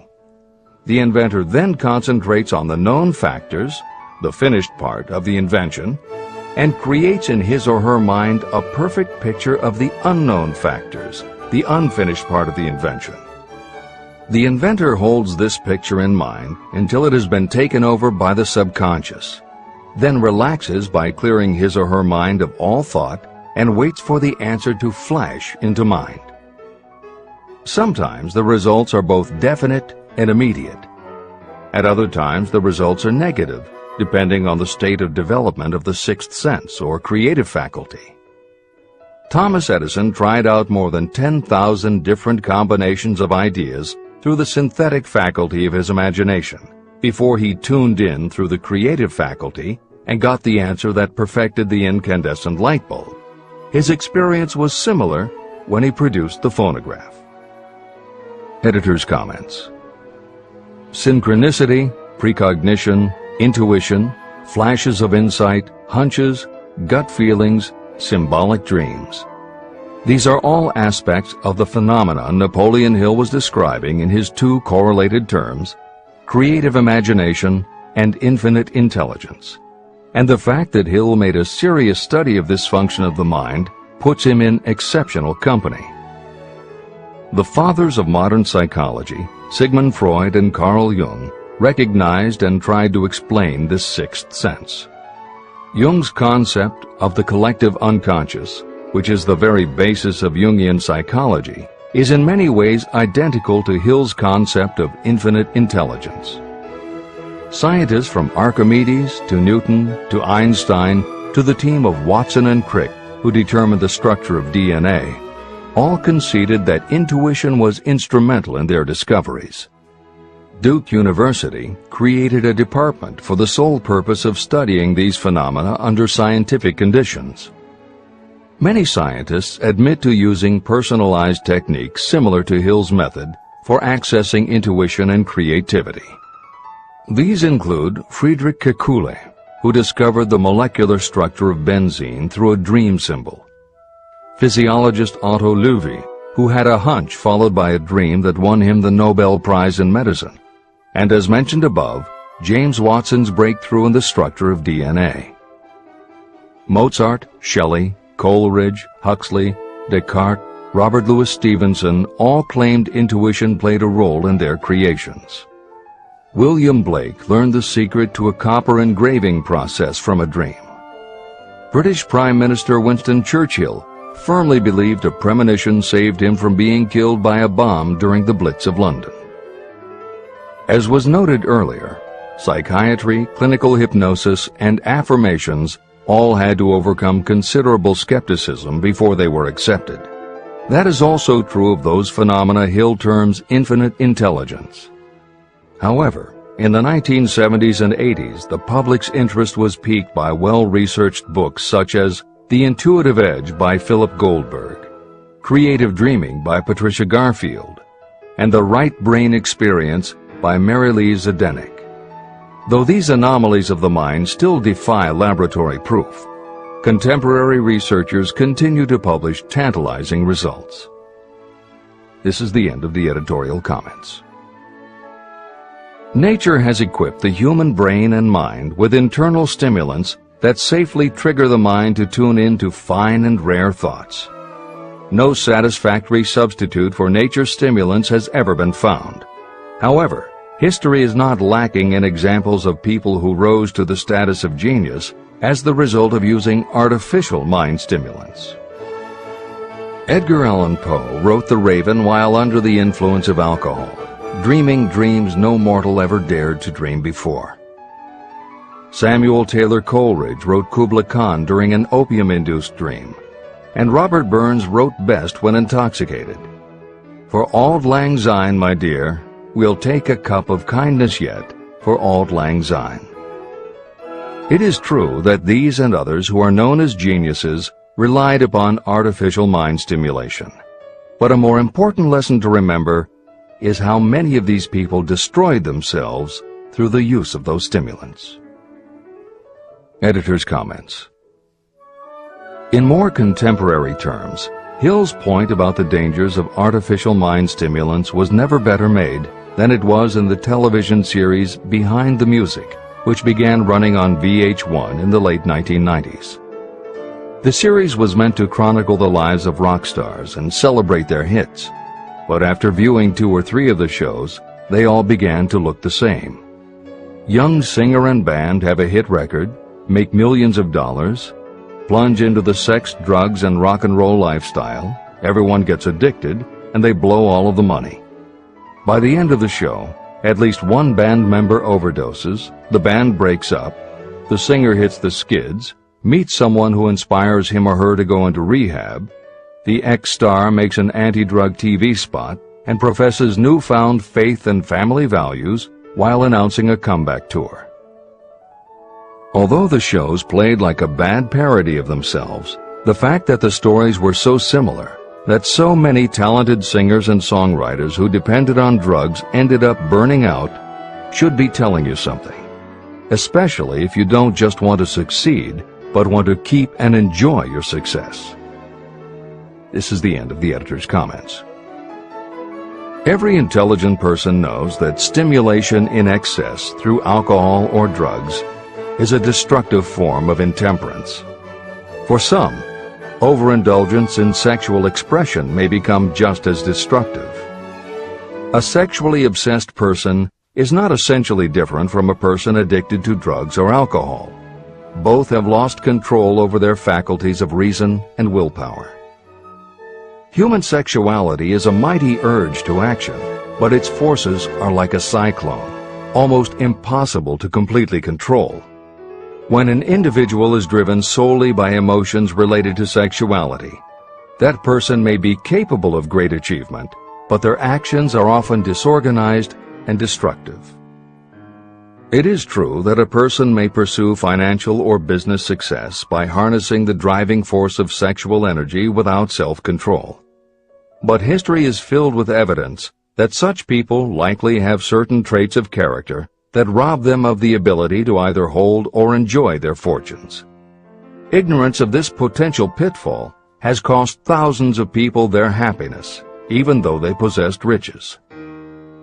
From my analysis of over 25,000 people, I found that those who succeed in an outstanding way often do not hit their stride until they are beyond the age of 40 or 50. This fact was so astounding that it prompted me to go into the study of its cause most carefully. My investigation disclosed that the major reason why many people do not succeed early in life is their tendency to dissipate their energies through overindulgence. The majority of people never learn that sexual energy has possibilities other than physical expression.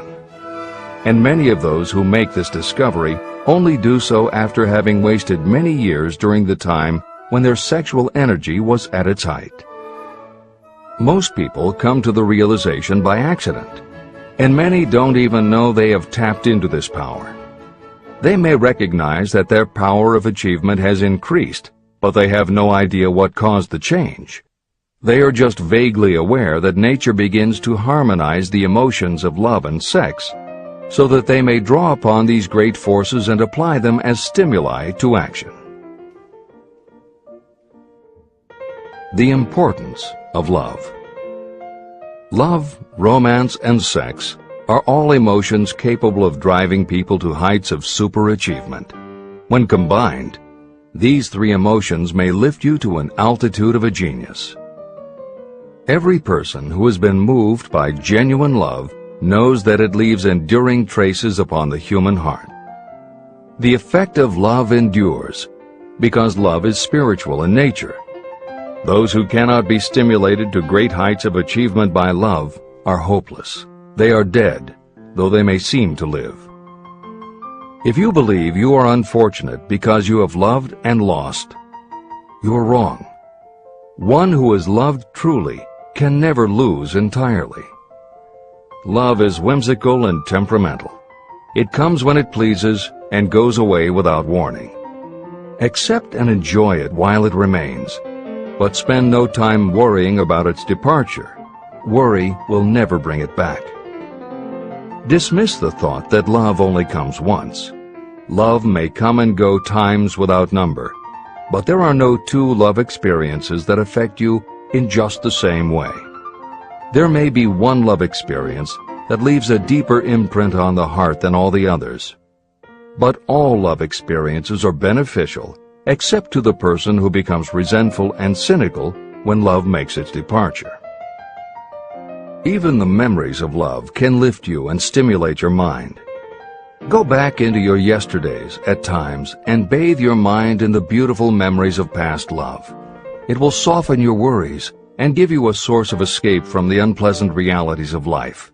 And maybe, during this temporary retreat into the world of fantasy, your subconscious mind will yield to you ideas or plans that may change the entire financial or spiritual status of your life. There should be no disappointment over love, and there would be none if people understood the difference between the emotions of love and sex.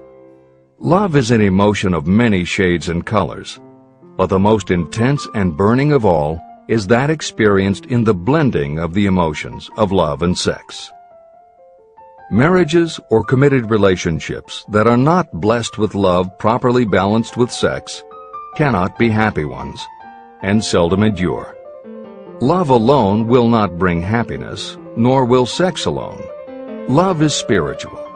Sex is biological. No experience that touches the human heart with a spiritual force can possibly be harmful, except through ignorance or jealousy. The presence of destructive emotions in the human mind may poison it in a way that destroys your sense of justice and fairness. Just as a chemist can take certain chemical elements, none of which are harmful in themselves, and by mixing them together create a deadly poison, in a similar manner the emotions of sex and jealousy, when mixed, may turn just as lethal. Love is the emotion that serves as a safety valve and brings balance, reason, and constructive effort. Love is, without question, life's greatest experience. It can bring you into communion with infinite intelligence. When love guides the emotions, it may lead you well on your way toward creative effort. The road to genius consists of the development, control, and use of sex, love, and romance. Briefly, the process may be stated as follows. Encourage the presence of the positive emotions as the dominating thoughts in your mind, and discourage all the destructive emotions. The mind is a creature of habit. It thrives on the dominating thoughts fed to it.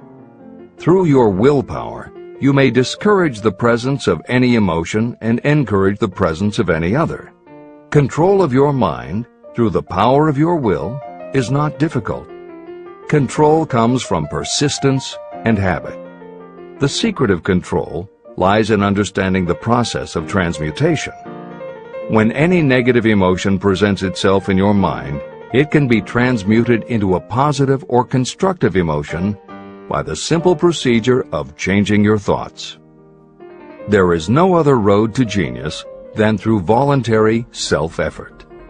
When the emotion of romance is added to those of love and sex, the obstructions between the finite mind and infinite intelligence are removed. Then, a genius has been born.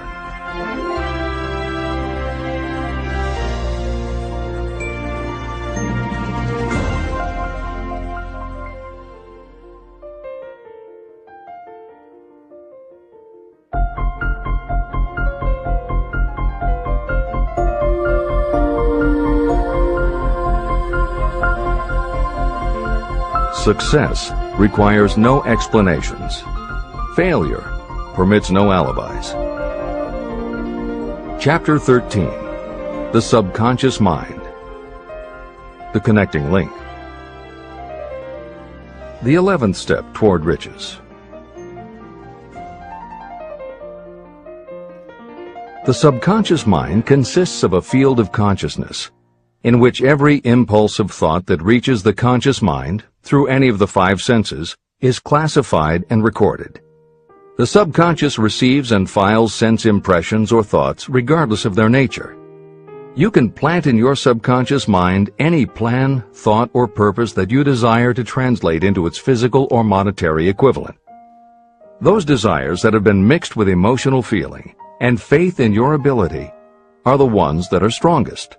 Therefore, they are the first to which the subconscious responds. The subconscious mind works day and night, and in some way which is not fully understood, the subconscious seems able to draw upon the forces of infinite intelligence for the power to transmute your desires into their physical equivalent. And it does it in the most straightforward and practical way. You cannot entirely control your subconscious mind, but you can hand over to it any plan, desire, or purpose that you wish transformed into concrete form. Refer again to the instructions for using the subconscious mind in Chapter 5, Autosuggestion. Editor's comments. In the chapter on autosuggestion, the 4 primary methods for planting and reinforcing suggestions in your subconscious are: 1. The formulation and writing out of your desire. 2. The repetition of positive affirmations. 3. The creative visualization of your goal. And 4. By acting as though the goal is already yours. This is the end of the editor's comment. From my research, I have concluded that the subconscious mind is the connecting link between the finite mind of man and infinite intelligence. It is the intermediary through which you may draw upon the forces of infinite intelligence. From my research, I have concluded that the subconscious mind is the connecting link between the finite mind of man and infinite intelligence. It is the intermediary through which you may draw upon the forces of infinite intelligence. Only the subconscious mind contains the process by which mental impulses, thoughts, are modified and changed into their spiritual, energy, equivalent.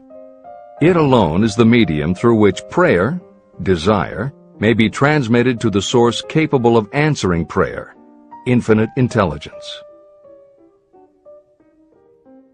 How to energize your subconscious mind for creative effort. The possibilities of what you can do when you connect creative effort with the subconscious mind are stupendous. They inspire me with awe. I never approached the discussion of the subconscious mind without a feeling of littleness and inferiority, due to the fact that man's entire stock of knowledge on this subject is so pitifully limited.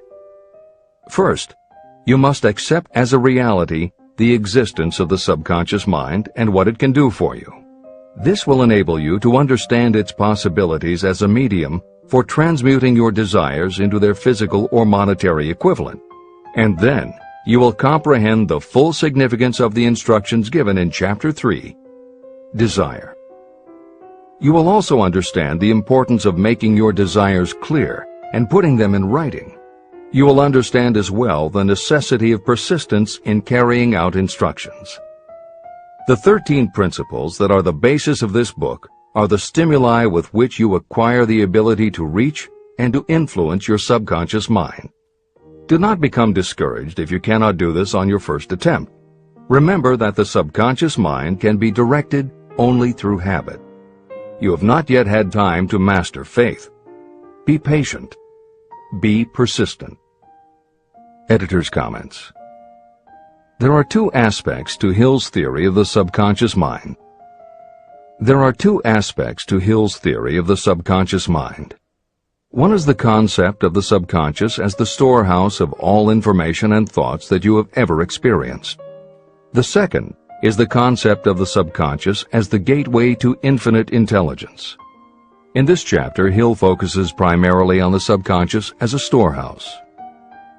Expanding on the editorial comment about the subconscious mind that appears in the chapter on autosuggestion, proof that the subconscious is a storehouse of information is confirmed in the use of hypnotherapy by psychiatrists.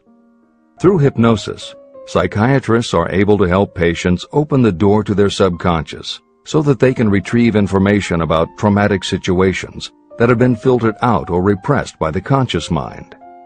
Further proof is in the use of hypnosis by law enforcement officials to recapture information such as license plate numbers and other details that the conscious mind of a witness has filtered out.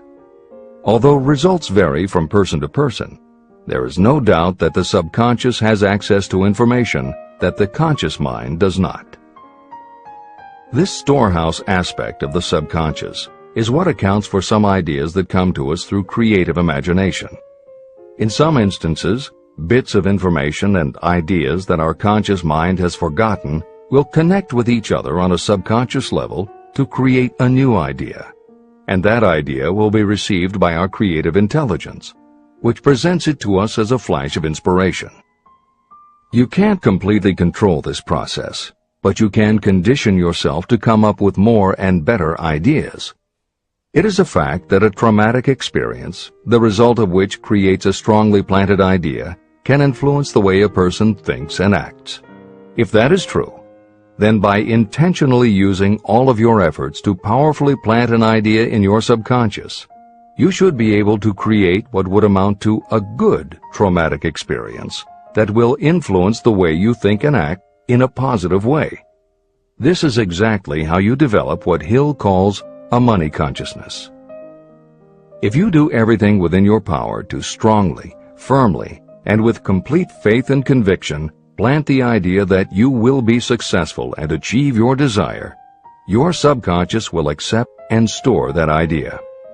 If you have planted the idea so strongly that it is the dominant idea in your subconscious, it will influence all of the other ideas and information stored there.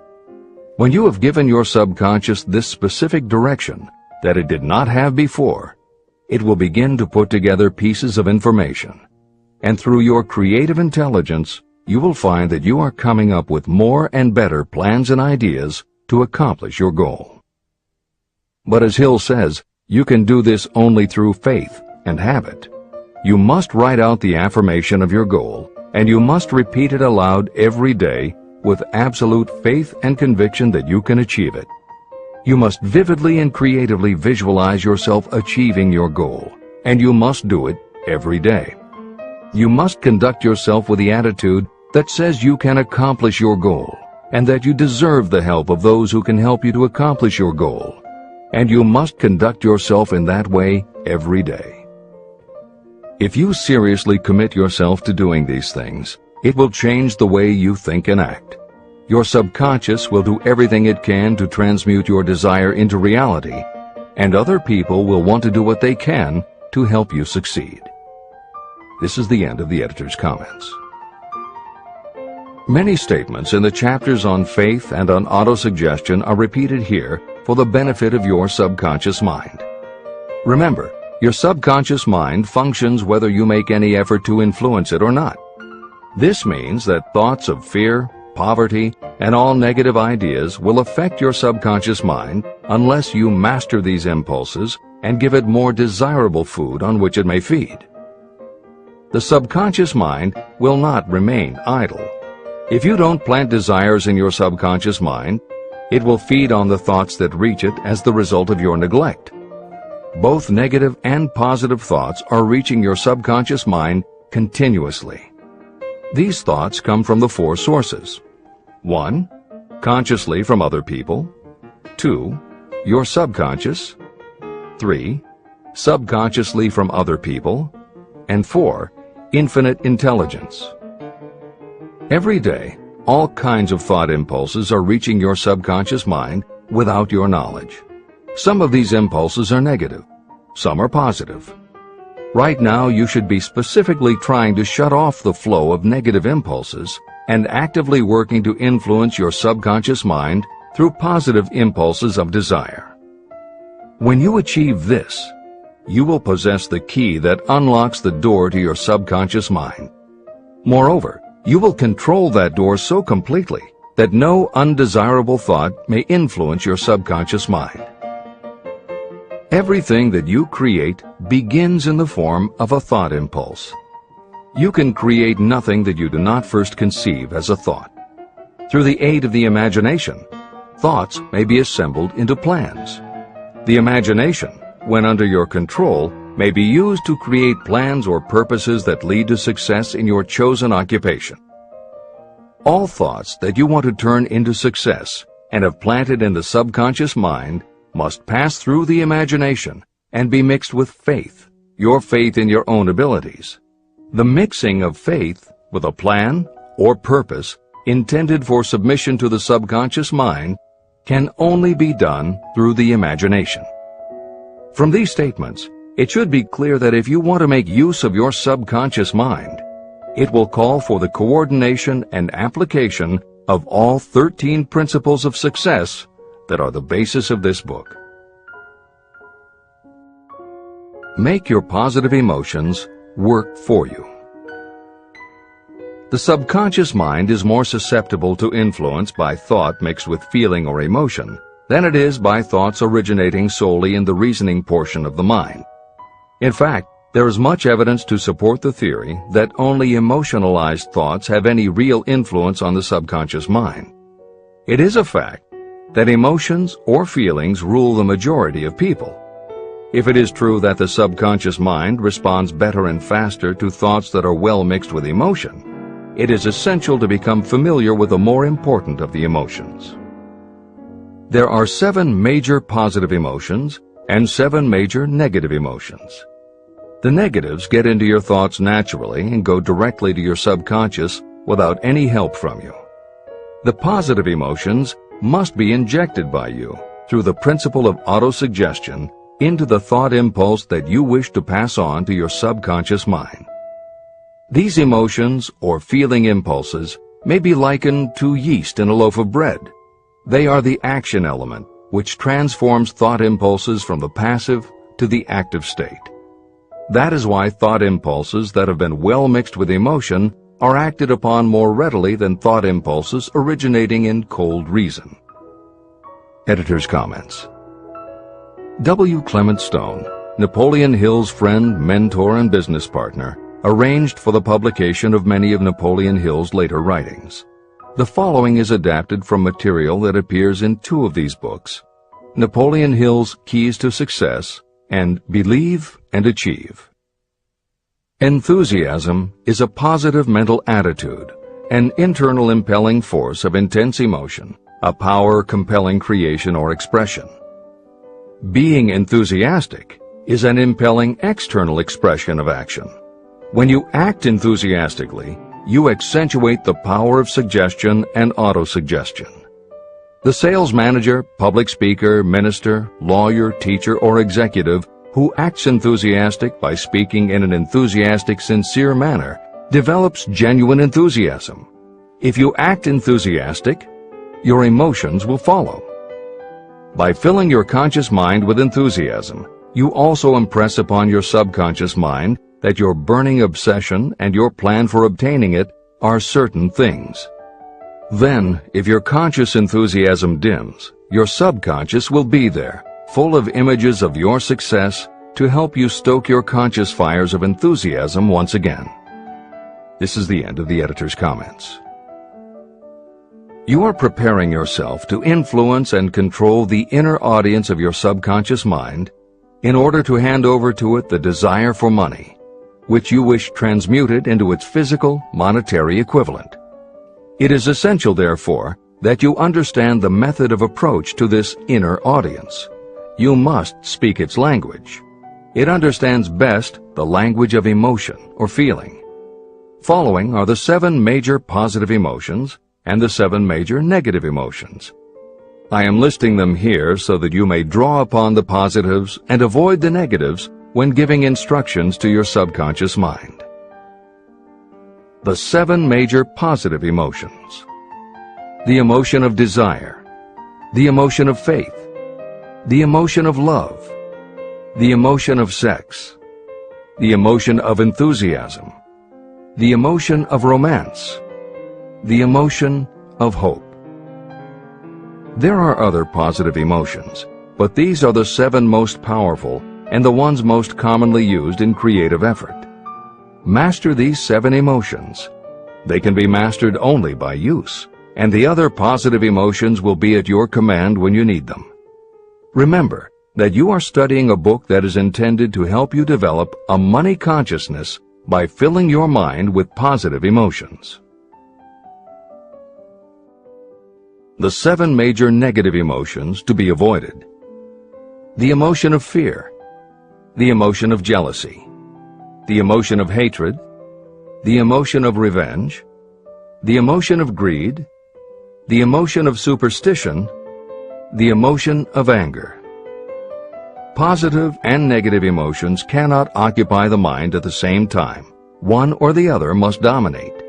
It is your responsibility to make sure that positive emotions constitute the dominating influence of your mind.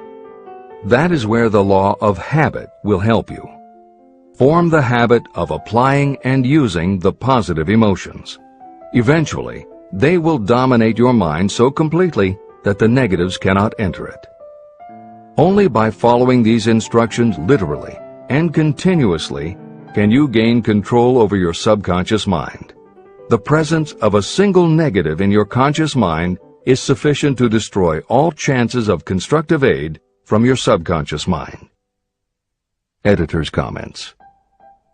Napoleon Hill's concern about the susceptibility of the subconscious mind to negative thoughts, emotions, and comments is well known to professionals who work with these techniques. In clinical hypnotherapy, there is an axiom referred to as the law of reversed effect, which states that whenever there is a conflict between imagination and willpower, the imagination wins. When you attempt to plant an idea, if the subconscious already harbors a negative, trying to force the new idea has the reverse effect, because the subconscious becomes obsessed with defending its established negative idea. And the harder you try to do something, the more the subconscious resists and the more difficult it becomes.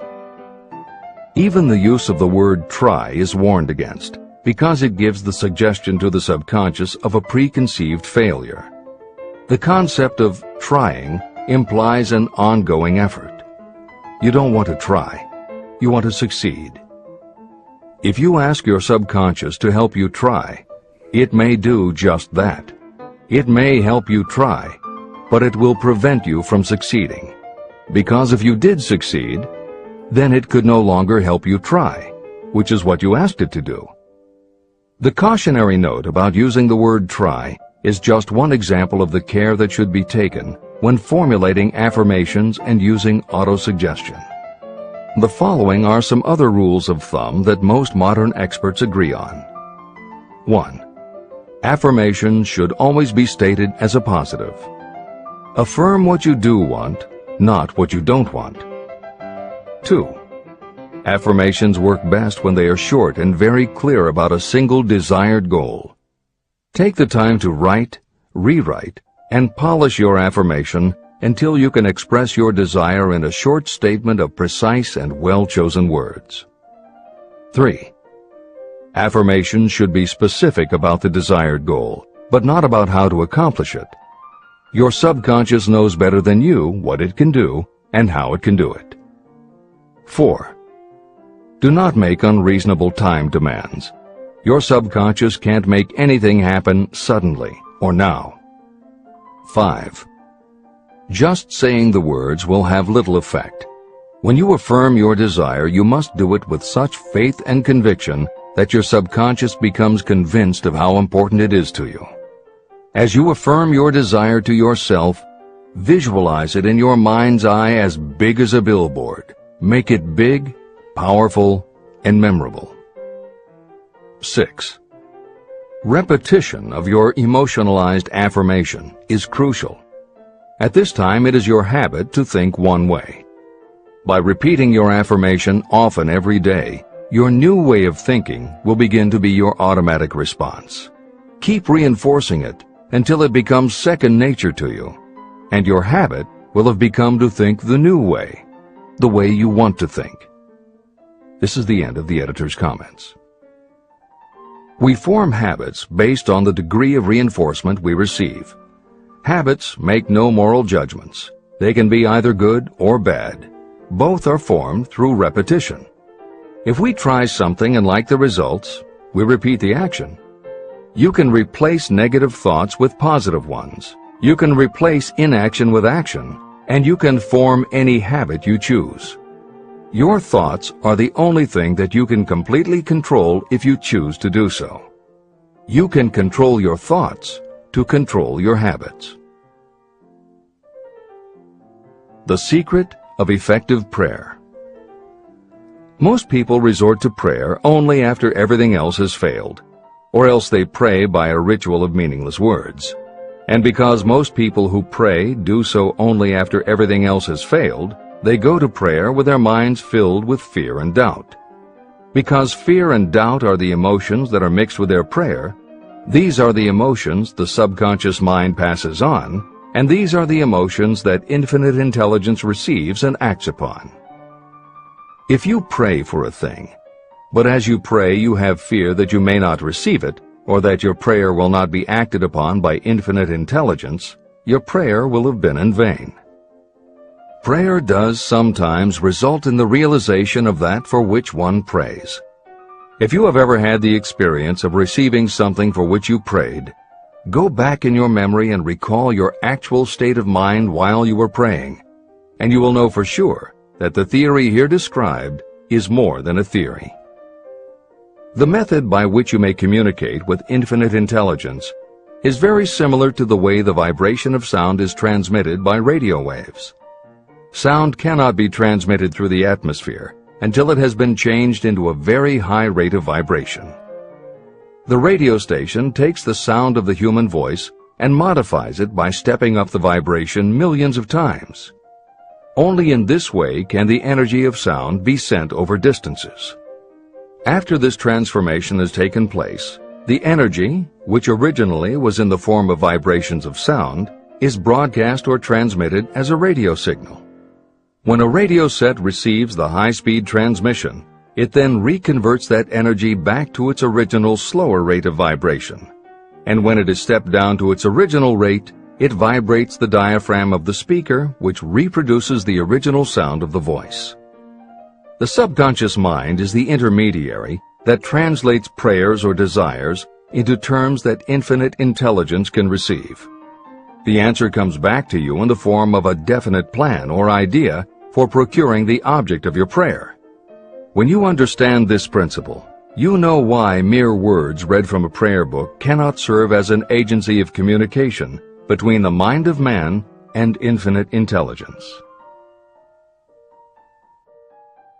Do not expect troubles, as they have a tendency not to disappoint. Chapter 14. The Brain, a broadcasting and receiving station for thought. The 12th step toward riches.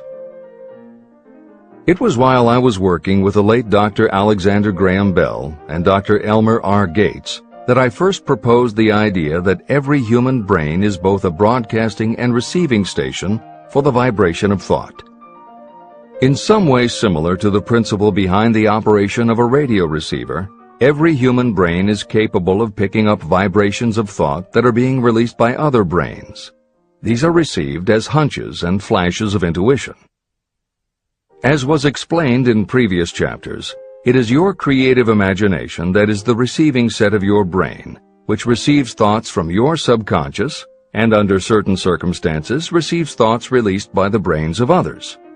Your creative imagination is the interconnection between your conscious or reasoning mind and the four sources from which you receive thought stimuli. 1. Consciously from other people. 2. Your subconscious. 3. Subconsciously from other people. And 4. Infinite intelligence.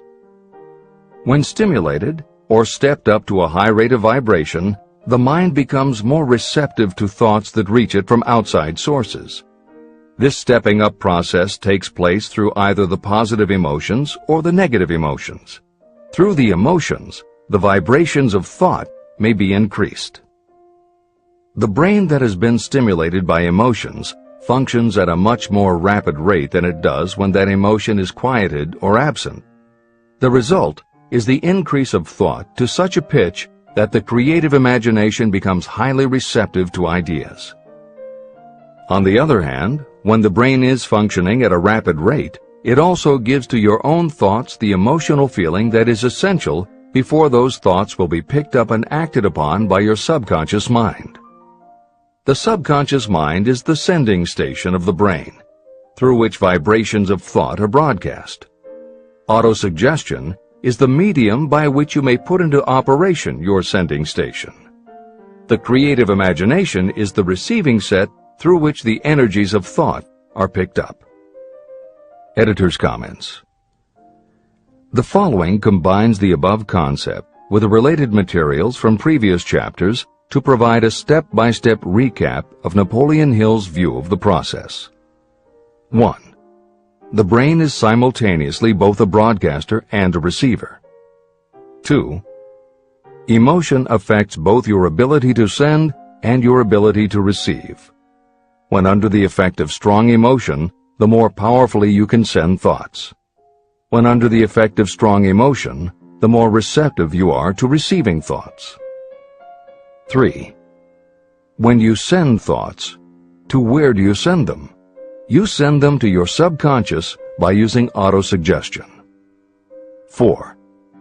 When you receive thoughts, where do they come from? They come from your subconscious and you receive them through your creative imagination. 5. Your subconscious mind has two aspects. Your subconscious is a storehouse of information as explained in the previous chapter. Your subconscious is your connection to infinite intelligence. 6. Infinite intelligence is the medium through which you receive thoughts from other brains. Infinite intelligence is Hill's term for describing the following basic law of physics. Because everything in the universe is made of time, space, energy, or matter, and because matter is just energy in a different form, then everything is actually different parts of the same thing. This means that your subconscious mind, energy, has a common base with every other subconscious mind, energy. 7. Thoughts from other brains come to you as follows. When you are under the effect of a strong emotion and your receiver is especially receptive, sometimes its pull is so strong that it attracts a thought from the subconscious mind of another brain. It is able to do this because infinite intelligence interconnects your subconscious with the subconscious of the other brain. 8. These thoughts from other brains are what we refer to as intuition, hunches, déjà vu, and foreknowledge. Although Hill's explanation depends on the action of an intangible force that cannot be isolated and dissected in a laboratory, neither medical science nor psychology can offer a better explanation for those thoughts that depend on knowledge or information that we do not have. This is the end of the editor's comments.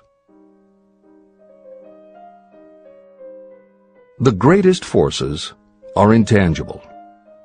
In the past, we've depended too much on our physical senses and have limited our knowledge to physical things that we could see, touch, weigh, and measure. I believe we have entered the most marvelous of all ages, an age that will teach us more about the intangible forces of the world about us. Perhaps we shall learn that there is an other self that is more powerful than the physical self we see when we look in a mirror. Many people do not take seriously such intangibles, the things that they cannot perceive through any of their five senses. However, to belittle the idea of forces that are intangible or cannot be explained is to ignore the fact that all of us, every day, are controlled by forces that are unseen and intangible. The whole of mankind has not the power to cope with, nor to control the intangible force wrapped up in the rolling waves of the oceans. We still do not fully understand the intangible force of gravity, which keeps this little Earth suspended in space and keeps us from falling from it, much less have the power to control that force. We are entirely subservient to the intangible force that comes with a thunderstorm, and we are just as helpless in the presence of the intangible force of electricity. We do not understand the intangible force and intelligence wrapped up in the soil of the earth, the force that provides us with every morsel of food we eat, every article of clothing we wear, and every dollar we carry in our pockets. Last but not least, with all of our culture and education, we still understand little or nothing of the greatest of all the intangibles, thought. However, we have begun to learn a good deal about the intricate workings of the physical brain, and the results are stunning.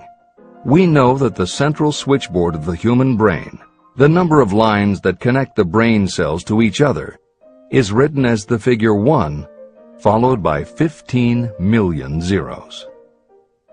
Dr. C. Judson Herrick of the University of Chicago says, "The figure is so stupendous that astronomical figures, dealing with hundreds of millions of light years, become insignificant by comparison. It has been determined that there are from 10 billion to 14 billion nerve cells in the human cerebral cortex, and we know that these are arranged in definite patterns. These arrangements are not haphazard. They are orderly. It is inconceivable to me that such a network of intricate machinery should be in existence for the sole purpose of carrying on the physical functions connected with the growth and maintenance of the physical body. Is it not likely that the same system which gives billions of brain cells the media for communication, one with another, also provides the means of communication with other intangible forces?" Editor's comments. In the time since Hill wrote the above comments, we have learned a great deal more about the physical brain and how it operates. We understand much about the chemistry of the brain. We can measure the energies it releases. We know which areas control the various functions of the body and which areas affect memory, emotions, reasoning, and many other subtleties related to the thinking process. Through surgery, medication, and other techniques, we know how to prevent the brain from having certain kinds of thoughts. And we know how to encourage the brain to produce certain other kinds of thoughts when we want it to. For instance, a specific area can be stimulated and you will have pleasurable thoughts. But we cannot yet control what those pleasurable thoughts will be, and we have no idea what the bits and pieces of information are that go into your pleasurable thoughts. With all of our advanced knowledge about the physical brain, we still don't know how to make it have a specific thought or idea, especially not an original thought or a creative idea. And medical science offers no better theory than Hill's as to how we could have an intuition or hunch made up from information that we don't have and were never exposed to. In short, the physical properties of the brain confirm that it is where the thinking process takes place, but it does not offer the answer to the question of how it happens, or how thoughts from one brain might travel to another. In previous commentaries, we pointed to the laws of physics as they relate to Hill's theory about the interconnectedness of all things. And although this is not meant to be a science lesson, it may reassure you to know that the work of renowned scientists lends support to the idea. Quantum theory deals with subatomic particles so minuscule that they are almost at the level of the basic stuff from which everything is made. Albert Einstein developed what is called the EPR effect. Einstein, Podolsky, and Rosen, and Irish physicist John Stuart Bell proposed Bell's theorem, both of which pertain to the concept that when two linked subatomic particles are separated from each other, when a change is made to particle A, the same change will instantly happen in particle B, even though the two are distant from each other. Another related concept is called the holographic brain or holographic universe, and is named after an unusual quality of holograms. It is a fact that if you cut a hologram in half, you don't get two halves of a picture. You get two separate but complete pictures. Cut either one of those in half, and you get another two complete pictures. Cut other pieces, and again you get whole images. Every part of a hologram has the whole of the information in the original. In the 1970s, Carl Pribram, a neurophysiologist at Stanford University, announced the results of his studies, which suggest that memory is not in a specific part of the brain, but is spread throughout the brain like the image on a holographic plate. At almost the same time, renowned physicist David Bohm proposed that the workings of the universe were like a holographic image, that among all things there is total interconnectivity, and that all things influence all other things. In effect, every part of the universe contains the whole of the universe. That is probably more than enough science for most readers. The point is, Hill was not alone in his conclusion that through some intangible force, your subconscious shares interconnectivity with everything else in the universe. Previously, the example was given of the folds and bumps in a tablecloth, all being different, but all still tablecloth. Here is another way to envision the intangible interconnection of all things. Suppose you were to drill 5 holes in a wall, and have someone outside the room put their fingers and thumb through the holes and wiggle them. If you then bring into your room someone who only believes in tangible things that he or she can see, that person will see 5 separate objects that can move independently of each other. You may tell the person that behind the wall the objects are connected and all part of the same hand, but because they cannot see the connection and disbelieve anything they don't understand, the person will not be convinced.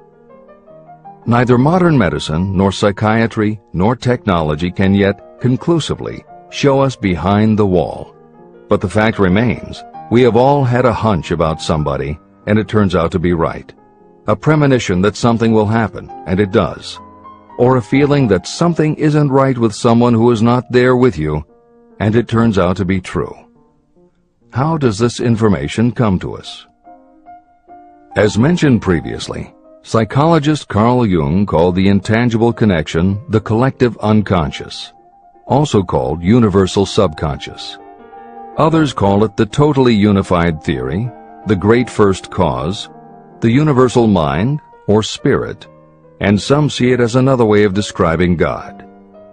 Napoleon Hill calls it infinite intelligence and offers a common-sense explanation that allows you to work with a phenomenon even if it is not completely understood. And that, after all, is what Hill was aiming for, to give you a way to access intangible forces that will help you turn your desire into reality. This is the end of the editor's comments. After this book had been written, just before the manuscript went to the publisher, the New York Times published an editorial showing that at least one great university and one intelligent investigator in the field of mental phenomena are carrying on an organized research through which conclusions have been reached that parallel many of those described in this and the following chapter. The editorial briefly analyzed the work carried on by Dr. J.B. Rhine and his associates at Duke University. From the New York Times. What is telepathy? A month ago, we cited on this page some of the remarkable results achieved by Professor Rhine and his associates in Duke University from more than 100,000 tests to determine the existence of telepathy and clairvoyance. These results were summarized in the first 2 articles in Harper's Magazine. In the second, which has now appeared, the author, E.H. Wright, attempts to summarize what has been learned, or what it seems reasonable to infer, regarding the exact nature of these extrasensory modes of perception. The actual existence of telepathy and clairvoyance now seems to some scientists enormously probable as the result of Rhine's experiments. Various percipients were asked to name as many cards in a special pack as they could without looking at them and without other sensory access to them. About a score of men and women were discovered who could regularly name so many of the cards correctly that there was not one chance in many a million of their having done their feats by luck or accident. But how did they do them? These powers, assuming that they exist, do not seem to be sensory. There is no known organ for them. The experiments work just as well at distances of several hundred miles as they did in the same room. These facts also dispose, in Mr. Wright's opinion, of the attempt to explain telepathy or clairvoyance through any physical theory of radiation. All known forms of radiant energy decline inversely as the square of the distance traversed. Telepathy and clairvoyance do not. But they do vary through physical cause, as our other mental powers do. Contrary to widespread opinion, they do not improve when the percipient is asleep or half asleep, but on the contrary, when he is most wide awake and alert. Rhine discovered that a narcotic will invariably lower a percipient's score, while a stimulant will always send it higher. The most reliable performer apparently cannot make a good score unless he tries to do his best. One conclusion that Wright draws with some confidence is that telepathy and clairvoyance are really one and the same gift. That is, the faculty that sees a card face down on a table seems to be exactly the same one that reads a thought residing only in another mind. There are several grounds for believing this. So far, the two gifts have been found in every person who has either of them. If you have the abilities, both seem to be of equal strength. Screens, walls, distances have no effect at all on either. Wright expresses his hunch that other extrasensory experiences, such as prophetic dreams, premonitions of disaster, and the like, may also prove to be part of the same faculty. The reader is not asked to accept any of these conclusions, but the evidence that Rhine has piled up must remain impressive. In 1927, Dr. J.B. Rhine and his wife, Dr. Louisa E. Rhine, joined Professor William McDougall, chairman of the psychology department at Duke University, to create a lab that would apply strict scientific procedures to the study of psychic phenomena. They developed scientific methodologies and procedures to study, identify, and test individuals who demonstrated unusual abilities. It was Dr. Rhine who coined the term extrasensory perception, ESP, and he adopted the word parapsychology to describe their studies.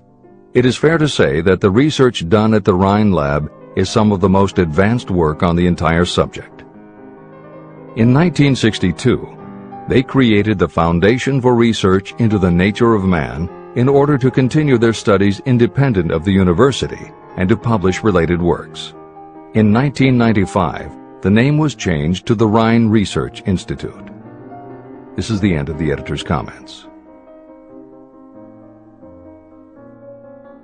How to join minds in teamwork.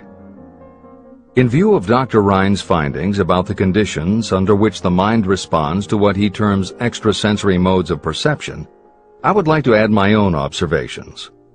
My associates and I have discovered what we believe to be the ideal conditions under which the mind can be stimulated so that this sixth sense can be made to function in a practical way.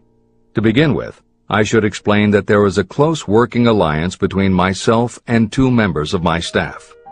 Through experimentation and practice, we have discovered how to stimulate our minds so that we can, by a process of blending our three minds into one, find the solution to a great variety of problems that are submitted by my clients. The procedure is very simple. We sit down at a conference table, clearly state the nature of the problem we have under consideration, then begin discussing it. Each contributes whatever thoughts may occur by applying the principle used in connection with the invisible counselors described in the next chapter. The strange thing about this method of mind stimulation is that it places each participant in communication with unknown sources of knowledge definitely outside their own experience. If you understand the principle described in the chapter on the mastermind, you of course recognize the round table as being a practical application of the mastermind. This method of mind stimulation, through the discussion of definite subjects between three people, illustrates the simplest and most practical use of the mastermind. When you tap into the power of your mastermind group, you will find that the more you work together, the more each member will learn to anticipate the ideas of others and to connect immediately with their intense enthusiasm and inspiration. You cannot completely control this process, but the more you use it, the more it will come into play. By adopting and following a similar plan, you will be making use of the famous Carnegie formula described in Chapter 1. If it means nothing to you at this time, mark this page and read it again after you have finished the last chapter. Great achievement is usually born of great sacrifice and is never the result of selfishness. Chapter 15. The Sixth Sense, the door to the Temple of Wisdom, the 13th step toward riches. The 13th principle is known as the Sixth Sense, through which infinite intelligence may and will communicate voluntarily without any effort from or demands by the individual. This principle is the apex of the philosophy of success. It can be assimilated, understood, and applied only by first mastering the other 12 principles. The sixth sense is that portion of the subconscious mind that has been referred to as the creative imagination. It has also been referred to as the receiving set through which ideas, plans, and thoughts flash into the mind. The flashes are sometimes called hunches or inspirations. The sixth sense defies description. It cannot be described to a person who has not mastered the other principles of this philosophy, because such a person has no knowledge and no experience with which the sixth sense may be compared. After you have mastered the principles in this book, you will be prepared to accept as truth a statement that may otherwise be incredible to you. Through the sixth sense, you will be warned of impending dangers in time to avoid them and notified of opportunities in time to embrace them. As you develop your sixth sense, it is almost as though a guardian angel comes to you to be of help and assistance.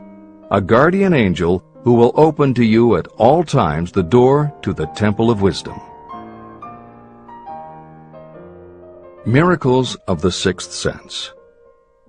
I am not a believer in, nor an advocate of, miracles, for the simple reason that I have enough knowledge of nature to understand that nature never deviates from her established laws.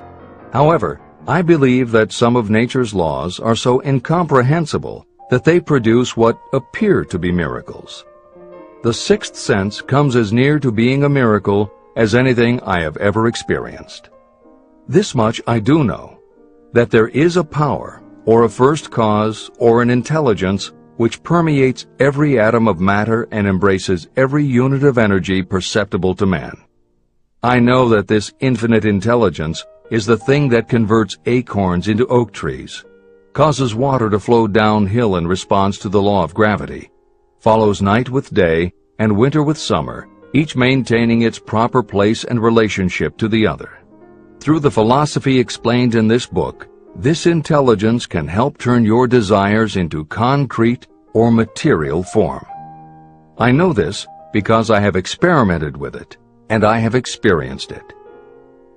Step by step through the preceding chapters, you have been led to this, the last principle. If you have mastered each of the preceding principles, you are now prepared to accept, without being skeptical, the extraordinary claims made here.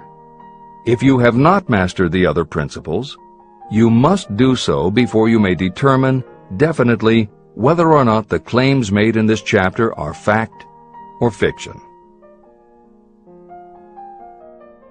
Let great people shape your life. I have never completely divested myself of the habit of hero worship. While I was passing through the stage of hero worship, I found myself trying to imitate those whom I most admired. My experience has taught me that the next best thing to being truly great is to emulate the great, to try to act like them, be like them, and feel like them as much as I could. I discovered that the faith with which I tried to imitate my idols gave me great capacity to do so quite successfully. Long before I had ever written a line for publication or delivered a speech in public, I followed the habit of reshaping my own character by trying to imitate the 9 men whose lives and life works had been most impressive to me. These 9 men were Emerson, Paine, Edison, Darwin, Lincoln, Burbank, Napoleon, Ford, and Carnegie. Every night, over a long period of years, I held an imaginary council meeting with this group, whom I called my invisible counselors. This is how I did it. Just before going to sleep at night, I would shut my eyes and see, in my imagination, this group of men seated with me around my council table.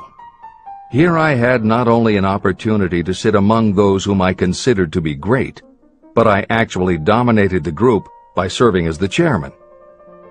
I had a very definite purpose in using my imagination in this way. My purpose was to rebuild my own character, so it would become a composite of the characters of my imaginary counselors. Realizing that I had to overcome the handicap of being born and raised in an environment of ignorance and superstition, I deliberately assigned myself the task of voluntary rebirth through the method I have described above. Building character through autosuggestion. I knew, of course, that we all become what we are because of our dominating thoughts and desires. I knew that every deeply seated desire causes a person to find a way to turn that desire into reality. I knew that self-suggestion is a powerful factor in building character. In fact, it is the sole principle through which character is built. With this knowledge of how the mind works, I was fairly well armed with the equipment needed to rebuild my character. In these imaginary council meetings, I called on my cabinet members for the knowledge I wished each to contribute. I would even speak out loud to each of them as follows. Mr. Emerson, I desire to acquire from you the marvelous understanding of nature which distinguished your life. I ask that you impress upon my subconscious mind those qualities you possessed that enabled you to understand and adapt yourself to the laws of nature.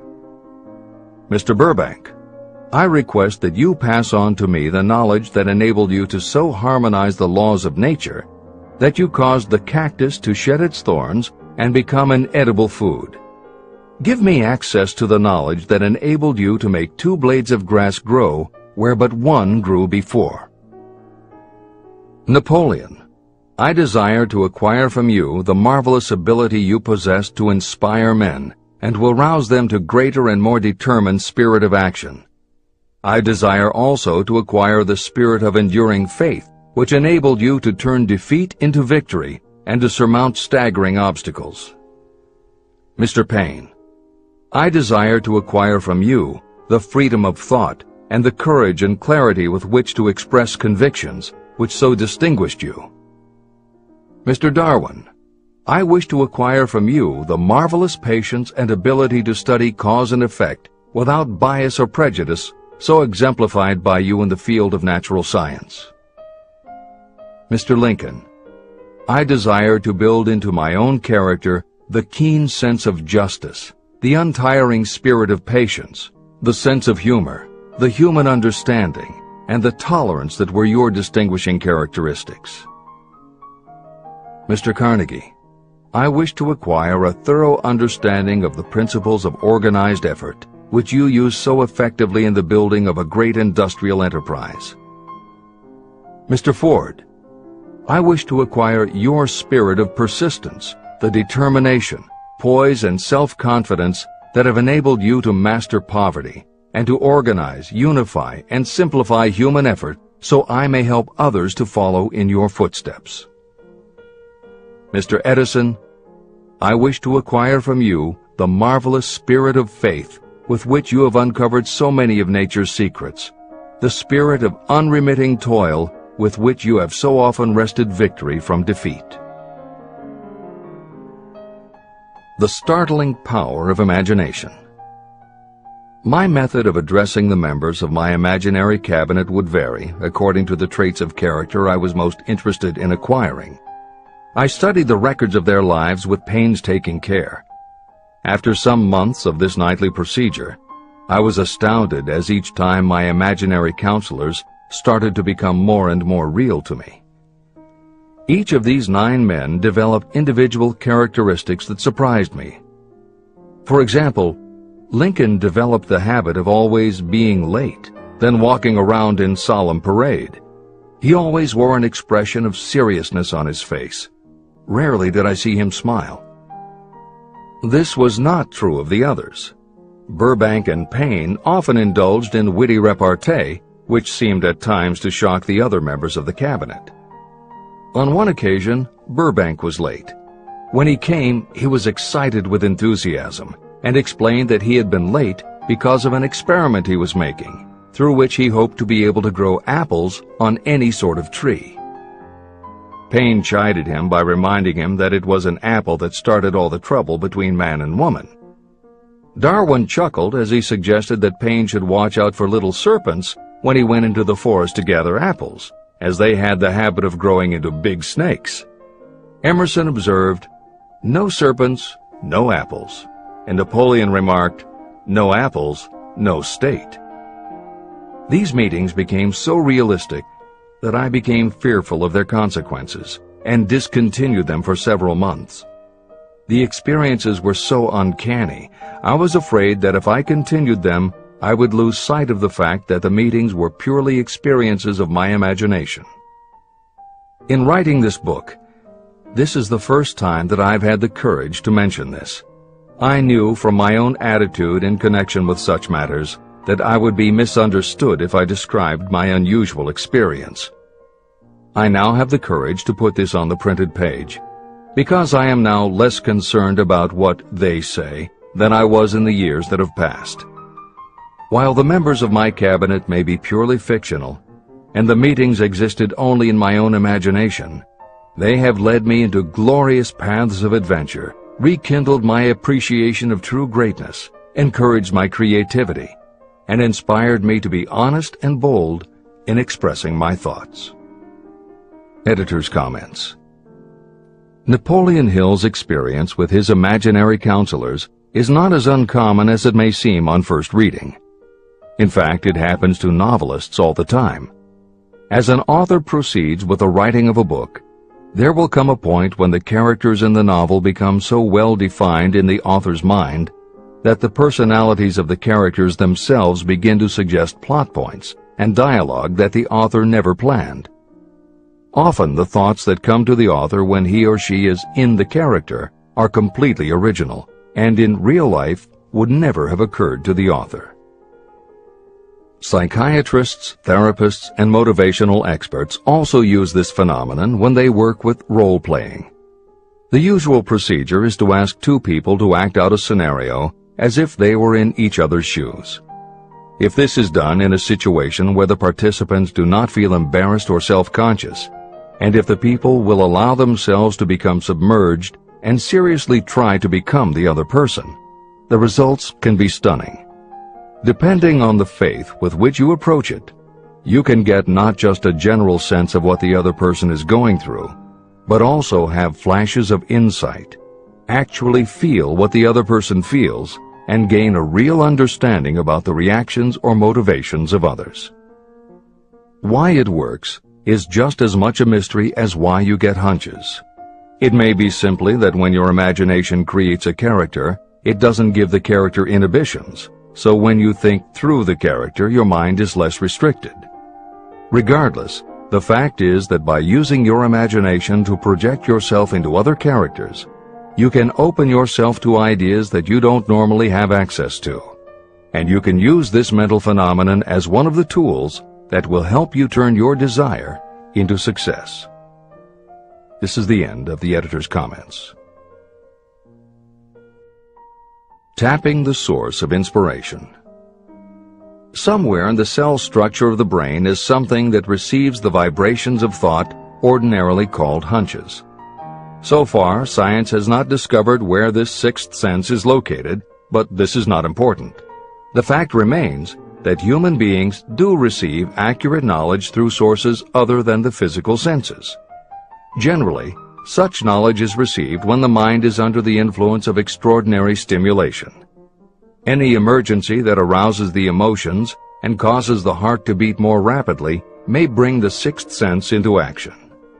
Anyone who has experienced a near accident while driving knows that the sixth sense often comes to your rescue and by split seconds helps to avoid the accident. I mention this as background to the following statement of fact. On many occasions when I have faced emergencies, some of them so grave that my life was in jeopardy, I have been miraculously guided past these difficulties through the influence of my invisible counselors. My original purpose in conducting council meetings with imaginary beings was solely to use autosuggestion to impress upon my subconscious mind certain characteristics that I wanted to acquire. In more recent years, my experimentation has taken on an entirely different trend. I now go to my imaginary counselors with every difficult problem that confronts me and my clients. During my meetings with these invisible counselors, I find my mind most receptive to ideas, thoughts, and knowledge that reach me through the sixth sense. The results are often astonishing, although I do not depend entirely on this form of counsel. The sixth sense is not something that one can take off and put on at will. Ability to use this great power comes slowly through application of the other principles outlined in this book. No matter who you are or what may have been your purpose in reading this book, you can profit by it even if you don't fully understand how or why the principle described in this chapter works. This is especially true if your major purpose is that of accumulation of money or other material things. This chapter on the sixth sense was written because the book is designed to present a complete philosophy by which individuals may unerringly guide themselves in attaining whatever they ask of life. The starting point of all achievement is desire. The finishing point is the kind of knowledge that leads to understanding. Understanding of yourself, understanding of others, understanding of the laws of nature, and the recognition and understanding of happiness. Full understanding of this comes only through familiarity with and use of the principle of the sixth sense. In reading this chapter, you may have found yourself lifted to a high level of mental stimulation. Splendid! Come back to this again a month from now, read it once more, and observe that your mind will soar to a still higher level of stimulation. Repeat this experience from time to time, giving no concern as to how much or how little you learn at the time. Eventually, you will find yourself in possession of a power that will enable you to throw off discouragement, master fear, overcome procrastination, and draw freely upon your imagination. Then you will have felt the touch of that unknown something that has been the moving spirit of every truly great thinker, leader, artist, musician, writer, or statesman. Then, you will be in a position to transmute your desires into their physical or financial counterpart as easily as you may lie down and quit at the first sign of opposition.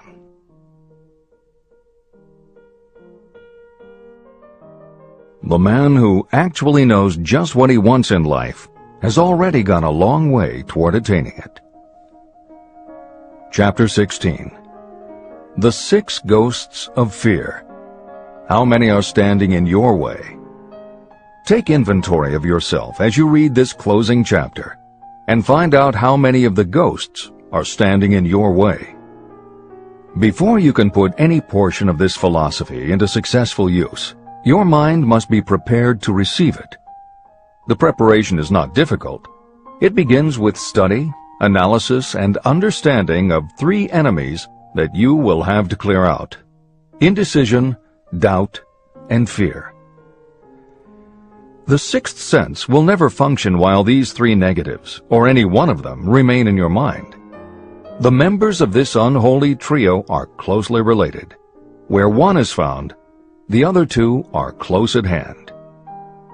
Indecision is the seedling of fear.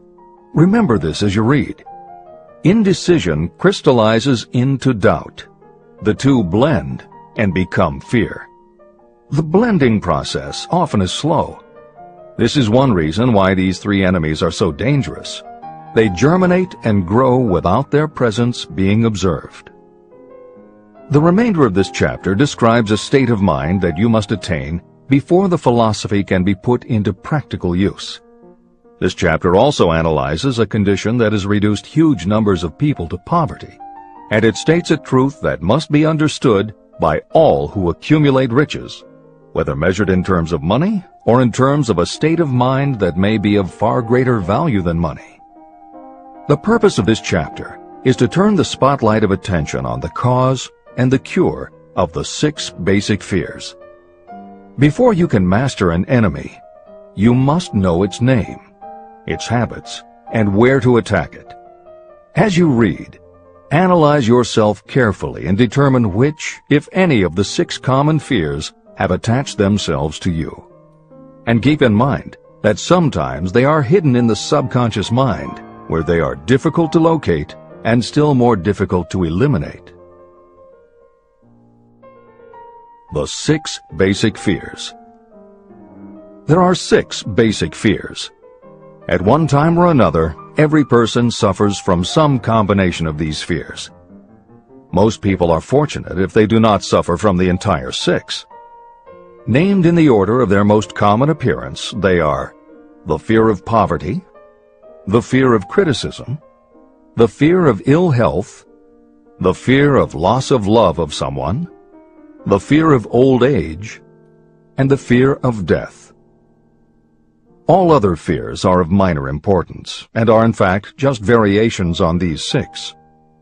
Fears are nothing more than states of mind.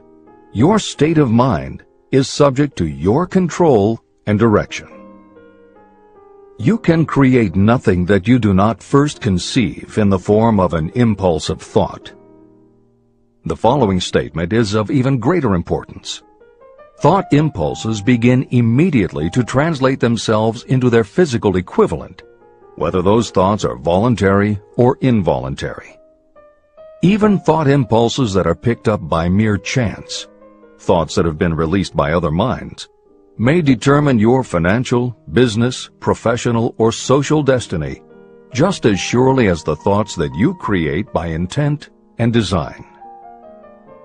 This circumstance also explains why some people seem to be lucky, while others of equal or greater ability, training, experience, and brain capacity seem destined to have misfortune. The explanation is that you have the ability to completely control your own mind. With this control, you may open your mind to the thought impulses that are being released by other brains, or you can close the doors tightly and admit only thought impulses of your own choice. Nature has endowed human beings with absolute control over only one thing, and that one thing is thought. This fact, coupled with the additional fact that everything we create begins in the form of a thought, leads us very near to the principle by which fear may be mastered. If it is true that all thought has a tendency to clothe itself in its physical equivalent, and this is true beyond any reasonable room for doubt, it is equally true that thought impulses of fear and poverty cannot be translated into terms of courage and financial gain. The first basic fear, the fear of poverty. There can be no compromise between poverty and riches. The two roads that lead to poverty and riches travel in opposite directions. If you want riches, you must refuse to accept any circumstance that leads toward poverty. The word riches is used in its broadest sense, meaning financial, spiritual, mental, and material wealth. The starting point of the path that leads to riches is desire. In Chapter 3, you received full instructions for the proper use of desire. In this chapter on fear, you have complete instructions for preparing your mind to make practical use of desire. Here is the place to give yourself a challenge, which will definitely determine how much of this philosophy you have absorbed. Here is the point at which you can tell what the future holds in store for you. If, after reading this chapter, you are willing to accept poverty, you may as well make up your mind to receive poverty. This is one decision you cannot avoid. But if you demand riches, determine what form and how much will be required to satisfy you. You know the road that leads to riches. You have been given a roadmap. If you follow it, it will keep you on that road. If you neglect to make the start, or stop before you arrive, no one will be to blame but you. This responsibility is yours. No excuse will save you from accepting the responsibility if you now fail or refuse to demand riches of life. All you need is one thing. Incidentally, the only thing you can control, and that is a state of mind. A state of mind is something that is up to you. It cannot be purchased. It must be created.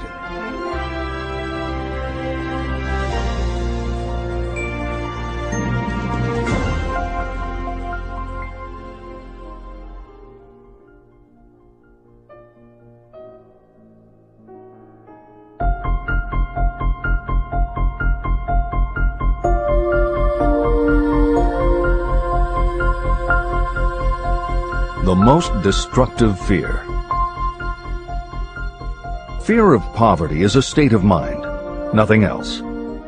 But it is sufficient to destroy your chances of achievement in any undertaking.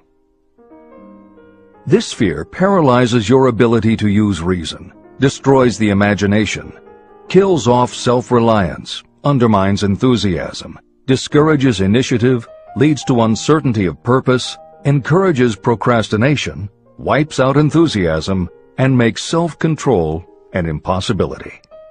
It takes the charm from your personality, destroys the possibility of accurate thinking, diverts concentration of effort.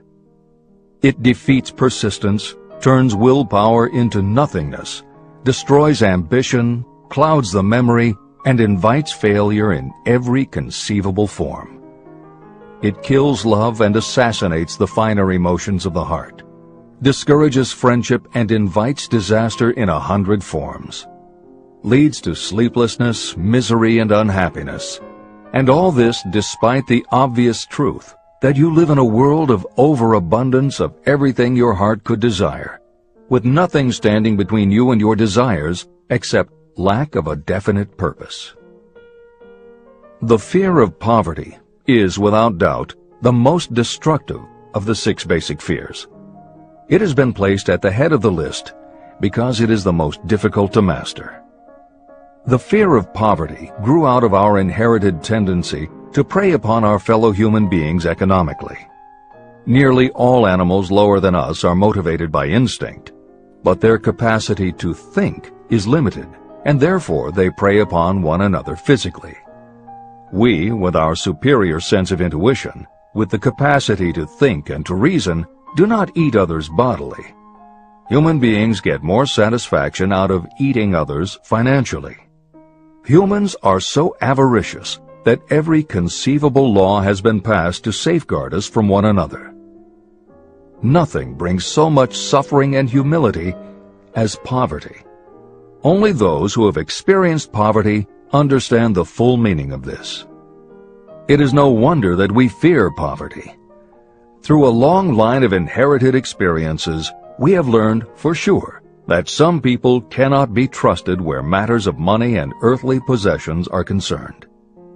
So eager are we to possess wealth that we will acquire it in whatever manner we can, through legal methods if possible, through other methods if necessary or expedient. Self-analysis may disclose weaknesses that you do not like to acknowledge, but this form of examination is essential if you are going to demand of life more than mediocrity and poverty. Remember, as you check yourself point by point, that you are both the court and the jury, the prosecuting attorney and the attorney for the defense, and that you are both the plaintiff and the defendant. You are on trial. Face the facts squarely. Ask yourself definite questions and demand direct replies. When the examination is over, you will know more about yourself.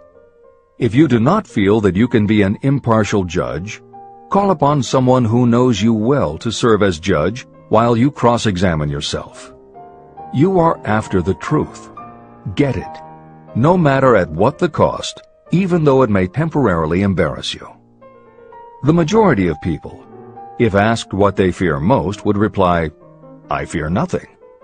The reply would be inaccurate, because few people realize that they are bound, handicapped, whipped spiritually and physically through some form of fear. So subtle and deeply seated is the emotion of fear that you may go through life and never recognize its presence. Only a courageous analysis will disclose the presence of this universal enemy. When you begin such an analysis, search deeply into your character. The following is a list of the symptoms to look for. Symptoms of the fear of poverty. 1. Indifference. Commonly expressed through lack of ambition, willingness to tolerate poverty, and the acceptance of whatever compensation life may offer without protest. Also mental and physical laziness and lack of initiative, imagination, enthusiasm, and self-control. 2. Indecision. The habit of permitting others to do your thinking, sitting on the fence. 3. Doubt. Generally expressed through alibis and excuses designed to cover up, explain away, or apologize for your failures, sometimes expressed in the form of envy of those who are successful, or by criticizing them. 4. Worry. Usually expressed by finding fault with others, a tendency to spend beyond your income, neglect of personal appearance, scowling and frowning, nervousness, lack of poise, self-consciousness, and often the use of alcohol or drugs. 5. Overcaution. The habit of looking for the negative side of every circumstance, thinking and talking about possible failure instead of concentrating on succeeding, knowing all the roads to disaster, but never searching for the plans to avoid failure, waiting for the right time to begin until the waiting becomes a permanent habit, remembering those who have failed and forgetting those who have succeeded, seeing the hole in the donut, but overlooking the donut around the hole. 6. Procrastination. The habit of putting off until tomorrow that which should have been done last year, spending more time in creating excuses than it would take to do the job. This symptom is closely related to overcaution, doubt, and worry. Refusal to accept responsibility. Willingness to compromise rather than put up a fight. Compromising with difficulties instead of harnessing and using them as stepping stones to advancement. Bargaining with life for a penny instead of demanding prosperity, opulence, riches, contentment, and happiness. Planning what to do if you fail instead of burning all bridges and making retreat impossible. Weakness of, and often total lack of, self-confidence, definiteness of purpose, self-control, initiative, enthusiasm, ambition, thrift, and sound reasoning ability. Expecting poverty instead of demanding riches.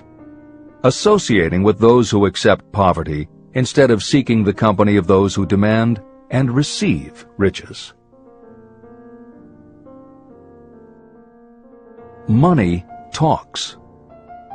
Some will ask, why did you write a book about money? Why measure riches in dollars alone? Some will believe, and rightly so, that there are other forms of riches more desirable than money. Yes, there are riches that cannot be measured in terms of dollars. But there are also millions of people who say, "Give me all the money I need, and I will find everything else I want." The major reason why I wrote this book on how to get money is that millions of men and women are paralyzed with the fear of poverty. What this sort of fear does to one was well described by Westbrook Pegler. Editor's comments. James Westbrook Pegler was a controversial newspaper columnist for the Chicago Daily News and the Washington Post. Although his career lasted into the 1960s, he was most widely read and quoted during the 1930s and 1940s. During that period, he went from being a public supporter of Franklin Roosevelt and the New Deal policies to the opposite end of the political spectrum, championing conservative points of view. Pegler was also the author of 3 books based on his columns, and in 1940 won the Pulitzer Prize for his expose of union racketeering. This is the end of the editor's comments. We continue with the article by Westbrook Pegler. Money is only clamshells or metal discs or scraps of paper, and there are treasures of the heart and soul which money cannot buy. But most people, being broke, are unable to keep this in mind and sustain their spirits. When a man is down and out and on the street, unable to get any job at all, something happens to his spirit, which can be observed in the droop of his shoulders, the set of his hat, his walk, and his gaze.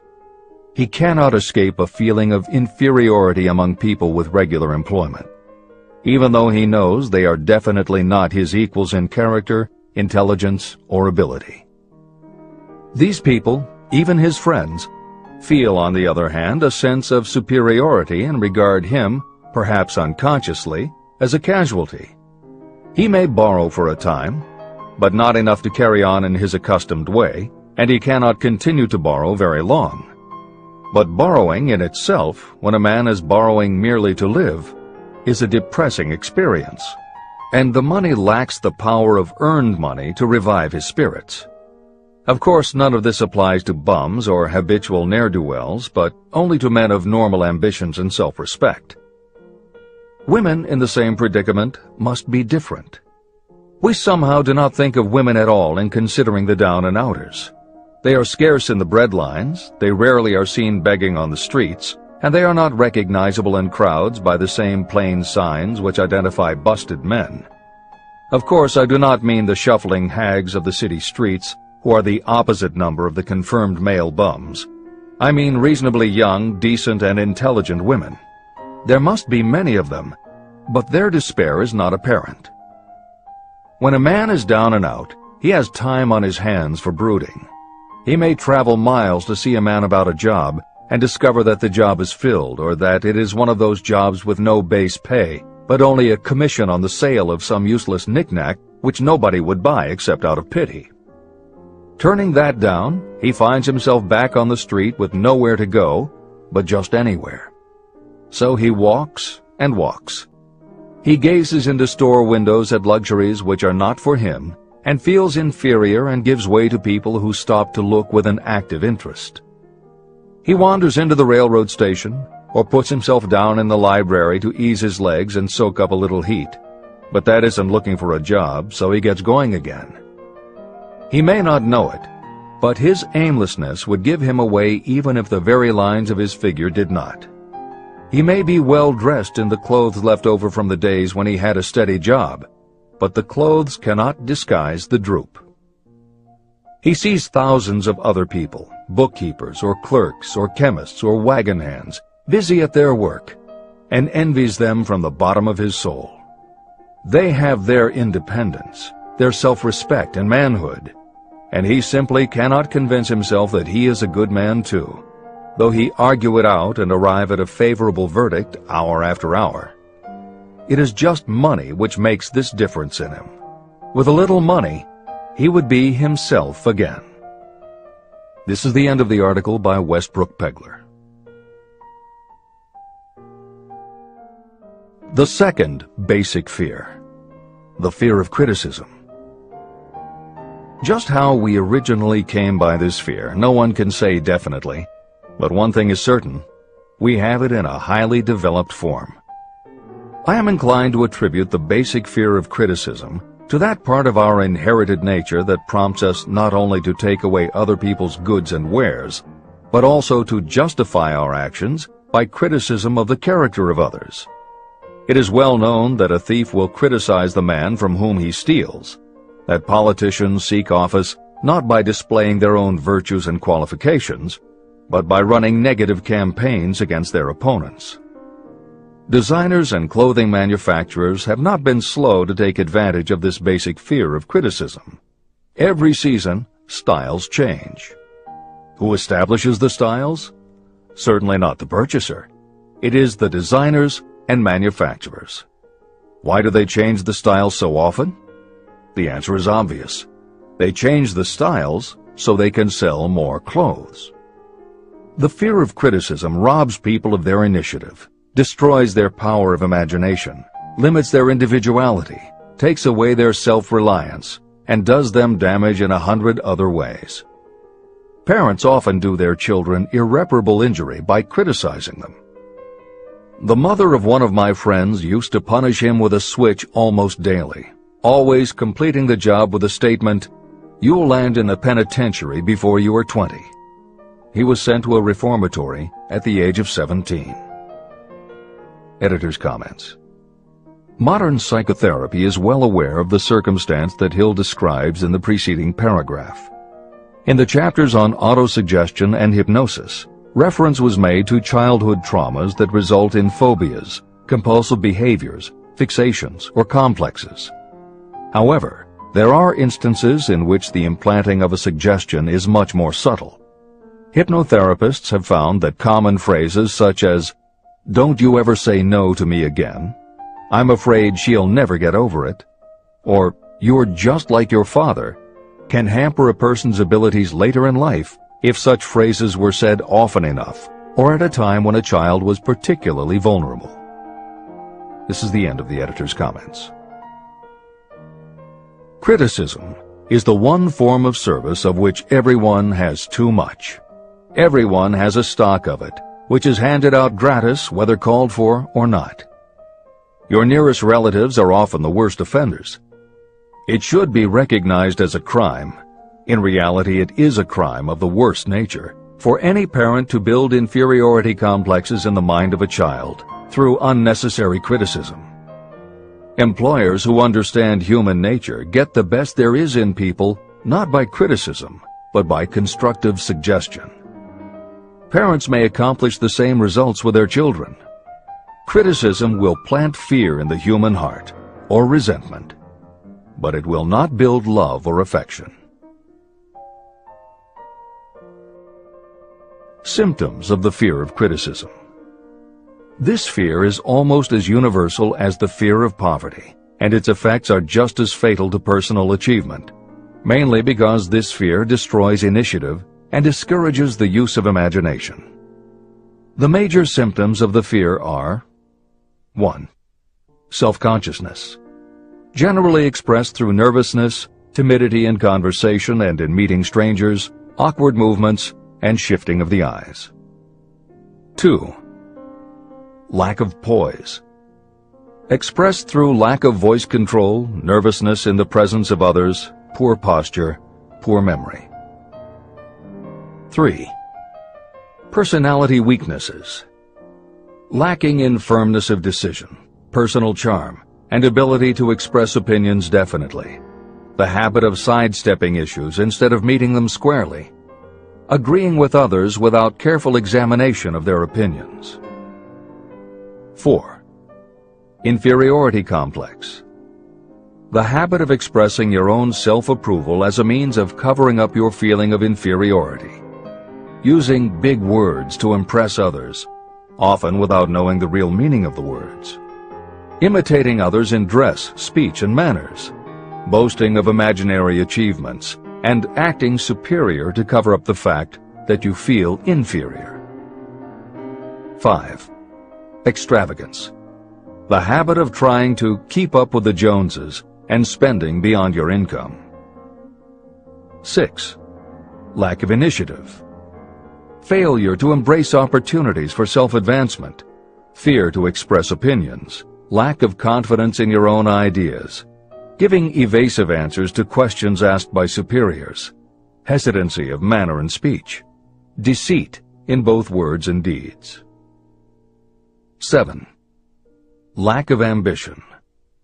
Mental and physical laziness, lack of self-assertion, slowness in reaching decisions, being too easily influenced, the habit of accepting defeat without protest, or quitting an undertaking when opposed by others. Also the habit of criticizing others behind their backs and flattering them to their faces, suspicion of other people without cause, lack of tactfulness of manner and speech, and unwillingness to accept the blame for mistakes. The third basic fear, the fear of ill health. This fear may be traced to both physical and social heredity. It is closely associated with the causes of fear of old age and the fear of death. We fear ill health because of the terrible pictures that have been planted in our minds of what may happen if death should overtake us. We also fear it because of the economic toll that it may claim. One reputable physician estimated that 75% of all people who visit doctors are suffering with hypochondria, imaginary illness. It has been shown that the fear of disease, even when there is not the slightest cause for fear, often produces the physical symptoms of the disease feared. Powerful and mighty is the human mind. It builds or it destroys. Through a series of experiments, my staff proved how susceptible people are to the power of suggestion. We asked 3 acquaintances to visit separately with the victim. They were instructed to pose the question, "What ails you? You look terribly ill." The first questioner provoked a grin from him and a nonchalant, "Oh, nothing, I'm all right." The second questioner was answered with a statement, "I don't know exactly, but I do feel badly." The third questioner was met with the admission that the victim was actually feeling ill. Editor's comment. Hill's experiment is one that you do not want to carry too far. It is not that different from the principle behind certain religious sects whose members take vengeance on their enemies by hexing or placing a spell on a victim. The spell only works because the victim believes that spells can be cast and that it is possible he or she could be hexed. When the hex victim is informed that someone has cast a spell on them, they accept that it is possible, and their mind does the rest. The same theory operated when Hill's associate was told 3 times that he looked ill. He believed it was possible.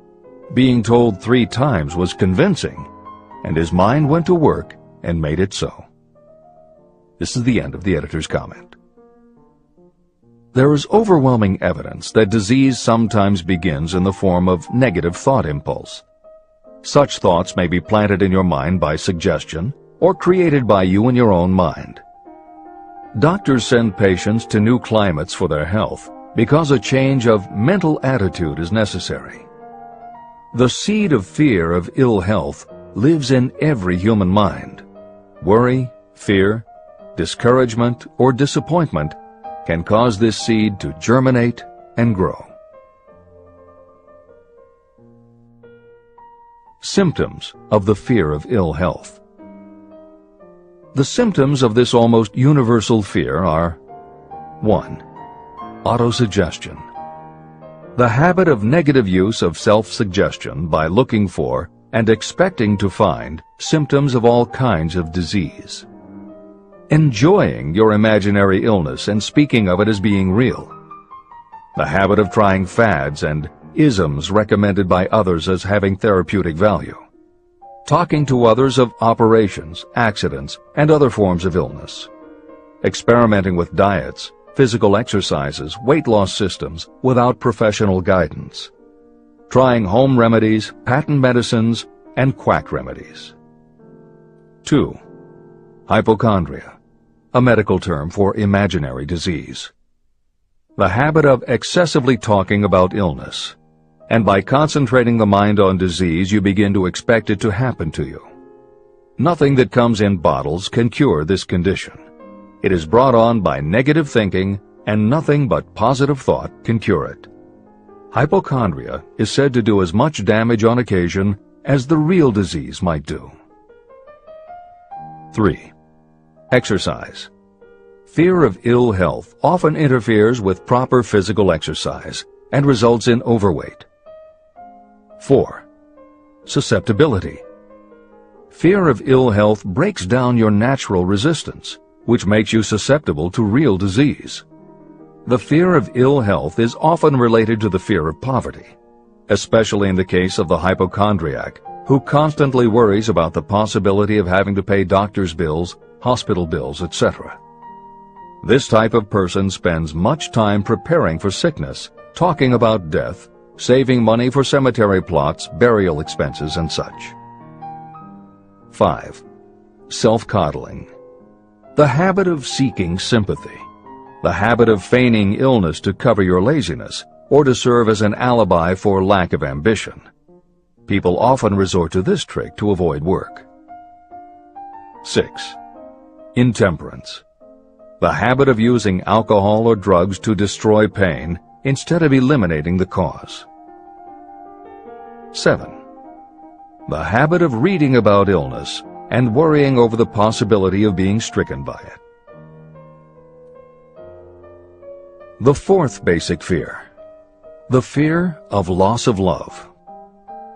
Jealousy and other similar forms of neurosis grow out of our fear of the loss of love of someone. This fear is the most painful of all the 6 basic fears. It probably plays more havoc with the body and mind than any of the other basic fears. Editor's comment. By way of introduction to each of the 6 basic fears, Napoleon Hill usually postulates how the fear originated in humans. In the original edition of this book, he suggested that the fear of loss of love may have started with prehistoric man's habit of stealing his neighbor's mate and taking liberties with her whenever he could.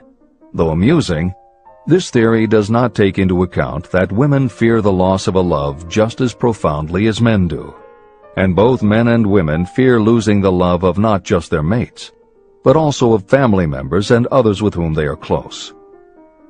How the emotion of love originated may remain a mystery, but there is no mystery about how we feel when we lose it. This is the end of the editor's comment. The fourth basic fear. The fear of loss of love. Jealousy and other similar forms of neurosis grow out of our fear of the loss of love of someone. This fear is the most painful of all the 6 basic fears. It probably plays more havoc with the body and mind than any of the other basic fears. Editor's comment. By way of introduction to each of the 6 basic fears, Napoleon Hill usually postulates how the fear originated in humans. In the original edition of this book, he suggested that the fear of loss of love may have started with prehistoric man's habit of stealing his neighbor's mate and taking liberties with her whenever he could. Though amusing, this theory does not take into account that women fear the loss of a love just as profoundly as men do, and both men and women fear losing the love of not just their mates, but also of family members and others with whom they are close. How the emotion of love originated may remain a mystery, but there is no mystery about how we feel when we lose it. This is the end of the editor's comment. Symptoms of the fear of loss of love. The distinguishing symptoms of this fear are 1. Jealousy. The habit of being suspicious of friends and loved ones. The habit of accusing wife or husband of infidelity without grounds. General suspicion of everyone and absolute faith in no one. 2. Fault-finding. The habit of finding fault with friends, relatives, business associates, and loved ones upon the slightest provocation, or without any cause whatsoever. 3. Gambling. The habit of gambling, stealing, cheating, and otherwise taking hazardous chances to provide money for loved ones in the belief that love can be bought. The habit of spending beyond your means, or incurring debts to provide gifts for loved ones in order to make a good impression. Also insomnia, nervousness, lack of persistence, weakness of will, lack of self-control, lack of self-reliance, bad temper. The fifth basic fear. The fear of old age. In the main, this fear grows out of two sources. First, the thought that old age may bring with it poverty. Second is the concern that many have for what may await them in the world beyond. The most common cause of fear of old age is associated with the possibility of poverty. Poorhouse is not a pretty word. It throws a chill into the mind of every person who faces the possibility of having to spend declining years having to live on some form of charity. The possibility of ill health, which is more common as people grow older, is also a contributing cause of this common fear of old age, as is concern about diminishing sexuality.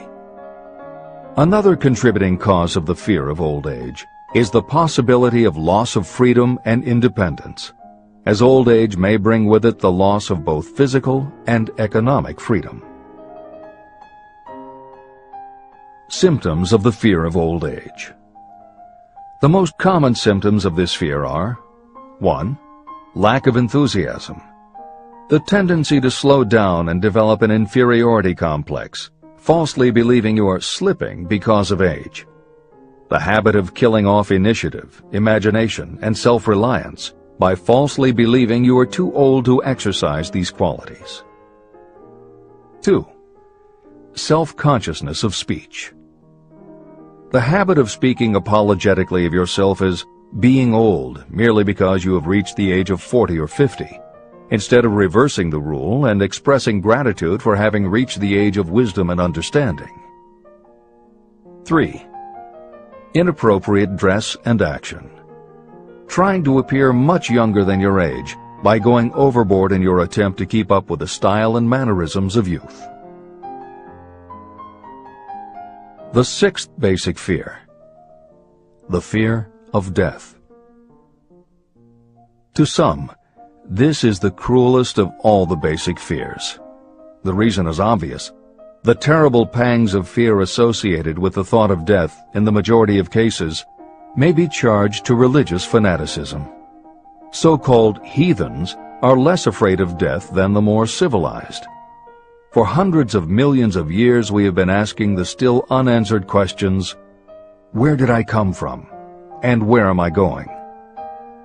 During the darker ages of the past, the more cunning and crafty were not slow to offer the answer to these questions for a price.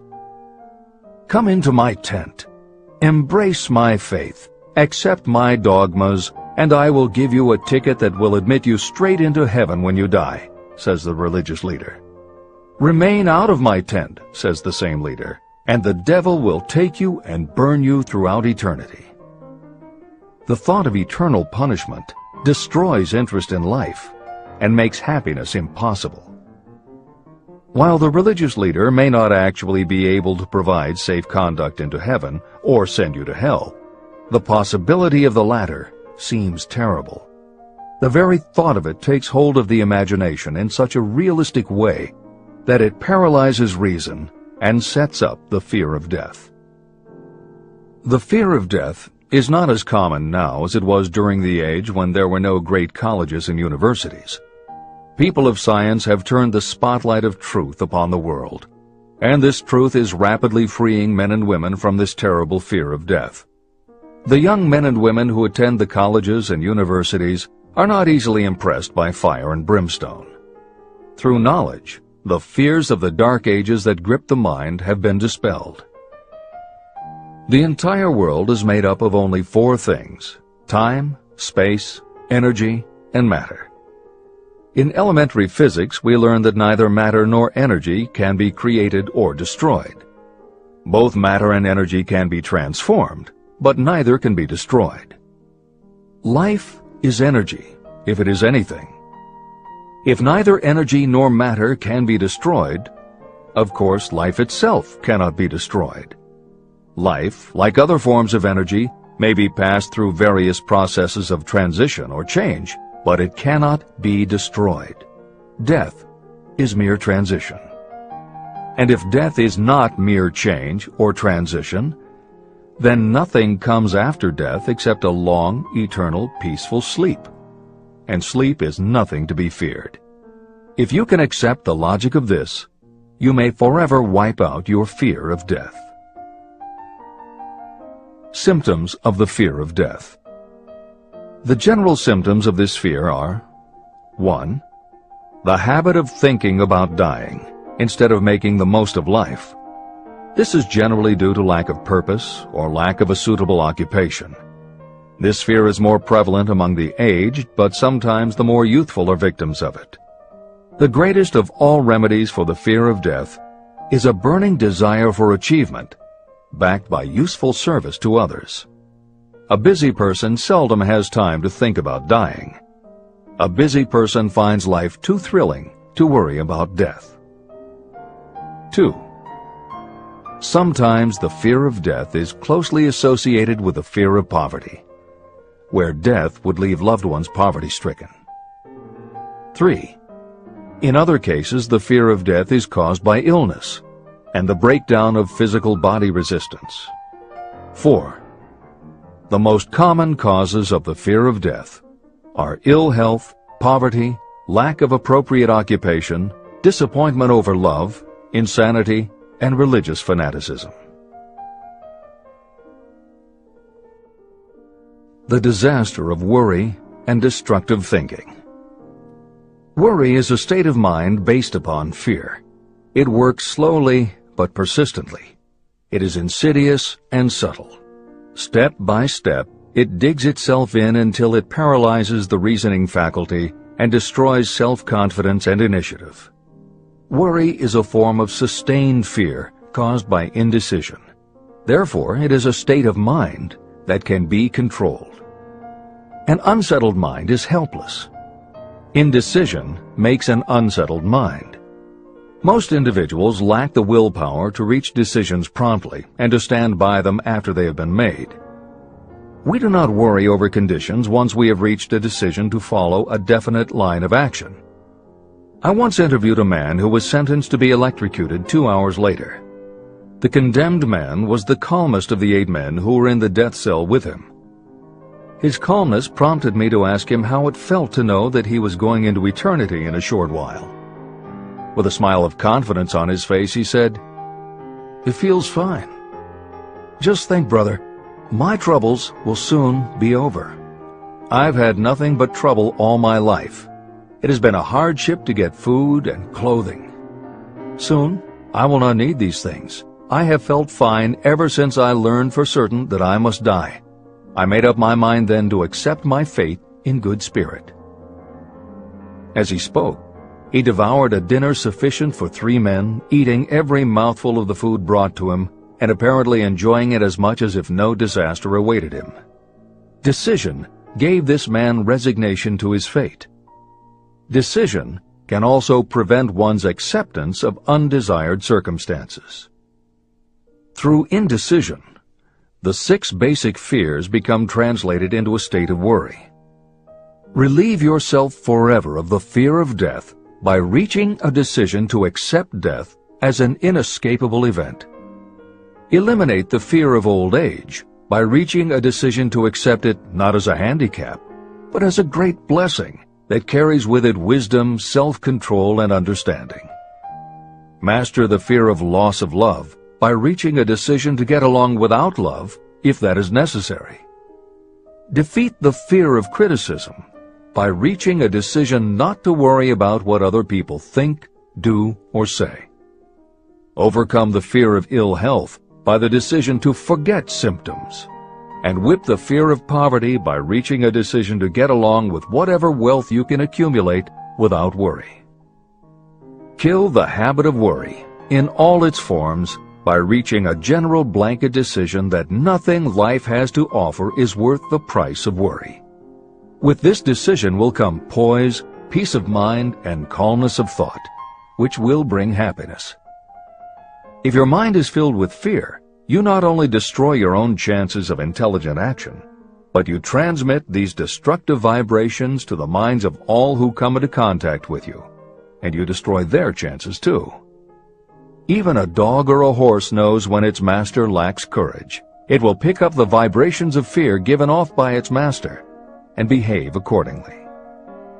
The vibrations of fear pass from one mind to another just as quickly and as surely as the sound of the human voice passes from the broadcasting station to a radio receiver.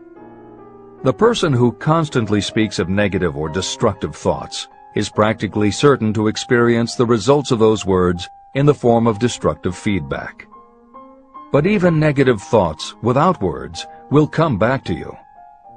The release of destructive thought impulses alone also produces feedback in more ways than one. First, and perhaps most important to be remembered, the person who releases thoughts of a destructive nature must suffer damage through the breaking down of creative imagination. Secondly, the presence in the mind of any destructive emotion develops a negative personality, which repels people and often converts them into antagonists. The third source of damage is that negative thoughts not only affect others, but they also embed themselves in the subconscious mind of the person releasing them and there become a part of that person's character. Your business in life is to achieve success. To be successful, you must find peace of mind, acquire the material needs of life, and above all, attain happiness. All of these indications of success begin in the form of thought impulses. You control your own mind. You have the power to feed it whatever thought impulses you choose. With this goes the responsibility of using your mind constructively. You are the master of your own earthly destiny, just as surely as you have the power to control your own thoughts. You may influence, direct, and eventually control your own environment, making your life what you want it to be. Or you may neglect to make your life what you want, and you will be adrift on the seas of circumstance, where you will be tossed like a wood chip on the waves of the ocean. The Devil's Workshop. In addition to the 6 basic fears, there is another evil by which people suffer. It constitutes a rich soil in which the seeds of failure grow abundantly. It is so subtle that its presence often is not detected. It is more deeply rooted and more often fatal than all of the 6 fears. For want of a better name, let us call this evil susceptibility to negative influences. Those who accumulate great riches always protect themselves against negative influences. The poverty-stricken never do. Those who succeed in any calling must prepare their minds to resist such influences. If you are reading this book to learn how to grow rich, you should examine yourself very carefully to determine whether you are susceptible to negative influences. If you neglect this self-analysis, you will give up your right to attain the object of your desires. Make your analysis searching. As you read the following questions, be tough on yourself. Go at the task as carefully as you would if you were searching for any other enemy you knew was waiting to ambush you. You must deal with your own faults as you would with a real and serious enemy. You can easily protect yourself against real enemies because there are laws, police, and courts to deal with them. But this 7th basic evil is more difficult to master because it strikes when you are not aware of its presence, when you are asleep and while you are awake. Moreover, its weapon is intangible because it consists of merely a state of mind. Negative influences are also dangerous because they come in so many different forms. Sometimes they enter the mind through the well-meant words of your friends and relatives. At other times they come from within, through your own mental attitude. Always, it is as deadly as poison, even though it may not kill as quickly. How to protect yourself against negative influences. To protect yourself against negative influences, whether of your own making or the result of negative people around you, recognize that your willpower is your defense. You must put it into constant use until it builds a wall of immunity against negative influences in your own mind. Recognize that you and every other human being are, by nature, lazy, indifferent, and susceptible to all suggestions that reinforce your weaknesses. Recognize that you are, by nature, susceptible to all of the 6 basic fears. and you must set up habits to counteract all these fears. Recognize that negative influences often work on you through your subconscious mind and are therefore difficult to detect. Keep your mind closed against all people who depress or discourage you in any way. Clean out your medicine chest and stop pandering to colds, aches, pains, and imaginary illness. Deliberately seek the company of people who influence you to think and act for yourself. Do not expect troubles, as they have a tendency not to disappoint. Without doubt, the most common weakness of all human beings is the habit of leaving their minds open to the negative influences of other people. This weakness is all the more damaging because most people do not even know they do it. The following list of questions is designed to help you see yourself as you really are. You should read through the list now. Then set aside a day when you can give adequate time to go through the list again and thoroughly answer each question. When you do this, I advise that you read the questions and state your answers aloud so you can hear your own voice. This will make it easier for you to be truthful with yourself. Self-analysis questions.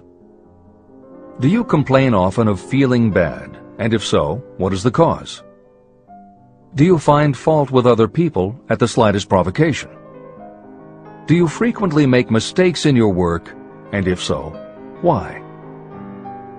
Are you sarcastic and offensive in your conversation? Do you deliberately avoid the association of anyone? And if so, why? Do you suffer frequently with indigestion? If so, what is the cause? Does life seem futile and the future hopeless to you? Do you like your occupation? If not, why? Do you often feel self-pity? And if so, why? Are you envious of those who excel you? To which do you devote most time, thinking of success or of failure? Are you gaining or losing self-confidence as you grow older? Do you learn something of value from all mistakes? Are you permitting some relative or acquaintance to worry you? If so, why? Are you sometimes excited about life and at other times in the depths of despondency? Who has the most inspiring influence upon you, and for what reason? Do you tolerate negative or discouraging influences that you could avoid? Are you careless of your personal appearance? If so, when and why? Have you learned how to ignore your troubles by being too busy to be annoyed by them? Would you call yourself a spineless weakling if you permitted others to do your thinking for you? How many preventable disturbances annoy you? And why do you tolerate them? Do you resort to alcohol, drugs, cigarettes, or other compulsions to quiet your nerves? If so, why do you not try willpower instead? Does anyone nag you? And if so, for what reason? Do you have a definite major purpose? And if so, what is it, and what plan do you have for achieving it? Do you suffer from any of the 6 basic fears? If so, which ones? Have you developed a method to shield yourself against the negative influence of others? Do you use autosuggestion to make your mind positive? Which do you value most, your material possessions or your privilege of controlling your own thoughts? Are you easily influenced by others against your own judgment? Has today added anything of value to your stock of knowledge or state of mind? Do you face squarely the circumstances that make you unhappy, or do you sidestep the responsibility? Do you analyze all mistakes and failures and try to profit by them, or do you take the attitude that this is not your duty? Can you name 3 of your most damaging weaknesses? What are you doing to correct them? Do you encourage other people to bring their worries to you for sympathy? Do you choose from your daily experiences lessons or influences that aid in your personal advancement? Does your presence have a negative influence on other people as a rule? What habits of other people annoy you most? Do you form your own opinions, or do you permit yourself to be influenced by other people? Have you learned how to create a mental state of mind with which you can shield yourself against all discouraging influences? Does your occupation inspire you with faith and hope? Are you conscious of possessing spiritual forces of sufficient power to enable you to keep your mind free from all forms of fear? Does your religion help to keep your mind positive? Do you feel it your duty to share other people's worries? If so, why? If you believe that birds of a feather flock together, what have you learned about yourself by studying the friends whom you attract? What connection, if any, do you see between the people with whom you associate most closely and any unhappiness you may experience? Could it be possible that some person whom you consider to be a friend is, in reality, your worst enemy because of his or her negative influence on your mind? By what rules do you judge who is helpful and who is damaging to you? Are your intimate associates mentally superior or inferior to you?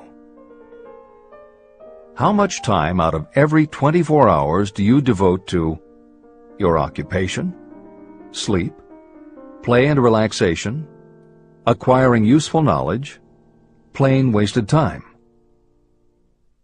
Who among your acquaintances encourages you most, cautions you most, discourages you most? What is your greatest worry? Why do you tolerate it? When others offer you free, unsolicited advice, do you accept it without question, or do you analyze their motive? What, above all else, do you most desire? Do you intend to acquire it? Are you willing to subordinate all other desires for this one? How much time daily do you devote to acquiring it? Do you change your mind often? If so, why? Do you usually finish everything you begin? Are you easily impressed by other people's business or professional titles, college degrees, or wealth? Are you easily influenced by what other people think or say about you? Do you cater to people because of their social or financial status? Whom do you believe to be the greatest person living? In what respect is this person superior to yourself? How much time have you devoted to studying and answering these questions? At least one day is necessary for the analysis and the answering of the entire list. If you have answered all these questions truthfully, you know more about yourself than the majority of people. Study the questions carefully.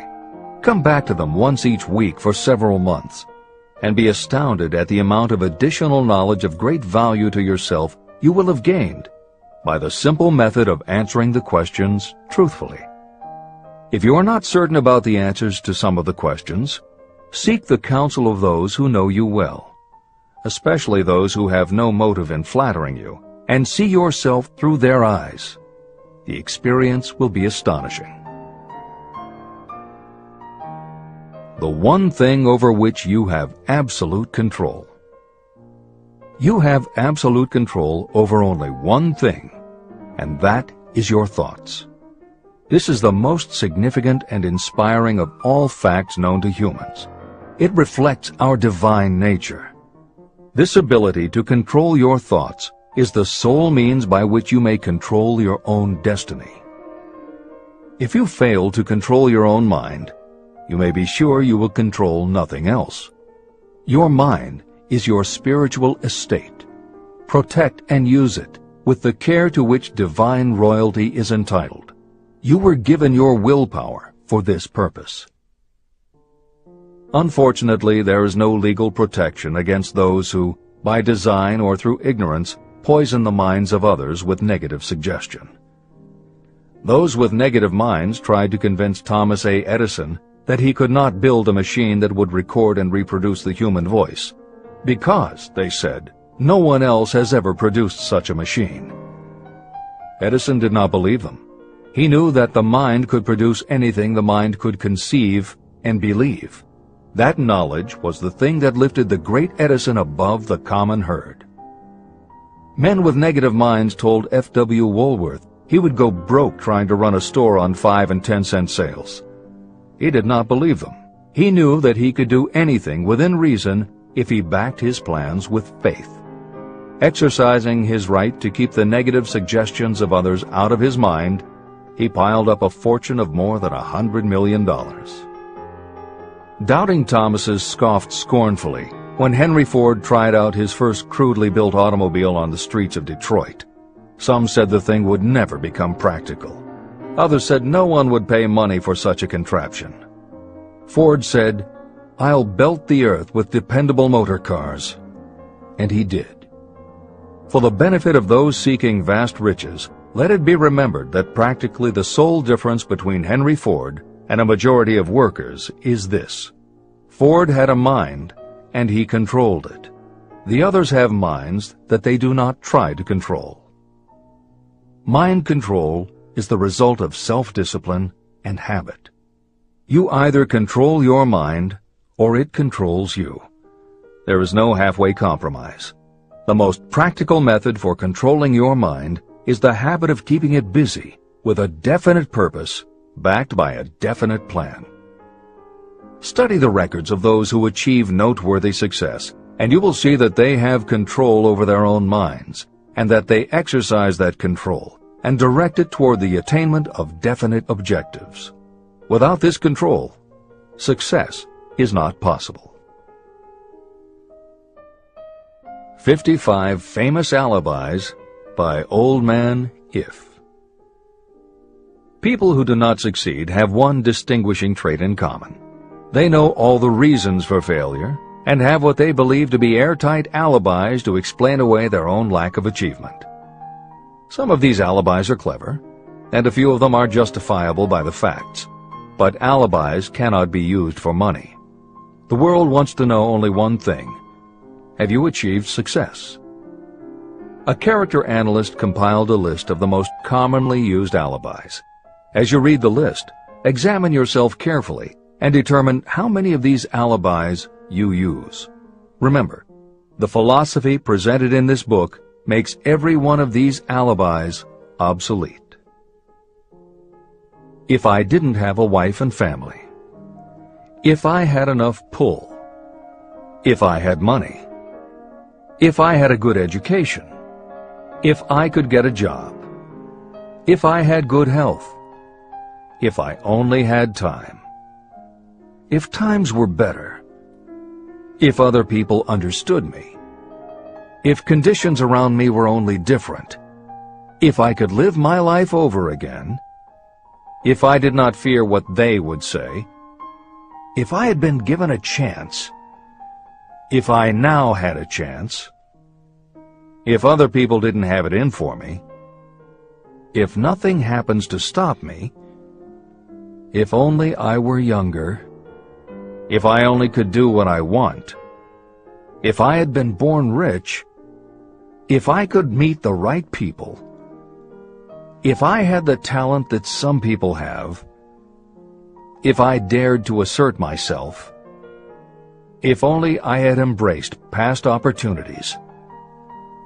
If people didn't get on my nerves. If I didn't have to keep house and look after the children. If I could save some money. If the boss only appreciated me. If I only had somebody to help me. If my family understood me. If I lived in a big city. If I could just get started. If I were only free. If I had the personality of some people. If I were not so fat. If my real talents were known. If I could just get a break. If I could only get out of debt. If I hadn't failed. If I only knew how. If everybody wasn't against me. If I didn't have so many worries. If I could marry the right person. If people weren't so dumb. If my family were not so extravagant. If I were sure of myself. If luck were not against me. If I had not been born under the wrong star. If it were not true that what is to be will be. If I did not have to work so hard. If I hadn't lost my money. If I lived in a different neighborhood. If I didn't have a past. If I only had a business of my own. If other people would only listen to me. If, and this is the greatest of them all, if I had the courage to see myself as I really am, I would find out what is wrong with me and correct it. And I know that something must be wrong with the way I have done things, or I would already have the success that I desire. I recognize that something must be wrong with me, otherwise I would have spent more time analyzing my weaknesses and less time building alibis to cover them. Building alibis to explain away failure is a national pastime. The habit is as old as the human race and is fatal to success. Why do people cling to their pet alibis? The answer is obvious. They defend their alibis because they create them. Your alibi is the child of your own imagination. It is human nature to defend your own brainchild. Building alibis is a deeply rooted habit. Habits are difficult to break, especially when they provide justification for something we do.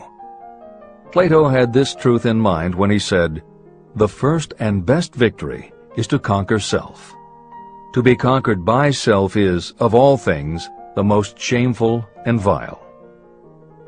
Another philosopher had the same thought in mind when he said, "It was a great surprise to me when I discovered that most of the ugliness I saw in others was but a reflection of my own nature."